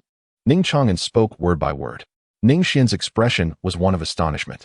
Typically unflappable, he furrowed his brow deeply. Yet, he refrained from interrupting Ning Xuan's words. 18 years. And my mother has sent me only 3 letters. Each one implores me to heed your words and not to let you down. But, grandfather, you have disappointed me beyond measure. Nonsense. Ning Xuan rarely succumbs to anger. For millennia of existence have honed his temperament to be as unfathomable as the deep sea. Yet, this tranquility is evidently fragile when confronted by his closest kin. Ning Xuan felt somewhat vulnerable. Have I disappointed him? Quite the contrary. He is truly a paragon of filial piety. Ning Xuan laughed in exasperation. Ning Chang'an's face was ashen, yet he did not retreat in fear. Perhaps this was both his first and final moment of vulnerability. I find myself unable to discern the meaning of my existence. My mother urged me to heed your words. And I believed that by excelling in everything, you would care enough to praise me. Perhaps then she would return once she was satisfied. Yet, my mother never looked back. And you have never done so either. Is it truly so? Truly so. Ning Xuan gritted his teeth in anger, his expression fierce. Pray tell. In what way have I wronged you? Grandfather, do you not realize that the truest form of fairness is, in fact, the absence of fairness? Ning Chang'an's plight is heart-rending. Yet I find myself laughing bitterly. A sense of injustice and despair, years of forbearance, seem to intertwine at this very moment. I have strived to excel in every endeavor. Yet what has it all amounted to in the end? You regard Ning Changqin and Ning Changming with the same indifference as you do towards me. What then? Is the worth of my existence? Ning Changqin and Ning Changming are cherished by their biological parents, but I am different. I possess nothing, absolutely nothing. Ning Chang'an exclaimed with fervor. In his recollection, it was the first time he had ever spoken to Ning Xuan in such a manner. I have evidently exerted my utmost effort, yet why does it remain this way? Ha ha ha. I am beginning to understand. You have never truly cared for me. In truth, your concern for me has always stemmed solely from our shared bloodline, has it not? Much like Ning Changqin and Ning Changming, we are all your grandsons, hence you extend the same regard to us all. But dear grandfather, Ning Chang'an was caught in a whirlwind of emotions, both weeping and laughing, as he frantically pounded his head. What I desire has never been this. I have lost my mother, and within my family, I can find no sense of worth. If I were refused, if I were worthless, if I were a fool, I could remain blissfully unaware of it all. Ning Chang'an's handsome visage was marred by the marks of coldness, his cheeks bearing the traces of sorrow. He wept until his voice turned hoarse and his strength was utterly depleted. Yet, I possess a keen intellect. I chose not the path of silence, an unspoken and suffocating silence. Ning Xuan's aged figure seemed to have aged considerably in an instant. So, is this the reason for your betrayal? Ning Xuan turned around, his voice equally hoarse. This answer was indeed something he had never even remotely considered. The emergence of the martial goddess had always been a consequence. The root cause lay in Ning Xuan's psychological struggles. Martial goddess, she allowed me to appreciate the beauty of life, and she helped me discover the value of existence. And that is sufficient. Ning Xuan lowered his head, gazing at the lifeless body before him, his eyes betraying an unprecedented tenderness. Just like you, grandfather. What wouldn't you do for your beloved grandma Jiangyan? Perhaps even you failed to comprehend me, but I understand everyone. Yet, it is precisely due to this understanding that I remain misunderstood. Having lacked paternal and maternal love since childhood, his life has been incomplete from the moment of his birth. Striving and toiling, it is merely an endeavor to validate his existence. However, grandfather has never offered him any guidance or acknowledgement. Your treatment of him is akin to that of Ning Xuan and Ning Xuan. The sensitive yet self-doubting Ning Xuan had thus sown a seed within himself long ago. Beneath his seemingly indifferent exterior lies an insatiable yearning for love. Like a moth drawn to a flame, the moment love manifests, no matter how fleeting, he will recklessly throw himself into its embrace, even if the outcome leads to his utter destruction. Such emotions are beyond the comprehension of ordinary souls, who possess complete families and unconditional love. Gifted with keen insight from a young age, Ning Xuan perceives truths that elude others. He has never anticipated that outsiders would grasp his plight. Now, he is left with this final, desperate plea. Grandfather. Bang. The blood-stained forehead reflects the stubbornness of youth, striking heavily against the ground. I am unfilial. I deserve 1,000 deaths. I am less than a beast. But the warrior maiden, she is innocent. Innocent? Ning Xuan furrowed her brow deeply. Ning Xuan has expressed it differently. The child is innocent. The warrior maiden already bears my child. Grandfather, I implore you to intervene and save her. In return, I am willing to offer my life. What my mother owes her, I owe her even more. Ning Xuan's voice is hoarse and bitter. Regardless of the circumstances, the child remains innocent in silence. Ning Xuan fell into a profound silence once more. He gazed at Ning Xuan and let out a heavy sigh. The journey of life is long and fraught with difficulties. Making mistakes is an inevitable part of existence. There are no obstacles one cannot overcome, nor errors one cannot commit. The ability to recognize one's faults and amend them is the greatest virtue. Grandfather. Ning Xuan trembled. In due time, make amends with your aunt's family. She truly regards you as her own son. Nothing is insurmountable, and I believe you are not a fool. Hold your head high, and strive to be a better person in the future. Grandfather. Ning Xuan was instantly overwhelmed with tears, his head bowed low to the ground. Blood mingled with the glimmer of his tears, soaking his eyes. Grandson, unfilial. Boom. Ning Xuan chose to cease his words, refraining from further discourse. With a graceful gesture, he pointed a finger towards the head of the martial maiden. A resonant hum echoed as a rich vitality surged from Ning Xuan's fingertip into the martial maiden's body. In the realm of ordinary folk, her death would have been mourned by the 7th day. Yet, for an emperor, reviving a practitioner of mere saint realm was hardly a formidable challenge. One drop of the emperor's blood could restore life. Such immense power is beyond the imagination of the common man. This is an emperor, a being so rare that it appears once in countless lifetimes. Every century, millennium, or even epoch, only a singular figure of such extraordinary prowess emerges. The martial maiden's apparent death was merely the result of her dissipating lifespan. Now, with Ning Xuan's ethereal gesture, thousands of years of life flowed into the martial maiden's being. A subtle movement graced her serene visage, hinting at the signs of awakening. Martial maiden. Ning Xuan was overwhelmed with excitement. Humph. Ning Xuan let out a cold snort. Instantly, the awakened warrior maiden fainted once more. For the time being, she should not be brought into Ning City. Changchen and Chongming would be unable to endure it. Grandfather, I understand. I understand. Ning Xuan was overwhelmed with joy, tears streaming down his face. The immense surprise of regaining what was lost engulfed him entirely. I shall offer my apologies and explanations to my aunt, Changchen. And Chongming. The demeanor of the once prodigious youth appears to have returned. It is not only the martial maiden who has been resurrected. The heart of Ning Xuan has also been revived. Take care of yourself. Ning Xuan's gaze was intricate. After expending a millennium of his lifespan to revive the warrior maiden, a hint of weariness now graced his aged visage. Perhaps your mother did indeed annihilate the warrior maiden's family, yet she was never a person to indiscriminately slaughter the innocent. If she took the life of the warrior maiden's father, it must have been due to his numerous transgressions. You ought to inquire with the warrior maiden about her father's misdeeds, rather than lamenting that your mother has shattered your happiness. Ning Xuan's tone was somewhat somber. Ning Xuan bowed his head in silence, tightly embracing the warrior maiden. I hope you can reform and embark on a new beginning. Some mistakes, when committed for the first time, may be seen as acts of youthful folly, However, there should unequivocally be no second transgression. Ning Xuan spoke succinctly, weary and heavy-laden. He entered the Ning residence, bathed in the warm embrace of sunlight. Ning Chang'an stood tall and straight, his handsome visage momentarily rendered speechless. Yet, grandfather, a mistake is a mistake. Once committed, it cannot be undone. Though he may seem weak, he is not devoid of resolve. Ning Chang'an stood outside the Ning residence for a considerable time. At last, he embraced Wu Ji and turned to depart. In the outskirts of Ningxing, the familiar surroundings lingered. Wu Ji shook her head slightly, and after a brief moment of furrowing her delicate brows, she grasped the situation. She had returned to life once more. It seemed inevitable. The cool countenance of Wu Ji displayed no significant change, perhaps because everything was foreseen. She understood better than anyone that once one has savored the sweetness of happiness and love, it is impossible to revert to a state of desolation. The fervor of happiness and love is matched only by the intensity of the longing it incites. Wu Ji, you have awakened. Ning Chang'an, with tenderness radiating from his features, ceased his cultivation.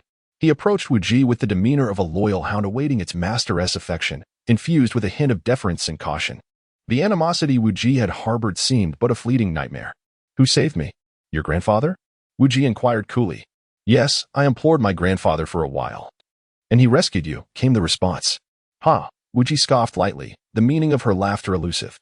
She regarded Ning Chang'an with an impassive expression, devoid of the joy one might expect from a resurrection. Instead, her gaze was filled with frigid skepticism. Who authorized you to revive me without my consent? Wu Ji. Ning Chang'an's expression dimmed with disappointment. I'm sorry, I'm truly unable to live without you. Get lost. The warrior woman coldly retorted, her disdain evident. What are you crying for? The thing I despise the most is a man weeping. Are you trying to garner my pity? No, I am not. I apologize, warrior. Ning Chang'an abruptly wiped away her tears, her heart feeling as though it were being torn asunder. Yet, the traces of sorrow had long vanished from her handsome visage. I vowed to myself that I would never shed another tear again. Who cares? Wu Ji scoffed derisively. Surely, you haven't forgotten? It was your mother who led to my family's ruin. I have promised that the Ning family shall never know peace. The tenderness that once resided in Wu Ji's eyes was replaced by a fierce hatred. Or perhaps this is her true self. Wu Ji. Ning Chang'an's face contorted with anguish. Are you willing to let go of the past? I could compensate you with the rest of my life. Compensation? The warrior maiden erupted into laughter, her mirth so profound that tears streamed down her cheeks. Ning Chang'an, oh Ning Chang'an, you hold yourself in far too high regard. The romantic escapades of the past ought to come to an end. I have never harbored any affection for you. My approach was solely motivated by vengeance. Love is but fade. What is genuine is my deep-seated hatred for your family. Ning Chang'an listened quietly as Wu Ji finished speaking. Only then did he softly reply, I am sorry. The Ning family owes you a debt, and we are guilty. I understand that you do not harbor affection for me. Yet my love for you suffices. He had promised Wu Ji not to shed tears again, but upon hearing her unrelenting words, why did the tears still cascade down his cheeks? Do not feign sympathy.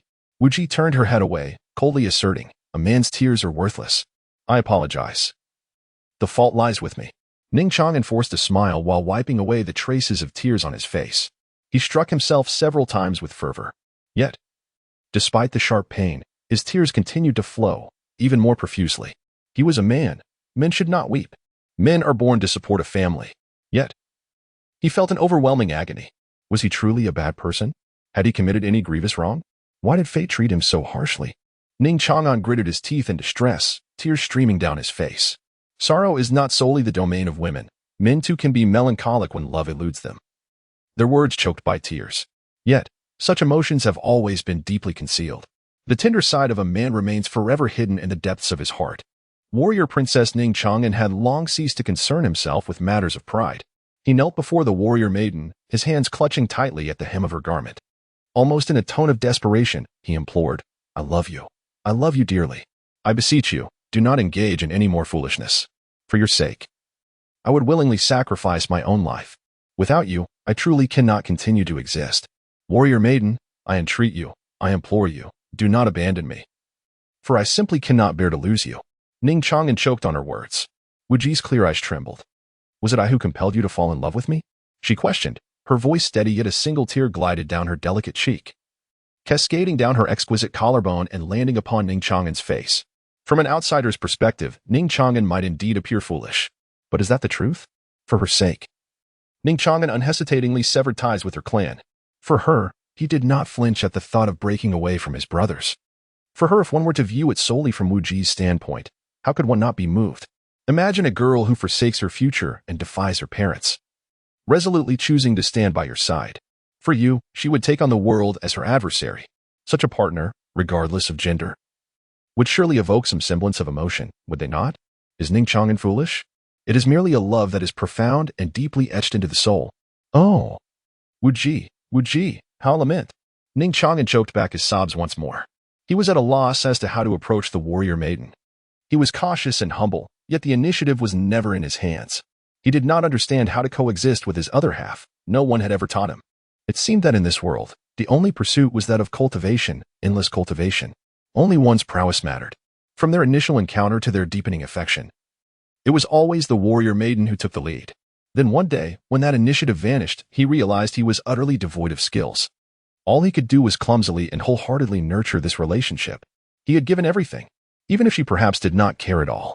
But the warrior maiden, she resembled a bottomless quagmire. Once drawn near, one would sink deeper and deeper until suffocation ensued. What is truly tragic? Knowing all too well, Ning Chang'an still plunged in without hesitation. Time and again, a mere few months had led to such a downfall. Yet my happiness spanned over a decade. The warrior maiden gazed at the weeping Ning Chang'an, her expression inscrutable, whether it was pity or disdain. Your mother destroyed my happiness, shattered my family. How could I ever forgive her? But this has nothing to do with you. I can still be with you. Really? Truly? It was as if a withered tree had found spring, as if fish had sprouted wings, as if the shadows of willows had given way to blooming flowers. An overwhelming joy enveloped Ning Chang'an in an instant. Warrior maiden, woo-woo. Ning Chang'an's cries pierced the silence. At last, does his affection await a response? In truth, I am indifferent to the notions of love. I shall cherish whoever treats me kindly. Were it not for your birth into the Ning family, I would undoubtedly be with you. Wu Ji? Ning Chang'an felt a sudden jolt in his heart. The warmth that had enveloped him moments ago was instantly replaced by a profound emptiness. The casual words and actions of the martial maiden could so easily sway his emotions. I am sorry, our Ning family has wronged you. Ning Chang'an hurriedly offered his apologies. What I require is not this. The warrior maiden coldly shook her head.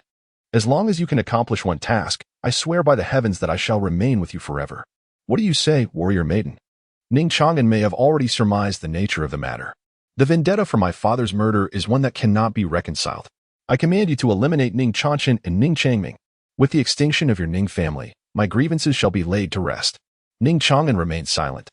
Under the sunlight, one half of his visage basked in its warm glow, while the other half was shrouded in the shadow cast by the warrior maiden. The warrior maiden seemed unperturbed by Ning Chang'an's lack of response, for she was aware of the inevitable outcome. Moments later, Ning Chang'an's somewhat hoarse voice finally broke the silence. Wu Ji, will you deceive me this time? He asked but a single question. You may choose not to believe. Wu Ji replied with an indifferent tone. I apologize. I should not have doubted you. Ning Chang'an buried his head in the embrace of the warrior maiden, wholly surrendering himself to her shadow. For him, she was never a mere option. She was the singular choice. Wait for me. I shall return soon. When I do, we will venture to a place where no one can find us, just you and I, to start anew. Ning Chang'an's resolute footsteps gradually faded into the distance. Heading towards Ning City, Wu Ji gazed at his receding figure, her clear eyes momentarily wavering, yet soon returned to a serene composure.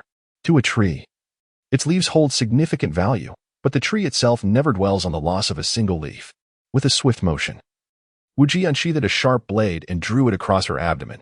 Before long, two infants emerged, their fragile forms a testament to their premature arrival, barely clinging to life.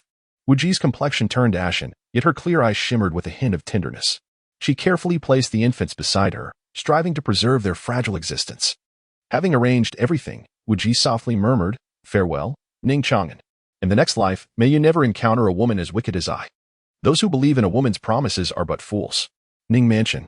Ning Chang'an stepped inside, his pace unhurried yet imbued with a resolute determination to forge ahead. Carrying with him the libations he had meticulously prepared, Ning Chang'an silently made his way to his courtyard. Here, everything remained in perfect order, pristine and tidy, just as it had been when he departed. It was evident that the Ning family had someone come to clean daily. The room they had reserved for him remained unchanged. Unfortunately, he could never return. Ning Chang'an gazed at the drink in his hand, enveloped in a silence that lingered. It was only after several minutes that someone was dispatched to summon his brothers, Ning Xuan and Ning Changming. This cup, I raise in honor of the martial princess. And I apologize, particularly to you, Changming. Ning Xuan harbored something within his heart. As he indulged in drink, it tasted exceedingly bitter. In stark contrast to Ning Xuan's scornful jests, Ning Changming was genuinely delighted by Ning Xuan's return. He had long been plagued by guilt, believing that he bore an irrefutable responsibility for Ning Xuan's potential departure from the clan. Had he not approached the warrior maiden unguarded that fateful night, none of the subsequent turmoil would have ensued. Chang'an, your return fills me with joy. Truly, I am elated. Ning Changming smiled through tears. It appeared he had emerged from the shadows of the past, at least on the surface. However, having little tolerance for alcohol, a few drinks rendered Ning Changming quite inebriated, causing him to succumb to slumber. In his dreams, he still clutched Ning Chang'an's hand tightly. Brother, we are brothers. Ning Chang'an's handsome face bore a subtle look of distraction, rendering it impossible to discern his thoughts at that moment. Unforgivable, the damned enchantress, I shall surely kill you in the future. The words tumbled from Ning Chang'an's lips as he succumbed to intoxication, collapsing onto the table. Only Ning Chang'an remained sober, gazing at his defenseless, inebriated brothers. Ning Chang'an's expression was inscrutable. He extended his hand, only to withdraw it once more. He reached out again, then retracted, until finally, the enchantress. If only you were to be slain, my brother Chang'an could be restored. In the whispers of his dreams, Ning Chang'an's murmurs caused Ning Chang'an to bow his head. I can no longer turn back. The mistakes I have made will forever be etched upon my being. I apologize. I merely seek to pursue my own happiness. His gaze, at last, no longer wavered. Instead, it radiated a sense of relief and liberation, as if he had finally resolved his inner turmoil. Whether right or wrong, what significance do such matters hold? As long as one is true to oneself, is that not sufficient? Why dwell on such thoughts? At this moment, all he desires is to safeguard this happiness alongside Jiao. For this, he would sacrifice everything. Ning Chang'an swiftly raised his hand, instantly rendering both Ning Chang'an and Ning Xuan incapable of utilizing their spiritual apertures. The two brothers, lost in slumber, let out a harrowing scream. However, Ning Chang'an had long been prepared, ensuring that no outsiders would hear their cries. Today, he had come to offer an apology, hoping to be reintegrated into the family. Thus, the brothers arrived at the banquet completely unawares. Yet, as he gazed upon their agonized faces, a complex emotion stirred within him. Ning Chang'an hesitated for a moment. The warrior woman spoke of killing two individuals. Yet, after more than a decade of brotherhood, how could he bring himself to do such a thing? However, if he did not eliminate these two, how could he explain himself to the warrior woman? I apologize, but I only seek to pursue my own happiness. You have uncles and aunts, but I have only the warrior woman. Ning Chang'an raised his hand once more. With swift precision, he severed the arms of Ning Xuan and Ning Changming. In doing so, he could provide an explanation to the martial sister. He then activated the soundproofing array. Before long, the scent of blood would permeate the air, and it was certain that the others would soon take notice. Ning Chang'an cast one last glance at the Ning residence, his gaze laden with complexity. Farewell, my home, he murmured. In this lifetime, he would never set foot here again. He could no longer bear to face the others. Whoosh. Ning Chang'an flickered a few times before departing from Ning Mansion with a severed arm. He hoped that Wu Ji would not be angered. On the outskirts of Ningqing, a stark contrast to the previous determination, Ning Chang'an's demeanor shifted to one of careful trepidation. In one hand, he held the severed arms of the two brothers, while in the other, he grasped several skewers of candied hawthorn, each adorned with a variety of flavors. These were all favorites of Wu Ji, meticulously chosen with the hope that she might find them acceptable. With a heart full of anxious anticipation, he called out, Wu Ji. Ning Chang'an made his way towards the home etched in his memory. His steps were hesitant, cautious not to tread too swiftly. Countless phrases swirled in his mind, each crafted in hopes of securing the satisfaction of the warrior maiden. Yet, at that moment, a sudden sound echoed, a thud, as both a severed arm and a candied hawthorn dropped to the ground simultaneously. All expressions of Ning Chang'an were frozen. His eyes seemed to have lost all hues in an instant, vacant and numb as he moved forward. The warrior maiden remained there, lifeless as before, exquisite as a finely crafted sculpture, lying on the ground. Ning Chang'an extended a trembling hand, half kneeling beside the warrior maiden, burying his head deeply in her embrace. Silent tears once again broke free.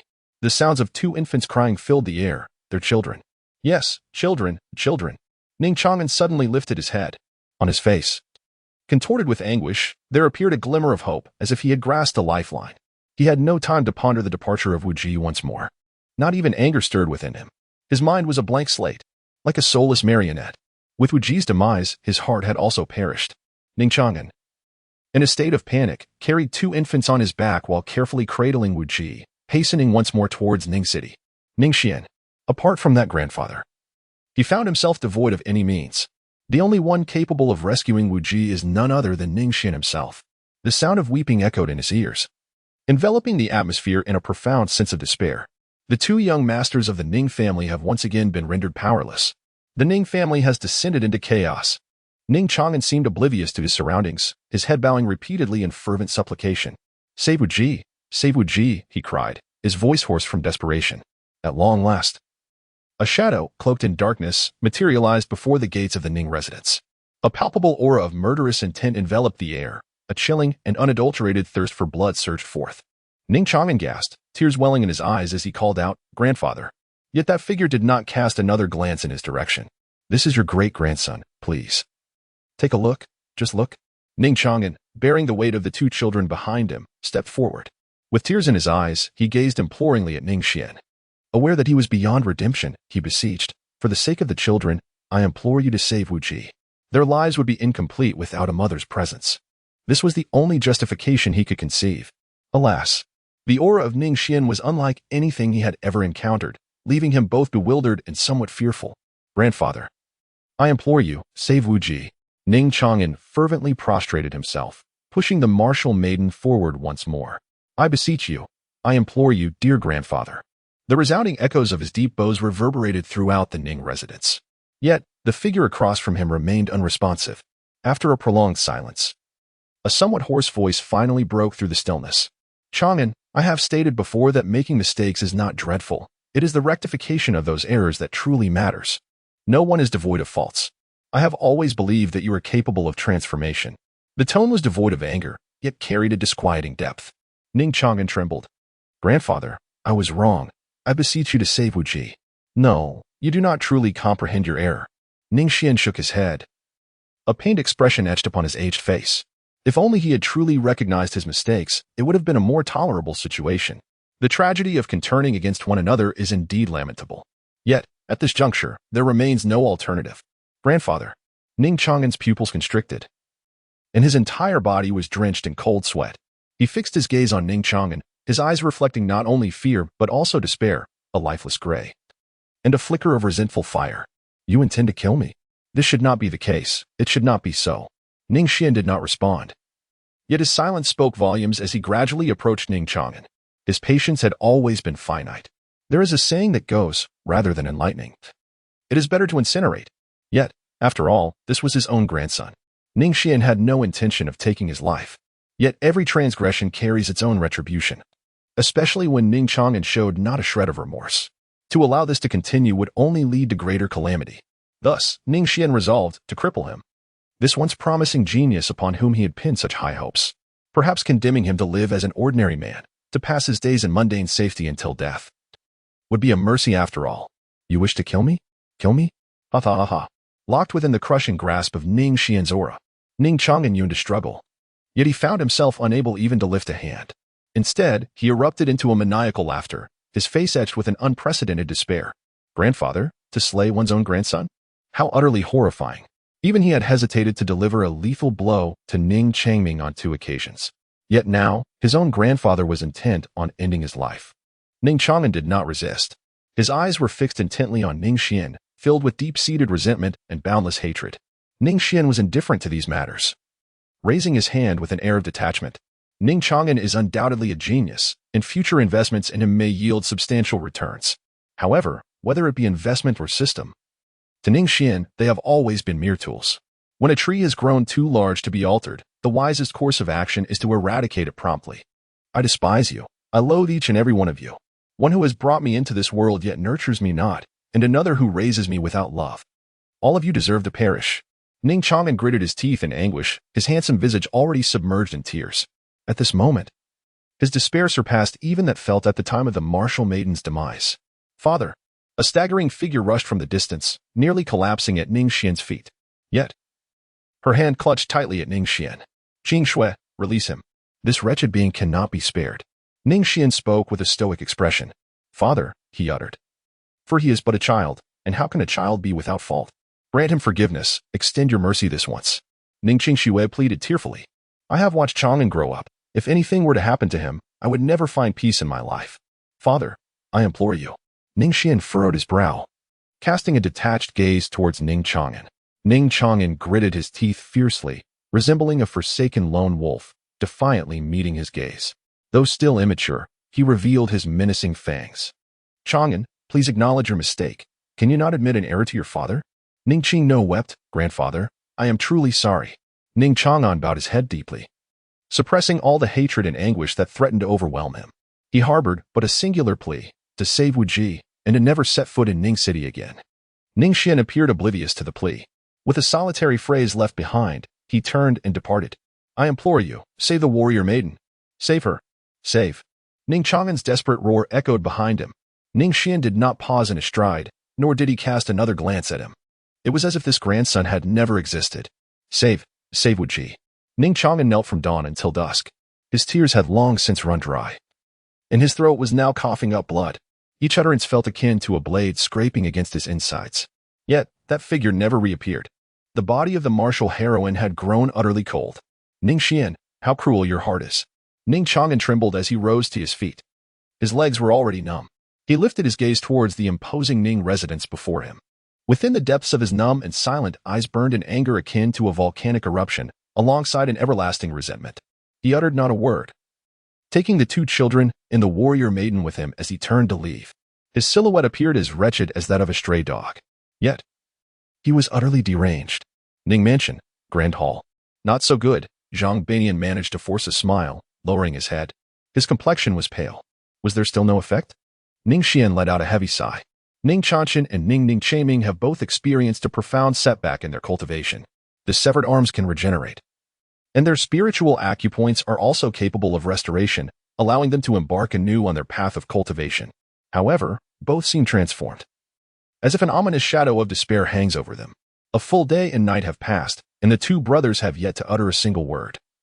Even Ning Chanchan, who is typically so loquacious. Ning Xuan gently massaged his brow. At the age of 18, Ning Chanchan's sacred body is destined to awaken. If he does not attain the cultivation of the sacred realm by then, he will not soar to great heights, but rather meet a tragic end. With only 2 years remaining until his 18th birthday, the recent turn of events renders the situation not merely troublesome, but exceedingly precarious. There is no need to mention Ning Changming. The first time he was discarded by Ning Chang'an, it took him several months to barely recover. Now he has been cast aside once more. It is not due to any physical shortcomings. After all, whether one's spiritual channels are disrupted or one's body is harmed. For a dignified domain king, restoration is hardly an insurmountable task. However, the psychological blow is not so easily overcome. Ning Xuan comprehended the profound implications that seemingly trivial matters might wield over the lives of ordinary individuals. It is no exaggeration to assert that such incidents possess the potential to utterly devastate a person, irrevocably altering their future. Consider the tales from his previous life. Well-intentioned souls, unjustly maligned, fell into despair, some even resorting to extremes. Those with benevolent hearts became victims of slander, ultimately leading to their ruin. The honest were deceived. Such instances abound. These are not mere fleeting sorrows. They cast a shadow over one's entire existence. Thus, upon learning of Ning Chang'an's actions, Ning Xuan felt an intense fury. Yet, this is not the Blue Star, and he is no ordinary individual. He is a domain king, indeed, a mighty emperor. Ning Xuan's eyes flickered. The prospect of his two grandsons languishing in despair or descending into the abyss of a bleak future should not befall the Ning family. He must take action. Byron, please go and comfort Qing Shui. She too is in need of solace. As for the two children, I shall take it upon myself. Indeed, esteemed father-in-law, I am grateful for your concern for the children. What are you saying? We are all family. After Zhang Bairan departed, Ning Xuan fell into contemplation, embarking on the formulation of his revitalization plan. As for the methodology, it would undoubtedly involve what Ning Xuan excelled at most, combating toxicity with toxicity, and remedying despair with narrative. There exists a myriad of ways to uplift the spirits of individuals. For someone who has lived for 4,800 years and possesses memories of 2 lifetimes, this is certainly not a daunting task. In truth, human nature is fundamentally interconnected. To put it differently, every individual harbors similarities that can be leveraged. It is only those youthful dreamers who naively believe themselves to be extraordinary. They often center their worldview around themselves, perceiving themselves as the protagonists of their own stories. This is not meant as a disparagement. Every person has traversed this phase. Currently, Ning Xuan finds himself at this very juncture in life. In his perspective, the world is starkly divided into black and white. Yet, the world has always existed as a delicate shade of gray. The day he begins to embrace all that cannot be altered may very well mark his maturation. However, Ning Xuan hopes that such a day shall never arrive. For an adult, the burden of existence can be profoundly heavy. Maturity does not inherently signify a positive transformation, as it often brings with it a sense of numbness and mechanical routine. Child, whether or not the script allows for it, this narrative must unfold. Ning Xuan sighed. In truth, when Ning Xuan first appeared, his expectations for Ning Xuan were not particularly high. The child, being just a child, should simply enjoy his childhood. Now, regarding the use of the script, Ning Xuan had become considerably more cautious. After all, it could genuinely alter the trajectory of a person's future. What was he doing? Deceiving others with impunity? Manipulating the course of fate? Initially, it might have been exhilarating, akin to wielding divine power. He could sculpt the offspring he desired. In a sense, he envisioned what he wanted his grandson to be. As long as Ning Xuan orchestrated the script meticulously, the young children of the Ning family, still in their formative years and lacking discernment, could grow into the very image he wished to see. Be it Xiaoyan, Hanli, or Zhang Fan, it was no exaggeration. Ning Xuan could indeed cultivate them in bulk. Yet, he refrained from doing so. Gradually, he fell into silence, recognizing the delayed harm of the script. It was reminiscent of the Truman Show. Upon discovering the facade, that everything was a lie, one would inevitably crumble into despair and destruction. Life does not unfold like a television drama, where the protagonist remains perpetually resilient and optimistic, regardless of the circumstances. What, then, is the reality? The repercussions of seemingly trivial matters often reverberate through the lives of ordinary individuals for years, decades, or even an entire lifetime. And what defines an ordinary person? Whether it be a prodigy like Ning Xuan or an unremarkable figure like Ning Changming, or even Ning Xuan himself, ultimately, they are all but ordinary people. Observing the experiences of common folk often elicits a barrage of reflections and admonitions, suggesting what should or shouldn't be done. Yet, when those so-called trivial matters befall oneself, they become an insurmountable weight to bear. Oh, script, I truly wish to refrain from invoking your power. Ning Xuan let out a deep sigh once more. His profound feelings stemmed from his first son, Ning Qingyun. Ever since he had set the soul hall against him, over the past 2 years, Ning Qingyun had undergone a remarkable transformation, acquiring the essence of a true warrior. Yet, what would transpire if Ning Qingyun were to uncover the truth in the future? To what extent would the unfolding events lead? His entire life, his pride, his joys and sorrows, his humiliations and honors, would ultimately be the deliberate outcome of someone's orchestrated performance. Ning Xuan remained silent. Were it him, he too would undoubtedly succumb to despair. Life, it seemed, had lost all significance. Thus, he had long refrained from relying heavily on scripts. This was undeniably a double-edged sword. In the beginning, it was utilized with great efficacy. Much like a compressed spring, the damage inflicted at the moment of release would be proportionate to the pressure applied. However, to forsake the script, to follow the so-called path of authenticity, Ning Xuan serves as a cautionary tale. Despite Ning Xuan's lifelong teachings on principles and the wisdom found in ancient texts, did he truly absorb this knowledge? Perhaps Ning Xuan could recite it all verbatim. Yet, did he genuinely comprehend it? Or was it the reason for Ning Xuan's estrangement from his clan? Ning Xuan's thoughts today are somewhat scattered. There is no such thing as a perfect choice in this world. Every matter, though seemingly convoluted, is in fact inevitable. Ning Xuan's gaze was profound. He did not harbor any regrets, merely a sense of enlightenment. Wisdom does not necessarily evolve with the passage of years. Likewise, the accumulation of wisdom does not cease with the waning of age. Throughout his existence, he had consistently strived to avert misfortune. Yet, was that indeed the correct course of action? Ning Xuan had never harbored doubts about himself. His convictions had always remained resolute. Once a path is chosen, one must persist until the very end. It was merely today that he attained a deeper understanding of many things. How is an individual's character ultimately shaped? The answer lies in choice. Choice. Ning Xuan's cold gaze shimmered with an increasing depth of emotion. He was mistaken. From the very outset, his approach in nurturing his 3 grandsons was fundamentally flawed. He had incessantly imparted lessons on what was deemed right. Yet, he had grievously overlooked one crucial element, the power of choice for the 3 children. It is akin to the most rudimentary dilemma faced by a person beneath a crumbling wall, whether to save or not to save. Ultimately, the act of saving or abstaining holds little significance. What truly matters is the motivation and thought process behind that choice. It may appear that I have undertaken numerous correct actions, but it is precisely this that has led me to commit even more errors. The profound enlightenment of Ning Xuan. Summarizing and contemplating the reasons for failure is an invaluable treasure, greatly beneficial to him. How does one become foolish? It is through the loss of the ability to reflect. In moments of weakness, this is easily achievable. However, once an individual achieves some degree of success, whether due to pride or the desire to maintain appearances, they begin to reject everything, including the process of summarization and reflection. In this sense, such a person is nearly rendered ineffective. They may have attained accomplishments, yet struggle to progress further. Life, after all, cannot be deemed complete after a single victory. It resembles an interminable marathon, with competitors surrounding us at every turn. One must continually adapt. While imparting sound principles, have we forgotten to grant others the right to choose? Ultimately, this neglect may lead to Ning Xuan's departure from home. Without practical choices, the more one reads about principles, the more numb they become, eventually losing their humanity. Reflecting on the teachings of these past years brings these thoughts to light. Ning Xuan remained silent. After a few moments, he finally pulled his thoughts back together. Given the current situation, it was imperative to contemplate how to arrange the script effectively. Clearly, different character encounters necessitate distinct narratives. Ning Xuan possesses a strong-willed nature. He is far more resilient than his outward appearance suggests. Therefore, what he requires is not encouragement, but rather pressure. Ning Xuan's ethereal consciousness flickered, and a script began to take shape within his mind. As for Ning Changming, he first suffered the devastating blow of having his cultivation obliterated and his eyes pierced. Then, he was further incapacitated by Ning Xuan, helplessly watching as Ning Xuan departed from the clan. What he requires now is certainly not pressure, for that would only lead to an explosive catastrophe akin to a reckless player in a game. Instead, what he yearns for is hope and encouragement.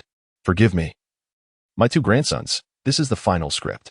The fleeting sense of guilt dissipated within Ning Xuan's heart in but a second. Thus, let the script commence. Taking out the communication stone, Ning Xuan reached out to both the Medicine Sovereign and the Flame Emperor, requesting their presence in Ning City on the morrow. Ning Xuan's enigmatic gaze flickered. Two meticulously crafted scripts were dispatched. No marriage, no retreat, no disciple, no acceptance. Buzz. As soon as the message was sent, the communication stone immediately trembled. Master Ning, I comprehend.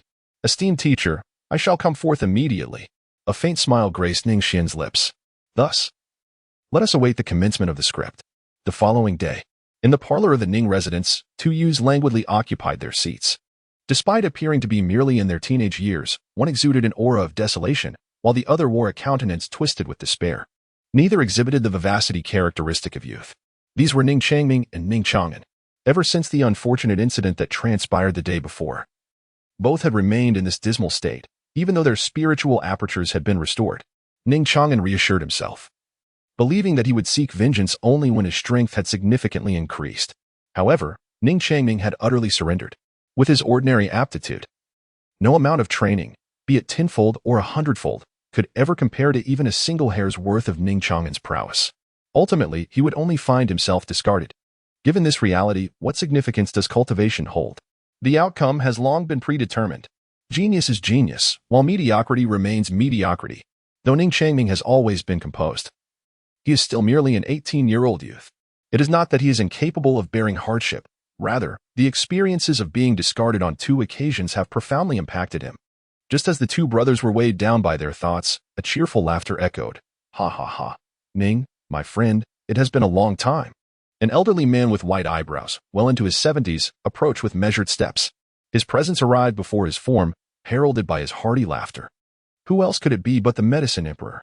The Medicine Emperor refrained from mentioning the title of Master Ning, mindful of preserving his reputation. He bowed respectfully to Ning Xuan, and an unspoken understanding lingered in the air. It was indeed the Medicine Emperor from the Pill Domain. He urged, please, take a seat. Ning Xuan blinked and clasped his hands in invitation. The two old foxes exchanged knowing smiles, a silent understanding passing between them. With their vast experience, they were well aware that 2 mere teenagers could not perceive the subtleties at play. Senior. Ning Changming quickly rose to his feet, standing as a gesture of respect. In contrast, Ning Xuan remained languidly seated, his delicate features marred solely by animosity towards Ning Xuan. My esteemed friend, I have invited you here today for the sake of my grandson. His constitution appears to be rather extraordinary, and even I have been unable to fathom it. You possess a wealth of knowledge and experience. I kindly ask for your assistance in examining him. Ning Xuan earnestly addressed the Emperor of Medicine, offering a respectful gesture. Ning, my esteemed friend, you are too kind, the Emperor of Medicine replied, bowing repeatedly. Grandfather. Ning Xuan was momentarily taken aback, a glimmer of gratitude crossing his face. This esteemed predecessor, the Emperor of Medicine, was said by his grandfather to hail from the realm of elixirs. He was certainly aware of the realm of elixirs, situated a great distance from the realm of swords, so far, in fact, that he might never set foot there in his lifetime. Yet, it was solely for the purpose of assessing his aptitude that his grandfather had summoned this individual to their location. Oh, grandfather, I truly do not deserve this. Ning Xuan felt a pang in his heart, yet wore a bitter smile upon his face. There is no need for such trouble, given my pace of cultivation. There is nothing extraordinary about it. Perhaps, however, my younger brother might be worth a closer observation, for he may possess potential. Ning Xuan was touched and said, It is of no consequence, merely a trivial matter. The Medicine Emperor found it amusing but did not acknowledge Ning Xuan's hesitance. He placed his hand on Ning Xuan's shoulder and pretended to test him, saying, Then I shall trouble you, senior. Ning Xuan cast an apologetic glance. Given the pace of his cultivation, it would indeed be absurd to possess any extraordinary constitution. Yet, much like the act of purchasing a lottery ticket, despite the certainty of an unfruitful outcome, the moment one holds the ticket, there lingers an anticipation of peeling away the coating. In this moment, what distinguishes this scenario from that of a lottery? There is a distinction and even greater sense of tension. He merely lifted his gaze for a fleeting moment. Ning Xuan shuddered all over. As senior? He observed the Medicine Emperor, who appeared as if he had seen a ghost, his expression grave yet flushed with excitement. It was as though he could hardly believe it, overwhelmed with emotion. Do not speak. Just hold your tongue for a moment. The gentle tone of the Medicine Emperor suddenly became jarring. Could it be? Ning Xuan's heart skipped a beat, a tumultuous surge of emotion overwhelming him. Could it be? Perhaps, he truly. No, it is impossible. I am merely an ordinary, mediocre individual, devoid of any hope. He thought to himself, uttering these words. Ning Xuan's gaze was entirely fixed upon the face of the Medicine Sovereign, and a sheen of perspiration began to form in the palm of his hand. It cannot be possible. After a full 10 seconds, the Medicine Sovereign, as if all his strength had been drained, staggered back a few steps in astonishment. In a flurry, he reached forward to grasp Ning Xuan's garment, as if fearful of losing some precious treasure. Fellow Taoist, Xuan. Ning Xuan made his timely appearance, inquiring about the outcome on behalf of the already bewildered Ning Xuan. The seasoned actor, fully immersed in his role, drew in several sharp breaths, gasping repeatedly until it seemed as though the very oxygen of the Ning residence was being depleted. The shock was profound, truly extraordinary. The son of a fellow cultivator possessed the potential of an emperor. This child bore the unparalleled physique of the 100 Refinements Emperor. Silence. An utter stillness enveloped the atmosphere. Ning Xuan appeared utterly foolish, his mouth agape as he gazed at the Medicine Emperor.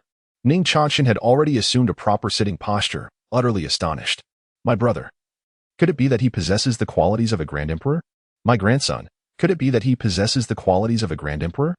Ning Xuan's voice trembled like never before. Grandfather, elder, is it truly so? Ning Xuan, utterly dejected, nearly fainted. His mind felt as if it had exploded with a deafening roar. The emperor body, though he had never heard of it before. Just the sight of the words emperor body made it evident that this was an extraordinarily implausible physique. After all, it was said that the strongest physique was merely a sacred body. Yet now, what was he? An emperor body? Ning Xuan's typically resolute face was now flushed with a vibrant hue, a manifestation of excitement, exhilaration, and disbelief, mingled with a touch of shyness. He, indeed, was the embodiment of the emperor's physique. Indeed, the Medicine Emperor affirmed, his gaze ablaze with intensity as he grasped Ning Xuan tightly. Young lad, do you wish to take me as your mentor and embark on a journey to the alchemy realm? 10 years. No, 3 years. Observing Ning Xuan's seemingly unsatisfied demeanor, the Medicine Emperor internally chuckled, though his face radiated sheer enthusiasm. No, 3 years is too distant. 2 years. Yes, 2 years. I shall surely cultivate you into the sacred realm. 2 years, to reach the sacred? Smack. Ning Xuan slapped himself. Is this a dream? 2 years, and he has entered the realm of the saints? Beside him, Ning Xuan stood in a daze, as if lost in a reverie. Brother, are you defying the heavens? The medicine emperor scrutinized Ning Changming's expression, and upon seeing Ning Xuan behind him smile with satisfaction, his heart instantly eased. Both youths were so astounded by the imperial body that they seemed to have lost their senses. Yet, only the two old foxes were acutely aware that there was no such thing as an imperial body. The strongest physiques were merely the top 10 sacred bodies and those 3 supreme bodies. The so-called imperial body was nothing but a fabrication. 100 refinements, indeed. Was it not akin to pure refinement? Of course, on the surface, neither of them would reveal the slightest flaw. Young man, would you consider becoming my disciple? The medicine emperor suggested once more, seemingly quite eager. Ning Changming recollects that he exhibited a similar reaction when he first stumbled upon a treasure. Although the cherished treasure he longed for turned out to be merely an oddly shaped stone upon maturity. Grandfather, what do you think? Ning Changming gazed at Ning Xuan, who wore a look of profound satisfaction and pride upon his countenance. It was not pride for himself, but rather for the existence of such a grandson. My grandson is certainly no idle wastrel. Ning Xuan did not respond, yet his silence spoke volumes. Ning Changming found the answer within himself. The once lifeless heart began to beat anew. Perhaps he should take action. In the past, his ordinary talents had led him to despair. Yet, he is the elder brother. Regardless of his limitations, he has continuously strived to cultivate and set an example for Changchen, until the recent events unfolded. Moreover, the enmity aimed at Ning Changchen should not fall upon Ning Changchen. He is the elder brother, was, and shall always be. In moments when his family needed him, he often questioned whether he truly had the right to fulfill this role. He had posed this question to himself daily, only to receive silence in return. But today, his response was singular and resolute. I can. Strong and unwavering. Master, I wish to become your disciple. Very well, very well. The medicine emperor chuckled, a hint of nostalgia in his smile. It is amusing that at his advanced age, this is his first time taking on a disciple. As the head of the imperial family, he is perpetually engulfed in countless trivial matters. Who has the leisure to take on a disciple? The clan boasts an abundance of prodigies. Little did he expect that his first disciple in this lifetime would be an ordinary person. The awakening of the imperial physique is not accomplished in a day. Disciple, prepare yourself, and join me in the Dan domain. Yes. Ning Changming bit his lip. After bowing deeply to Ning Xuan several times, he turned and departed. He did not glance back at Ning Changchen, fearing he might be overcome with reluctance. In the past, regardless of his exceptional talent, he would have never considered leaving home, shunning the path of cultivation. Yet now, he could only grit his teeth and forge ahead. For there was no turning back. Senior, do you see me? After Ning Changchen departed, the silent Ning Changchen gazed expectantly at the medicine emperor. His brother was the embodiment of an emperor. What about him? Could it be that he too possessed such potential? Your aptitude is beyond redemption. The medicine emperor's words halted all of Ning Changchen's movements. Perhaps this might suffice for an ordinary individual, but to the old man, it was merely refuse. Refuse? Such words were unfathomable to Ning Changchen's ears. Though somewhat disheartening, he had consistently practiced with only about 1/10 of his earnestness, yielding commendable results, at least far surpassing the average person. Yet, in the old man's eyes, he was deemed trash? You are the true refuse. Ahem. Ning Changchen wore an expression of utter defiance. Ning Xuan lightly cleared his throat, interrupting the continuation of the conversation. Changchen, I have simmered some chicken soup in the kitchen. Please fetch it. Certainly. Ning Changchen seethed with indignation, yet he dared not act recklessly in front of Ning Xuan. He cast a resentful glance at the medicine sovereign, conveying a warning with his eyes. The medicine sovereign, with a benevolent expression, maintained an air of nonchalance, seemingly unfazed by the situation. Trash, he thought. You dare to label my talents as worthless? I believe your entire family embodies the very definition of trash. The distant voice of Ning Changchen, filled with discontent, gradually faded away until it was completely inaudible. With a wry smile, the medicine emperor remarked, Ning, in 2 years you have become a sage. You have truly presented me with a formidable challenge. He continued to be troubled by the matter concerning Ning Changming. The boy's aptitude, quite frankly, exhibited no discernible brilliance. He was utterly mediocre, leaving one at a loss for words. Nevertheless, this was Ning Xuan's directive. And it was indeed the first time Ning Xuan had issued such an instruction. The medicine emperor, despite the weariness of his old bones, was determined to fulfill this task with diligence, as it could serve to strengthen their bond. It sufficed to find a goal for the boy, to engage him in some activity and help him emerge from the shadows more swiftly. Ning Xuan spoke calmly, exuding an air of tranquility. It was only recently that he had come to this realization. Not every offspring possesses extraordinary talent. As an elder, one naturally hopes for their children to achieve greatness. Yet, is such a hope feasible? If they were gifted, it would be relatively manageable to enhance their cultivation. Everything would unfold naturally. However, when faced with those of lesser aptitude, who are merely ordinary individuals, the expectation for them to attain remarkable accomplishments becomes an exercise in futility. It is akin to a fierce tiger soaring into the heavens or a soaring eagle plunging into the depths of the sea. It is utterly unreasonable to impose such expectations. Although for Ning Xuan, who has reached the realm of the emperors, such feats may still be within reach, one must not overlook the costs involved. Moreover, does the individual undergoing transformation genuinely desire to be changed? Every endeavor demands a price. To metamorphose an ordinary person into a genius undoubtedly entails an immeasurable toll of blood and tears behind the scenes. Ning Xuan took a deep breath. The departure of Ning Xuan from his clan bestowed upon him profound insights. Perhaps, in the short term, it is a source of shame and sorrow.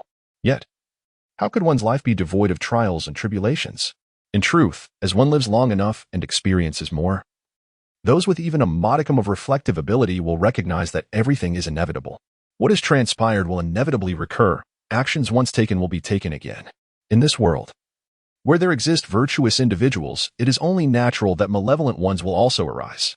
If Ning Xuan is absent today, what of tomorrow or the days to come? Perhaps the very events we strive to avert will, in due course, manifest with certainty. The departure of Ning Xuan from his clan is indeed sorrowful. Yet, without Ning Xuan's estrangement from his family, what will the future hold for Ning Xuan and Ning Changming? Other than Ning Xuan, I dare not speculate. Ning Xuan must be no more than 18 years old, unable to endure the day of the sacred body awakening.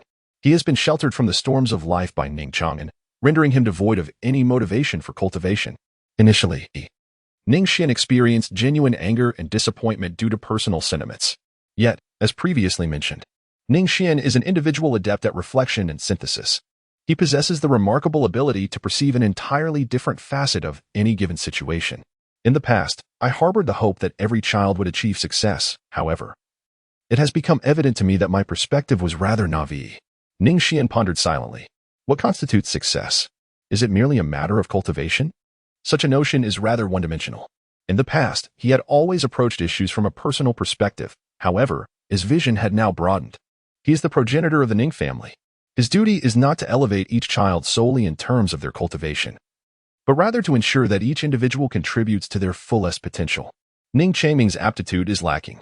However, had he chosen from the outset to encourage and supervise his continued cultivation rather than directing him towards an alternative path, such as managing the family business or marrying young and starting a family, would it not have been of greater significance than stubbornly pursuing cultivation?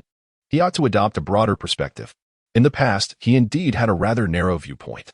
No one is perfect. Similarly, no one is without value. As an ancestor of the Ning family, his duty should not be to compel every child to strive for cultivation. Instead, he ought to arrange their paths according to each child's aptitude and character. He is the progenitor of the Ning family, not like before, when he was perpetually alone. This is his shortcoming. As a first-time father and grandfather, there are many considerations he has overlooked. He is not a deity.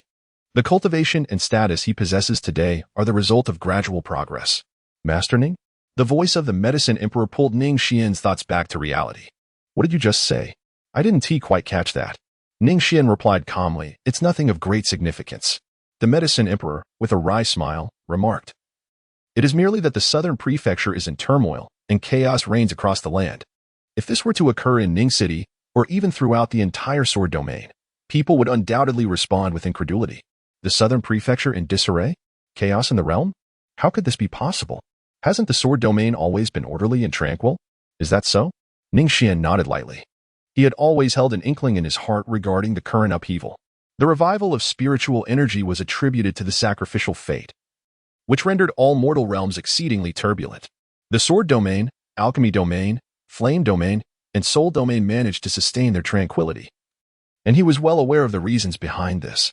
The great love alliance formed by the four domains did not exhibit the same predatory tendencies as other forces within the mortal realms, seeking to exploit the chaos to annex and attack other territories.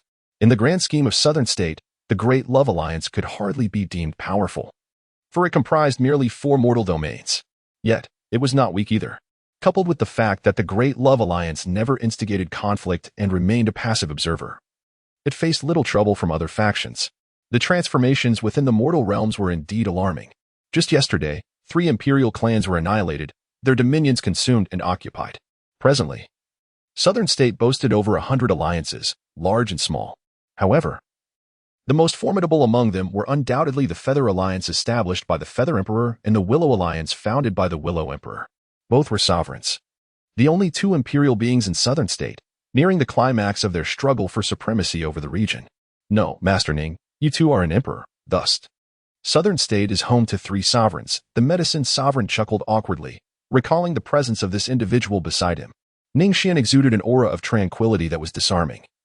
He bore no imperial majesty, nor was he unapproachable, to the point that one might almost forget his formidable status. Indeed, he was an invincible emperor. The assertion of an emperor's invincibility is not mere hyperbole. Upon reaching this echelon, one becomes truly invincible. This does not imply that all beneath the emperor are insignificant. For no realm can shake an emperor even slightly. This is universally acknowledged. Apart from their similar appearances, emperors and mortals belong to entirely different species. Even the mightiest of holy sovereigns pales in comparison to an emperor who can eliminate a holy sovereign without effort. What is the chasm between an emperor and a mortal? It is akin to the gulf separating divinity from humanity. No one has witnessed a deity. They can only speculate in their imagination. And how does an emperor compare? The distinction is as vast as the grandeur one envisions in the divine. Such comparisons are not exaggerated. They fall woefully short. This is the essence of an emperor. The term invincible refers solely to the supremacy among emperors of the same rank. Other realms are laughable and incomparable. The notion of an emperor who can trample upon fellow emperors is a myth, a fabrication of legends. An emperor is an emperor, unconquerable and unparalleled. This title transcends mere nomenclature. The term emperor is synonymous with being the singular, unparalleled entity in the world.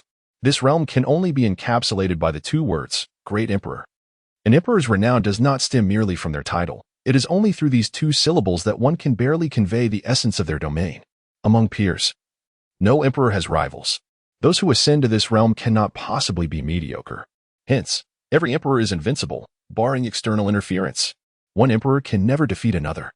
Perhaps there may be subtle differences in cultivation, yet, before the vastness of the emperor's realm, such distinctions are trivial. To vanquish an emperor, one must not be an emperor. This assertion is not cruel, it is a fact. To defeat an emperor through one's own strength is conceivable only under one circumstance, that one must be a supreme emperor, an echelon above the rest. Not only in Southern State, but also in Eastern State, Western State, Northern State, and Central State, the situation is similarly dire. Under the sacrificial fate of the future, this era has become almost unfathomable. Even imperial clans may merely be fodder in the future. Imperial clans as fodder? Such words would make a common person laugh uproariously. What are imperial clans? They are eternal and indestructible. They have produced emperors and are fundamentally the foundation of imperial weapons. Would such an existence truly face obliteration? One could only fear that the speaker has lost their sanity. Yet these words emerge from the lips of a sovereign of an imperial clan. Oh, Ning Xuan, unlike the sentimental medicine emperor, spoke with a tone imbued with melancholy, yet curiosity flickered in his eyes as he inquired. What significant changes have transpired in the other 4 states? Not merely changes, but cataclysmic upheavals. The medicine emperor replied with a wry smile, reflecting upon the past. If we consider this era in relation to the 100,000 years gone by, each epoch indeed harbors its own legends. Yet, when one gazes upon the expanse of those 100 millennia, the annihilation of a single imperial clan would have been an extraordinary event, the tales of which might echo for centuries. But now, each day witnesses the obliteration of several imperial clans. This is merely occurring in the Southern State. Many remain blissfully unaware of the calamities that loom ahead. The world has undergone a profound transformation. In the torrent of this age, even the mightiest imperial clans are but grains of sand. In the Northern State, there has emerged an anomaly who claims to be the reincarnation of the Northern Sun Emperor. Astonishingly, the imperial forces of the Northern State, the Golden Bloodline, have offered no dissent, venerating this reincarnated figure as their sovereign. The transcendent dominion of the Eastern State. The Celestial Court has reportedly found a new master to fill the long-vacant position of the Celestial Emperor after eons. Our spies in the Southern State have fallen victim to numerous assassinations. It remains unclear what machinations the Eastern Celestial Court is concocting, and we may be on the brink of tumultuous times. In the Western State, the Great Buddha Temple boasts a holy figure who claims enlightenment after 100 lifetimes beneath the Bodhi tree. As for the Central State, the Forbidden Land houses the Immortal and Demon Caverns. After a brief pause, the Medicine Emperor's voice trailed off. Ning Xuan, my friend, the Flame Emperor has arrived. So I must take my leave. Very well, travel safely. I shall not see you off, Ning Xuan replied, urging him to stay momentarily. Ning Xuan's enigmatic eyes sparkled. Clearly still immersed in the Emperor of Medicine's narrative. The transformations across the 4 provinces are indeed intriguing. Some of the experiences recounted evoke a sense of familiarity. Yet, it is precisely this unknown challenge that renders it captivating, is it not? Ning Xuan's lips curved into a slight smile. At that moment, the Flame Emperor entered. Master, he said, adorned in a golden robe, respectfully bowing to Ning Xuan. Oh, what brings you here? Ning Xuan casually inquired. The annulment of his engagement with the Flame Emperor was intended to allow her to send someone to perform a ruse. It was to put Ning Xuan through some rigorous trials. With nothing pressing at hand, it seemed opportune to take a stroll. The Flame Emperor responded with utmost respect, harboring a desire to cultivate a closer rapport with this esteemed mentor. After all, he was a genuine emperor of great stature. I see, she remarked. Ning Xuan ceased to speak further and engaged in casual conversation with the Flame Emperor. Before long, Ning Xuan, holding a bowl of chicken soup, stepped out into the living room. Grandfather, the chicken soup is here. And in the next moment, Ning Xuan's footsteps abruptly halted. He discerned the murmurs within the room. His name was mentioned, alongside the topic of a broken engagement. I apologize, but as the daughter of the Flame Emperor, how could I possibly marry a mediocre wastrel? The Flame Emperor deliberately raised his voice, seemingly fearful that someone might not hear. His tone, however, carried a pause. Master? Yes, I am here. Ning Xuan then continued his conversation with the Flame Emperor, yet his mind was already elsewhere. A notification chimed. Target Ning Xuan has broken through to the sacred realm, currently experiencing a billionfold critical strike. An overwhelming power, far surpassing that of the great emperors. The critical strike shall be returned. He merely awaits the moment to absorb it. After 2 years away from home, Ning Xuan has progressed from a half-step into the sacred realm to a complete realization of the sacred. Yet, this half-step took Ning Xuan a full 2 years. This was largely due to his commendable aptitude, coupled with the continuous provision of experience and resources from the Soul Hall, as arranged by Ning Xuan. If even Ning Xuan finds himself in such a predicament, what can be expected of an ordinary person? Lacking the formidable lineage of a domain king father and possessing even lesser innate talent, what hope do such practitioners hold? What possibilities remain for them? This encapsulates the essence of cultivation, a path as arduous as ascending to the heavens. Millions of cultivators embark on this journey, yet often, not a single soul reaches the pinnacle. The harsh realities of cultivation are starkly juxtaposed with the lofty aspirations it inspires, both enchanting and chilling in their nature. Crossing tribulations and attaining the sacred realm may appear to be a mere step apart, yet for many, it represents an insurmountable chasm traversing their entire lifetime. Has Qingyan entered the sacred realm? The system's notification leaves no room for doubt. Ning Xuan murmured to himself, a broader smile gracing his lips. Nevertheless, this did not hinder his dual focus on performing alongside the Flame Emperor. He felt a burgeoning anticipation for the immense cultivation power that would surge back to him, undoubtedly propelling his abilities to unprecedented heights. What realm lies beyond that of the emperors? The pinnacle of emperors, an existence capable of effortlessly crushing even the mightiest of them. Yet, the pressing matter at hand was to finalize the annulment of engagement. Hearing the sound of clenched fist creaking from the living room, coupled with an unmistakable undercurrent of suppressed fury, Ning Xuan could not help but smile again. Ning Xuan, with his back turned, remained oblivious to this. At that moment, Ning Xuan had even stilled his breath.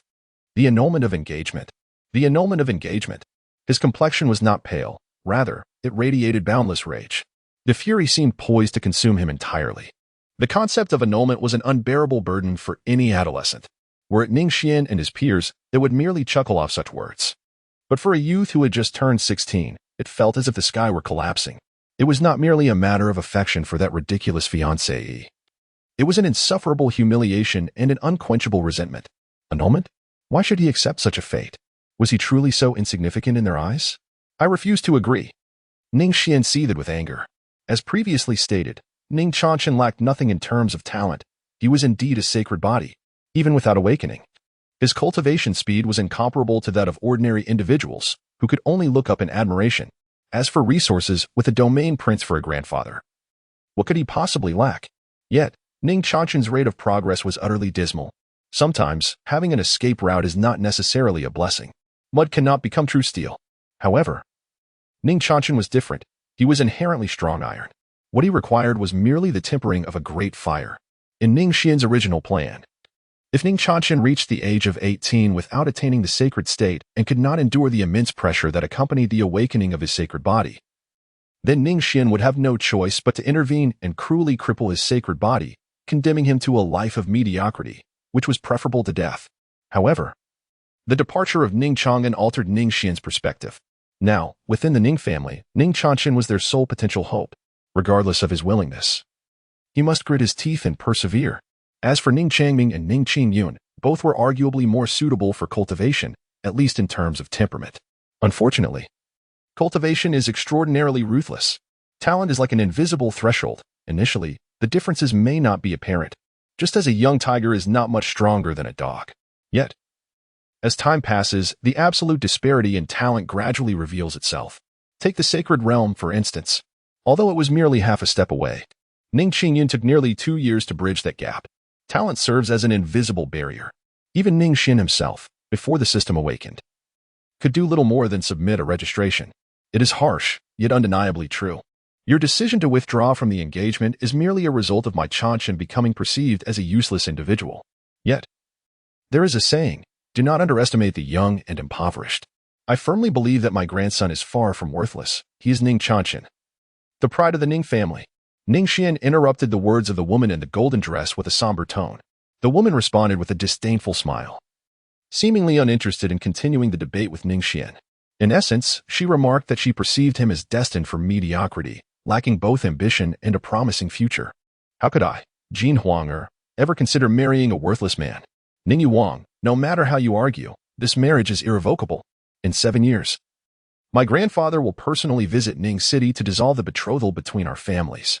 With that, the woman in the golden dress haughtily departed, casting not even a glance at Ning Xuan waiting outside. 7 years, is it? Ning Xuan lowered his head, obscuring his expression. Yet he resolutely etched that number into his heart. Chinner, you. At this moment, Ning Xuan appeared to finally notice Ning Xuan and was instantly taken aback, his expression transforming into one of utter shock. His tone, previously steady, now brimmed with unprecedented anxiety. Grandfather, I am deeply sorry for causing you shame. Ning Xuan raised his slightly reddened eyes, feigning nonchalance. Yet, his clenched fist remained resolutely tight. Silly child, what are you saying? Ning Xuan shook his head. Are you truly worthless? What else can I do? 30 years on the east bank of the river, 30 years on the west. Grandfather believes in you. 30 years on the east bank, 30 years on the west. Ning Xuan nodded solemnly. This phrase felt remarkably intimate to him, as if it were a reflection of his current emotions. Grandfather, I shall begin my cultivation now. Ning Xuan placed the chicken soup upon the table and spoke with intention. Ning Xuan was momentarily taken aback upon hearing those words. It is worth noting that it had been a full 16 years. This marked the very first time that Ning Xuan had expressed a desire to pursue cultivation on his own accord. Previously, he had always been compelled by others to engage in such practices. Behold, this is the beauty of a well-crafted narrative. Ning Xuan felt a surge of joy within. Yet her expression remained composed and unperturbed. She gently reassured, Chinner, do not feel overly pressured. Take your time. The starlight will reward those who persevere on their journey. Ning Xuan gently patted Ning Xuan's shoulder, offering words of comfort. Grandfather, thank you. Ning Xuan suppressed his emotions, turning away to conceal the tears on his face from Ning Xuan. He silently vowed that 7 years hence, he would surely eradicate this humiliation. At last, it was accomplished. With everything settled, Ning Xuan let out a sigh of relief. For him, 7 years felt like an eternity. In the eyes of others, Ning Xuan's great desolate sacred body is merely a harbinger of death, for attaining sanctity at the tender age of 18 seems akin to a fanciful dream. However, to a formidable emperor, no dilemma remains insurmountable. What embodies an emperor? In the realm of the previous world, akin to Blue Star, one would find every step arduous in times of financial scarcity. Yet with boundless wealth at one's disposal, nearly every trouble can be effortlessly resolved through monetary means. The power of an emperor far exceeds mere financial prowess by countless magnitudes. With Ning Xuan's current cultivation, he could postpone the awakening of Ning Xuan's sacred body by an additional 7 to 8 years. Furthermore, I shall soon no longer be an emperor. Ning Xuan smiled indifferently, no longer hesitating. System, absorb my cultivation. Boom. The immense power, a billionfold enhancement after entering the sacred realm, surged into Ning Xuan's body. Buzzing resonated within him. the golden imperial blood roaring, had it not been for the preparations he had made around him. The sheer might of this unparalleled imperial aura could have obliterated the entire sword domain. The Emperor has always transcended the realm of mere mortals. Now, he aimed to transcend even that, aspiring to become a supreme emperor. Finally, the vast reservoir of cultivation was completely absorbed by Ning Xuan. Devoid of any sense of desperation or peril, Ning Xuan's breakthrough came as naturally as a river flowing downstream. It was an effortless and harmonious progression. Once again, he ascended to the status of emperor. He reached the second realm of the great emperor, a pinnacle that could effortlessly vanquish the ordinary emperors. It is challenging to articulate the magnitude of such formidable power. Even Ning Xuan, the master of this might, felt a tremor in his heart. Such strength is overwhelmingly terrifying. The great emperor is already a dream that ordinary mortals can only gaze upon in awe. And the pinnacle of the great emperor is several times more potent. Buzzing. Is this what they call the imperial domain? Ning Xuan slightly raised his hand. A shadow, resembling a cage, enveloped the vast expanse of tens of thousands of miles around him. This was the imperial domain, a realm that could only be forged by the most exceptional emperors. Within the confines of the imperial domain, even the most formidable emperors could extinguish those who were deemed immortal. It must be understood that the vitality of an emperor has been fully transcended, reaching an entirely different echelon. The difficulty of vanquishing an emperor is akin to obliterating several mortal realms. Among ordinary emperors, even defeating one another remains an unattainable feat. They can only rely on external forces for attrition. However, the pinnacle emperors are distinct. Not only can they effortlessly annihilate their counterparts, but they can also ensnare them within the imperial domain. This severs their connection to the outside world, allowing for a gradual erosion of their existence within the domain. The imperial domain is also referred to as the emperor's prison, signifying the confinement of emperors. Only the most extraordinary emperors can wield its power. My journey shall not conclude here. With the system in place, becoming a top-tier emperor will merely be the beginning. Ning Xuan's gaze was profound and contemplative. How far the future would unfold and to what extent he would journey remained uncertain, even to him. His sole purpose was to persist in his path. The enhancement of his abilities brought forth transformations beyond mere cultivation. His state of mind, lifespan, perspective, and insights would all ascend to unprecedented heights. This is often the reason why those who embark on the path of cultivation find it impossible to return. Each breakthrough and every leap forward constitutes a profound elevation. The exhilarating sensation experienced at these moments cannot be encapsulated by mere words. Even the most joyous of human experiences pales in comparison to the ecstasy of a cultivation breakthrough. This explains why so many cultivators, once they embark on their journey, are willing to forsake everything. Nothing can rival the sublime elevation felt at the moment of transcendence and cultivation. Qingyun, return. Ning Xuan sent a message to Ning Qingyun's talisman. Far away, billions of miles distant, Ning Qingyun responded with an extensive and lengthy message. After reading, Ning Xuan fell silent. Father, I was just about to surprise you. I have achieved the Saint Realm, though I believe you may have anticipated this, as I am indeed a genius, How is your health, dear father? Please forgive your child for being unable to return home for the time being. I have encountered a most vile and wicked force, truly detestable. They oppress the common folk and indiscriminately slaughter the innocent. I have resolved that in this lifetime, I shall not rest until the cursed soul hall is vanquished. And I shall never leave the soul domain. Father, please take care of yourself until I return. Ning Qingyun. Often, the course of events unfolds beyond one's control. Even for Ning Xuan, the initial animosity of the soul hall was merely a means to temper Ning Qingyun. However, in the span of 2 years, genuine hatred had blossomed within him, especially upon witnessing the brutal actions of the soul hall. He could no longer deceive himself or pretend to be blind to the atrocities. Initially, he had planned to reunite with his family in Ning City after breaking through to the Saint Realm. Yet, upon witnessing the suffering of the people in the soul domain, how could he simply walk away? In ignorance, he could feign indifference, as if it were none of his concern. But once confronted with the reality, it was an entirely different matter. Ning Xuan also noticed the transformation of Ning Qingyun. However, this is not necessarily a negative development. Take care, my son Qingyun, he replied with 6 words. Ning Xuan then put away the communication stone, feeling somewhat sentimental. Though I initiated this script, it is not within my power to determine when it concludes. Now, Ning Changming has ventured into the flame domain. Ning Qingyun resides in the soul realm, while only Ning Chanshan remains in Ning City. He has become a formidable emperor, yet at this moment, he finds himself feeling a tinge of solitude. My dear, what thoughts occupy your mind? A gentle voice whispers beside him. Jiang Yun? Ning Xuan was momentarily taken aback. gazing at the familiar yet playful visage of the other. A hint of bitterness welled up in her eyes. No matter how lofty the realm one attains, the journey feels unbearably cold without a companion to converse with. My dear, I miss you. Zhang Yin tightly embraced Ning Xuan, as if they sought to melt into one another. I too miss you. Ning Xuan gently touched her nose. The two were close together, their lonely hearts drawing near for warmth. Meanwhile, on the other side, whispers circulated. Have you heard? The nearby secret realm is about to open, and it seems there is a legacy of the sacred realm within. What? A legacy of the sacred realm? A handsome young man, appearing somewhat foolish and earnest, responded. Thank you for the information. You are truly a good person. The other cultivators, upon hearing this, were filled with excitement. They were all loose cultivators or hailing from minor factions, relying solely on their own efforts in the world. The handsome youth smiled shyly as he departed from the city, spreading the news of the sacred realm legacy to the surrounding towns. No one knew whether it was truth or fiction, but the allure of the word sacred realm legacy was simply too enticing. Who could resist, as if a lottery ticket lay at their feet? Half a month later, the thousands of cultivators who entered the secret realm did not return. Only the handsome youth emerged, his silhouette elongated by the setting sun, which bled crimson at dusk. Have you heard? There is a millennia-old spirit herb about to ripen in the nearby canyon. Huh? What? Who would believe such news? Get lost, kid, scoffed a burly man. Yet, once the handsome youth shyly departed, his eyes sparkled with intrigue. Quickly, gather the brothers. Months later, thousands of cultivators were forever lost in the canyon. They had indeed found the so-called millennia-old spirit herb, but the cost was their lives and all their possessions. Have you heard?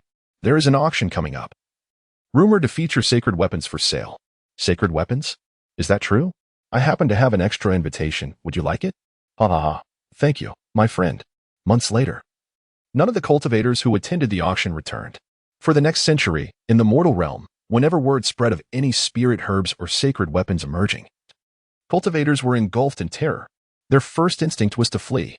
The heartless sacred demon had re-emerged, bearing an innocent and handsome visage, yet employing methods more sinister than a devil. In the outskirts of Ningxing, within a dimly lit cavern, Ning Xuan ceased his slaughter upon gathering the necessary resources to enter the sacred realm. He gently caressed an iced coffin, within which lay a serene woman. Alas, her radiant smile had faded, and her eyes remained forever closed. All of this was a consequence of someone's indifference in the face of her demise. There was no hatred upon Ning Xuan's face, nor was there any joy or sorrow. What remained was merely a tranquility born from the profound loss of everything. Thank you for your relentless cruelty, for granting me a heart that has perished yet continues to exist, cast out from my family, to witness the demise of my dearest one right before my eyes. And the person I held in the highest regard turned a blind eye to the tragedy. Ning Xuan has experienced despair, fury, and impulsiveness. Yet now, he is left with nothing but tranquility, suppressing all emotions within his heart. It is devoid of significance. What purpose does such catharsis serve? Will his cries resurrect Wu Ji? Can his enraged shouts bring retribution to those who turn a blind eye to suffering? No. Nothing will change. The only thing of true value is everlasting strength. After departing from Ning City, deprived of resources for cultivation, Ning Xuan suffered greatly. Ultimately, he attained enlightenment. In the absence of resources, why should he not seize what he desires? As for the lives of others, who truly cares how many ants are crushed beneath one's foot? Ning Xuan remained noncommittal, for nothing held significance for him anymore. He now lived in a state of numbness, driven by but two purposes, to resurrect the martial goddess and, Dear grandfather, I once knelt before you, offering my very life in exchange for her salvation. Yet, such a simple request, how ironic. Ning Xuan offered a hoarse smile. One half of his cheek was icy, while the other radiated despair. Ultimately, both emotions melted away into tranquility. The warrior woman detested men who wept. Hence he vowed never to shed another tear. Indeed, he had grown in many ways. Yet, the cost of such growth was unbearably steep. Furthermore, the elder who had fostered his development was hardly deserving of gratitude. The warrior woman had already triumphed for 7 years. If you were to awaken and behold them, you would surely feel a sense of solace, wouldn't you? The last remnants of tenderness in Ning Xuan grasped the icy hand of the warrior maiden. His 2 children, from the moment of their birth, had been placed in a secret realm. Within this sanctuary, time flowed at a rate tenfold that of the outside world. The elder child was named Ning Dangwei, while the younger was called Ning Defeng. Ning Xuan has not forgotten the genealogy of the Ning family. He even intentionally chose a name based on the order of the family tree. This serves as a perpetual reminder of the tragedy he and the warrior maiden face today. And who is responsible for it? The anguish of losing a beloved shall be experienced by all of you, ha ha ha. Ning Chang'an's expression was devoid of emotion. His entire dark gaze consumed by the flames of vengeance. His sight was fixed upon Ning City. Time flew by, 2 years vanished in an instant. Outside a certain secret realm, 2 young men in their 20s bowed their heads, appearing quite uneasy. The man they referred to as their father appeared to be around the same age. The sole distinction lay in the fact that, compared to the youthful duo, their father's gaze was colder and more merciless, his face etched with signs of hardship and tumult. Do you know what the most terrifying thing in the world is? The man, indeed Ning Chang'an, looked at his 2 sons, his expression impassive. Is it cultivation? Is it realm? Ning Dingwei and Ning Defeng replied simultaneously. The 2 appeared to be incessantly striving to curry favor with their father. Yet, Ning Chang'an had never granted them a moment's response. That frigid gaze seemed perpetually unyielding. It was a misconception. While cultivation could advance and realms could be transcended, there was one thing that, once tainted, would lead to irreversible doom. Ning Chang'an let out a few cold chuckles, his gaze once again fixed upon the 2 brothers. Now, the moment of reckoning has arrived for you. With a soft thud, the 2 brothers knelt in unison. Faced with Ning Chang'an's frigid stare, an unsettling premonition began to take root within them. Ning Chang'an remained indifferent, continuing calmly. The greatest flaw in a person lies in their emotions. Only those devoid of sentiment can achieve monumental success. Emotions ensnare individuals in a quagmire. Once a person becomes emotionally attached, they inevitably plunge into the abyss. Therefore, to accomplish great endeavors, one must first sever ties with their feelings. Do you comprehend my message?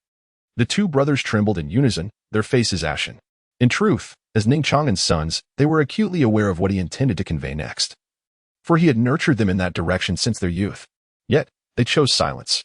The weak do not deserve compassion. Only the strong are worthy to be my sons. Ning Chang'an scoffed, finally revealing his terrifying intentions. Whether you comprehend or not is of little consequence. After tomorrow, I shall return to this place. The one who survives will be none other than my esteemed son, Ning Chang'an. Ning Chang'an's gaze softened momentarily.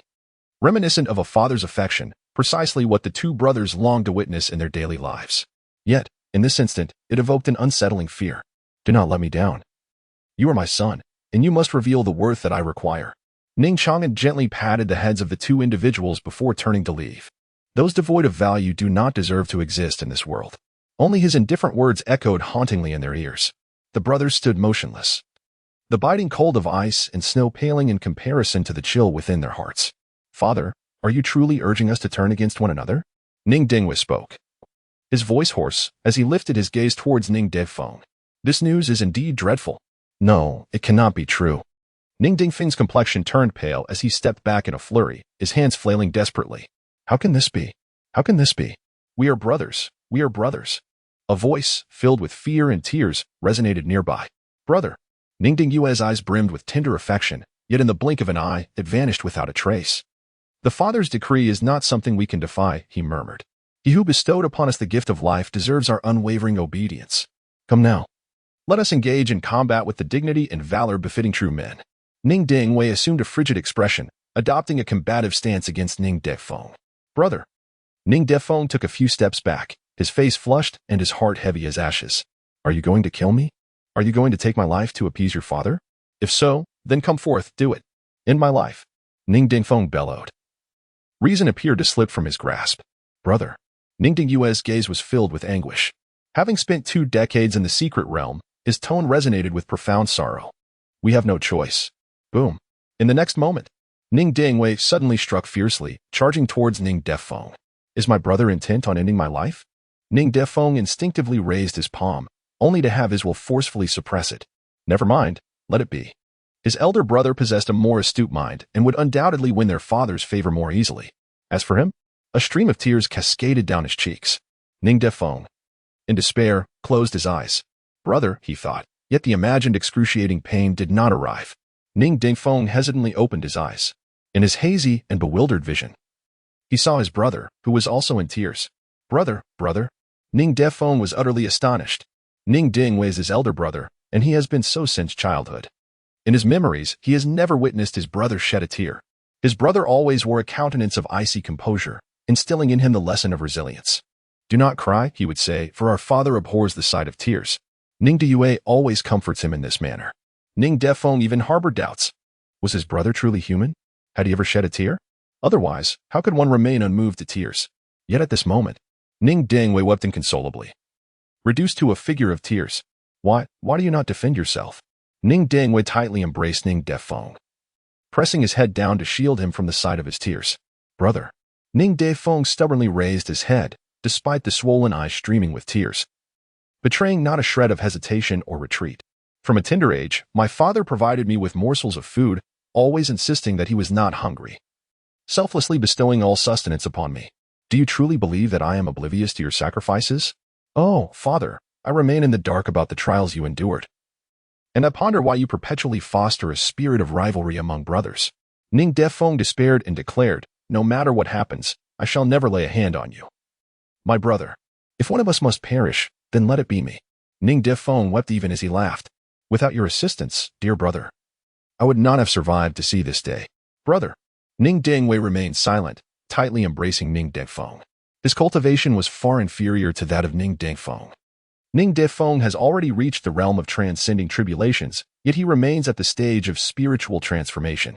Should a fierce battle ensue between the two brothers, it is certain that the one who ultimately falters will be him. Ning Dingwei understood that Ning Defeng would not take action against him. Therefore, he deliberately sought to provoke him. Little did he anticipate, foolish younger brother. Ning Dingwei wiped away his tears and feigned indifference as he pushed Ning Defeng aside. Why do you not take action? Do you not yearn for your father's approval? Is your brother not the same? No, I am not. I merely... Brother. Ning Defeng, who had always lacked resolve and followed Ning Dingyue's lead, resolutely lifted his head. No need for further words. Let us flee. Let us depart from this place. And when we have truly become powerful enough that our father can no longer impose upon us, we shall return. Our father has succumbed to madness. His ideology cannot be altered. Let us escape. Brother.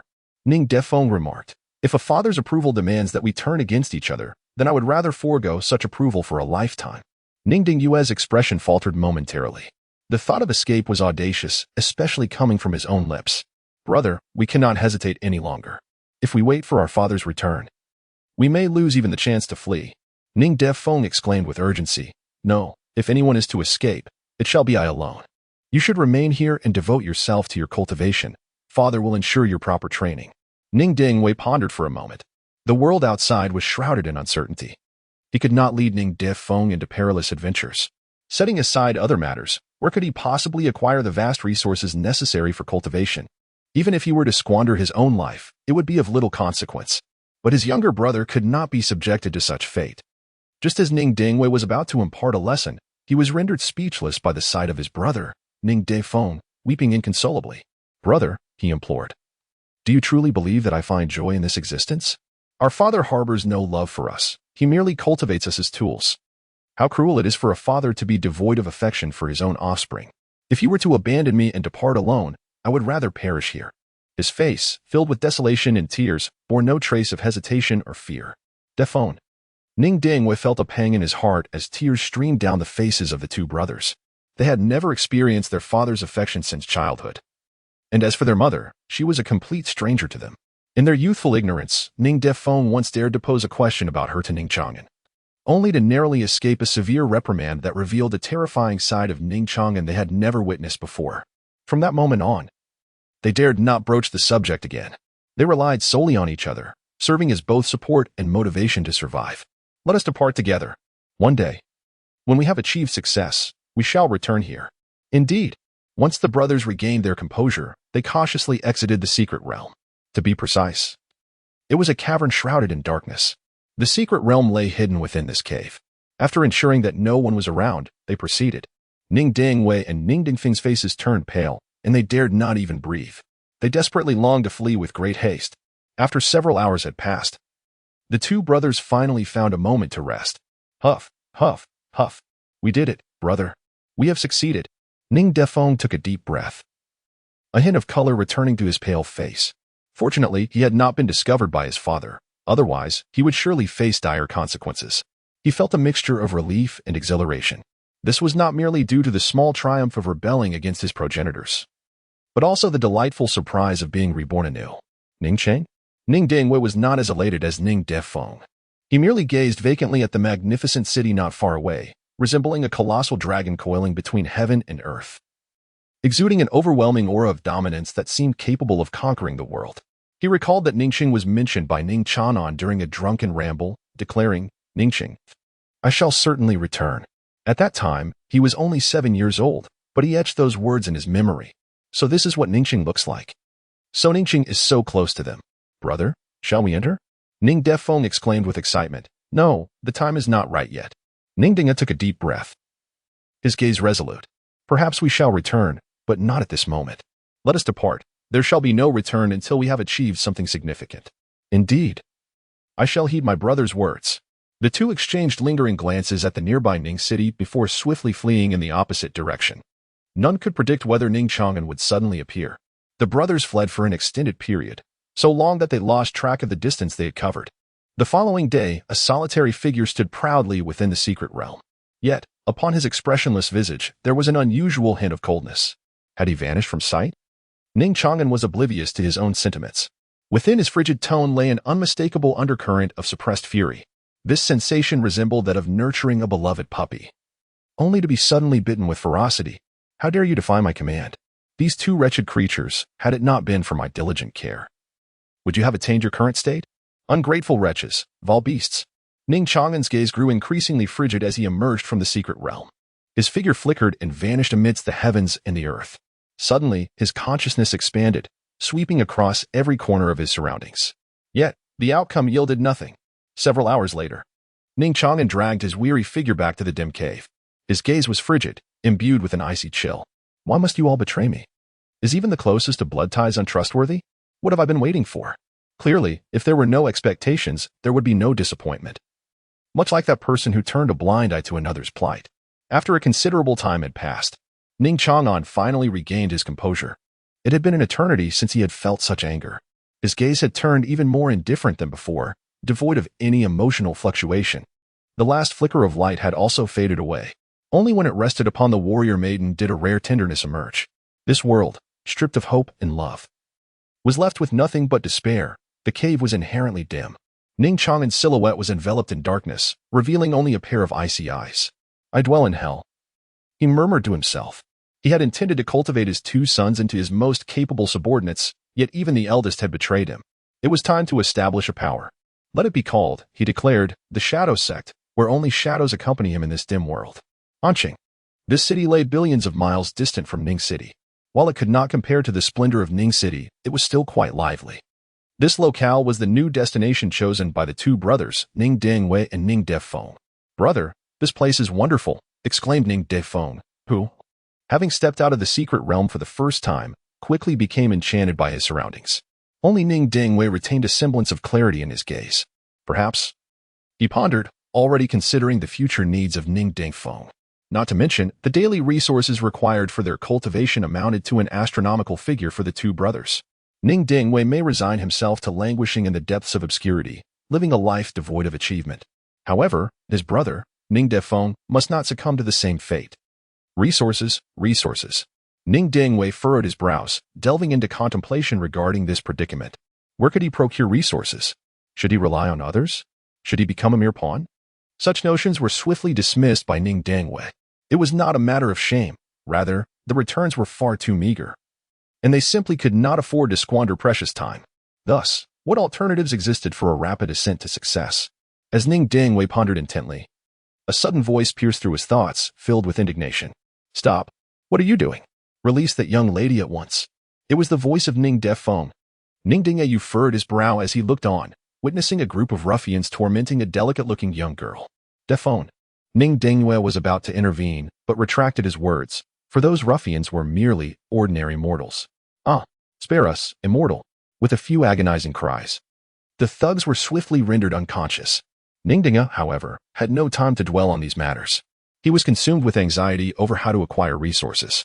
Mortals often envy cultivators. Once one becomes a practitioner, traversing heaven and earth becomes a mere trifle, almost akin to divinity.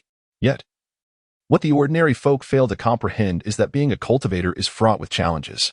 Setting aside other considerations, the sheer amount of resources required for cultivation alone is sufficient to deter many. As one's cultivation level rises, so too does the demand for resources. Regrettably, there is not a single bountiful land in this world that remains unclaimed. For cultivators to obtain resources, they invariably find themselves compelled to align with various factions. However, joining a faction is tantamount to enduring another layer of exploitation. Some may lack the qualifications even to be subjected to such exploitation. The harshness of cultivation is beyond the imagination of mere mortals. As for the notion of abandoning the arduous path of cultivation, that is even more implausible. Only mortals would entertain such thoughts. The longer one lives, the more one yearns for life. The desire to grow stronger only intensifies the longing to attain greater strength. Once embarked upon the path of cultivation, the concept of halting is utterly foreign. That yearning is woven into the very fabric of one's soul, impossible to sever. Should they remain in the secret realm, one could rest assured that, when it comes to resources for cultivation, their father would never neglect them. To put it metaphorically, much like a farmer cares for his livestock, a master would never forsake his charges. It may sound absurd to say so. Yet Ning Ding felt that his father treated their upbringing in precisely this manner. Had he known, he would have refrained from fleeing with Dave Feng. Ning Dingwei has begun to feel a twinge of regret. Remaining in the secret realm, setting aside other considerations, would at least ensure a worry-free future for Ning Dingfeng. However, in his company, the two brothers have yet to determine a place to settle, not to mention the resources for cultivation. Kind benefactor, thank you, if you do not mind. This humble girl is willing. In the distance, the rescued maiden, her face adorned with a charming blush, radiates the freshness of youth. Her cheeks resembling the rosy hues of dawn. She is a young lady of 18, and even without any cosmetics, her beauty remains striking and captivating. Ning Defeng could not help but drool, his eyes sparkling with delight. "Are you inviting me to enjoy grilled fish?" he exclaimed. "Wow, thank you. It smells absolutely divine." Ning Defeng gestured towards a nearby tavern. The tantalizing aroma of food made his stomach growl with hunger. "Ah, why you're too kind, benefactor." The woman hesitated, seemingly with a trace of bitter amusement. "Ha ha ha. Wonderful, absolutely wonderful. We get to eat grilled fish." Ning Defeng was filled with exhilaration. He turned around, eager to share this delightful news with his brother, only to be swiftly pulled away by Ning Dingwei. Brother, there are grilled fish, there are grilled fish." Ning Defeng anxiously exclaimed, "There is a roast." "No, I meant a hero saving the beauty." Ning Dingwei paid no heed to Ning Dingfeng's shouts. His gaze shimmered with brilliance. A hero rescuing a damsel in distress. A hero rescuing a damsel in distress. With such thoughts, could he still worry about the lack of cultivation resources? He recalled the spark of inspiration that had just illuminated his mind. Ning Dingwei could not help but smile. Thus, the issue of resources could be resolved. Brother, what are you doing?" "I want to eat grilled fish. I am so hungry." "Shut up." Outside Anqing. After a morning of inquiries, Ning Dingwei swiftly uncovered the information he sought. Anqing houses several prominent clans, and among them, the Wang family became his target. To be precise, it was the unmarried young lady of the Wang family. The Wang family's commercial association spans several neighboring cities. Today marks the return of the Wang family's young lady to Ningxing. Remember, one must not reveal any signs of suspicion. Ning Dingwei imparted a few more words of caution to his younger brother, Ning Defeng. Initially, he intended for Ning Defeng to undertake the mission of rescuing the fair maiden. However, this brother of his revealing the plan was not a matter of great concern. The challenge lay in identifying a suitable target, a task that proved to be rather daunting. The Wang family wielded considerable influence, though it was neither excessively powerful nor negligible. For two individuals, one undergoing tribulation and the other attaining divine transformation, they represented the perfect balance. A target too weak would hold no value, while one too formidable would be insurmountable. "Rest assured, brother, I have already set an ambush with that band of mountain thieves." Ning Defeng grinned foolishly. Ning Dingyue's plan was rather straightforward, to enlist a band of mountain bandits and orchestrate a heroic rescue scheme. This endeavor aimed to win the heart of the young lady of the Wang family while gradually attempting to integrate the entire Wang household, for within this lineage, she was the sole heir. As for the source of the hero, it was quite simple. If no hero existed, one could simply fabricate a hero. By creating a predicament for a group of bandits, a hero would naturally emerge. As the son of Ning Chang'an, he may not have experienced the warmth of paternal love. Yet Ning Dingwei adeptly inherited his father's wisdom. As for Ning Defeng, who stood by with a foolish grin, perhaps he was merely an unexpected variable. Remember, do not be mistaken. Ning Dingwei once again cautioned his younger brother before quietly departing. 30 more miles, just 30 more miles. Let us endure. For upon our arrival at An City, the Wang family shall bestow generous rewards. A captivating figure emerged, uplifting the spirits of the crowd. It was none other than the young lady of the Wang family. At approximately 18 or 19 years of age, her brows resembled flowing autumn waters. And her beauty was remarkable. She exuded an air of grace and poise, her lips adorned with a gentle and radiant smile. The servants responded in earnest. Yet their hearts were indifferent. They were nearing the outskirts of a city. What troubles could possibly remain? Women are always so troublesome. I have toiled tirelessly along the way. And once we reach a city, I shall indulge in merriment. Indeed, the young miss is merely a child, they murmured among themselves, their formation becoming increasingly lax. Observing this, the young lady felt a sense of helplessness, yet there was little she could do. Suddenly, calamity struck. Kill them, annihilate them. Seize that woman. She is the young lady of the Wang family. A horde of ferocious bandits surged forth like a tidal wave, instantly scattering the Wang family's original escort. Particularly, the masked bandit leading the charge resembled a deity of death, unmatched by any foe. In mere moments, 1/3 of the Wang family's guards lay slain, while many others had already fled, leaving only a handful of loyal servants. Young lady, flee quickly. A robust man bellowed, charging valiantly towards the bandits. Yet, despite his bravery, he was but a flickering flame against an expansive ocean. The outcome was already predetermined. Brother Wang Qi. The young lady's eyes brimmed with tears as she scanned the bandits with a gaze devoid of fear, filled instead with resolute hatred. She would not dishonor Wang Qi's sacrifice. Seizing an opportunity as the encirclement broke, she fled with another servant into the distance. In this dire situation, remaining was futile. She had to find a way to survive and return to an city, for only the living could seek vengeance. The night was tinged with desolation as the young lady and her guard entered a dense forest. The surrounding silence was eerie. Miss, Wang San's voice broke through the stillness. The young lady, filled with resentment, turned to gaze at Wang San. In her memory, he was a taciturn man, now married, who owed his life to the Wang family and had always been a loyal servant. Miss, we may not escape, he said gravely. Wang San? The young lady was about to scold him, but her expression shifted slightly upon seeing the ambiguous smile on his face, lacking the usual simplicity and respect. The intelligent young lady quickly deduced the underlying implications. Her expression fluctuated as she fixed her gaze on Wang San. The bandits, in their madness, dared to assault the Wang family as caravan. With 4 ancestors of their clan capable of transcending calamities, she believed they would soon arrive. Wang San, your wife is about to give birth, isn't she? If nurtured well, your child could serve the Wang family in the future, she spoke softly. Wang San's complexion darkened. Yet he remained silent. The two exchanged no further words, the atmosphere growing increasingly oppressive. Damn you! Wang San suddenly shattered the silence, his face contorting with a terrifying grimace as he gazed at the young lady's graceful figure illuminated by moonlight. Wang San, what do you intend to do? Think carefully about your family. The young lady's face paled, yet her tone remained defiant. Her cultivation talent was mediocre, which is why she had ventured into commerce. With only herself and Wang San remaining, any unforeseen incident would spell disaster for her. Shut your mouth, you wretched woman! Wang San roared, raising his hand to strike her. However, the young lady, prepared for such an eventuality, effortlessly dodged. As she did, a cloud of poison powder erupted from her delicate hand. Ah!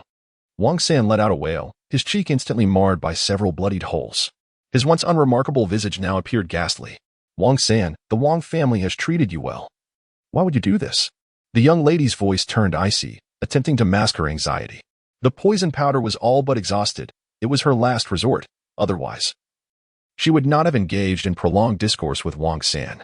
Though she was a woman, she possessed the resolve to act decisively. Damn it, that cursed harlot! Wang San screamed, his words laced with venom. Haven't you exhausted all your tricks? How could you still have more? The young lady's heart sank once more. What she had presumed to be a spur-of-the-moment decision now revealed itself to be born of long-held resentment. Do you not fear retribution for your actions? The Wang family has treated you well. Can you look your family in the eye? As she lamented, she prayed that her clan's ancestors would swiftly uncover the anomaly within the caravan and come to their aid. Alas, her prayers went unanswered. As the ghastly figure of Wang San drew nearer, "Ha ha, are you attempting to stall for time?" Wang San cackled, his tone dripping with malice. Your kindness? It was merely a means to buy loyalty. Since my grandfather's generation, we have been subjugated by your Wang family. My grandfather was a servant. My father was a servant. I am a servant, and my son shall be a servant. Ha ha ha. His deranged laughter echoed throughout the forest. And still, you expect me to feel gratitude towards the Wang family? To thank you for bestowing me a surname? For allowing me to be a servant? For relegating me to a life of inferiority? Wang San's visage grew increasingly sinister. As human beings, why must you be deemed superior while we are condemned to a life of servitude? I have never been called Wang San. My ancestral name is Han, he proclaimed. You wretched harlot, I shall make you bear the bloodline of my Han family. Ha ha ha.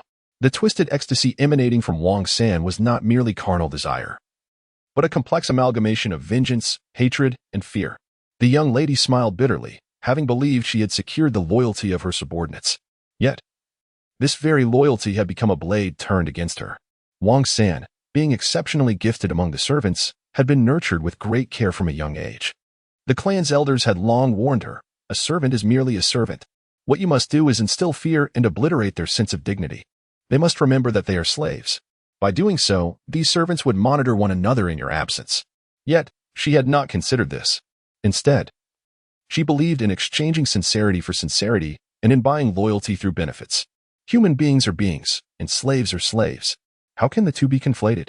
Thus, she bestowed excellent treatment upon Wang San and a group of servants, allowing them to witness a world entirely different from their own. Wang Qi, who had fought valiantly to protect her and ultimately perished, was nurtured in this manner. Yet, astonishingly, despite being from the same cohort, Wang San embodies such vile traits. Had he not been so presumptuous and self-satisfied from the outset, might the current predicament have been averted? Miss Wang, however, could afford no further contemplation. Like a fiend, Wang San lunged toward her. She was no match for him. A grotesque scene seemed poised to unfold. With a sharp dagger in hand, Miss Wang stealthily plunged it into her neck. Her slender fingers, delicate and pale, bore witness to her resolve. The excruciating pain rendered her vision crystal clear. Yet, Wang San did not approach. Instead, a cry of despair erupted from him as he was sent reeling backward. In broad daylight, under the vast sky. How dare a wretch commit such misdeeds? A voice, imbued with righteous fury, thundered like a clap of thunder. Who is it? Who dares? Miss Wang's pupils froze in place. It was a figure clad in white, strikingly handsome, exuding a warmth that felt like a gentle spring breeze. Even amidst the darkness, he remained remarkably radiant. Noticing her gaze, the man turned and smiled. That smile was so innocent. My dear lady, are you unharmed? In the shadowy forest, where darkness prevailed and icy winds chilled to the bone, only the man's tenderness remained in Miss Wang's eyes. From that moment on, regardless of the passage of time, it would be nearly impossible to forget. Are you all right now? Ning Xuan inquired gently. It's nothing, truly, replied Miss Wang softly. Although it was already deep into the night, her cheeks radiated with the brilliance of a sunset. Thank you for saving me. Miss Wang appeared to have a multitude of questions, yet in that moment, she was at a loss for words on how to express them. Ning Xuan, with a profound understanding of human emotions, introduced himself. My name is Ning Xuan. I hail from a distant land, orphaned at a tender age. I have only one younger brother. Recently, I became separated from him, and I have been relentlessly searching for him ever since. Ning Xuan's expression darkened. So, is this the truth? Miss Wang expressed her regret. I should not have said such things. It matters not. You wretched fool. You have disrupted my affairs. Beside them, Wang San furiously sprang to his feet, shouting, Die. Boom. Wang San lunged at Ning Xuan with great force. Yet, his steps were directed entirely in the opposite direction. His rage was merely a fade, intended to deceive. The moment he laid eyes on Ning Xuan, his instinct was to flee. He knew he could never be a match. Alas, I detest the scum who prey upon the weak. Ning Xuan, exuding an air of righteousness, unleashed a powerful strike. With a resounding thud, his palm transformed into a soaring dragon, crashing into Wang San. In an instant, Wang San was reduced to a mist of blood. His spirit utterly shattered. This is not a place for conversation. We must depart swiftly. After vanquishing Wang San, Ning Xuan did not linger. Instead, he wore a grave expression as he led Miss Wang away. Glancing at the hand he held tightly, Miss Wang felt a flush of warmth on her cheeks. She attempted to withdraw her hand, but her efforts proved futile. His grip was firm and warm, reminiscent of the gentle sun in winter that swiftly dispels the chill. Yet, this oblivious fool seemed unaware of the propriety between men and women. Miss Wang cast him a reproachful glance, her heart filled with unspoken feelings. The handsome Ning Xuan seemed entirely oblivious, his demeanor serious as he hastened their escape. At last, after a brief moment, he paused to catch his breath. Only then realizing he still held her hand, he promptly offered a sincere apology. I beg your pardon, my lady. I was abrupt. There were mountain bandits approaching. Please, just let go, Miss Wang replied, her cheeks still flushed, a mixture of sorrow and reproach evident in her voice. Honestly, you are as unyielding as a block of wood. I apologize. I truly am sorry. Ning Dingwei immediately released his grip, feeling at a loss as he waved his hands, observing his endearing demeanor. Miss Wang couldn't help but stifle a giggle once more. Although a hint of bashfulness remained on her face, she appeared significantly more at ease. Do not refer to me as a young lady. I am already 26 years old. What? Ning Dingwei appeared utterly astonished. Do you not believe me? No, no, no. Ning Dingwei repeatedly waved his hands in astonishment, exclaiming, I thought you were merely 16 or 17, glancing at the foolish expression on his face. Miss Wang couldn't help but smile. How could someone be so endearing? I am indeed 26, I replied, my face radiating a joyful smile. Cultivators possess the art of preserving their youth, which is why I appear so youthful. Yet, you, with your evident transformation into the divine realm. How can you still be so naive? The divine realm. In the bustling heart of the sword domain, Ning City. Perhaps it is not considered remarkable after all. Ning City amalgamates the entirety of the sword domain and the 12 spirit realms. All the prodigies converge there. There is a saying, without setting foot in Ning City, one cannot be deemed a genius. It implies that only by truly experiencing Ning City can one genuinely understand oneself. Talents abound, and prodigies are as numerous as the stars, such as Ning City. Yet, Ning City is merely a small locale, inevitably incomparable to Ning City. And in City, attaining the divine realm is undeniably regarded as an ancestral level of achievement. I am not foolish. Ning Dingwei seemed to express his discontent with a feeble defense. Yet it was precisely his bewildered demeanor that elicited another muffled laugh from Miss Wang. Although we had only spent a few fleeting hours together, all the burdens of the past had vanished, which was truly astonishing. My brother and I had lived in a secluded realm since childhood, seldom interacting with outsiders. However, my brother has now mysteriously disappeared. Ning Dingyue's face was etched with sorrow. He had no knowledge of his brother's whereabouts, whether he was alive or deceased. He only had this one sibling. Your brother will surely be fine. Miss Wang gently reassured him, unable to bear the sight of Ning Dingyue's distress. Having grown up without parents, he had relied solely on his brother for companionship. If he were to lose this brother as well, it would be an unbearably cruel blow. Perhaps, he murmured. Ning Dingwei sat in quiet contemplation by the firelight. In this solitary moment, the two, a man and a woman, sat facing each other, each ensnared in their own thoughts. The events of the day were overwhelming. Miss Wang gently massaged her brow, pondering when her ancestors would arrive. Even with her remarkable intellect, she felt at a loss. Ultimately, it was her lack of strength that left her vulnerable.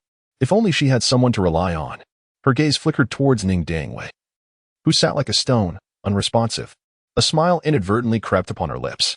Despite being her savior, his silence made her feel a twinge of defensiveness.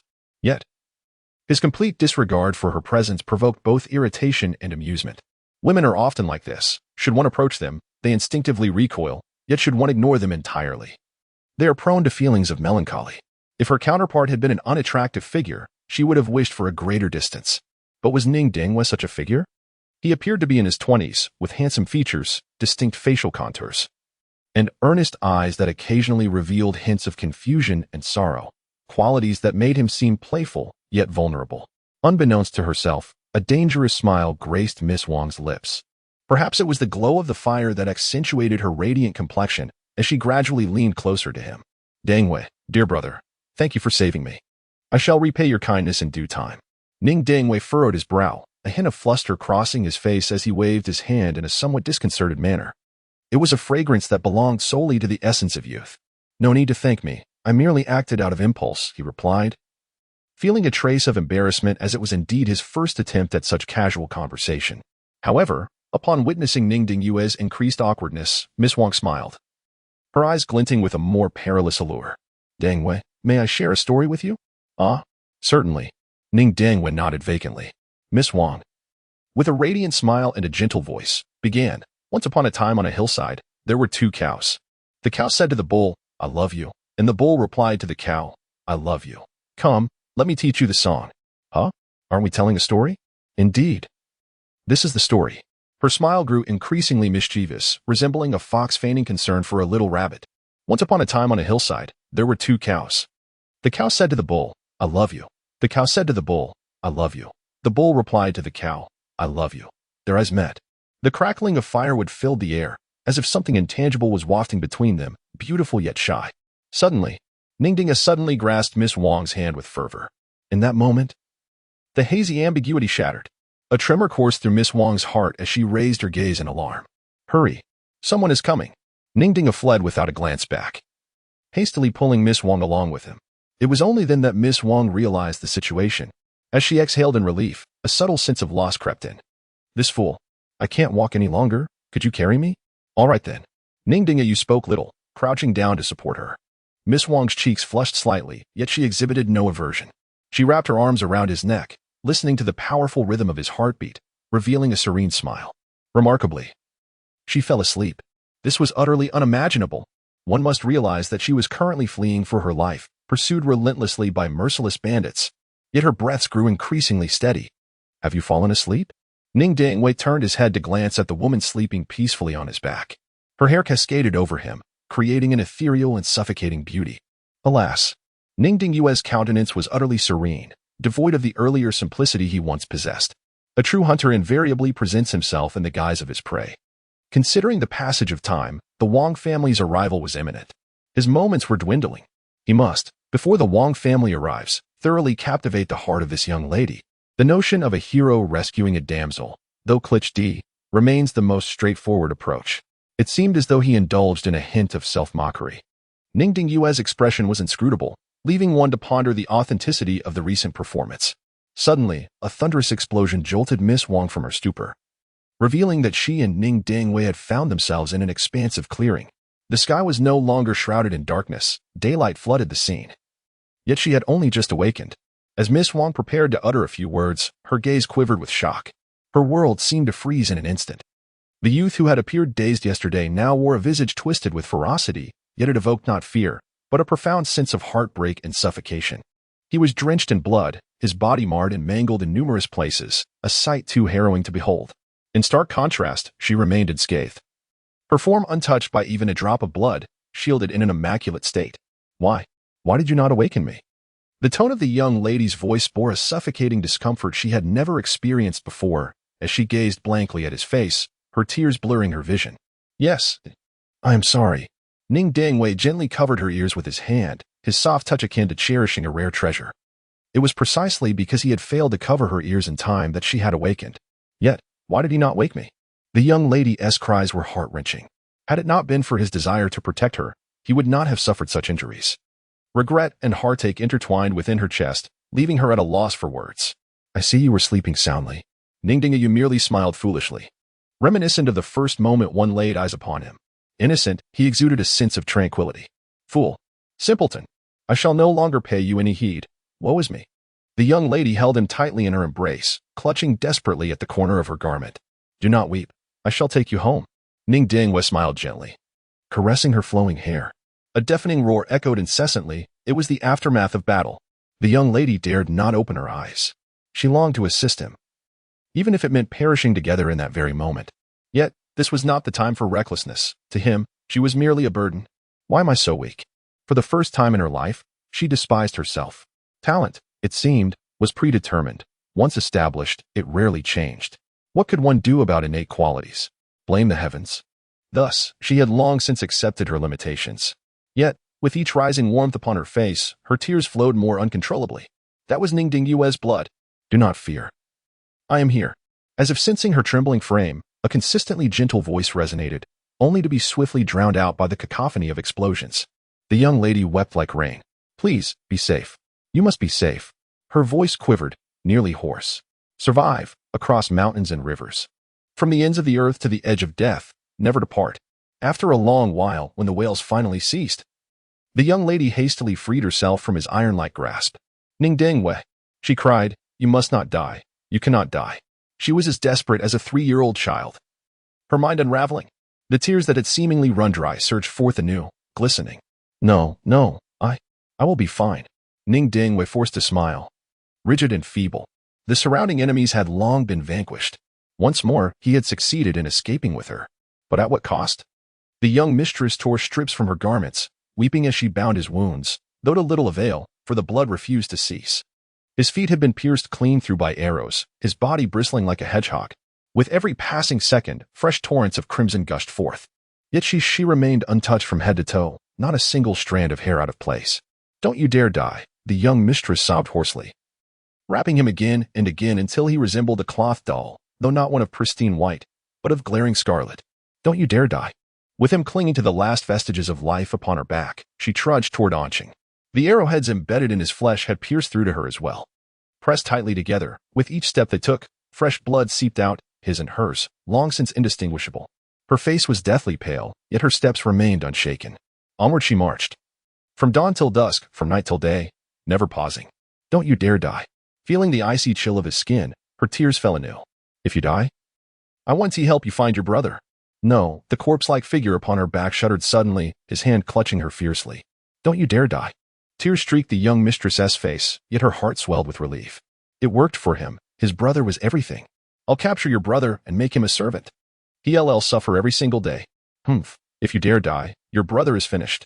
No, and one more thing, seeing that Ning Xuan still drew breath. Her heart brimmed with joy, though she couldn't resist posing one last, petulant question. I'll also abduct the young mistress and hand her over to bandits. The words left her own lips before she could stop them. Why had she asked such a bizarre thing? What did it matter to him if she were taken? They were strangers, yet he had shielded her with his very life. Silence. Only the hand gripping hers tightened further. The young mistress froze, then laughed through her tears. Her face alight with radiant beauty. Anqing. Half a month later, Ning Xuan's injuries have fully healed.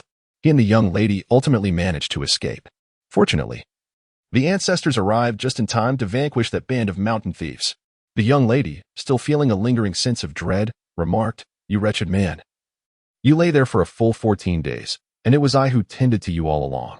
Yet, there was a hint of joy in her tone as she continued, "This is the young lady's chamber. No wonder it carries a subtle fragrance. My lady." Ning Xuan offered a bitter smile, only to be interrupted by the young lady.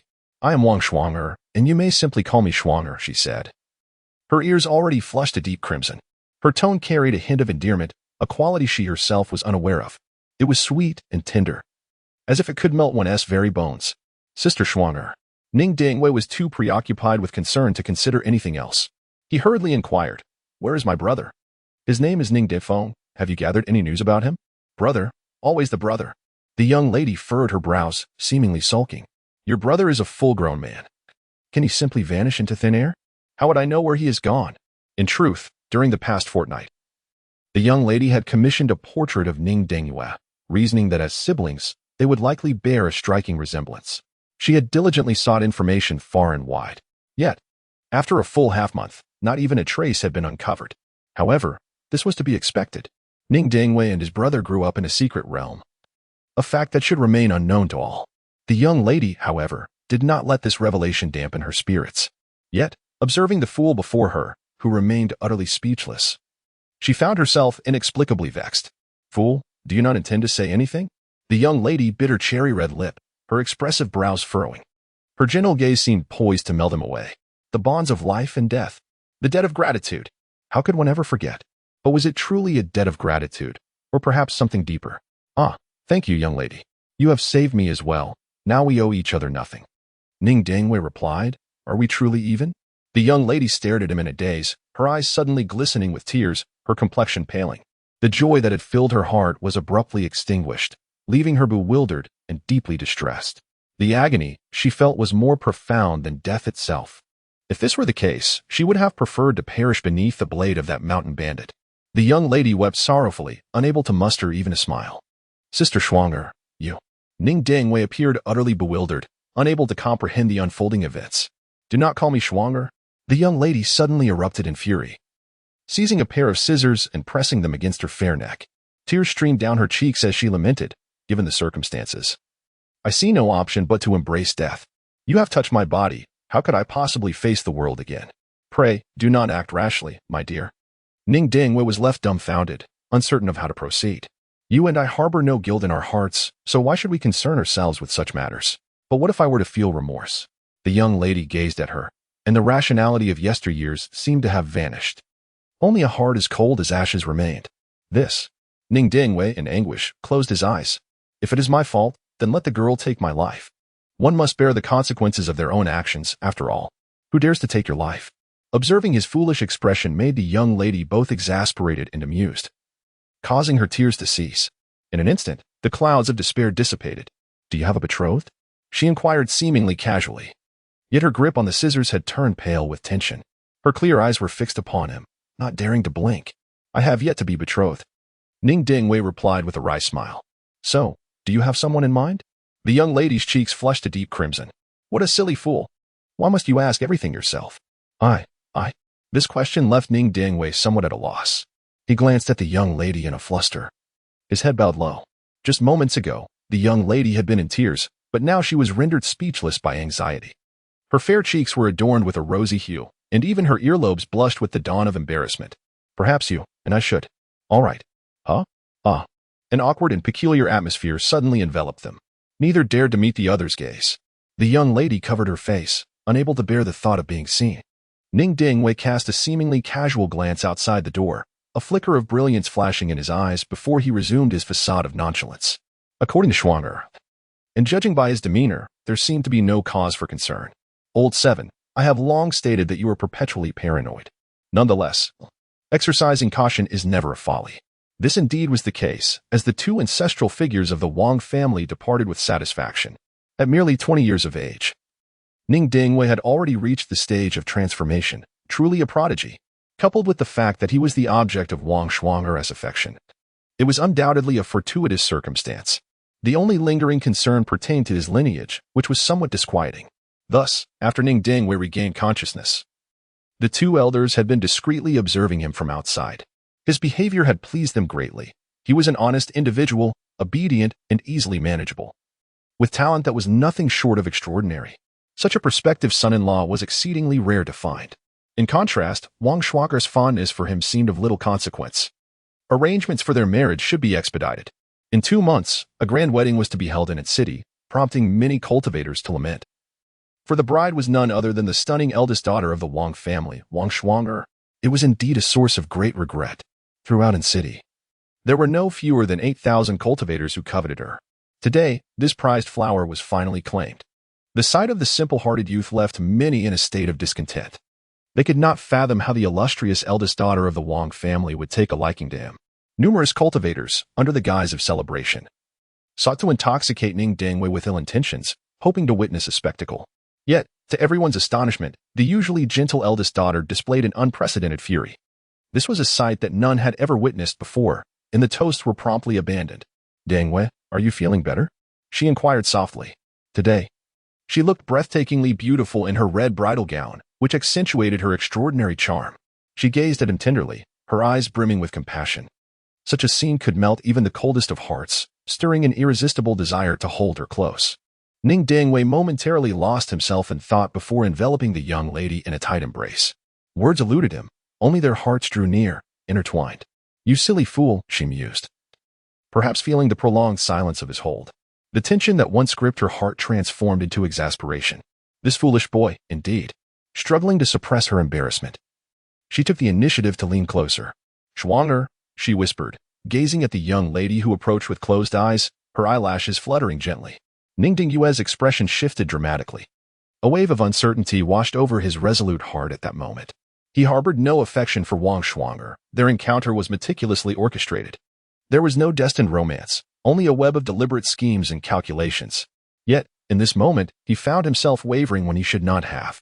Were Wang Xuan merely a noble young lady, he would not have felt this way. However, the sincerity and innocence of her affection for him were undeniable. Could he truly bring himself to harm such an innocent woman? Dingwei, Wang Xuan remained silent, her face flushed with embarrassment, her eyes shyly averted. Yet, she instinctively inched closer to Ning Dingwei. Was it possible for one so naive to believe that closing her eyes could render her blind to the reality before her? In merely a few seconds, the tension hung palpably in the air. Numerous thoughts flashed through Ning Dingwei's mind. One should not merely exist for oneself in this world. His younger brother had taken on the role of a bandit for this cause. Moreover, they truly had no place to go, nor any resources for cultivation. He could languish for a lifetime.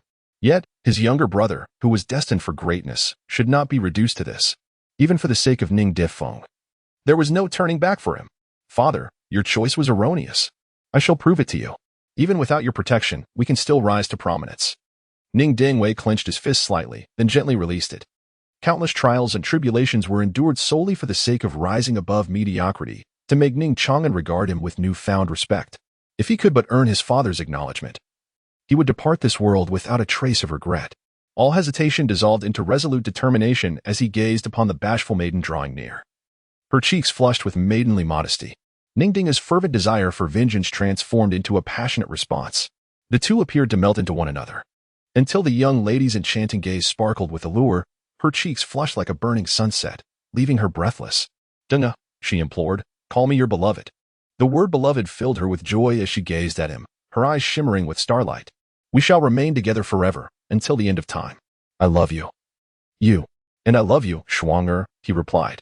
Alas. A month later, Ningding's first child is on the verge of arrival. Ever since Xuan became pregnant, she has been residing in a secluded realm.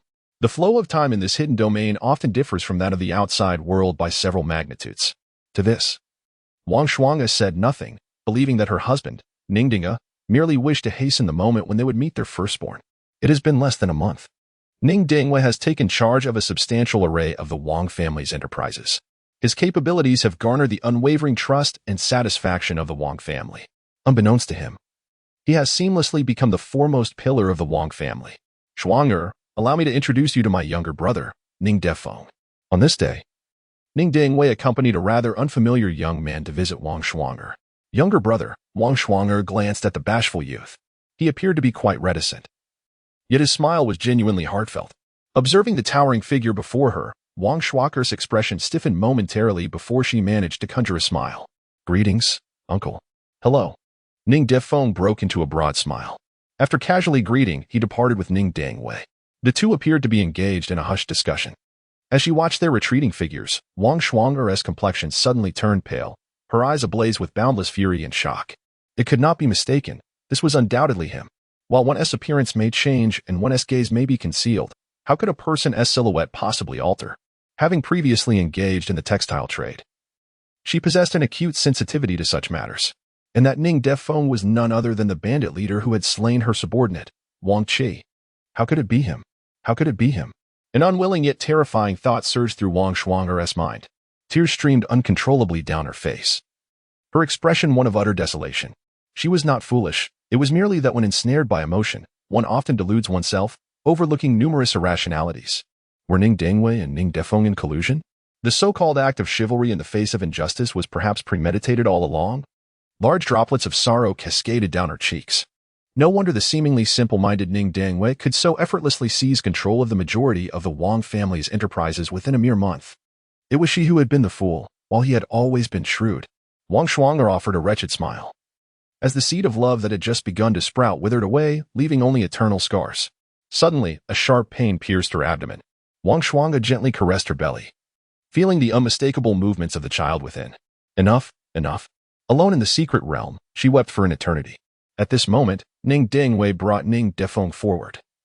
Unexpectedly recognized by her, it is feared that she had already prepared a backup plan. Even if she were to step forward now and expose the identities of those two brothers, one must question whether anyone would believe her. And even if someone did, what would change? In the end, it would merely lead to the destruction of their family. Whether it be Ningding and his brother, or the remaining ancestors of the clan, does it not amount to the same for her? It may be better to remain in ignorance and continue living this way, cradling her unborn child. Xuan, broken and in pain, lowered her head. "Brother, shall we take action to kill her?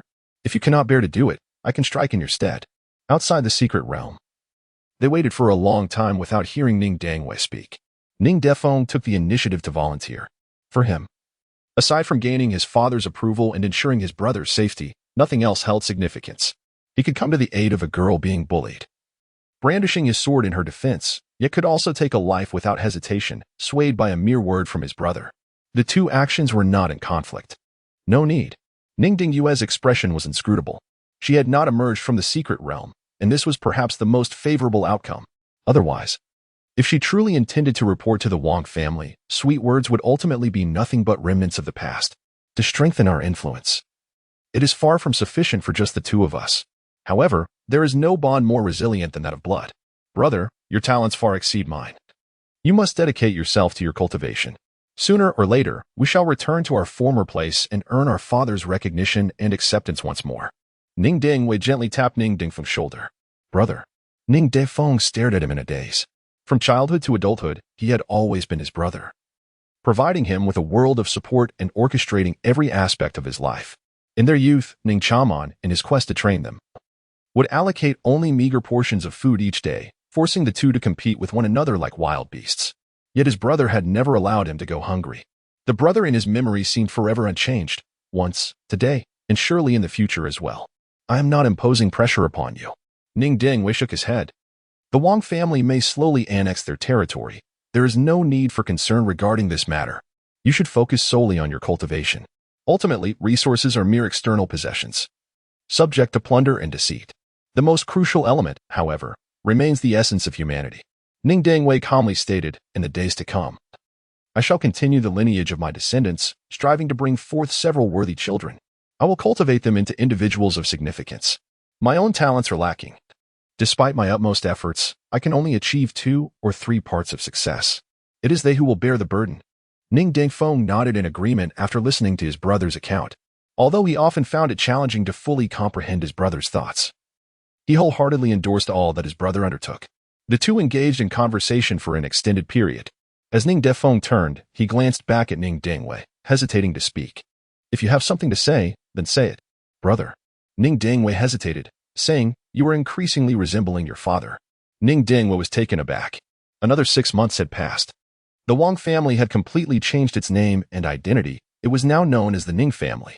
In less than a year, Ning Dingwei had transformed from a mere son-in-law to the complete assimilation of the Wang family, a feat that left many in awe of his capabilities. The Wang family square had now become the Ning family square. Ning Dingwei stood with his hands clasped behind his back, his countenance exuding an unspoken authority. Before him stood over 100 children, all of whom were his own. Ever since that day when he conferred with Ning Dingfeng, he had embarked upon a grand plan for progeny. He had taken several concubines in swift succession.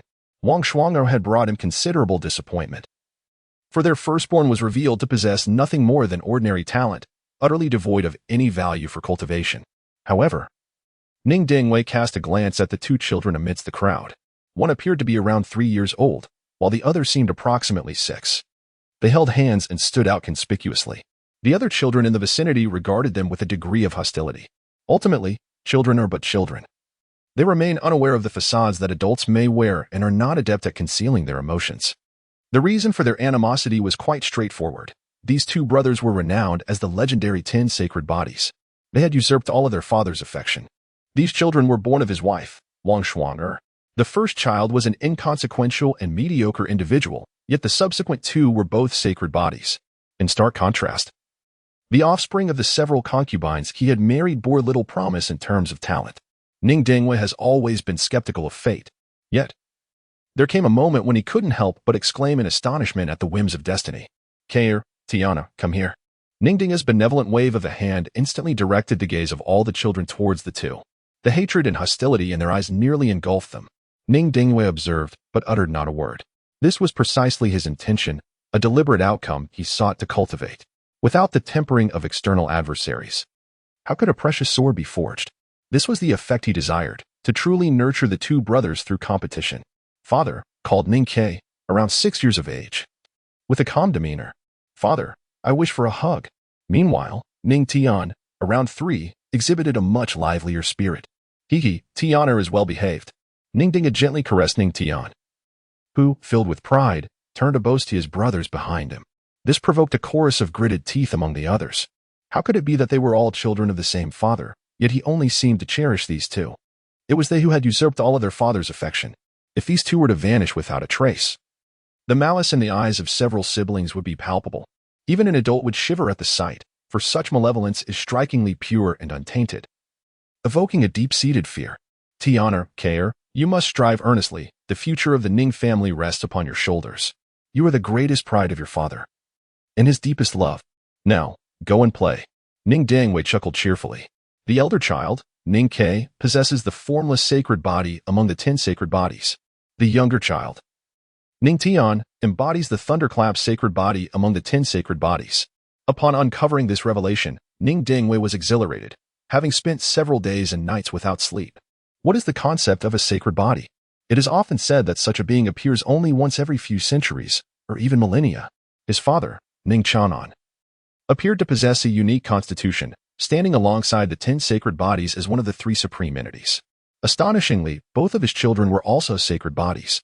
How could one not be thrilled by such a revelation? Once these two children mature, it will not merely be a matter of whether Ning Xuan acknowledges them. One can only fear that he will hasten to city to meet them. Of course, this is contingent upon the growth of these two sacred bodies. A fully realized sacred body would command respect throughout the ages. However, alas, those sacred bodies that have perished are akin to weeds by the roadside, destined to be engulfed by the torrents of time. Ning Dingwei would certainly not allow such occurrences.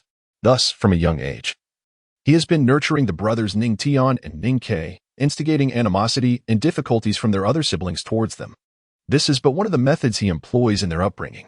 Ning Dingwei believes that only through the greatest hardships can the most resplendent gold be forged. It is within adversity that one grows. From a young age, the two brothers were instilled with formidable resilience, which will greatly benefit them in the future. Thus, when they mature, they will not be easily disheartened by minor setbacks. Perhaps it is only when they truly grow up that they will comprehend the benevolent intentions behind such teachings. Ning Ding's smile deepened at the corners of his mouth as he recalled the words his younger brother once spoke. "Brother, you are becoming more like father." Becoming like father? Perhaps there is nothing inherently wrong with that. Gaining father's approval has always been one of his foremost aspirations. In the past, he struggled to understand father, even harboring some grievances against him. Yet now, Ning Dingyue's obsession with gaining Ning Chang'an's approval has become increasingly pathological, reaching an incomprehensible level for the average person. Everything their father has done is for them, and it is precisely for this reason that he is even more determined to earn his father's recognition. Tiana, care. Come and join me for dinner soon. Ning Dingwei left behind a profoundly meaningful remark before turning away without a glance back. In the square, over 100 pairs of eyes fixed intently on Ning Ke and Ning Tian, their gazes brimming with pure hatred and jealousy. It was them again, only those two. Their father had invited solely them to dine. Why was that? A robust child was the first to erupt in fury, shouting vehemently.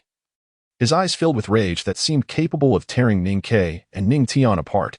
It was as if a chain reaction had been triggered, igniting the anger of the other children in an instant. Beat them to death, they cried.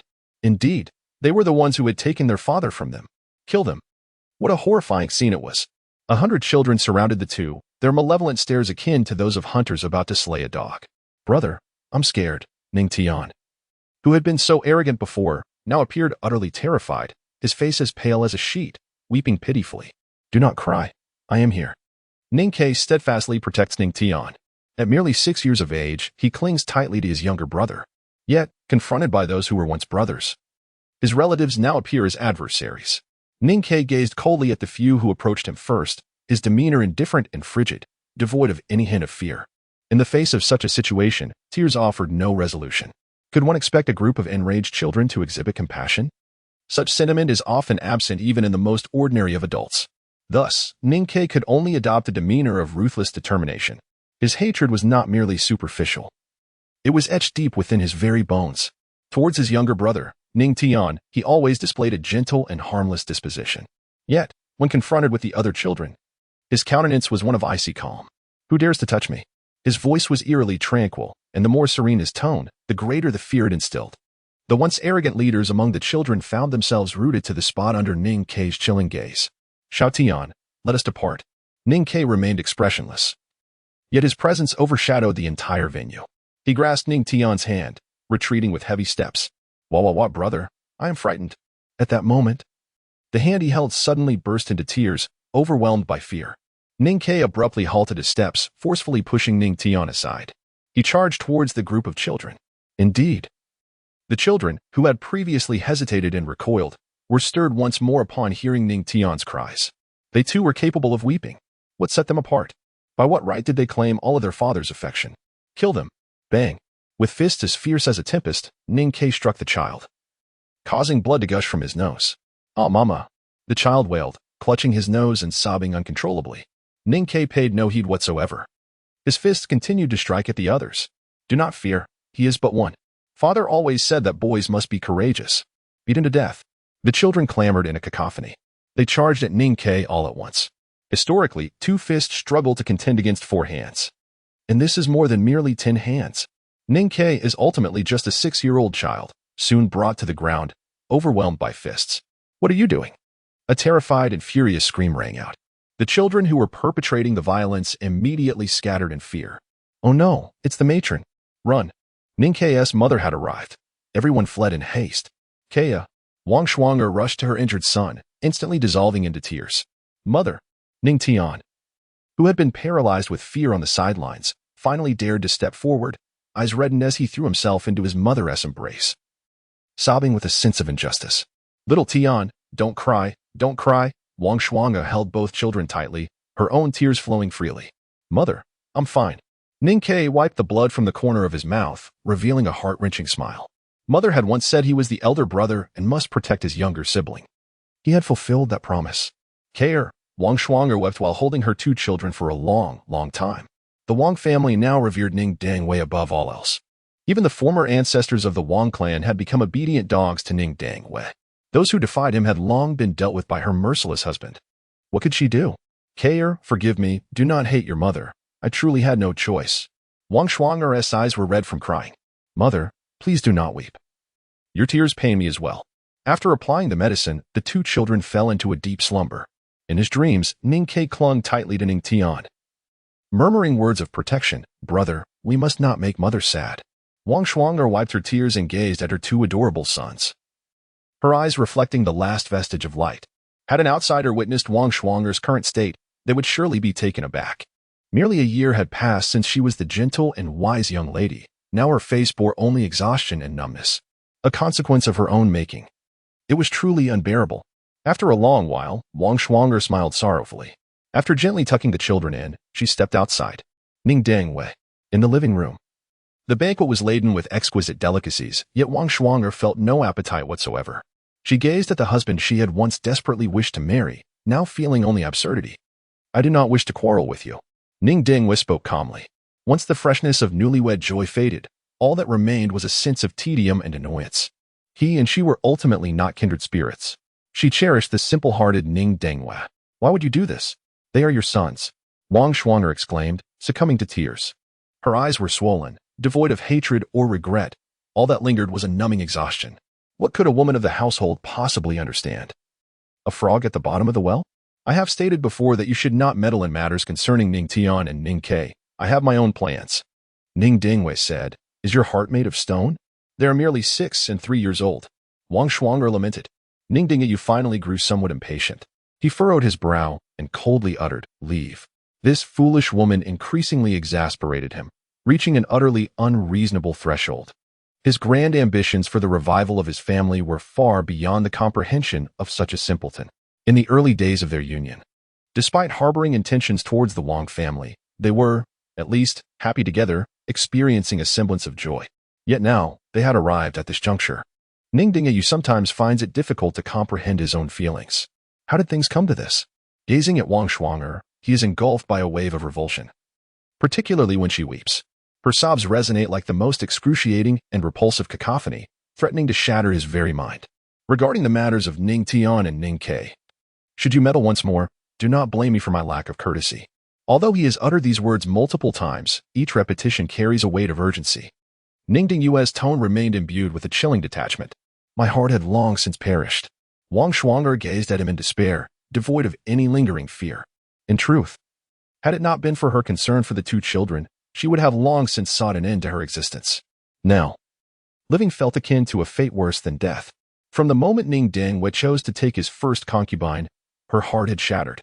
With the subsequent addition of over a dozen more, she had grown numb. At this juncture, there was no longer any dialogue between them. Once a pair deeply in love, they had now reached a point of irreconcilable discord.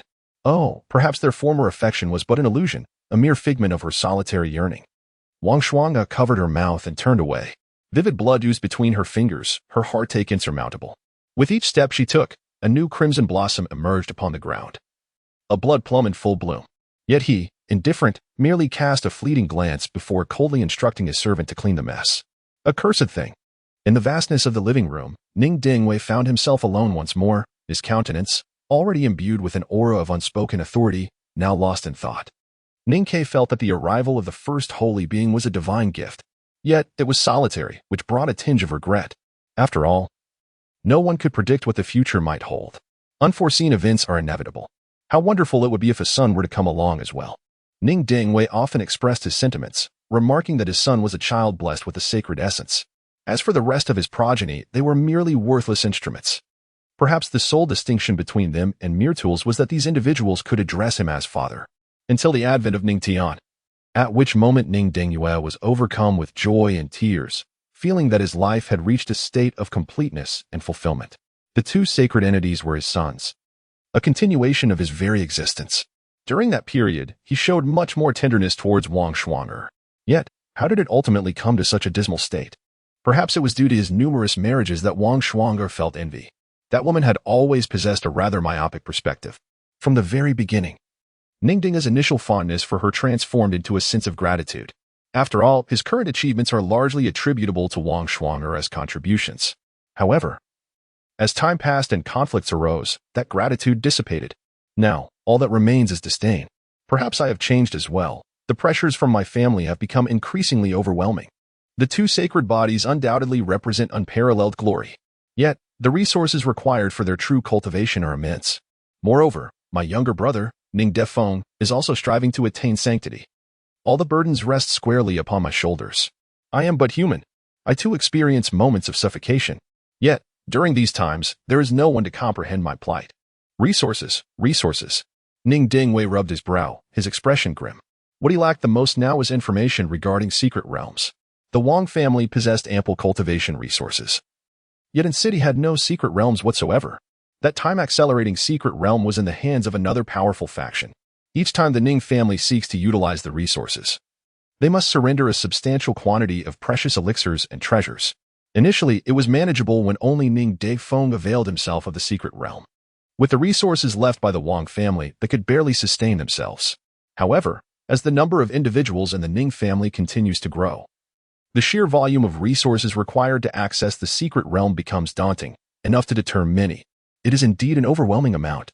Yet, Ning Dingfeng aspires to revitalize the family. How could he possibly relinquish the secret realm? The distinction between having access to the secret realm and being without it is fundamentally transformative for a family's development. Presently, Ning Dingfeng is on the verge of attaining sainthood, largely due to the benefits bestowed by the secret realm. After all, while years pass within the secret realm, only mere months elapse in the outside world. The Wang family's resources are plentiful, yet they cannot afford to squander them. The consumption of resources within the secret realm has far exceeded their current budget. Ning Dinga gazed into the distance, his eyes fixated on the horizon where the faint outline of a grand mountain emerged. The secret realm lay just beyond. Under the dominion of another power, he was on the brink of enlightenment himself, soon to attain the sacred peak, at which point he would surely find amusement in the unfolding events. Meanwhile, in another part of Ning City, on this particular day, Ning Xuan unusually refrained from seclusion, choosing instead to await in the living room from the early hours. Is Changming returning? Ning Xuan's enigmatic gaze flickered. His grandson, Ning Changming, who had been taken away by the medicine emperor, would return to Ning City today. Ning Changming claimed he wished to present him with a surprise. However, Ning Xuan had already learned through the transmission from the medicine emperor that Ning Changming had taken a wife. Furthermore, he had also welcomed a child into the world. There were no convoluted or extraordinary tales to unravel. Under the guidance of the medicine emperor, Ning Changming diligently pursued his cultivation. He always believed himself to be the 100 refinements emperor body. Despite ultimately achieving little, he has come to accept this with grace. He has matured, not merely in age but through the years spent in the flame domain, where he encountered another girl. They practiced meditation together daily, explored secret realms, and traveled side by side, allowing their feelings to blossom naturally. As they first ascended to the evergreen, the Ning family is now on the brink of its 4th generation. Ning Xuan was lost in thought. Over 4,000 years ago, he was but a solitary figure. Yet, ever since he activated the system, his life has undergone a transformation beyond recognition in just a little over a decade.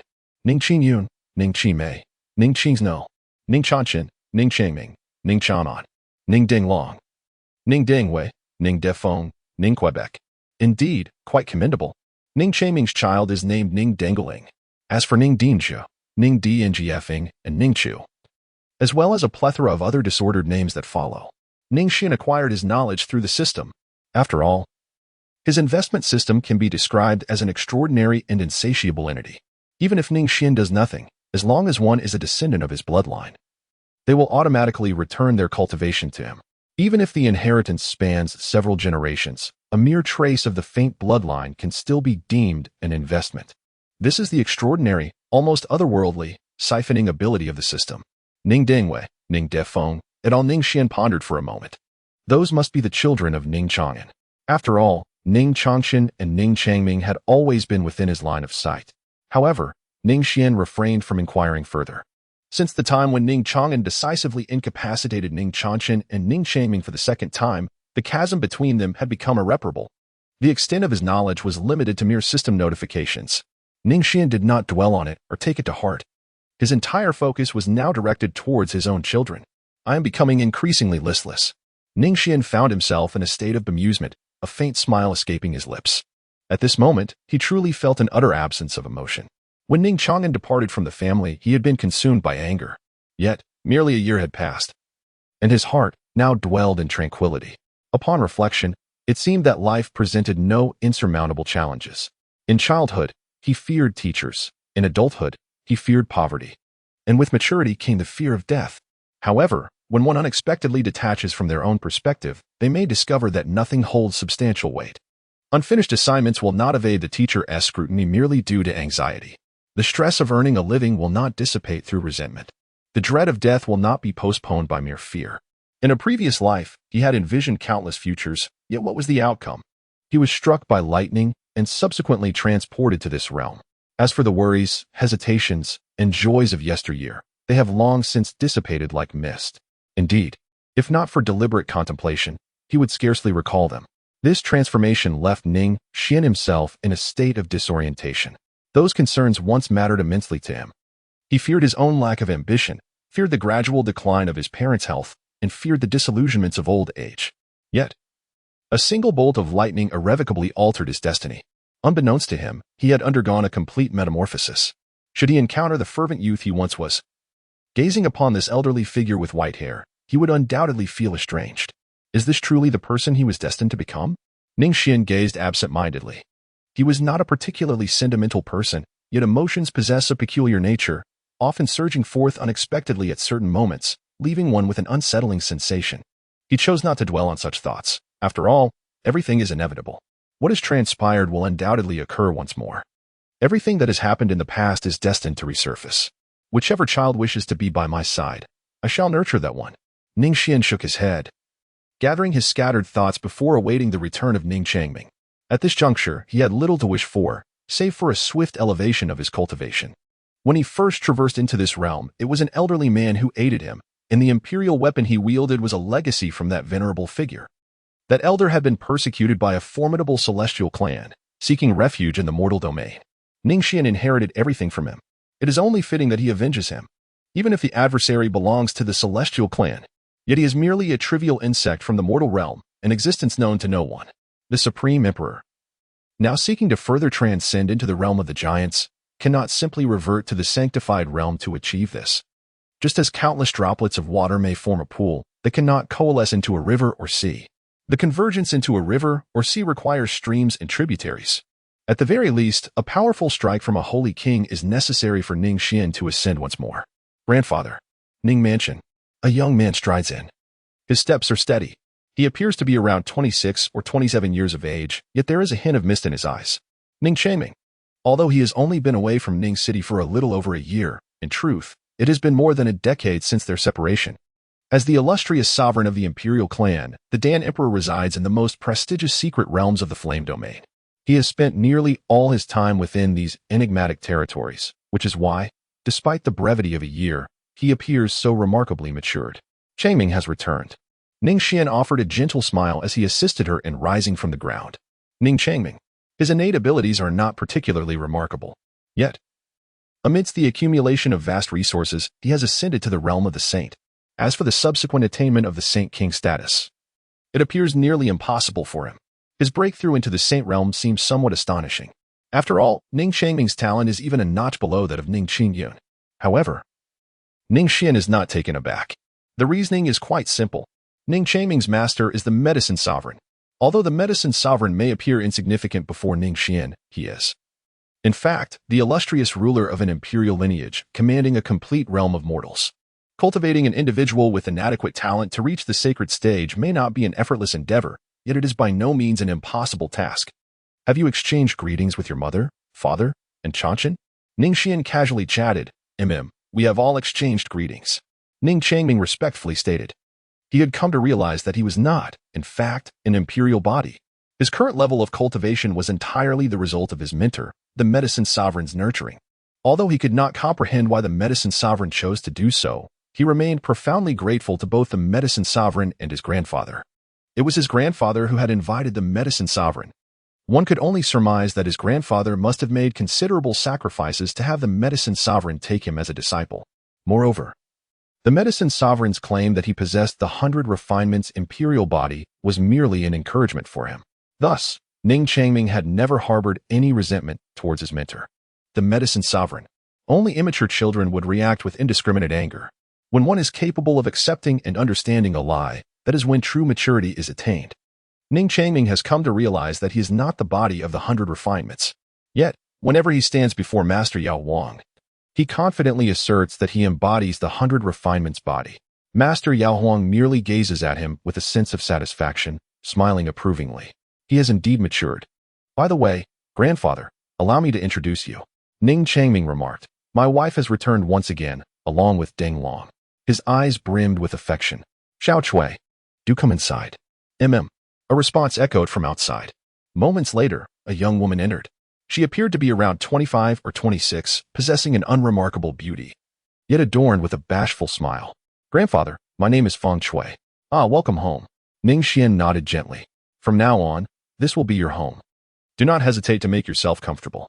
Thank you, grandfather, Feng Chui said, her eyes brimming with tears. Like Ning Changming, she bowed deeply 3 times to Ning Xuan. Coming from an ordinary background and possessing an unremarkable appearance, she had been anxious despite Ning Changming's reassurances that the family was kind-hearted. She worried she might be looked down upon. It wasn't until this moment that she realized her fears were unfounded. This family is truly wonderful. Deng Long, come here and pay your respects to your great-grandfather. Ning Changming extended his hand, pulling out a child who had been hiding behind Feng Chui. The little one was adorable, with a pair of bright, gleaming eyes. Great-grandfather, he called out innocently. Deng Long? Deng Long? What a splendid name. Ning Xuan offered a faint smile, gently stroking the child's head, cautioning that such gestures might hinder their growth. Ning Deng Long pouted his lips, displaying a mischievous demeanor that elicited laughter from several onlookers. You must not speak to our great-grandfather in such a manner. Ning Changming gave him a gentle pat. Oh, a warm atmosphere enveloped the living room. The next generation, represented by the character Chu, has just begun to flourish. Ning Xuan expressed his sentiments. The development of his family has indeed been remarkably swift. It seems like in the blink of an eye, he has already become a great-grandfather. He can only hope that such tranquil days will continue indefinitely. With the restoration of his cultivation, he is able to elevate his powers. Though life may be somewhat mundane, should it not be so for Ning Xuan? After all, his previous 4,000 years had been filled with battles and bloodshed. This tranquil existence may appear monotonous to the youth, yet for Ning Xuan, who has endured the trials of life and death over 4 millennia, it is the very best of circumstances. A life devoid of turmoil is indeed the greatest blessing. Ning Deng Long, in a few years, should also embark on his own journey of cultivation. Ning Xuan pondered thoughtfully. Ning Deng Long's physique is far from ordinary. It is, in fact, one of the legendary 10 sacred bodies. Ning Xuan himself was somewhat astonished. One must understand that a sacred body is a rarity that occurs once in a century. Even if this rare occurrence pertains to a fully realized sacred body, many sacred bodies have perished before achieving such greatness. This alone underscores the extraordinary nature of the sacred body. And what of the Ning family? First, there was Ning Chang'an with his supreme physique. Then came Ning Chanchan with his grand wilderness sacred body. Now, there is also Ning Deng Long, even setting aside the traitorous Ning Chang'an. The Ning family presently boasts 2 formidable sacred bodies. Why, then, does a sacred body manifest within the Ning family? Ning Xuan pondered this matter deeply. It is not merely a coincidence. All phenomena are governed by inevitability. He contemplated that the emergence of the holy body is likely a consequence of that event. A conflagration spanning the ages, a sacrifice for the future, exhausting all the potential of the world to procure the most resplendent, most frenzied, and ultimately the final 2 centuries. It must be that plan that has set this into motion, though he presently appears merely as the king of the Black Spirit domain, universally acknowledged as the new sovereign of the Sword domain. he bears another identity. He is the Grand Alliance leader formed by the four domains. Viewed in this light, his descendants cannot possibly be of the mediocre sort. Under the influence of the ignited fortune, the probability of a prodigious bloodline emerging will significantly increase. Thus, the occurrence of yet another descendant of the holy body is entirely plausible. The tenacious stone holy body. Ning Xuan gazed at the message sent by the medicine emperor, already contemplating the best way to cultivate Ning Dinglong. Having learned from the lessons of Ning Xuan, Ning Xuan had no intention of intervening excessively in Ning Dinglong's growth. Often, the more one attempts to control, the further the outcome strays from its original course. It is better to let things unfold naturally. Henceforth, I shall refrain from singularly nurturing the children of the Ning family. Instead, I will allow them to grow alongside the other talents of Ning City. This way, it can at least be assured that the result will yield individuals of a standard, with at least a baseline of normalcy. Ning Xuan murmured to himself. The more one does, the more one errs. He began to truly comprehend that merely preventing a single misdeed does not signify the end. No. Such an action could unleash a cascade of repercussions.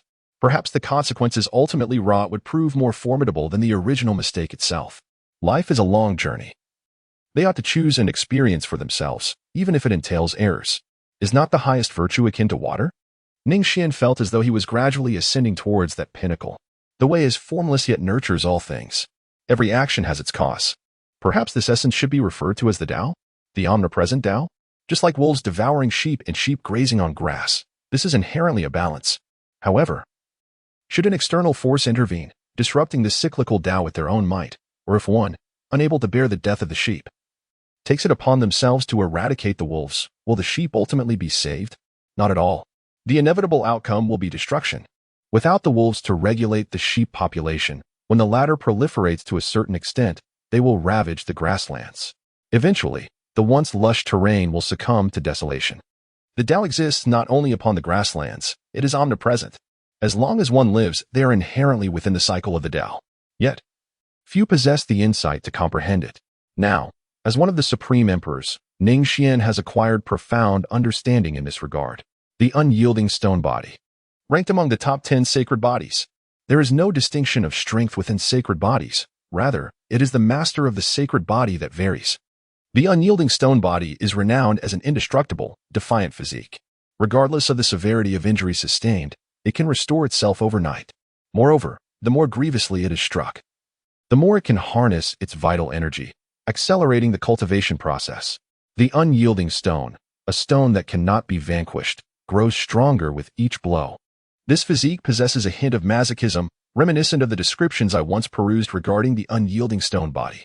Ning Xuan's expression was subtly peculiar. Another month has passed. Anqing.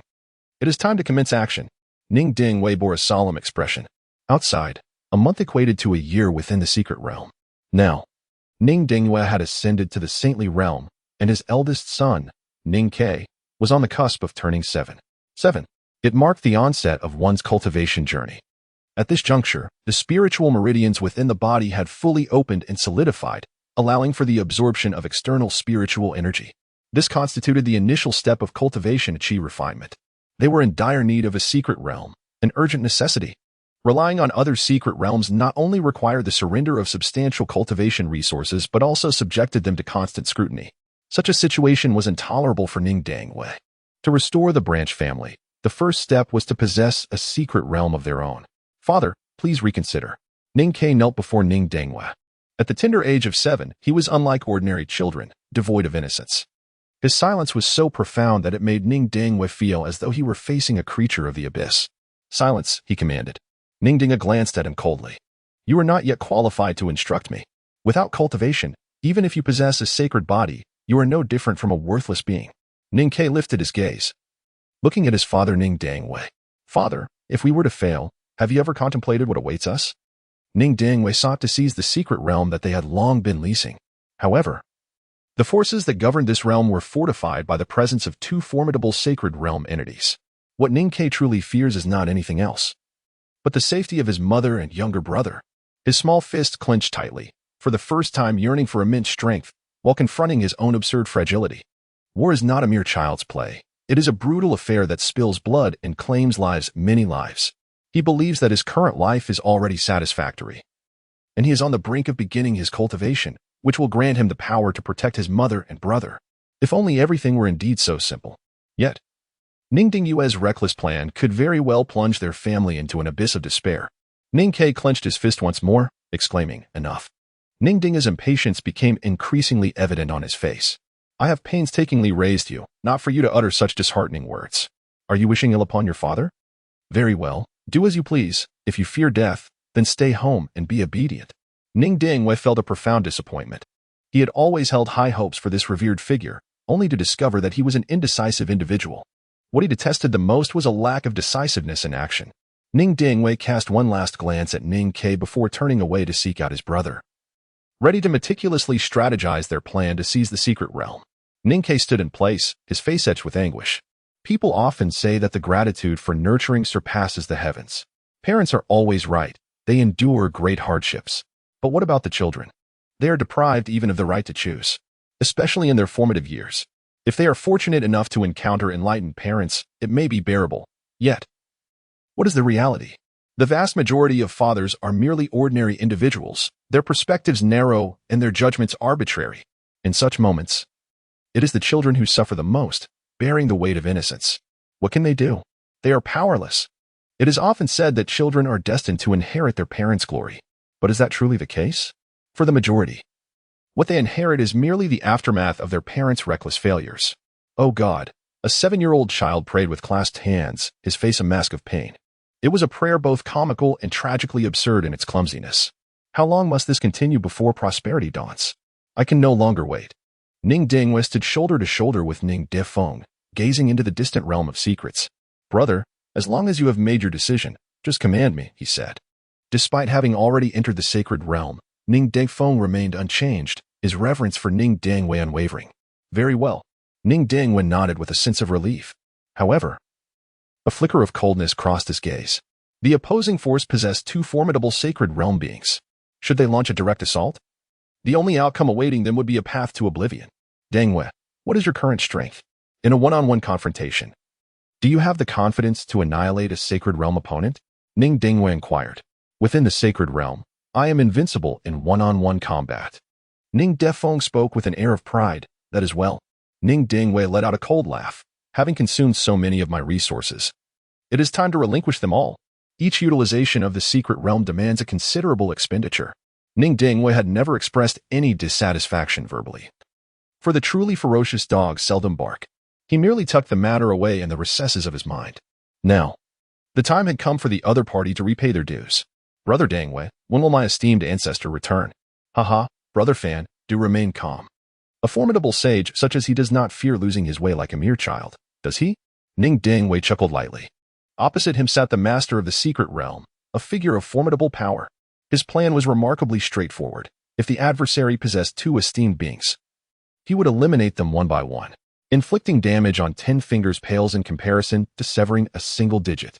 Thus, Ning Dingyue arrived alone at the adversary's stronghold, without even a single ally by his side. All his combat forces were stationed in its city, poised to annihilate that saint-level individual. It must be noted that Ning Dingyue's audacity was nothing short of astonishing. He found himself at the heart of the enemy's lair, should hostilities erupt. His fate would undoubtedly be grim. In some respects, Ning Dingyue indeed possessed remarkable fortitude. Indeed, the clan leader casually inquired, not overly concerned. A venerable ancestor at the saint level would naturally be impervious to unforeseen circumstances. Moreover, within the city, there existed no beings of the saint entry level. As for those beneath that tier, in the presence of a saint-level powerhouse, they were but mere ants. Surely, the ancestor must have become entangled in some intriguing matter. Yet, was this truly the case? The scene unfolding elsewhere starkly contrasted with such assumptions. "What audacity!" roared a fearsome elder, his presence radiating terror. "Ning Clan, have you grown weary of life itself to dare poison me?" His gaze was icy, and his entire being seethed with a fiery vigor that scorched the heavens and the earth. However, in that moment, the saint-level elder was drenched in blood. His once imposing visage now ashen, his eyes reflecting both fury and dread. Poison, to a being of his caliber, was hardly a concern. It might induce discomfort but could not truly harm him. A being who had cultivated for millennia could not simply be extinguished by poison. Yet, what was genuinely lethal? The saint-level elder's pupils trembled, filled with vigilance and shock. Before him stood a man of perhaps 20 years, gazing at him with an indifferent demeanor. Ning Xuan. The Saint Realm Elder was no stranger to this individual. However, what left him both astonished and terrified was the shocking revelation that the opponent had ascended to the Saint Realm. Moreover, they had the audacity to launch a lethal assault against him, attempting to obliterate him right there. How dare you? How could the Ning family be so bold? He could not comprehend it. Even now, he remained perplexed as to how they had the courage to strike against him. You despicable scoundrels. The secret realm was granted for your use, yet you dared to ambush me in return. Shameless, utterly shameless. The Saint Realm Elder was engulfed in fury, his blood boiling as if he aimed to suppress the very heavens and earth. How audacious. Ning Xuan let out a cold laugh. Go die. With a thunderous roar, he dove forward to engage in battle with the old ancestor of the sacred realm. The aftermath of their fierce confrontation reduced a significant portion of an city to ruins. Such a clash between titans was an unmitigated disaster for ordinary folk, who were obliterated into dust before they even had a moment to react. After over 100 exchanges, the old ancestor of the sacred realm coughed up blood. Already afflicted by poison, he was taken aback by the sheer terror of Ning Xuan's power. Having just entered the sacred realm, he found himself evenly matched against this venerable opponent. You shall not die well. With a resounding crash, the old ancestor let out a mournful cry, only to be subsequently obliterated by Ning Xuan's assault. Golden sacred blood rained down upon the earth like a torrential downpour. The fall of a saint heralded the birth of new life. As the golden blood dripped down, it catalyzed the frenzied growth of countless spiritual herbs. The demise of a saint, for the world, was a grand feast. Beneath the sacred blood, who knows how many opportunities will emerge in the future? This is the harsh reality of cultivation. The pursuit of enlightenment is inherently opposed by the heavens. It is a struggle against the cosmos. One misstep, and the fruits of thousands upon thousands of years of hard work may dissolve into nothingness. Ning Xuan retracted his fist. Yet his steps did not falter as he hurried towards the distant location of the secret realm. Brother, you must hold on. In the previous confrontation with the Saint Realm ancestor, Gujing Bobo, Ning Dingfeng's eyes now reflected a sense of urgency and ferocity. Master, it's terrible. The ancestor's spirit tablet is shattered. A servant rushed in, panic-stricken, to report the news. What? The family head, who had been casually conversing with Ning Dinga, suddenly paled. He struggled to maintain his composure, but it was an impossible task. His gaze instinctively turned menacingly towards Ning Dinga.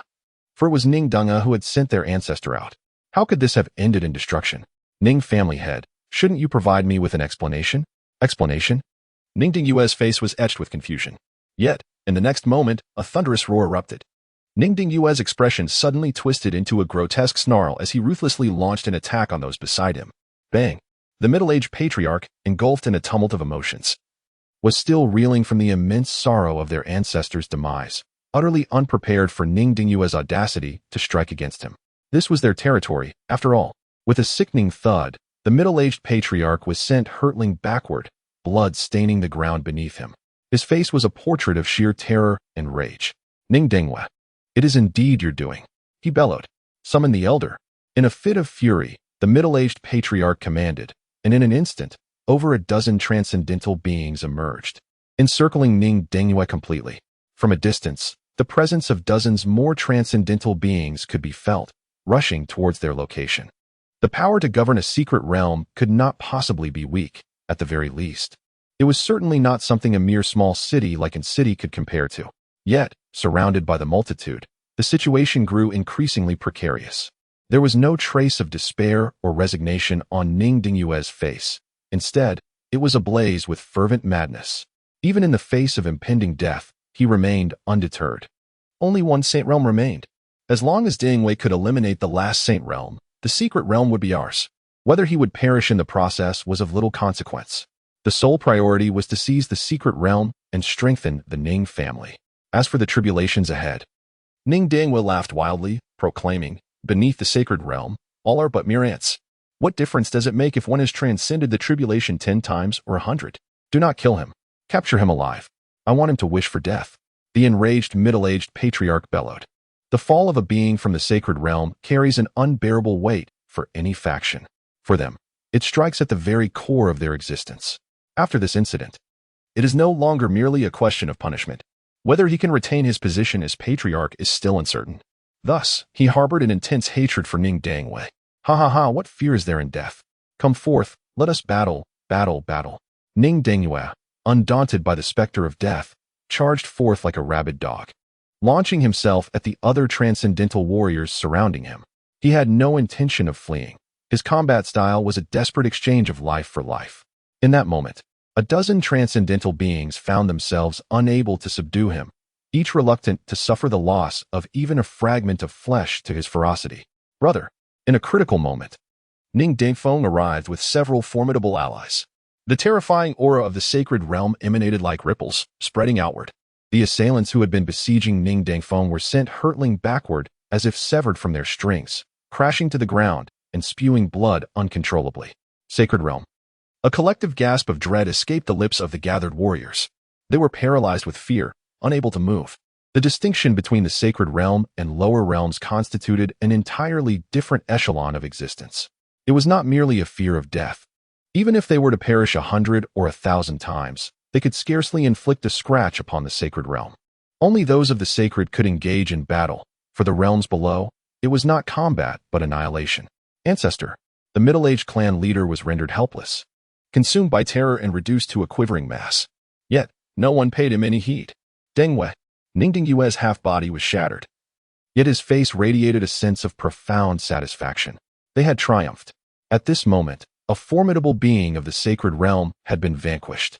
Consequently, this faction was left with but one remaining member. The plan to seize the secret realm had, at last, concluded without peril. Ning Xuan had always placed unwavering faith in Ning Dongfeng's prowess. Brother, take me with you. Little did he know, Ning Dongfeng's expression suddenly shifted, an ominous gravity overtaking his gaze as he turned towards another direction. In the depths of the abyss, three terrifying and vast auras were stirring to life. Sacred realm. How could this be possible? Ning Xuan's mind was a blank. How could it be possible that there were not merely two sacred realms, but three who had entered the Holy Land?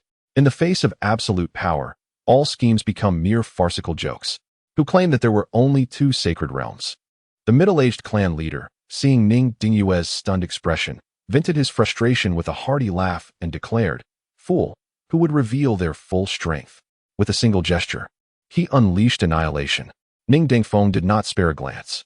He was entirely focused on the three formidable auras in the distance. He bellowed, "Hurry, take my brother and flee." At the sound of his voice, the other weakened warriors finally rallied and swiftly carried Ning Xuan away.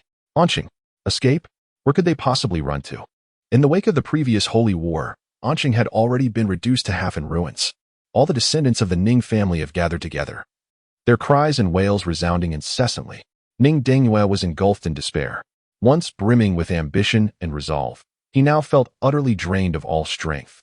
Sitting numbly on the ground, he held no fear of death. However, if he could not revive his family and earn Ning Chang'an's recognition, it would be a fate worse than death. His reckless schemes had brought the Ning family to such a dire state.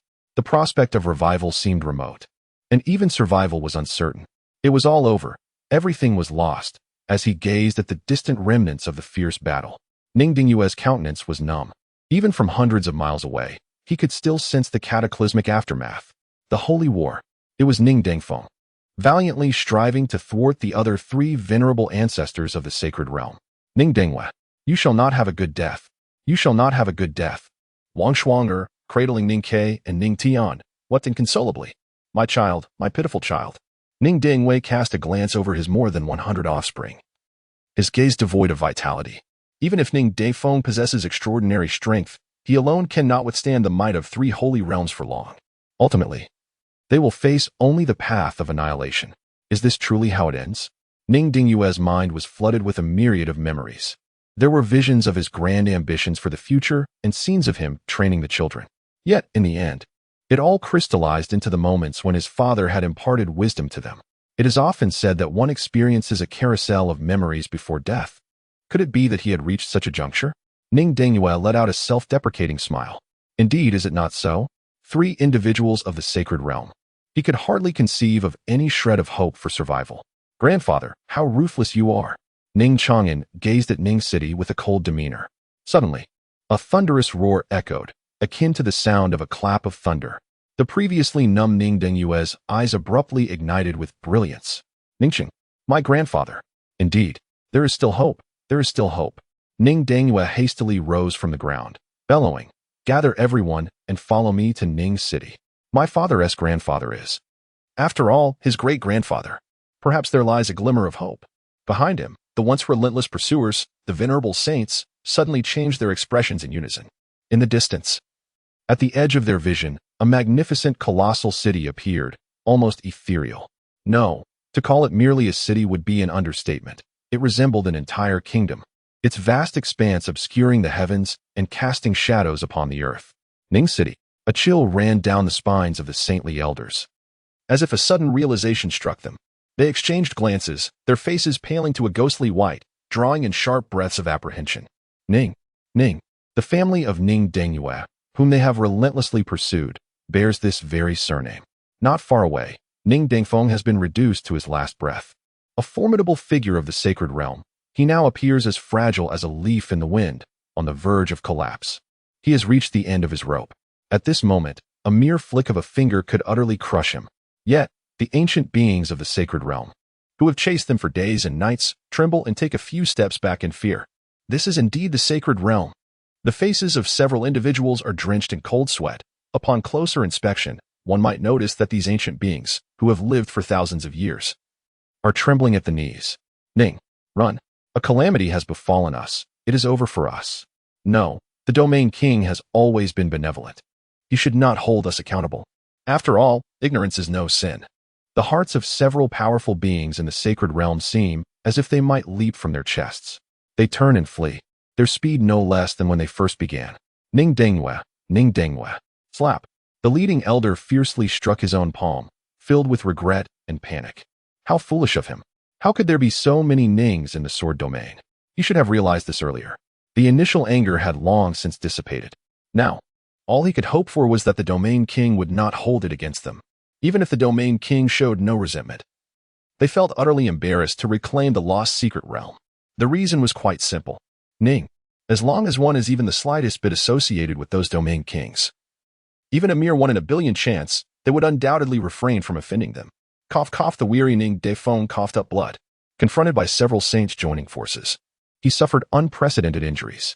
Yet now, he could scarcely afford to dwell on such matters, straining to hold up eyelids that felt as heavy as iron.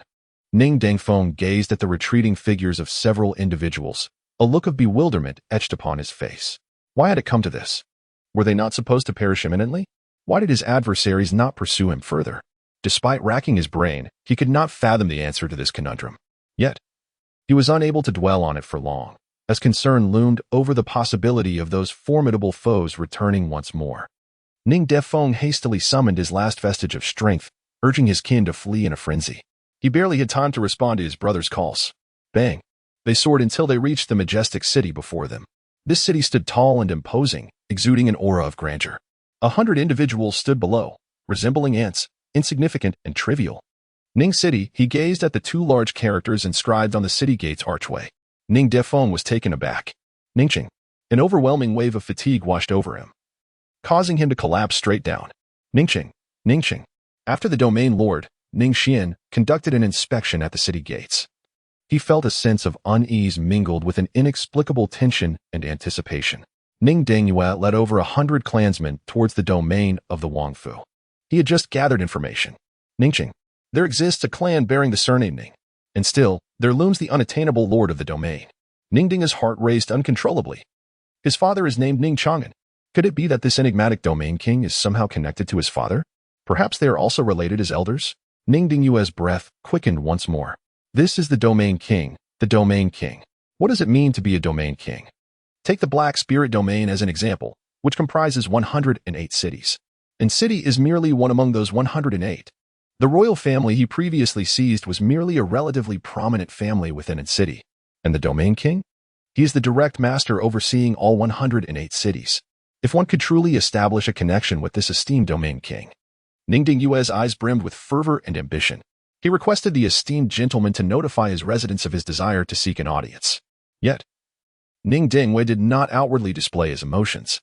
He appeared as composed and tranquil as ever, though his gaze danced restlessly. "Who are you?" he inquired, regarding the ragged group before him as if they were beggars. The guard of the Ning residence furrowed his brow. "My lord, I am the son of Ning Chang'an." "What? The previously composed guard suddenly widened his eyes, glaring with a fierce intensity at their group. Ningding's heart skipped a beat. However, the other party did not take action. Their expression was rather unsatisfactory, and their tone carried an air of coldness. Please wait a moment. I shall inform the head of the family. The Ning family has now appointed a new head, naturally selecting Ning Changming, who has returned from the Dan region. Ning Xuan seldom receives visitors. Indeed, I appreciate your trouble. Esteemed sir, Ning Dengyue cautiously extended a storage bag, within which lay a considerable number of spirit stones. Even he felt a pang of regret. These resources were indeed substantial. However, the guard merely cast a disdainful glance, seemingly indifferent, before turning away with a hint of contempt. Ning Dingyue's outstretched hand momentarily stiffened before he withdrew it. He was not consumed by anger at being looked down upon. Rather, the fervor concealed within his gaze intensified. If even a mere servant could exude such audacity, one could only imagine the opulence that must reside within the Duke's mansion. Ning Dengyue gazed upon the Domain King's residence, a fervent blaze of ambition igniting within him. His previously tumultuous emotions began to settle. The reaction of the guard indicated a clear awareness of his father, Ning Chang'an. It was evident they shared the surname Ning. The Domain King was one of them. If he had previously harbored only a fraction of certainty, now his confidence surged to 7 parts. The Domain King was undoubtedly intertwined with their fate. It was no wonder that the formidable Sacred Realm experts who had relentlessly pursued them had suddenly retreated. In that moment, Ning Dengyue had knelt in despair, weeping uncontrollably. The Ning family, was this truly our home? Ning Dengyue's gaze flickered, elusive and inscrutable. Ning Chang'an, his son? Upon hearing the report from the guard, Ning Changming suddenly rose to his feet, his expression one of astonishment. Indeed, the master of the house. There were more than 100 of them, their garments tattered and filthy, clearly the remnants of those fleeing from disaster. Should we drive them away, master? The guard furrowed his brow in contemplation. Yet, as he lifted his gaze, he realized that Ning Changming had already vanished from the parlor. Ning Chang'an's child approached the doorway where Ning Changming stood, his countenance a tapestry of emotions. Despite the passage of time since that event, it remained a thorn in his heart. There was little resentment, merely a labyrinth of feelings within. He had always believed that had he not been summoned by the martial maiden to the room that fateful day, the subsequent events would have unfolded differently. Ning Chang'an would never betray his clan. He is not foolish. Even if he had not left initially, the events that were destined to unfold would have transpired regardless. After all, from the very beginning, this has all been the scheme of the martial princess. Nevertheless, he remains troubled by his conscience. My lord.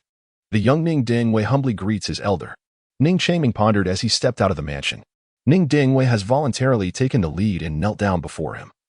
Seemingly at a loss for words, uttering fragments of his name, Dengyue. Ning Changming's eyes flickered momentarily, staring intently at him. Deng, Chu, Deng, Chan, Qing. These were precisely the characters associated with the third-generation descendants. Without needing further exposition, merely observing the appearance of the crowd revealed that these individuals were undoubtedly of the same lineage as him. The continuity of blood and life is something that remains unaltered. Let us proceed inside first and discuss further. Ning Changming stepped forward to assist Ning Dengyue in rising. Accompanied by over 100 individuals, they entered the premises. Are these all your brethren? Ning Changming gazed intently at his kin. No, aside from Dengfeng, the rest are all my sons. Ning Dengyue pointed towards the unconscious Ning Dengfeng and replied somewhat awkwardly. I see now. Ning Changming nodded slightly, choosing not to elaborate further. He gestured for the steward of the Ning residence to escort the unconscious Ning Dengfeng for treatment. Initially, with a breath barely hanging on, Ning Dengfeng appeared to be on the brink of collapse. However, upon consuming another elixir, his injuries remarkably improved, and his complexion regained a healthy flush. Ning Dengyue was astounded by the scene before him. It is well known that the higher one's cultivation, the more precious the resources required. For one at the Sacred Realm, recovering from such grave injuries would necessitate at least 2 to 3 years, even if all resources were devoted to the endeavor. Yet, within the Domain King's manor, a single pill could heal many. Although he had speculated about the wealth of the Domain King's manor, Ning Dengyue realized that his understanding had been woefully limited. However, he did not feel disheartened. Rather, a subtle fervor ignited in his gaze. This was the reality. My father commanded me to engage in a deadly conflict with my brother. And unable to bear the thought of harming him, I chose to flee with him from our father. Subsequently, I encountered my wife and settled in a city. Unfortunately, as our clan grew, the resources for cultivation became increasingly insufficient. For the sake of my kin, I had no choice but to take risks against another faction, leading to the circumstances that the esteemed elder now witnesses. Ning Dingwei let out a bitter smile. Bang! Ning Changming shattered the teacup with a single strike of his palm. His face, characterized by an unwavering integrity and a hint of authority, was filled with fury. How outrageous! How could Chang'an commit such an act? It was evident that Ning Dingwei appeared to be somewhat intimidated. Ning Changming quickly reined in his anger and apologized. Did I frighten you? Tung Yu. It is your uncle who has become overly agitated. Uncle? Ning Dingwei repeatedly waved his hands, astonished as he gazed at him. Indeed, I am your uncle. Ning Changming sighed softly and began to elucidate. The domain king is your great-grandfather. Your grandfather had 3 children, besides your eldest uncle Ning Qingyun. There are my mother Ning Qinxue and your aunt Ning Qinglan. Aunt Ning Qinglan, who is also the mother of Ning Chang'an, ought to be addressed as such. However, she has spent most of her years wandering the world to vanquish demons and uphold righteousness, rarely returning home. It is precisely due to our inadequate guidance that Chang'an has committed such a grave error. Ning Changming sighed several times, a shadow of pain flickering across his face. So it was. Ning Dingyue was left utterly astonished, his mind racing as he endeavored to untangle these intricate relationships. Indeed, he was truly a member of the Ning family. The domain king was his great-grandfather, and the Ning Changming before him was his uncle. But what of my father? Did he depart from the family after committing a transgression? Ning Dingyue inquired. The mistakes he made are trivial. We are brothers, bound together by blood and bone. Ning Changming sighed deeply. All of this is due to your mother. My mother? Ning Dingyue's expression was somber. They had grown up without even the love of a father. As for the unfamiliar title of mother, what could it possibly mean? Was it the woman in the icy coffin? Indeed, it was she. Ning Changming cast a somewhat surprised glance at Ning Dingyue, yet chose to remain silent. He could not possibly speak of the malevolence of his mother in the presence of a child. Moreover, she was no longer among the living. Death extinguishes life like a snuffed candle, bringing all matters to a close. For reasons unknown, your mother met her untimely demise, and subsequently, grandfather was unable to save her. Longan, however, believed that it was grandfather's failure to intervene that led to his departure from the family. Ning Changming exclaimed with fervor, as if reminiscing about a scene from the past. Then, Ning Dingyue lowered his head, obscuring the gaze in his eyes. Was it you and grandfather who took my mother's life? Did you slay her for the wrong she committed? It was not so. Ning Changming shook his head solemnly. Your mother's death was a result of her own actions. Ning Dingyue looked puzzled. After all, these are matters of long-standing history. The aunt has spent many years traveling the world, administering justice, and has undoubtedly taken the lives of countless villains. As for your mother's family, Ning Changming hesitated to speak. Such words were not ones he wished to utter, nor did he desire to engage in idle gossip behind others' backs.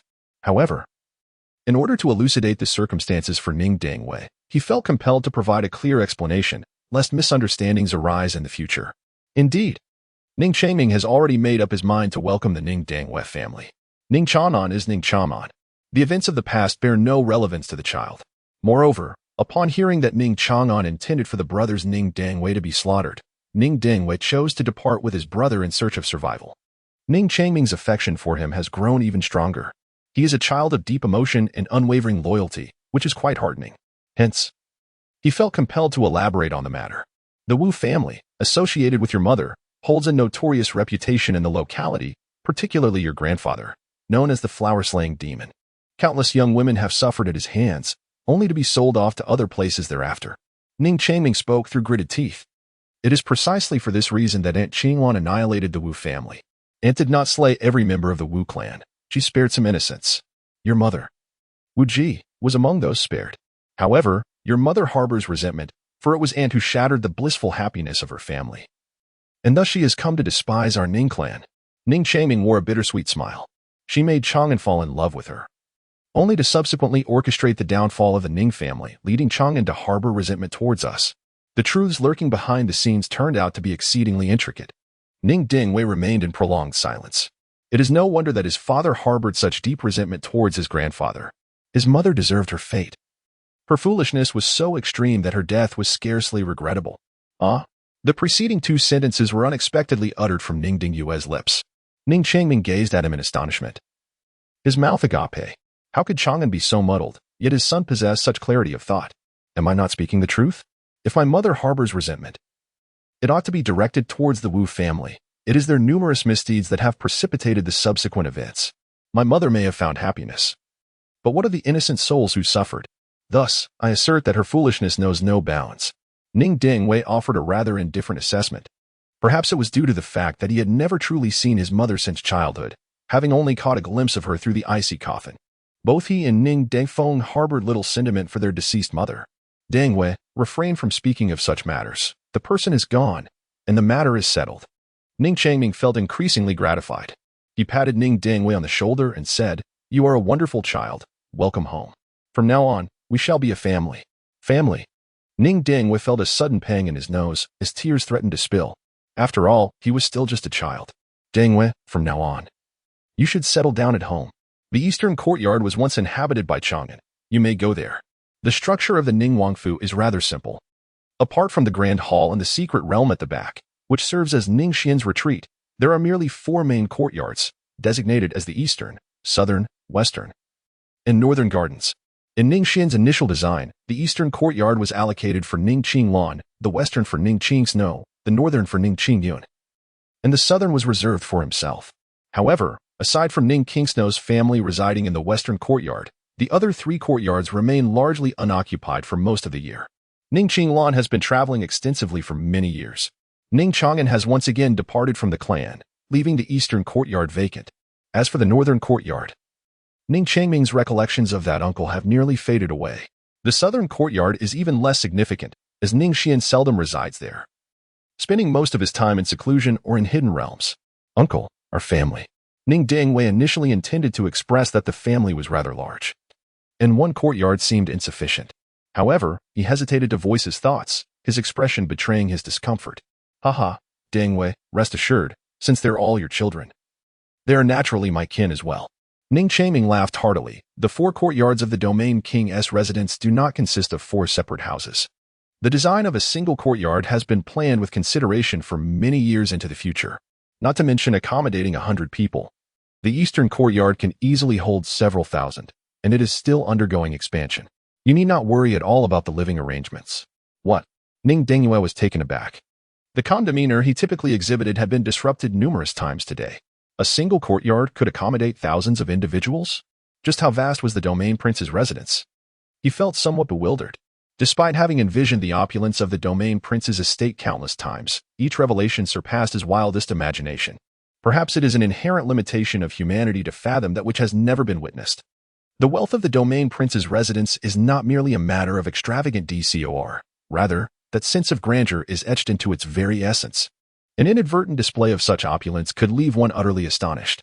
All of this has become quite a burden for my uncle.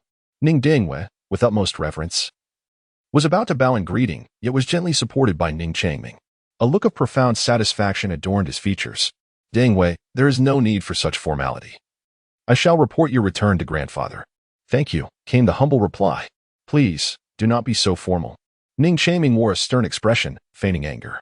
If you continue to be so polite, I shall truly become upset. Do you not regard your uncle as family? No.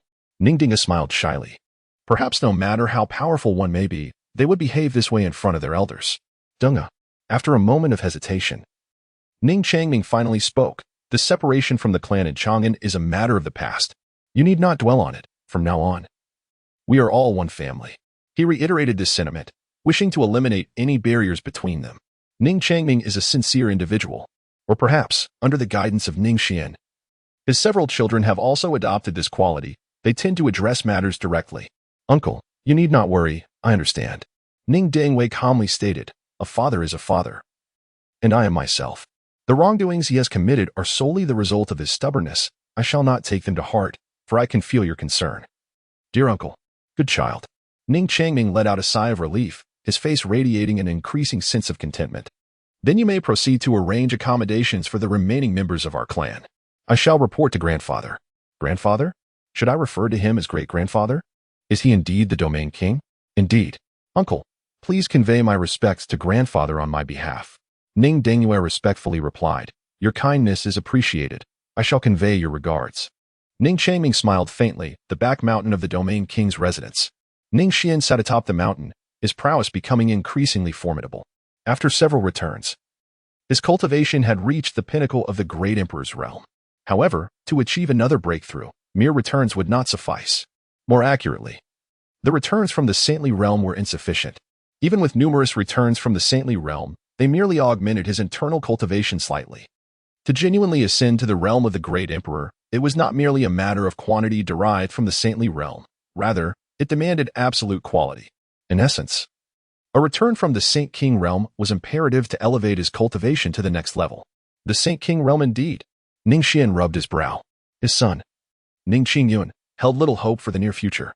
Although his talent could be considered exceptional among ordinary individuals, it paled in comparison to that of true prodigies, rendering his path fraught with challenges.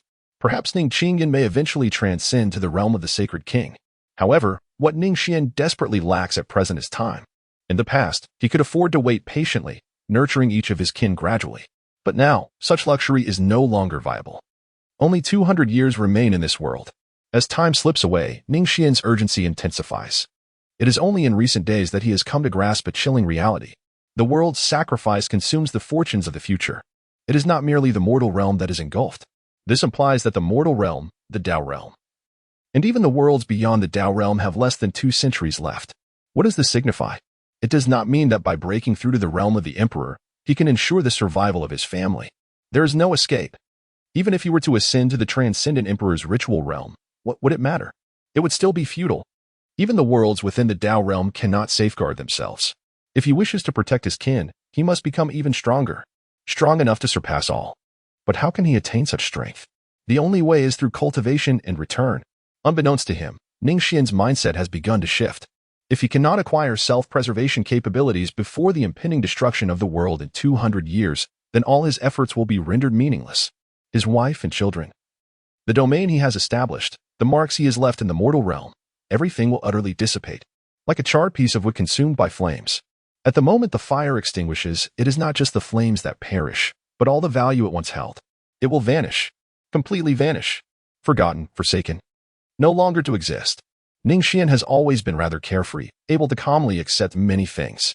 Yet, under such conjectures, he unexpectedly felt a chilling sensation coursing through him.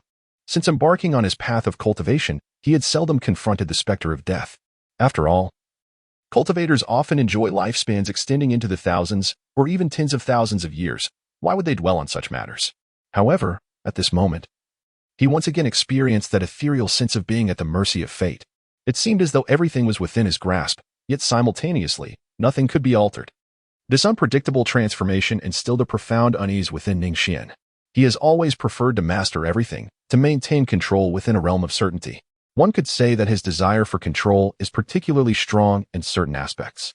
Without the power to ensure his own safety, everything would dissipate into nothingness, love and hate, joy and sorrow, ambition and desire, honor and disgrace, all rendered void in an instant. Ning Xuan sat cross-legged atop the mountain, the cold wind stirring the edges of his garments. His enigmatic eyes appeared lost in contemplation. He often secluded himself in this place to refine his own abilities. With the elevation of his cultivation, mastering the forces of nature demanded time and patience. After all, other practitioners labored tirelessly for countless years, enduring countless hardships to achieve breakthroughs. However, Ning Xuan was different. In the first half of his life spanning over 4,000 years, he too ascended step by step. Since his breakthrough to the Saint Sovereign level, or perhaps, since the activation of his system, his cultivation had soared to extraordinary heights, akin to wielding a cheat. His progress was almost unbelievable. Thus, in recent days, Ning Xuan frequently found solace in solitary meditation on the back mountain, familiarizing himself with his burgeoning strength. For him, this endeavor was not overly challenging, as he possessed a robust foundation. Moreover, the cultivation he received in return was not a mere forceful imposition, but rather a manifestation of his own essence, tailored specifically for him. Therefore, mastering it proved to be a manageable task. The mighty emperors and grandmasters murmured, "Is there still a higher realm?" Ning Xuan gazed into the distance, his dark eyes filled with uncertainty. He was unaware of the extent of power required to safeguard those around him. As for avenging the old man and annihilating a certain celestial clan, this matter did not weigh heavily on Ning Xuan's mind.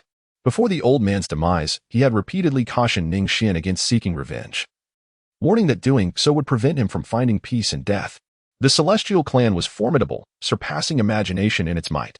With Ning Xuan's innate abilities, even if he were to cultivate for countless lifetimes, he would remain incapable of shaking the foundations of that celestial clan.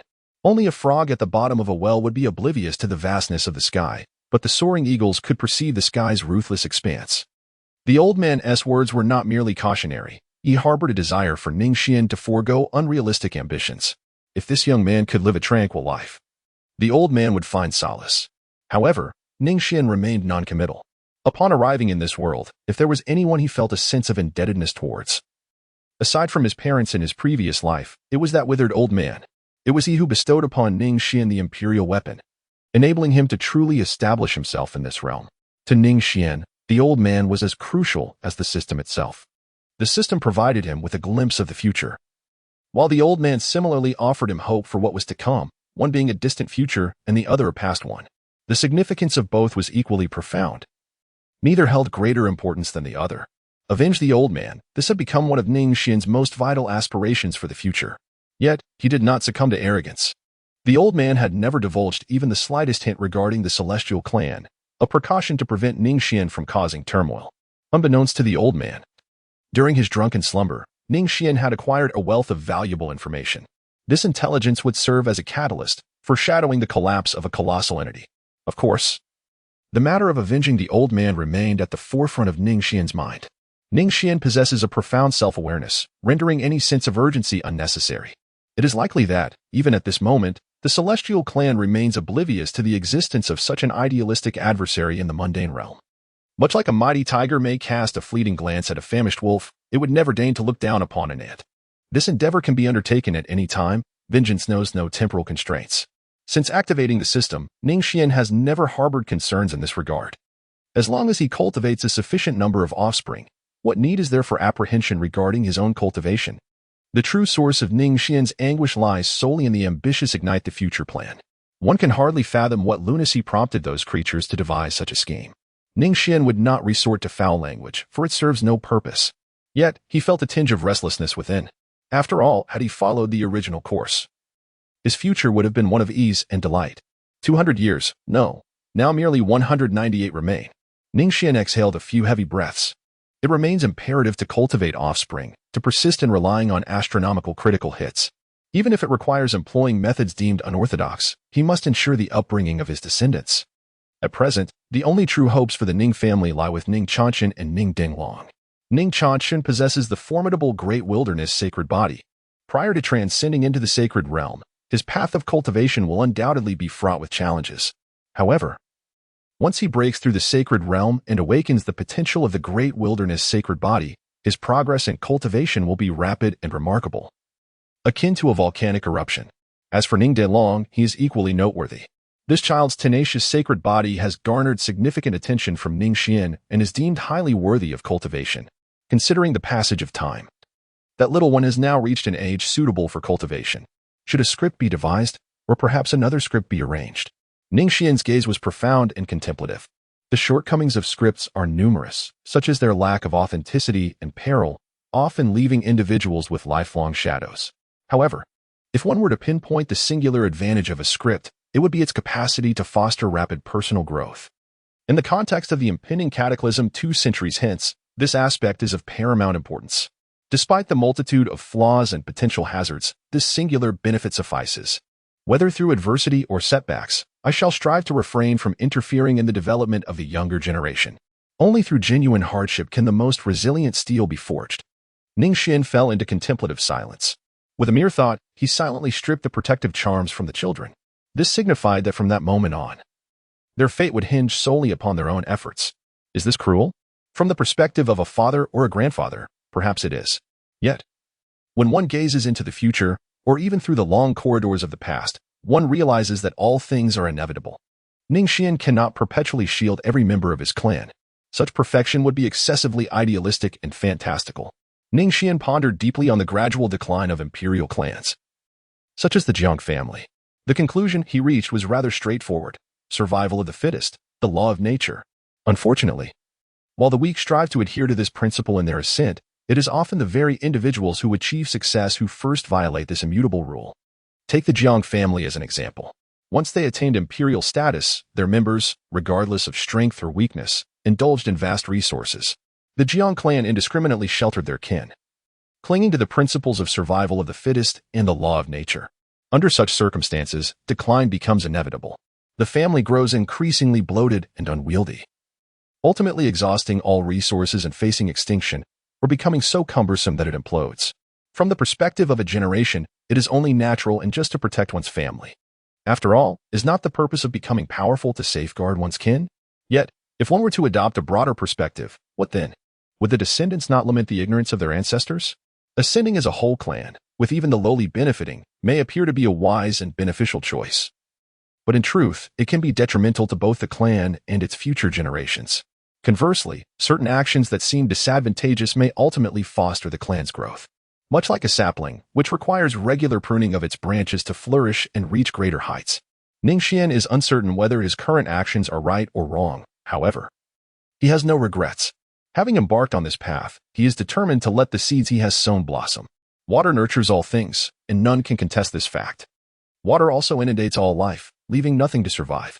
The decline of the Jiang family serves as a stark warning, a testament to inevitable downfall. They have transgressed the law of the jungle, the principle of survival of the fittest. But what constitutes this law? Is it a set of man-made rules? No. It is the way, an ethereal truth that transcends existence. Humanity spans countless generations, as do the lives of trees. What has sustained this legacy to the present day? Is it not the principle of survival of the fittest? The weak have their own ways of existence. Should one forcibly elevate the weak to the level of the strong? It is, in essence, a path to self-destruction. Regardless of how society may speak or act, the principle of survival of the fittest remains immutable. Those who defy this law will inevitably be consumed by the prevailing powers, though the consequences may not be immediately visible. Ning Xuan, after all, is a time traveler. He merges memories from two lifetimes, which often leads him to perceive the world from a rather unconventional perspective. Grandfather? A voice calling from beside him jolted Ning Xuan back to reality. Before him stood a respectful gentleman. Was it not Ning Changming? Indeed, it is Changming. Please. Take a seat. Ning Xuan's gaze was somewhat intricate, yet it swiftly returned to a state of calmness. He poured a cup of tea for Ning Changming. Grandfather, thank you. Thank you. Ning Changming cradled the teacup, expressing his astonishment and gratitude. As he aged, his reverence for Ning Xuan deepened profoundly. It felt as though the person seated before him was not merely an individual. This was not a form of disparagement. Rather, it evoked a sense of the ineffable. Though he was undeniably present, he seemed as elusive as the clouds in the sky or the moon reflected in the water, intangible and beyond reach. Ning Changming could not comprehend the origin of this sensation. He merely surmised that perhaps such feelings would arise after one's cultivation had reached an unpredictable zenith. Do you have a matter to discuss with me? Ning Xuan inquired softly. Grandfather, it is as such. Ning Chang'an's child has arrived in Ning City. Ning Changming recounted the sequence of events. I accepted their circumstances and allocated the eastern courtyard to them, cautiously glancing at Ning Xuan as I spoke. Is that so? Ning Xuan's expression remained as tranquil as a deep well, seemingly untouched by any change. You are already the head of the Ning family. Everything is under your own arrangement. Grandfather. Ning Changming hesitated for a moment. I believe that the mistakes made by Chang'an should not burden future generations. Thus, we ought to embrace Dangyu and the others. What are your thoughts on this? After all, Chang'an is Chang'an, and his offspring are his own. In response to Ning Changming's inquiry, Ning Xuan merely nodded with a hint of indifference. Do you not already possess the answer within your heart? What transgressions should not burden future generations? Ning Xuan scoffed at this notion. If such glory and wealth are to be shared with posterity, then why is it necessary? Yet, he chose to say little more. Given Ning Changming's character, he would undoubtedly embrace the other party. The more one speaks, the more one risks exhausting one's spirit. Indeed, grandfather. I firmly believe that we should accept them. Ning Changming found himself in an awkward situation. His intention was merely to embrace the other party. In seeking his grandfather's opinion, he hoped to gain the acknowledgement of a sage. He felt a sense of joy in Ning Xuan's trust, in his grandfather's eyes. Could he also be seen as a worthy head of the family? Would he be capable of arranging the well-being of his kin? Could he fulfill the role of a father adequately? Would he be able to safeguard the parents of his wife? These questions frequently echoed in his mind. Changming. Ning Xuan's gaze, however, bore a certain complexity. Through the passage of time, it seemed he had faintly glimpsed that ineffable future. Grandfather, you spoke. I am listening. Ning Changming displayed a look of perplexity and respectfully inquired. It is nothing. Ning Xuan merely shook his head and let out a sigh. Everything is inevitable. Everything is inevitable. Everything is inevitable. Everything is inevitable. Ning Ding firmly etched his grandfather's words into his memory. In his childhood, his grandfather often relished imparting wisdom. Yet the three children found it nearly incomprehensible. Even the brightest among them, Ning Xuan, struggled to grasp the meaning. However, as they matured, their grandfather gradually ceased to share such insights. In retrospect, the lessons imparted by their grandfather, once elusive, became profoundly precious and meaningful as they grew and understood the world. Regrettably, those teachings would no longer be shared. "Grandfather, I shall not disturb your rest any longer." Ning Changming respectfully withdrew. "I shall arrange for Ning Ke, Ning Tian." And Ding longed to enter the secret realm for cultivation. By the way, Ning Ke and Ning Tian are Ding Yu's children, making them your great-great-grandsons in lineage. Both youths possess sacred constitutions. Should you find the time, honored grandfather, your guidance would be most valuable. Please take care of your health. Two sacred constitutions, Ning Ke and Ning Tian? Ning Xuan contemplated. Perhaps due to the existence of multiple sacred bodies, his emotions remained remarkably composed. After all, not every sacred body is destined to reach the pinnacle of greatness. Frankly speaking, he harbored little affection for the Ning Dangwei family, even if they were his great-grandchildren. Emotions are not something that can simply be summoned at will. Had Ning Xuan possessed only one grandson, he would undoubtedly have showered him with care. However, as the lineage expanded and the bloodline diversified, Ning Xuan found it increasingly challenging to nurture such sentiments. The connection he shared with them was merely one of blood ties, perhaps supplemented by some pragmatic investment. Thus, he decided to let them grow and evolve naturally. Ning Xuan's gaze was deep and profound. Aside from a few essential matters, he would refrain from intervening in the rest, even if it meant that some of these children might meet an untimely end. Does this sound somewhat cruel? Yet, the survival of the human race and indeed all beings, whether strong or weak, relies fundamentally on the principle of the survival of the fittest. Those races that attempt to dismantle this unyielding law will ultimately be consumed and fade away. Why do great powers fall? Is it not due to their increasing unwieldiness? No matter how formidable or seemingly indestructible they appear, their path invariably leads to ruin. If a family intervenes in everything, the resources they commandeer will only multiply. Those who are unworthy of such resources will find themselves in possession of abundant wealth. In such a scenario, how can the overall strength of their faction not diminish? Sooner or later, they will be engulfed by rival forces. As for those overlords so powerful that they lack adversaries, should they continue to disregard the law of the jungle, they too will meet a similar fate of annihilation. They will crumble from within. These are not mere musings of Ning Xuan. The passage of time has provided an ironclad answer. If a faction cannot sustain its growth, what awaits it is an inevitable descent into oblivion. Even in the absence of external threats, self-destruction is its ultimate destiny. It is merely a matter of time. Once it perishes, a new prosperity will rise from the ashes. Until this newfound splendor once again transgresses the laws of survival, reaching a bottleneck. Thus, a new cycle will commence. It is nothing more than a cycle of destruction, reconstruction, and development to its zenith, followed by annihilation and rebirth. This seems to be an inexorable curse. Ning Xuan was oblivious to the workings of the legendary Dao domain and the celestial domain. However, in the mortal realm, such occurrences perpetually unfolded in a cyclical manner. Without exception, his aspirations extended beyond mere familial obligations. He yearned to transcend this cycle of destruction and seek a new path. What will be the future trajectory of the Ning family? Will it flourish? Will it decline? How far will it go? Is everything already predetermined? Ning Xuan remains unaware. He is merely attempting to transcend the constraints of this timeline. Changchen is also nearing the threshold of the sacred realm, with at most a year remaining. Ning Xuan shook his head, dispelling the distractions from his mind. Once Ning Changchen attains the status of a saint, he will be able to commence the arrangements for his ascension to the rank of Saint King. Additionally, there remains the humiliation of the broken engagement that awaits rectification. Ning Changchen's cultivation journey is unlike that of ordinary individuals. Typically, practitioners find the early stages of cultivation increasingly manageable, while the latter stages become progressively arduous. However, his path unfolds in reverse. Prior to achieving the sacred realm, his cultivation becomes ever more challenging, yet upon awakening his sacred body, the process of cultivation becomes remarkably simpler. Despite the fact that all three generations of the Ning family, including Ning Defeng, have attained the sacred realm, Ning Changchen remains at a standstill, hindered by the tribulation. As time flows by, another 6 months have elapsed. The Ning family has resided in the Domain King's mansion for half a year now. Ning Dangwei finds immense satisfaction in his current life, surrounded by an abundance of resources that seem inexhaustible. He is no longer burdened by past troubles. With plentiful resources and a pleasant environment, devoid of enemies, this existence is truly immersive.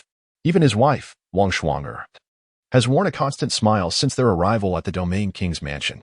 She appears to have been rejuvenated, looking significantly younger than before. Ning Dingwei currently has only one wife, Wang Shuang'er. As for the other concubines, he has sent them all away. This decision is not born from a sudden desire for simplicity or a change of heart. Rather, it stems from his knowledge that his great-grandfather, Ning Xuan, had only one wife. He fears that this might lead to unnecessary misunderstandings, even though no one truly cares or has imposed any constraints upon him. Nonetheless, he has chosen to act in this manner. He has lived this way for so long that it feels like a dream. His once robust physique has begun to show signs of indulgence, and as he gazes into the mirror, he contemplates the reflection before him. Ning Dingwei remained silent for a long while. How long would such tranquility endure?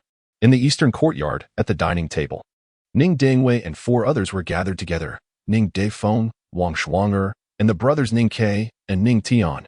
As for the remaining children, though referred to as such, Ning Dingwei regarded them more as subordinates to command. Without talent, they held little worth in his eyes. The only ones he truly valued were the brothers Ning Tian and Ning Quebec. How has their training progressed recently? Observing the now 12-year-old Ning Ke, who had grown into a young lad, Ning Ding casually inquired. Outside, a year equates to a decade in the secret realm. These children have been cultivating within this mysterious domain. Thus, the once 6-year-old Ning Ke, who departed at that tender age, is now 12.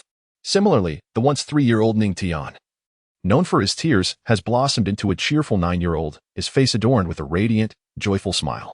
Ning Ke had yet to utter a word. Wang Shuang'er furrowed her brow, a rare expression that seldom graced her features. Enough talk, let us eat, she said, as she placed a delectable piece of braised pork into Ning Dingyue's bowl. Yet, Ning Dingwei merely responded with, "Thank you, my lady," without taking a bite. His desires reached beyond mere sustenance. Ning Dingyue's gaze remained fixed upon Ning Quebec. Delightful, delightful. I shall indulge. It smells utterly divine. Ning Tian reached out to grasp the braised pork, devouring it in a single bite. His round, cherubic face radiated sheer contentment as he continued to swallow eagerly. He noticed nothing amiss. All is well. Ning Ke glanced at his mother and then at his father, his expression devoid of emotion as he lowered his head. What does it mean when one says all is well? This time, Ning Dingwei furrowed his brows. One must remain vigilant in times of peace. Have you already forgotten your own name? Ning Dingwei felt a surge of excitement as he arrived at the Domain King's residence. Ning Ke has grown increasingly reticent. When engaging in conversation with him, his responses are often either perfunctory or deceptive.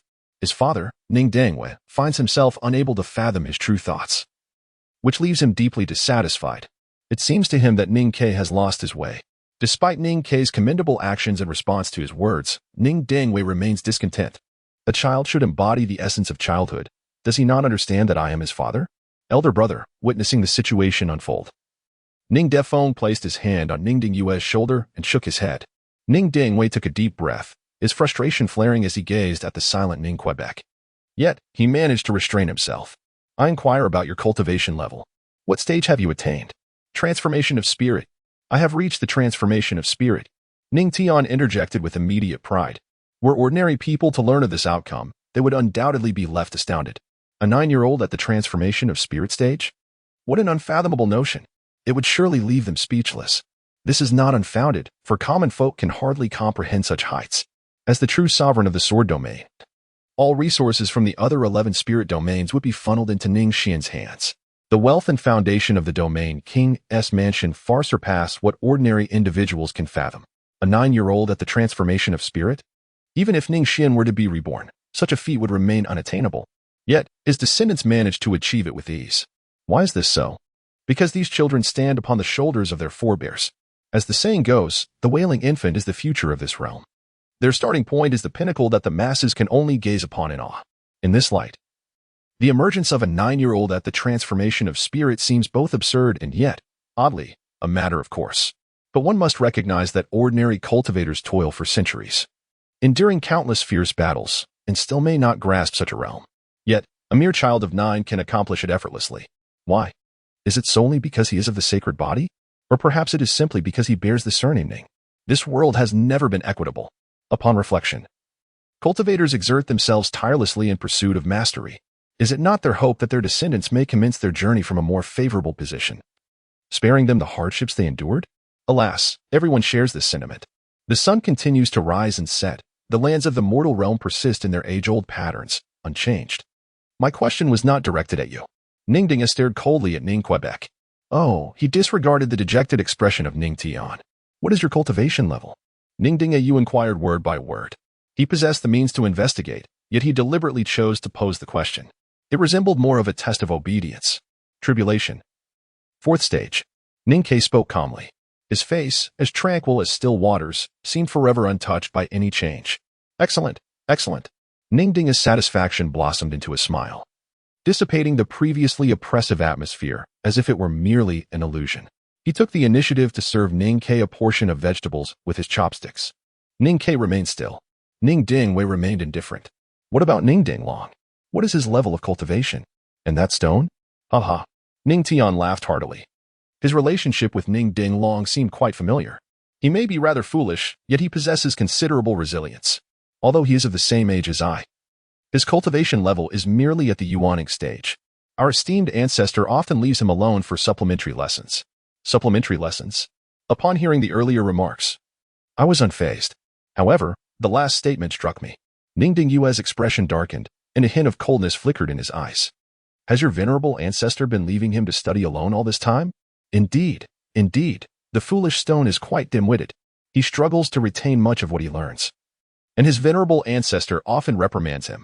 Ning Tian stifled a laugh, his face flushed with amusement, as the comical scene of Ning Dingwei being reprimanded flashed in his mind. That detestable fellow. Despite being of the same age, he insisted on being called uncle every day. There was no way he would comply.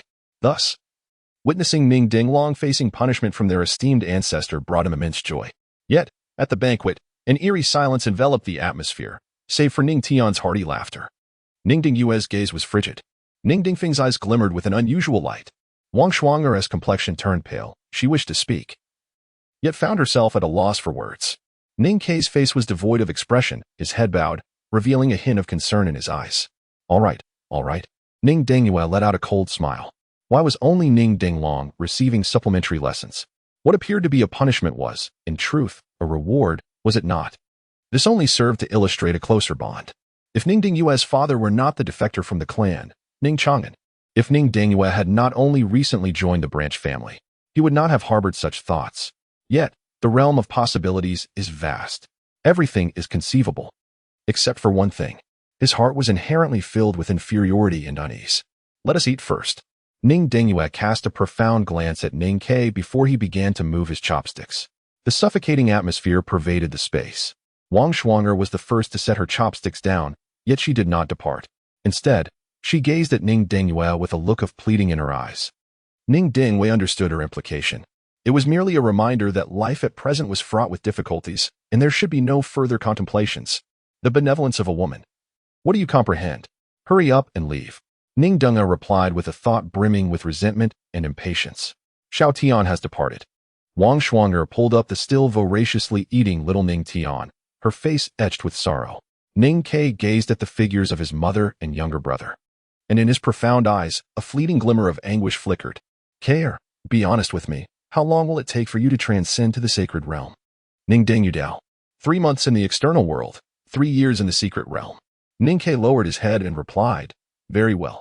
Ning Dingyue and Ning Dingfeng exchanged a glance, nodding in unison. They surveyed their surroundings before lowering their voices to address Ning Quebec. If the day comes when our father must turn against Ning Changming, will you stand by him or align with us? Their gazes were fixed intently on Ning Quebec.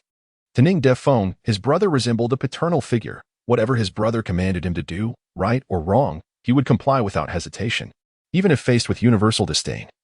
Even if the path ahead was fraught with peril, he would leap forward resolutely. In the eyes of outsiders, the current holy realm was inhabited by unparalleled powerhouses. Yet who could fathom that in his youth he often went to bed hungry? It was his brother who had selflessly shared his food with him. Without Ning Dingyue's assistance, he might have perished from starvation during several winters.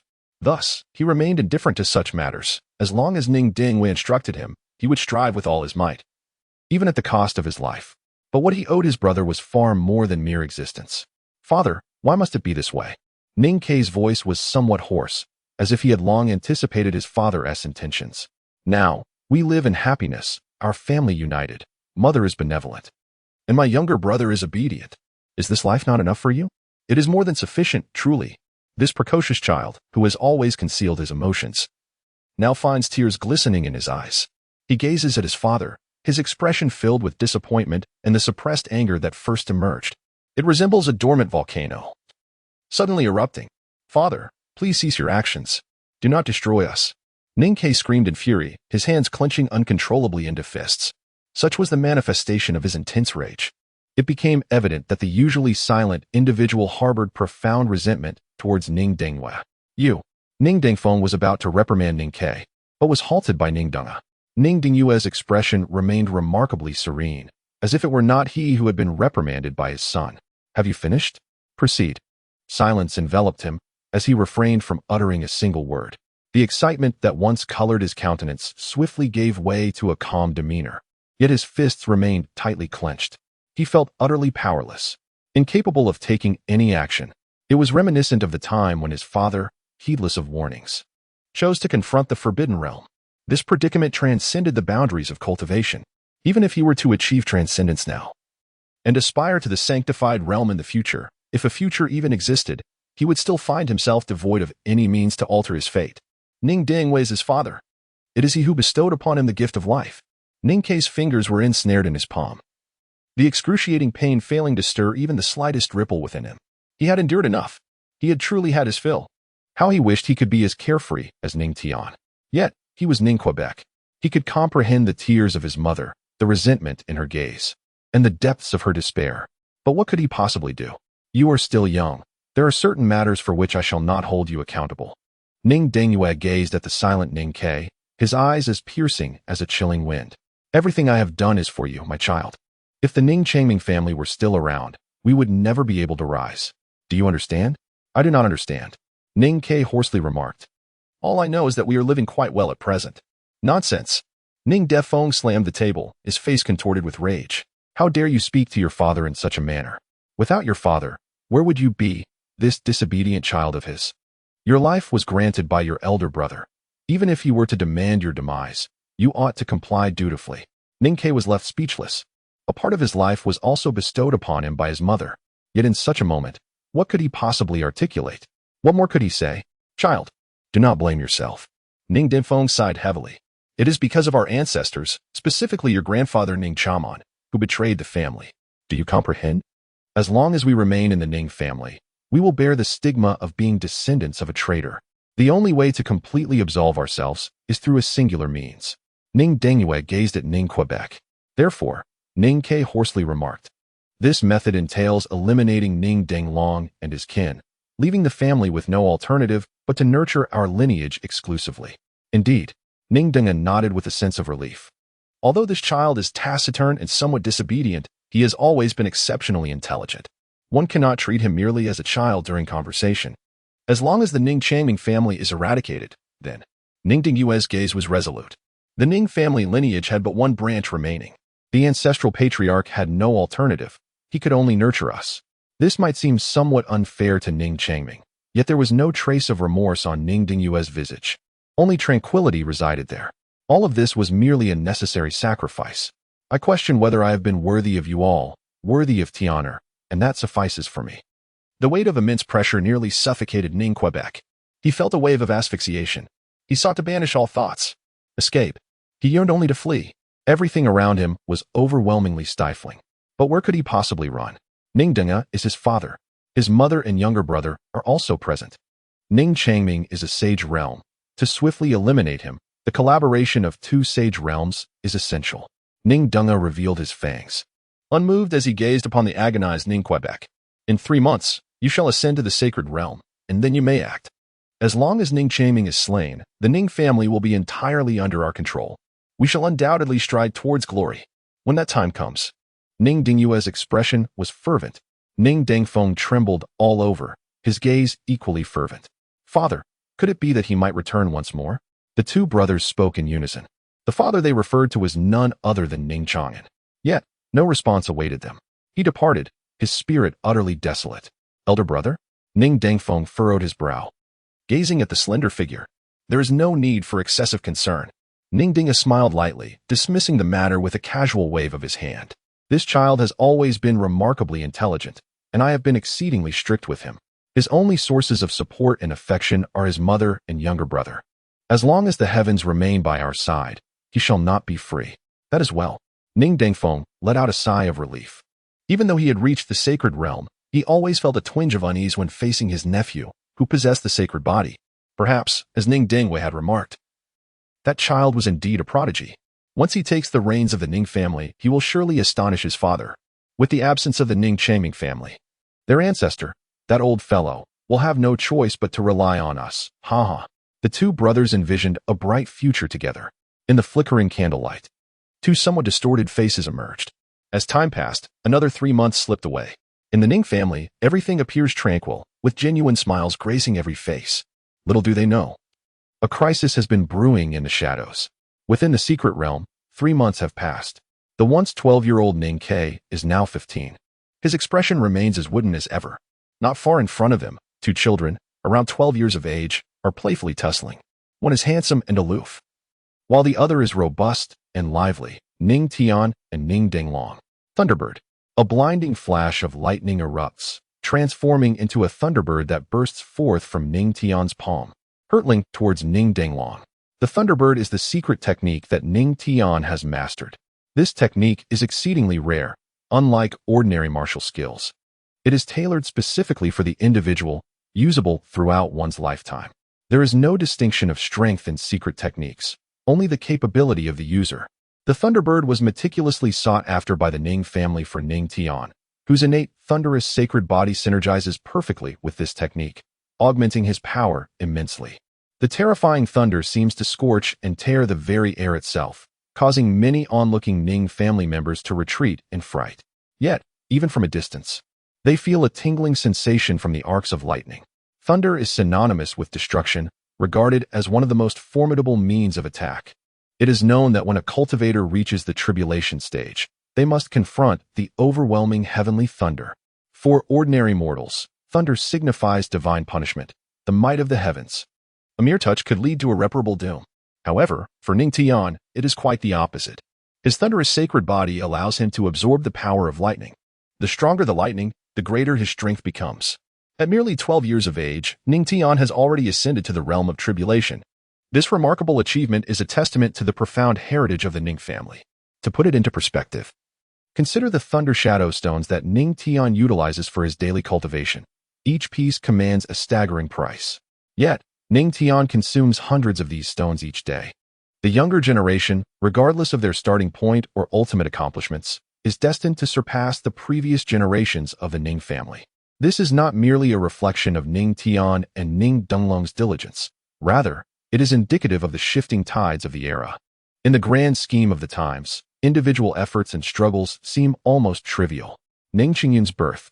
Ning Xuan was merely the king of the Black Spirit domain. And now, what has become of him? Ning Xuan has already become the master of the sword domain. The resources available to the two are, naturally, worlds apart. Grant me the power to break through. Ning Tian's delicate face flushed with color. The once adorable visage now began to reveal subtle contours. No one would doubt his future appearance. A bolt of thunderous avian fury surged fiercely towards Ning Denglong. The Thunderbird, with his current cultivation level, he could barely summon 2 or 3 of them. This was merely the most rudimentary manifestation of this secret technique. Hundreds, thousands, even tens of thousands of birds. Only when Ning Tian truly masters such a level will he achieve greatness. Boom, boom, boom. The most pristine azure lightning enveloped Ning Denglong. Yet, he remained unscathed. Instead, his resolute face radiated excitement. Is this all your strength, dear nephew? Truly pathetic. The childish tone belied such words, evoking a sense of amusement. However, for Ning Tian, who was provoked by Ning Denglong, it was an entirely different matter. How infuriating. Ning Tian's eyes blazed with fury, her petite face contorted in anger. Die, you wretch. With a fierce exclamation, 2 bolts of lightning erupted simultaneously, instantly engulfing Ning Denglong in their wrath. In the blink of an eye, Ning Denglong's defenses were breached, causing his entire body to crackle with energy. Even his hair stood on end from the electric shock. Ning Denglong exhaled a plume of black mist, his entire being convulsing as he rolled his eyes. Yet, the expression on his face was one of exhilaration. This was certainly not a result of being stunned by electricity. Rather, it was due to his unique constitution, the sacred body of the stubborn stone. Enduring countless trials, he transformed into pure gold. Indestructible. Each blow only served to augment his strength. Though he appeared to be in a state of disarray, his physique was indeed becoming more formidable. It is worth noting that such a thunderbird would not dare to confront a saintly realm head-on with mere flesh. The implications are evident. Each thunderbird encounter serves as a form of fortification for Ning Xuan. However, the sole drawback lies in the sheer ferocity of the thunderbirds. After each electrifying experience, he finds himself convulsing and numb for an extended period. Darn rock, how you vex me. Ning Xuan gasped for breath, his weakened state evident after encountering the three thunderbirds. Yet he pressed forward, his delicate face scrunching up into staste as he extended his clean little hand to grasp Ning Dinglong, who was convulsing on the ground. What a disgraceful fellow, utterly repulsive, he thought, as he led Ning Dinglong to partake in a medicinal bath. The thunderous sacred body bestowed upon Ning Xuan a formidable power of destruction. However, it also bore significant drawbacks. At some point, the brothers who once bullied him in the Branch family began to treat him with caution. They no longer dared to torment him, even hesitating to engage in conversation, which left Ning Xuan feeling rather unfulfilled. Had these half-brothers truly changed? The young Ning Xuan realized that it was not them who had transformed, but rather himself. His newfound strength had altered their demeanor, yet fundamentally, their behavior had not evolved from a desire to cease their bullying, but from a sheer fear of him. This shift left Ning Xuan feeling somewhat lost and profoundly lonely, yearning for a group of companions to frolic with. Nevertheless, his extraordinary constitution posed a risk. A mere playful skirmish could potentially inflict severe harm upon his brothers. Despite his lack of intent, their fear and estrangement only deepened. It was then that Ning Dinglong appeared, the audacious stone who remained unfazed by his thunderous might. Let us see how long you can maintain that bravado, Ning Xuan smirked. Ning Xuan, beaming with delight, dragged Ning Dinglong away, her small face radiating brilliance beneath the shadow of the tree. Ning Ke gazed at everything until Ning Xuan's figure completely vanished. Only then did he withdraw his gaze. Such a thing must never occur. Ning Ke clenched his fist tightly. Unlike his carefree younger brother, the numbness and anguish etched on his face intensified with each passing day, to the point that he had nearly succumbed to a mask of paralysis. All emotions were relegated to the deepest recesses of his heart. He must not allow Ning Xuan to discern the truth. It is his duty to ensure that his brother continues to live a life devoid of worries and filled with joy. As for the burdensome realities, let him bear them alone. After all, he is the elder brother, is he not? Ning Ke stepped out from the shadow of the tree. The sunlight was somewhat blinding to him. After a moment of daze, Ning Ke made his way toward the back mountain, the very place where Ning Xuan resided. Although he had transcended to the holy realm, there was not a trace of joy upon his visage. Instead, he felt an increasing chill enveloping his body. How could one of his cultivation level possibly experience such cold? Ning Ke understood. It was his heart, feeling exceedingly cold and helpless. If it was imperative for someone to bear the burden and bring an end to it all, then let him endure it. Grandfather, at the summit of the mountain, an old man and a young boy stood facing each other. It is you. Ning Xuan raised his head, surveying this somewhat unfamiliar great-grandson. By lineage, he should be addressed as Ning Chuki, belonging to the initial generation. Originating from Dongyang, he is akin to the first sprout of everlasting greenery. He possesses a strikingly handsome visage, yet he appears rather numb and indifferent, evoking little sense of intimacy. Take a seat. Ning Xuan smiled as he waved his hand, retrieving a teacup and refilling it. Thank you, esteemed ancestor. Ning Ke, though reserved, accepted it. Such behavior is to be expected from anyone. However, when it manifests in Ning Ke, it appears somewhat bewildering. His state of mind has always resembled a stagnant pool of water, unaffected by the events around him. Regardless of what transpires, the outcome remains a profound stillness. Yet, in the presence of this ancestor of the Ning family, Ning Ke was suddenly overcome by an overwhelming sense of fear. His sixth sense urged him to flee, to escape swiftly. Even though his adversary displayed no intent to kill him whatsoever, Ning Ke understood that this might be due to the formidable strength of the other party. Moreover, those piercing eyes of his seemed capable of penetrating and discerning all veils of obscurity. Ning Ke unconsciously took a few sips of tea. The bitter taste spread across his palate. He was momentarily dazed, forgetting his purpose for a while. Is this the first time you have taken the initiative to visit me? Ning Xuan chuckled softly, shattering the silence. Indeed. Ning Ke inclined his head respectfully. What brings you here? Those dark eyes seemed to pierce through to his very soul. Ancestor. Ning Ke fell silent for a few moments. The strength he had been mustering suddenly crumbled. He became lost and numb, his gaze vacant. My father intends to take action against the Ning family, specifically targeting Ning Changming's household. I plead for his life. Let this be the selfish request of an unfilial son. He bowed his head and knelt heavily upon the ground, his face contorted in agony, drenched in cold sweat. In the past, he had been unable to prevent my father from recklessly striking against another faction. Now, he has attained the sacred realm. Yet he remains powerless to stop the frenzied Ning Dengyue, despite the latter only possessing the strength of transcendence. After all, he is his father. He is still unable to intervene, still rendered utterly helpless. He loathes his own impotence, bearing an immense burden of pressure. Similarly, the plan proposed by my father to annihilate Ning Changming is one that no reasonable person would choose to pursue. The profound gratitude owed to one's family is as immense as a mountain, for the nurturing and transformative grace bestowed upon us is immeasurable. Ning Ke has never forgotten, nor dared to forget. Yet, it is precisely for this reason that the suffering within him intensifies.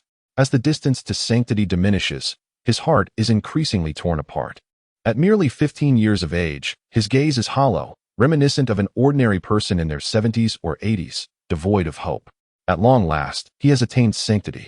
Despite his deliberate efforts to suppress his progress, this day has inevitably arrived. He knows that once he returns to the eastern courtyard, his father, who has long been waiting, will undoubtedly press him to make a choice. He cannot commit an act more despicable than that of a beast. Yet, he is equally unable to abandon his mother and younger brother.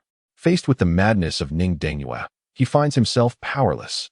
Or perhaps, the only glimmer of hope and redemption lies in locating the ancestor of the Ning family. The end.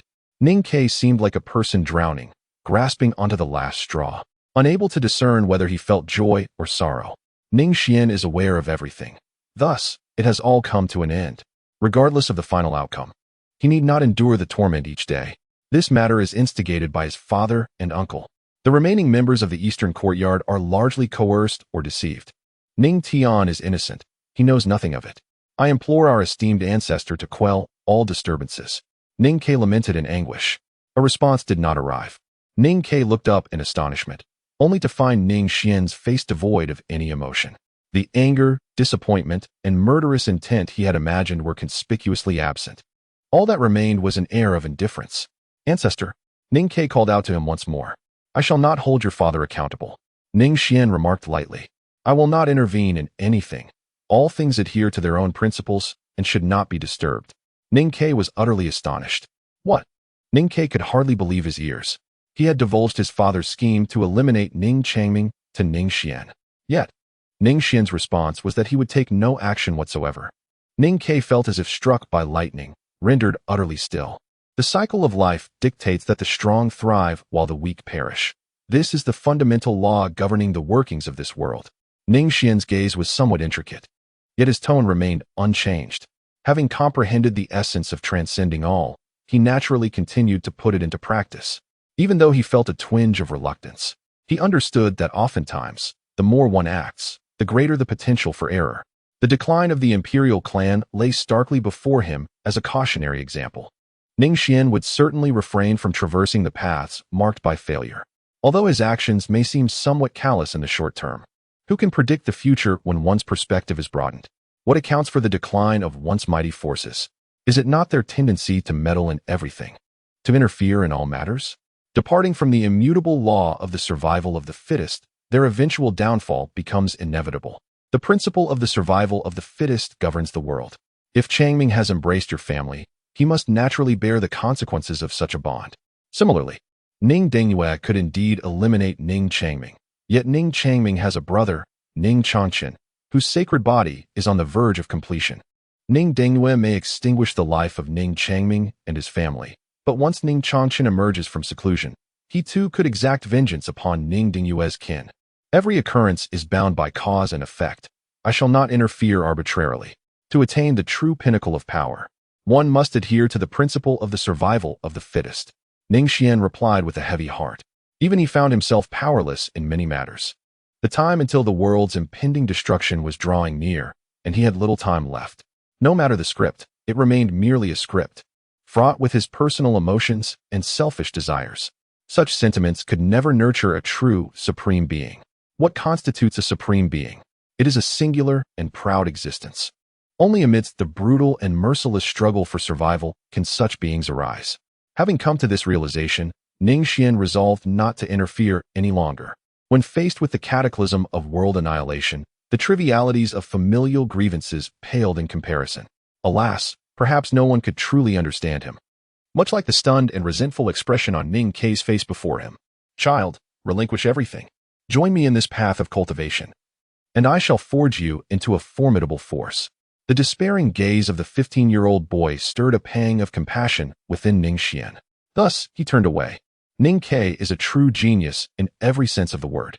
Thus, Ning Xuan indeed intends to nurture him diligently, provided that the other party is willing.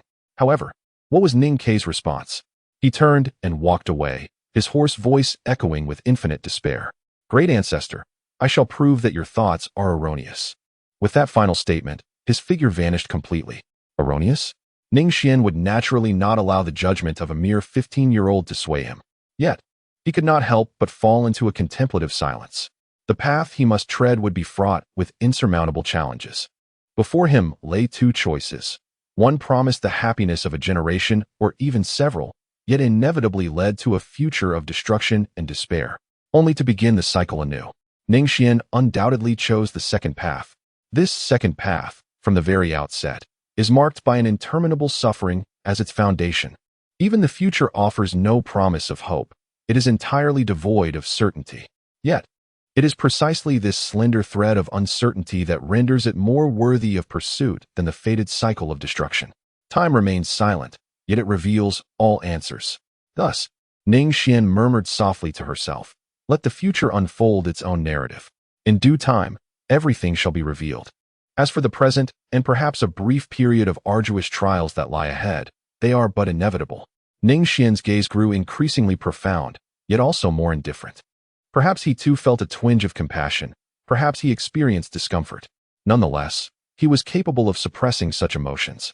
In comparison to the future of his family, these essential sacrifices were trivial, even if it meant that his grandson might be the one to perish. The wind was piercingly cold. Ning K walked alone along the path, his gaunt figure and heavy footsteps betraying a profound melancholy. He ambled slowly, and for the first time, a deep despair surfaced upon his typically emotionless visage. You harbor resentment and anger over the loss of your family. Yet have you ever pondered that throughout history, who has not traversed a similar path? Natural disasters and calamities have claimed countless lives. Will you curse the heavens and blame the earth? Do you direct your ire towards me for not intervening? Or do you loathe your own frailty? My dear child, relinquish everything. All occurrences are destined. The more one intervenes, the more mistakes one inevitably makes. Yet, is it truly so? Ning Xuan's words echoed in his mind. Ning K pressed his hands firmly against his head, utterly bewildered. He simply could not comprehend. It was beyond his understanding. His ancestor, Ning Xuan, undoubtedly possessed the power to prevent everything from occurring. Yet, why did he remain indifferent? Isn't Ning Changming his own grandson? How could he be so heartless?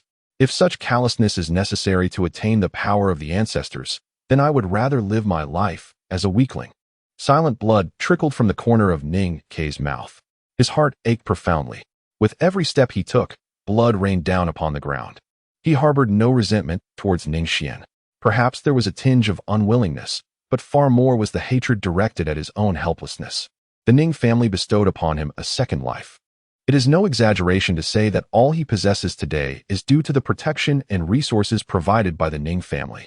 Yet, no matter how many times he contemplates, he cannot fathom the reason behind Ning Xuan's inaction. Ancestor, you often assert that everything is predetermined. However, I am resolutely unconvinced by this notion. Ning K felt as though only a few breaths had passed. His footsteps were incredibly slow. Yet, the reality was that he had arrived at the grand gate of the eastern courtyard. This mere step away, would it lead him to paradise, or perhaps to hell? Ning K stood outside the courtyard, enveloped in a sense of numbness.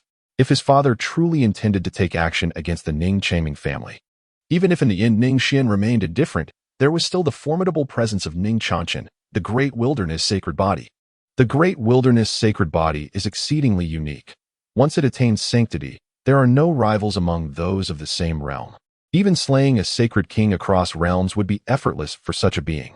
It embodies true invincibility. Although he too possesses a sacred body, in a battle of equals, he harbored no hope against that great wilderness sacred body. Should matters reach such a critical juncture, it would spell a genuine and bloody catastrophe for the entire branch family. Therefore, he must act swiftly to prevent the impending calamity. If it comes to the necessity of sacrifice, if extinguishing a faction is the only way to safeguard his brother and mother, then he must take that course. The vacant gaze of Ning Xuan gradually crystallized, then let go and take action. His steps no longer wavered. One by one, he entered the eastern courtyard. "Hugh, have you ascended to sainthood?" Ning Xuan gazed in astonishment at his eldest son. In this dimly lit room, dozens of individuals had gathered, each a formidable force in their own right. After partaking of the resources of the Ning family, these branch family members from Anqing had grown increasingly powerful. "Indeed, father." Ning nodded slightly, neither sorrowful nor joyful. Very well. Very well. Truly, you are my beloved son." Ning Xuan was increasingly content, his radiant smile never faltering. Thus, the moment had come. Ning Xuan cast a sweeping glance over the crowd. These were all individuals he could trust implicitly. Those who dared to defy him had long been dealt with for various reasons. The revival begins tonight. Ning Xuan's expression was fervent, akin to that of a bewitched devotee. "We are the forsaken, the discarded branch of the family. But what of it? As long as we eradicate the Ning Changming clan, the domain king's residence will be left solely with our lineage. When the time comes, even if our ancestors are infuriated, what can they do to us? It would merely amount to trivial punishments. All that matters is that we eliminate Ning Changming and his kin." Ning Xuan bellowed. "Glory belongs to us. Victory belongs to us. The Ning family belongs to us." In the midst of Ning Xuan's fervent roar, the others were stirred into a frenzy, their voices rising in excitement. Throughout this tumultuous scene, only Ning Xuan remained silent, his gaze fixed upon the unfolding events. The emotions swirling within him were an inexpressible blend of desolation and numbness. Must it be this way? That question lingered unvoiced. His impassioned father, uncle, and the multitude of clansmen had already provided him with their answer, even though it was not the outcome he had wished to witness. "This very night, at noon, we shall act. I have prepared the soundproof stones to isolate the western courtyard. Kair, you and Deng Feng will strike together, swiftly eliminate Ning Changming, and then inform us." Ning Xuan, filled with fervor, declared a decisive strategy. First, eliminate Ning Denglong, eradicating the roots of the problem. Next, dispatch Ning Qingxue and that Zhang Banyan. Thus, the grand enterprise shall be accomplished. The great undertaking shall be realized. The Ning family will be ours. Ha ha. The crowd, brimming with excitement, rallied one another in encouragement. Ning Xuan wore a smirk tinged with self-mockery. These individuals likely remained oblivious to the existence of Ning Changqin within the Ning family, the great wilderness sacred body. The ignorant are fearlessly oblivious. No matter how much is articulated, these people will never grasp the immense power of the sacred body. Even if he were to reveal Ning Changqin's existence now, the deranged Ning Xuan would merely rally with Ning Dengfeng to conspire against him. During their last encounter, the foolish decision made by Ning Xuan led the Ning family to flee, nearly resulting in their annihilation. At that time, he was powerless, forced to witness the unfolding events with helpless eyes. Yet this time, Ning Xuan's fingers sank deeply into his palm. Fate shall be determined by him. The future will be chosen by him. He will never again allow his younger brother or mother to be in peril. He has heard his mother recount the past of this father. Perhaps it was initially a deliberate act to portray a hero saving a damsel in distress, ultimately leading to the successful annexation of the Wang family. Ning Xuan has been overwhelmed by the euphoria of victory, rendering him incapable of heeding any counsel. How blind I was in the past. My mother perpetually weeps, her heart laden with bitterness. Therefore this time, let him be the one to bring all of this to a conclusion. Ning Xuan's gaze gradually dulled, embodying the ashen remnants of utter despair. As night descended, the entire domain lord's residence lay in an eerie silence, devoid of even the faintest chirp of insects. Yet on the other side, a deadly conflict was looming. "Ning Xuan, what shall you do?" Ning Dengfeng's robe was stained with blood, and he bore numerous grievous wounds upon his body. In such a wretched and pitiful state, he appeared as a stark contrast to the ambitious individual he had been during the day. The instigator of this calamity was none other than his own nephew, Ning Quebec. Silence enveloped Ning Quebec. Once more, he charged towards Ning Xuan with fervor. Ning Xuan was consumed by fury. With a thunderous roar, he swung his long blade, unleashing a fire dragon that stretched for dozens of meters. This lethal move was originally intended for Ning Changming. Yet, at this moment, it was unleashed upon Ning Ke, who was meant to be his aide. Alas, it was all in vain. The magnificent fire dragon roared forth, instantly reducing dozens of wooden houses to ruins. However, it failed to impede Ning Ke's advance.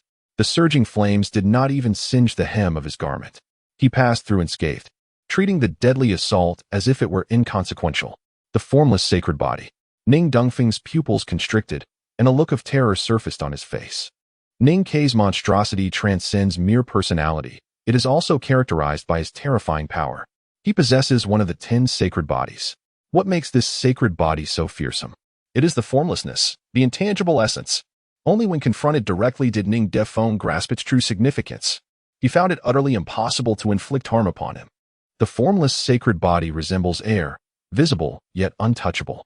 In this very moment, all his attacks proved ineffectual, as he could not make contact with his opponent. However, with each strike from the adversary, the impact fell heavily upon him. Is this truly a battle? It is far from it. Beneath the sacred body, all are but ants. Only sacred bodies can contend with one another, even when existing within the same realm. The disparity between a sacred body and an ordinary cultivator is akin to that between a fierce tiger and an ordinary creature. The two are entirely unequal. Moreover, this gap does not diminish with the passage of time. Rather, it only widens. Such is the case at this moment. Both are in the sacred realm. Yet when combat ensues, he is simply no match. Boom. Ning Ke's palm struck Ning Dongfeng's chest with astonishing force. The seemingly delicate hand delivered a lethal blow of immense weight. A terrifying gust of wind surged from Ning Dongfeng's chest, leveling a vast expanse of the courtyard behind him. Bang! In this critical moment, Ning Dongfeng disregarded his own injuries, gritting his teeth as he unleashed a powerful counterattack simultaneously with Ning Ke's strike. Could a miracle unfold? The moment Ning Ke struck him, the sensation was undeniably tangible. Yet, with a thunderous roar, it was evident that both had launched their attacks simultaneously. Ning Dongfeng was instantly propelled backward, crashing violently into several buildings, leaving them in ruins. Blood gushed forth uncontrollably. Yet, Ning Ke remained unscathed, standing there with an air of calm. Pooh! A few mouthfuls of fresh blood were expelled. Ning Dongfeng's gaze was utterly desolate. From the very beginning, this was an inherently unjust battle. To contend against a sacred body, one must possess a foundational cultivation level at least a significant realm higher than that of the opponent. It is akin to attempting to slay Ning Ke. One would require a minimum cultivation of a sacred king. As he observed the emaciated figure drawing ever closer, a sense of dread enveloped him. Ning Dongfeng was engulfed in a tempest of fear and fury, exclaiming, "Why? Why would you do this? I am your uncle, you beast. Are you truly intent on taking my life?" His voice resonated with unbridled rage and profound terror. Even now, he could not fathom why Ning Ke had suddenly turned against him. Were it not for the unwavering silence of the figure before him, Ning Dongfeng might have doubted whether this was indeed Ning Quebec. Yet, it was precisely this enigmatic demeanor that left him perplexed. Why would the other act in such a manner? They were on the brink of annihilating the Ning Changming family of the Western Courtyard. Glory, victory, and power were all poised to be theirs. Why must Ning Ke betray? Ning Ke, halt. Stop right there. I am your uncle. Ning Dongfeng cried out in terror, for he knew that no one would come to his rescue that night. Long before the plan was set in motion, Ning Dongyue had meticulously prepared for everything. The entirety of the Ning residence was ensnared with countless formations designed to conceal any trace of presence, fragmenting each courtyard into distinct, isolated realms. Thus, no one would notice, and no one would come forth. If Ning Ke truly sought to take his life, it was certain that he would find himself on a path to inevitable demise. Will Ning Ke kill him? That face, strikingly handsome yet devoid of life, resembles decayed wood, utterly lifeless and devoid of hesitation. Stop, stop. Ha ha ha, did you hear that? It is the sound of combat. I can sense the aroma of victory. By now, Ning Changming must be on the brink of death. Wouldn't he? Will he kneel and plead for mercy, or will he stubbornly fight to the end? The Ning family will soon be ours. A group of branch family members gathered together, each displaying fervent expressions. Only the leader of the branch, Ning Dongyue, wore a grave countenance, his eyes betraying a hint of unease. What has he sensed? Fear, despair, anger, emotions emanating from his brother. The bond between mother and child may be a matter of debate, yet Ning Dingyue firmly believes in the connection between brothers. Ever since childhood, he has been attuned to the emotions of his brother, Ning Dangfeng. And now, Ning Dangfeng is engulfed in fear and trepidation. How can this be possible? It is essential to recognize that Ning Changming is merely at the saint level, and he is but an ally of Ning Ke. Furthermore, Ning Ke is a saint body. Under such circumstances, how could he possibly be defeated by Ning Changming? Unless there exists but one possibility. This thought renders Ning Dingyue's hands and feet icy, stirring within him a profound unease. That individual, none other than his ancestral grandfather, Ning Xuan, has made his move. Silence. Ning Dingyue's breath quickened, his voice trembling as he shouted at the exuberant crowd. Instantly, silence enveloped them, leaving everyone somewhat bewildered. Victory was within reach. Yet why had Ning Dingyue suddenly reacted this way? Hold the teleportation stone firmly. If anything goes awry, shatter it at once. Ning Dingyue, however, lacked the inclination to elucidate matters to the crowd. He turned and departed from the eastern courtyard, even though he possessed a 90% assurance regarding this undertaking. As the saying goes, a fall into a pit, a gain in your wit. Ning Dingyue, of course, had made no preparations whatsoever. Prior to taking action, he had left behind an alternate route, the teleportation stone. Once that stone was shattered, those marked clansmen would be able to escape instantly to the secluded forest beyond. What has happened to father? I do not know. It is better to keep an eye on the teleportation stone. Ning Dingyue was furious, leaving everyone perplexed. Nonetheless, they dutifully protected the teleportation stone at the center. The crystalline stone emitted a faint green glow, yet it was utterly incapable of dispelling the darkness that enveloped the entire room. I am your uncle. I am your uncle. Ning Dangfeng was engulfed in despair. That hand was poised to strike his head once more. This time, there was no doubt he would perish. He had watched it grow from infancy. Why such heartlessness? Beast. Just as Ning Ke's hand was about to descend, a furious roar erupted. It was Ning Dingyue. He gazed at the barely breathing Ning Dangfeng and the murderous Ning Ke. Ning Dingyue's eyes were filled with fury and resentment, nearly bursting with rage. Ning Ke paused, a flicker of pain emerging in his otherwise numb gaze. After all, he was merely 15 years old. How could he possibly remain untouched by the turmoil in his heart while witnessing such events?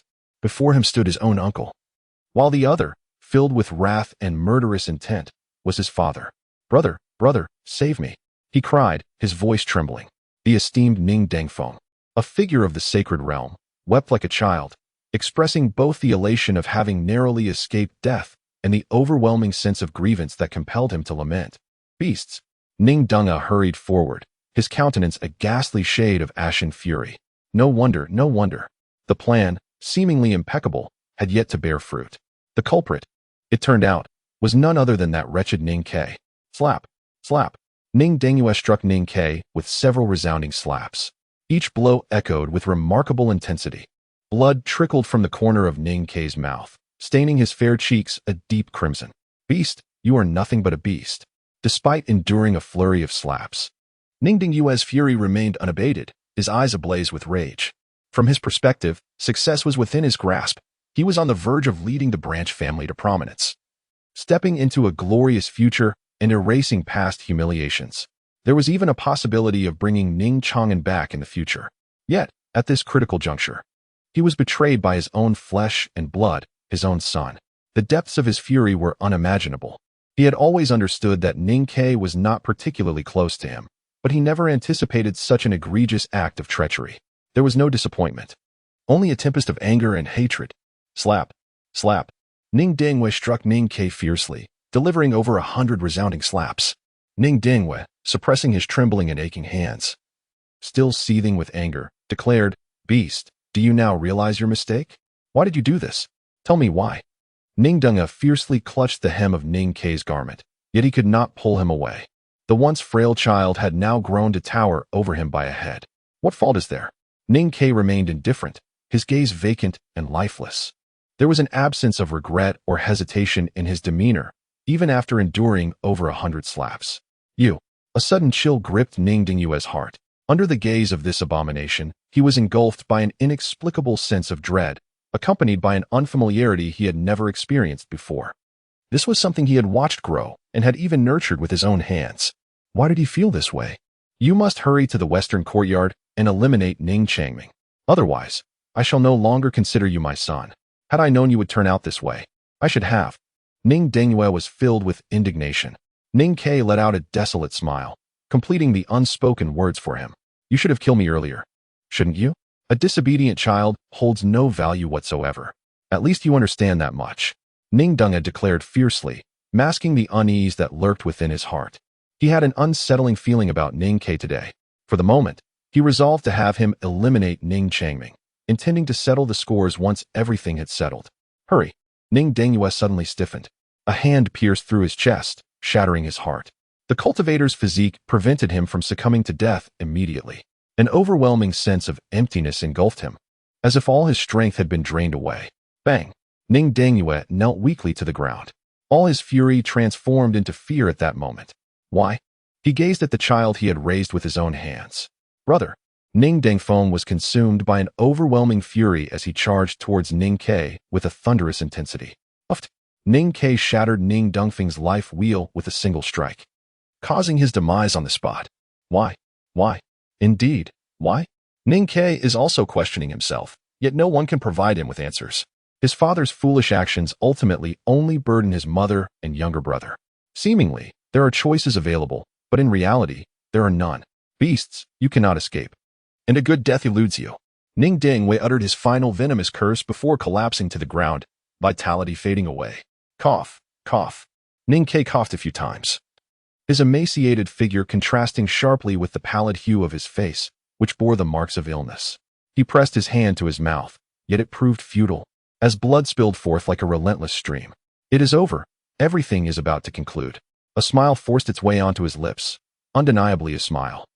Yet it evoked an overwhelming sense of desolation. His eyes were filled with boundless sorrow. Let him bear the weight of it all. He could languish in the mire for eternity. But Ning Tian must not. Ning Tian possesses extraordinary aptitude for cultivation, with a bright and promising future ahead. How could it be squandered due to his father's folly? Let him pursue these endeavors, even if the endless darkness threatens to engulf him. Ning Ke dragged the lifeless body of Ning Dengyu and Ning Dengfeng, swaying as he advanced step by step towards the eastern courtyard. A pungent scent of blood assaulted his senses. The many members of the branch families waiting there changed their expressions in unison. Creak. The door swung open. Who walks in? Is it Ning Ke? Just as the Ning family member was about to crush the teleportation stone, his hand froze. A joyful exclamation erupted. Ning Ke. It's Ning Ke. He has returned. Ning Ke, did you succeed? Have you slain Ning Chongming? Where is father? And what of uncle? The crowd surged forward, but the doorway was quite narrow, permitting only Ning Ke's solitary figure to pass through. Ning Ke stood before the crowd, his pale countenance contorted into an unsettling smile. The teleportation stone, please. Of course. The individual, showing no hesitation, handed the teleportation stone to Ning Quebec Bang. Ning Ke obliterated the efficacy of the teleportation stone. The verdant light dissipated, and the teleportation function vanished into thin air. The room was engulfed in an abyss of darkness. Suddenly, a piercing scream pierced the silence. A figure, trembling, collapsed to the ground in a state of shock. The crowd turned their gaze towards the direction he was staring, a chill running down their spines. Behind the emaciated figure of Ning Ke lay two lifeless bodies. The mere presence of corpses does not evoke unease. Rather, it is the sight of them that sends shivers down one's spine. Father, uncle. The two deceased were none other than Ning Dengyue and Ning Dengfeng. A palpable sense of dread mingled with the stench of death permeated the air. Some were so frightened they lost control, while others wept uncontrollably. An atmosphere thick with anxiety enveloped every individual present. Ning Ke, what has transpired? How did father and uncle meet their demise? Is it the doing of Ning Changming? A slightly older clan member trembled as he inquired. Did everyone partake in the treacherous plan? A hoarse voice emerged. What are you saying? Wasn't this a consensus we all reached together? The crowd was taken aback, momentarily forgetting the deaths of Ning Dinga and Ning Dengfeng. Is it truly so? Ning Ke expressionlessly raised his head. If hatred could only perpetuate itself, then let him be the one to end it all, in his own way. Ning Ke, what are you doing? Someone shrieked in terror, paralyzed by the chilling intensity in his gaze. Alas, no one would hear their cries, nor would anyone come to their aid. Thud. Beneath the realm of sainthood, all were but insignificant ants.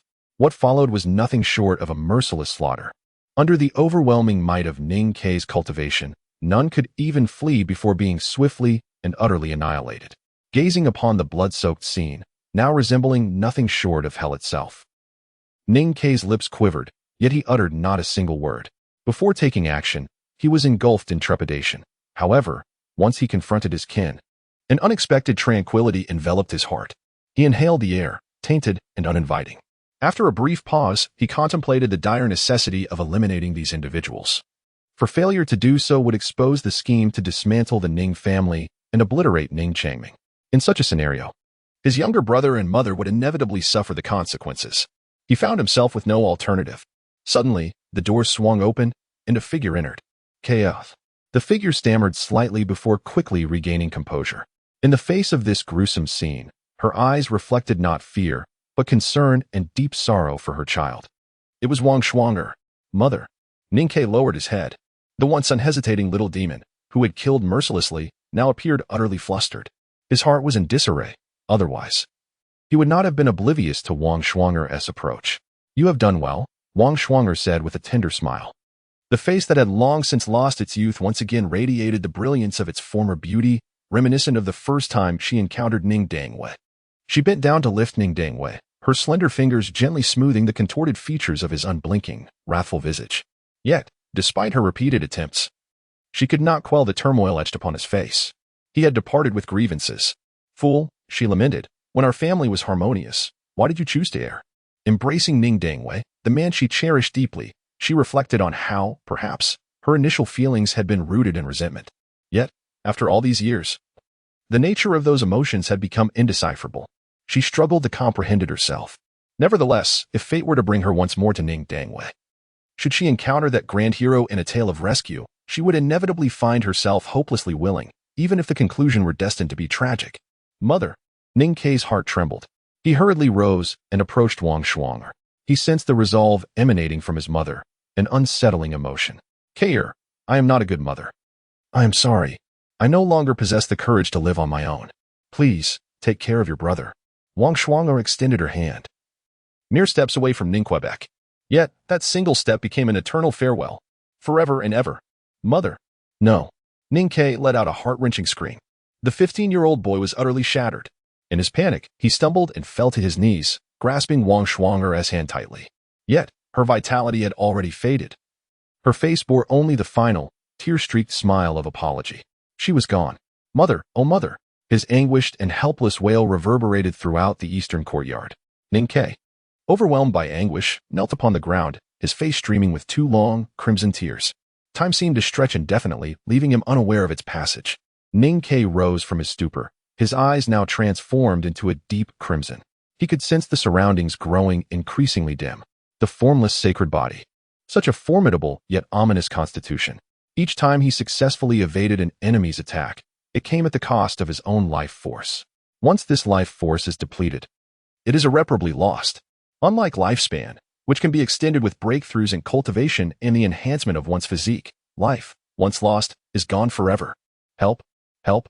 He cried. Father! Father is dead. Ah! The entire eastern courtyard was already in chaos. The commotion had awakened even the most soundly sleeping clan members. Ning Dangwei has an impressive lineage of over 100 children. Ning Kei's actions resulted in the demise of merely 1/10 or 2 of his adversaries. Those he dispatched were all part of a conspiracy aimed at eliminating Ning Changming. As for the remaining clansmen, one might wonder whether to label their fate as fortunate or unfortunate. The fortunate aspect lies in their continued existence, due to their insufficient strength. They were not swept into Ning Dangwei's scheme. Yet, the misfortune is palpable. Who could possibly come to terms with witnessing a brother or sibling slay their father or uncle? Such a burden would cast a shadow over one's entire life. Brother! A child, no more than 12, was abruptly awakened. Barefoot, his face bore the remnants of slumber. Yet his eyes were laden with terror. It must be a dream, a mere illusion. Ning Tian's voice trembled as he incessantly rubbed his eyes. The harrowing scene had not faded away. His mother, father, and uncle gone, and his brothers, too, perished. He was all that remained. The true perpetrator, his own brother, Ning Kei, approached him with an expressionless visage. No, do not come closer. Ah, help, please, help. After all, he was merely a 12-year-old child, collapsing in an instant. Fear propelled him to flee, yet his legs felt as though they were made of overcooked noodles, utterly unresponsive. Having witnessed the brutal murder of his parents at that moment, Ning Xuan could not summon even the courage to be angry, for it was his brother who had slain their father, and that fiend was drawing nearer. Go away. Save me, sob sob sob. Ning Xuan was utterly devastated, curling up in a fetal position with his hands clasped over his head. Tears mingled with snot, soaking the ground beneath him. Ning Ke paused for a moment, retracting his outstretched hand towards Ning Xuan, silent and numb. Indeed, what purpose would it serve to approach Ning Xuan now? To confess that he, the demon who had slain their father, did so out of a desire to protect him? Even their mother had perished.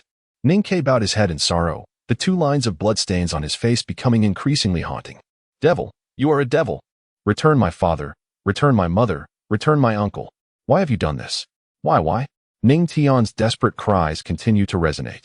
Ning Ke coughed up a few mouthfuls of blood, yet his expression had reverted to its previous numbness. Raising his head once more, the complexity in his gaze transformed into an impassive demeanor. Having resolved to bear the weight of everything, what is there to regret? Every choice was his own. Therefore, all that ensued must naturally be as just deserts.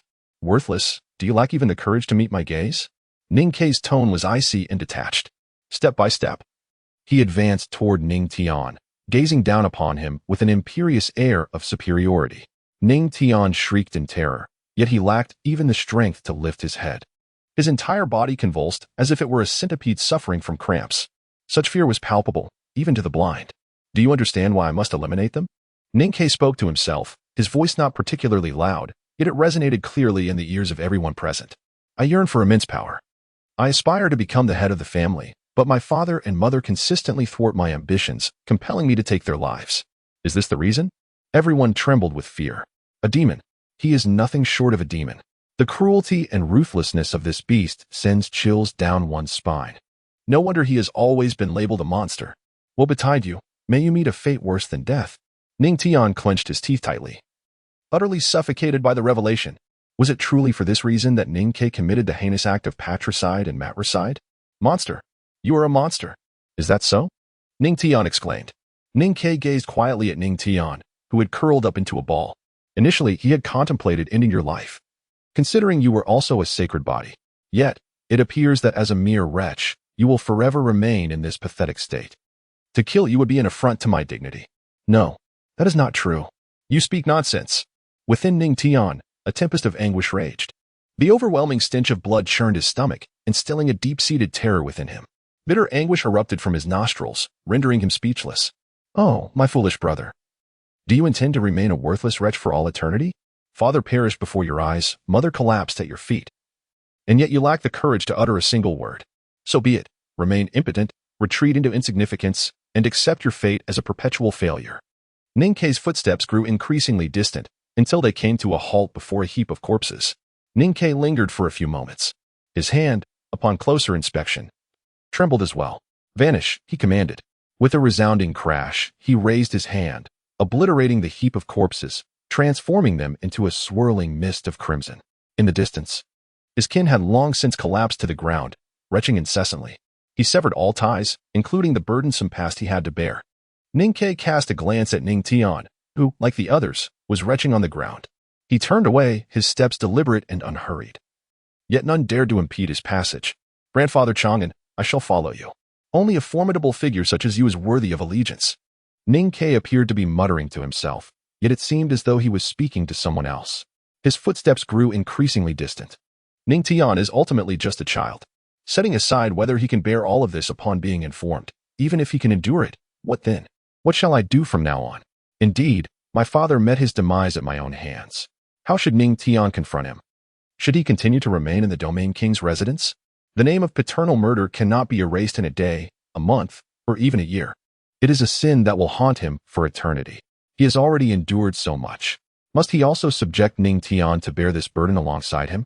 For a 12-year-old child, this is utterly impossible.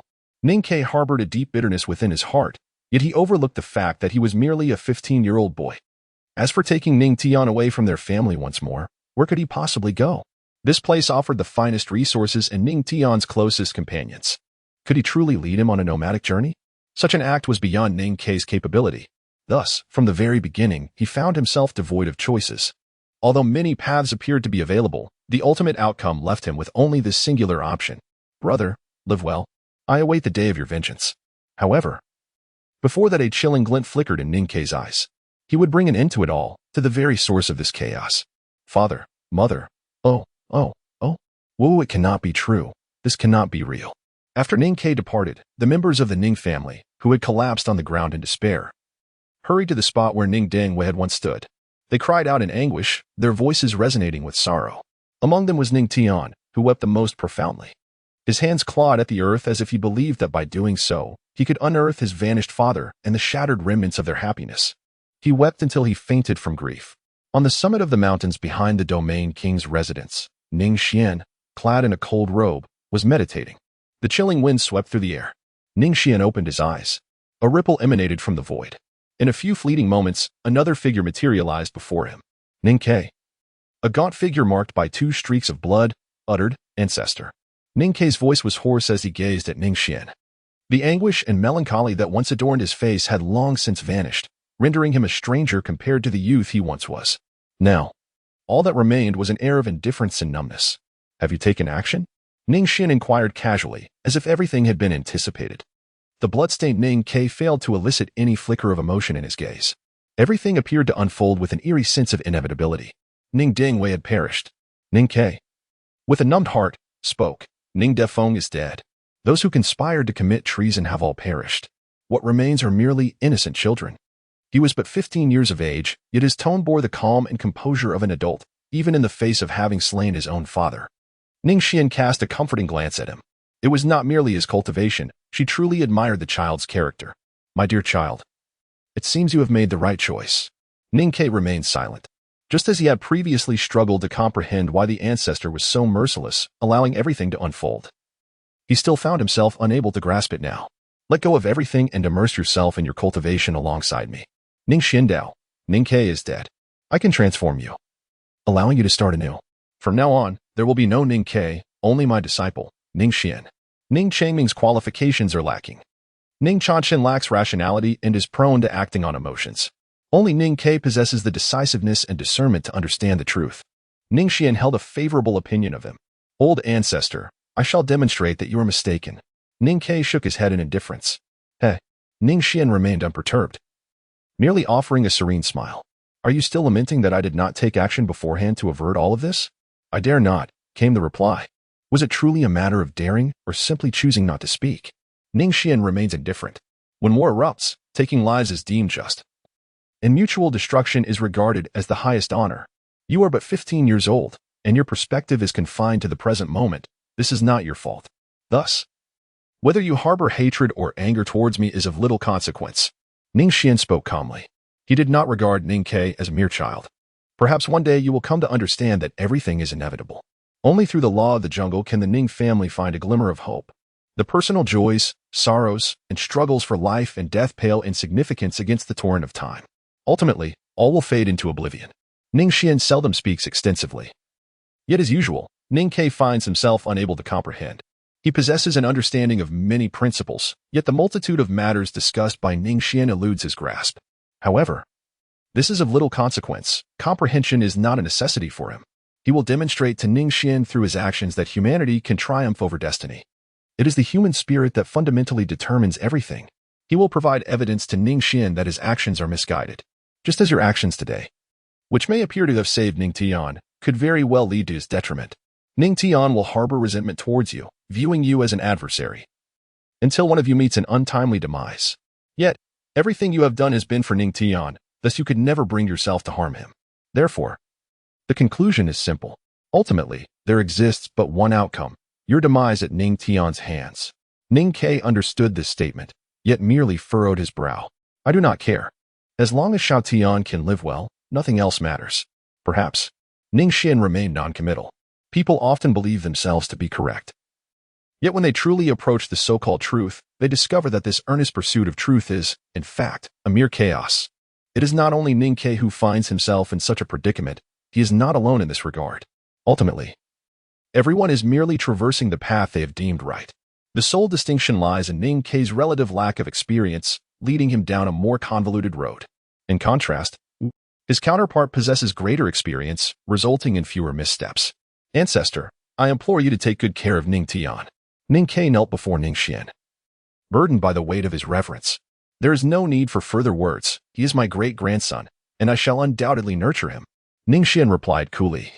Where do you plan to go from here? I shall seek out Ning Chang'an and then eliminate him. Ning Ke's gaze was resolute, yet his tone remained remarkably composed, as if he were merely discussing a matter of little significance. Ning Xuan expressed a hint of surprise, gazing at the precocious child before him. Do you know who Ning Chang'an is? By lineage, he should be my grandfather. Yet, you still intend to kill him? Ning Xuan was rendered speechless. If Ning Chang'an were to slay Ning Chang'an, it would seem entirely justified. But Ning Ke? He and the already estranged Ning Chang'an had likely never even laid eyes upon each other. He is the root of all turmoil. My father's current state is entirely of his making. Ning Ke's face was etched with anguish. I will find a way to kill him and uncover everything. Upon hearing these words, Ning Xuan fell silent, casting a glance at Ning Quebec. He had not anticipated that you could foresee this step. Ning Ke, however, chose not to speak further. After bowing his head a few times, he simply rose and departed. Old ancestor, if it is convenient, please take care of Ning Tian. Ning Xuan did not respond. He had previously stated that he would not interfere in any matters. Ning Ke was evidently aware of this. His actions, seemingly superfluous, were merely a manifestation of his deep concern for Ning Tian. The following day, an explosive piece of news swept through the entire Ning family. The Branch family had nearly been annihilated. That formidable genius of the sacred body had ruthlessly slaughtered almost all the powerful figures of the Branch family. This is shocking. Early in the morning, Ning Changming made his way to the east courtyard. Upon hearing the accounts of the gathered individuals, he could not help but gasp in astonishment. If memory serves correctly, that Ning Ke was still but a child, was he not? His actions were utterly despicable, beneath the dignity of any beast. The typically compassionate Ning Changming found himself consumed by righteous fury. Without delay, he dispatched orders for a manhunt, vowing to bring Ning Ke to justice. It is worth noting that even when Ning Chang'an had betrayed the family, he had not been so enraged. Such transgressions are intolerable. That wretch resorted to patricide and fratricide simply to evade restraint and discipline? Ning Changming's fury burned relentlessly. As the current patriarch of the Ning family, this news had truly robbed him of sleep and appetite. I despise him. I shall have my vengeance without fail. Ning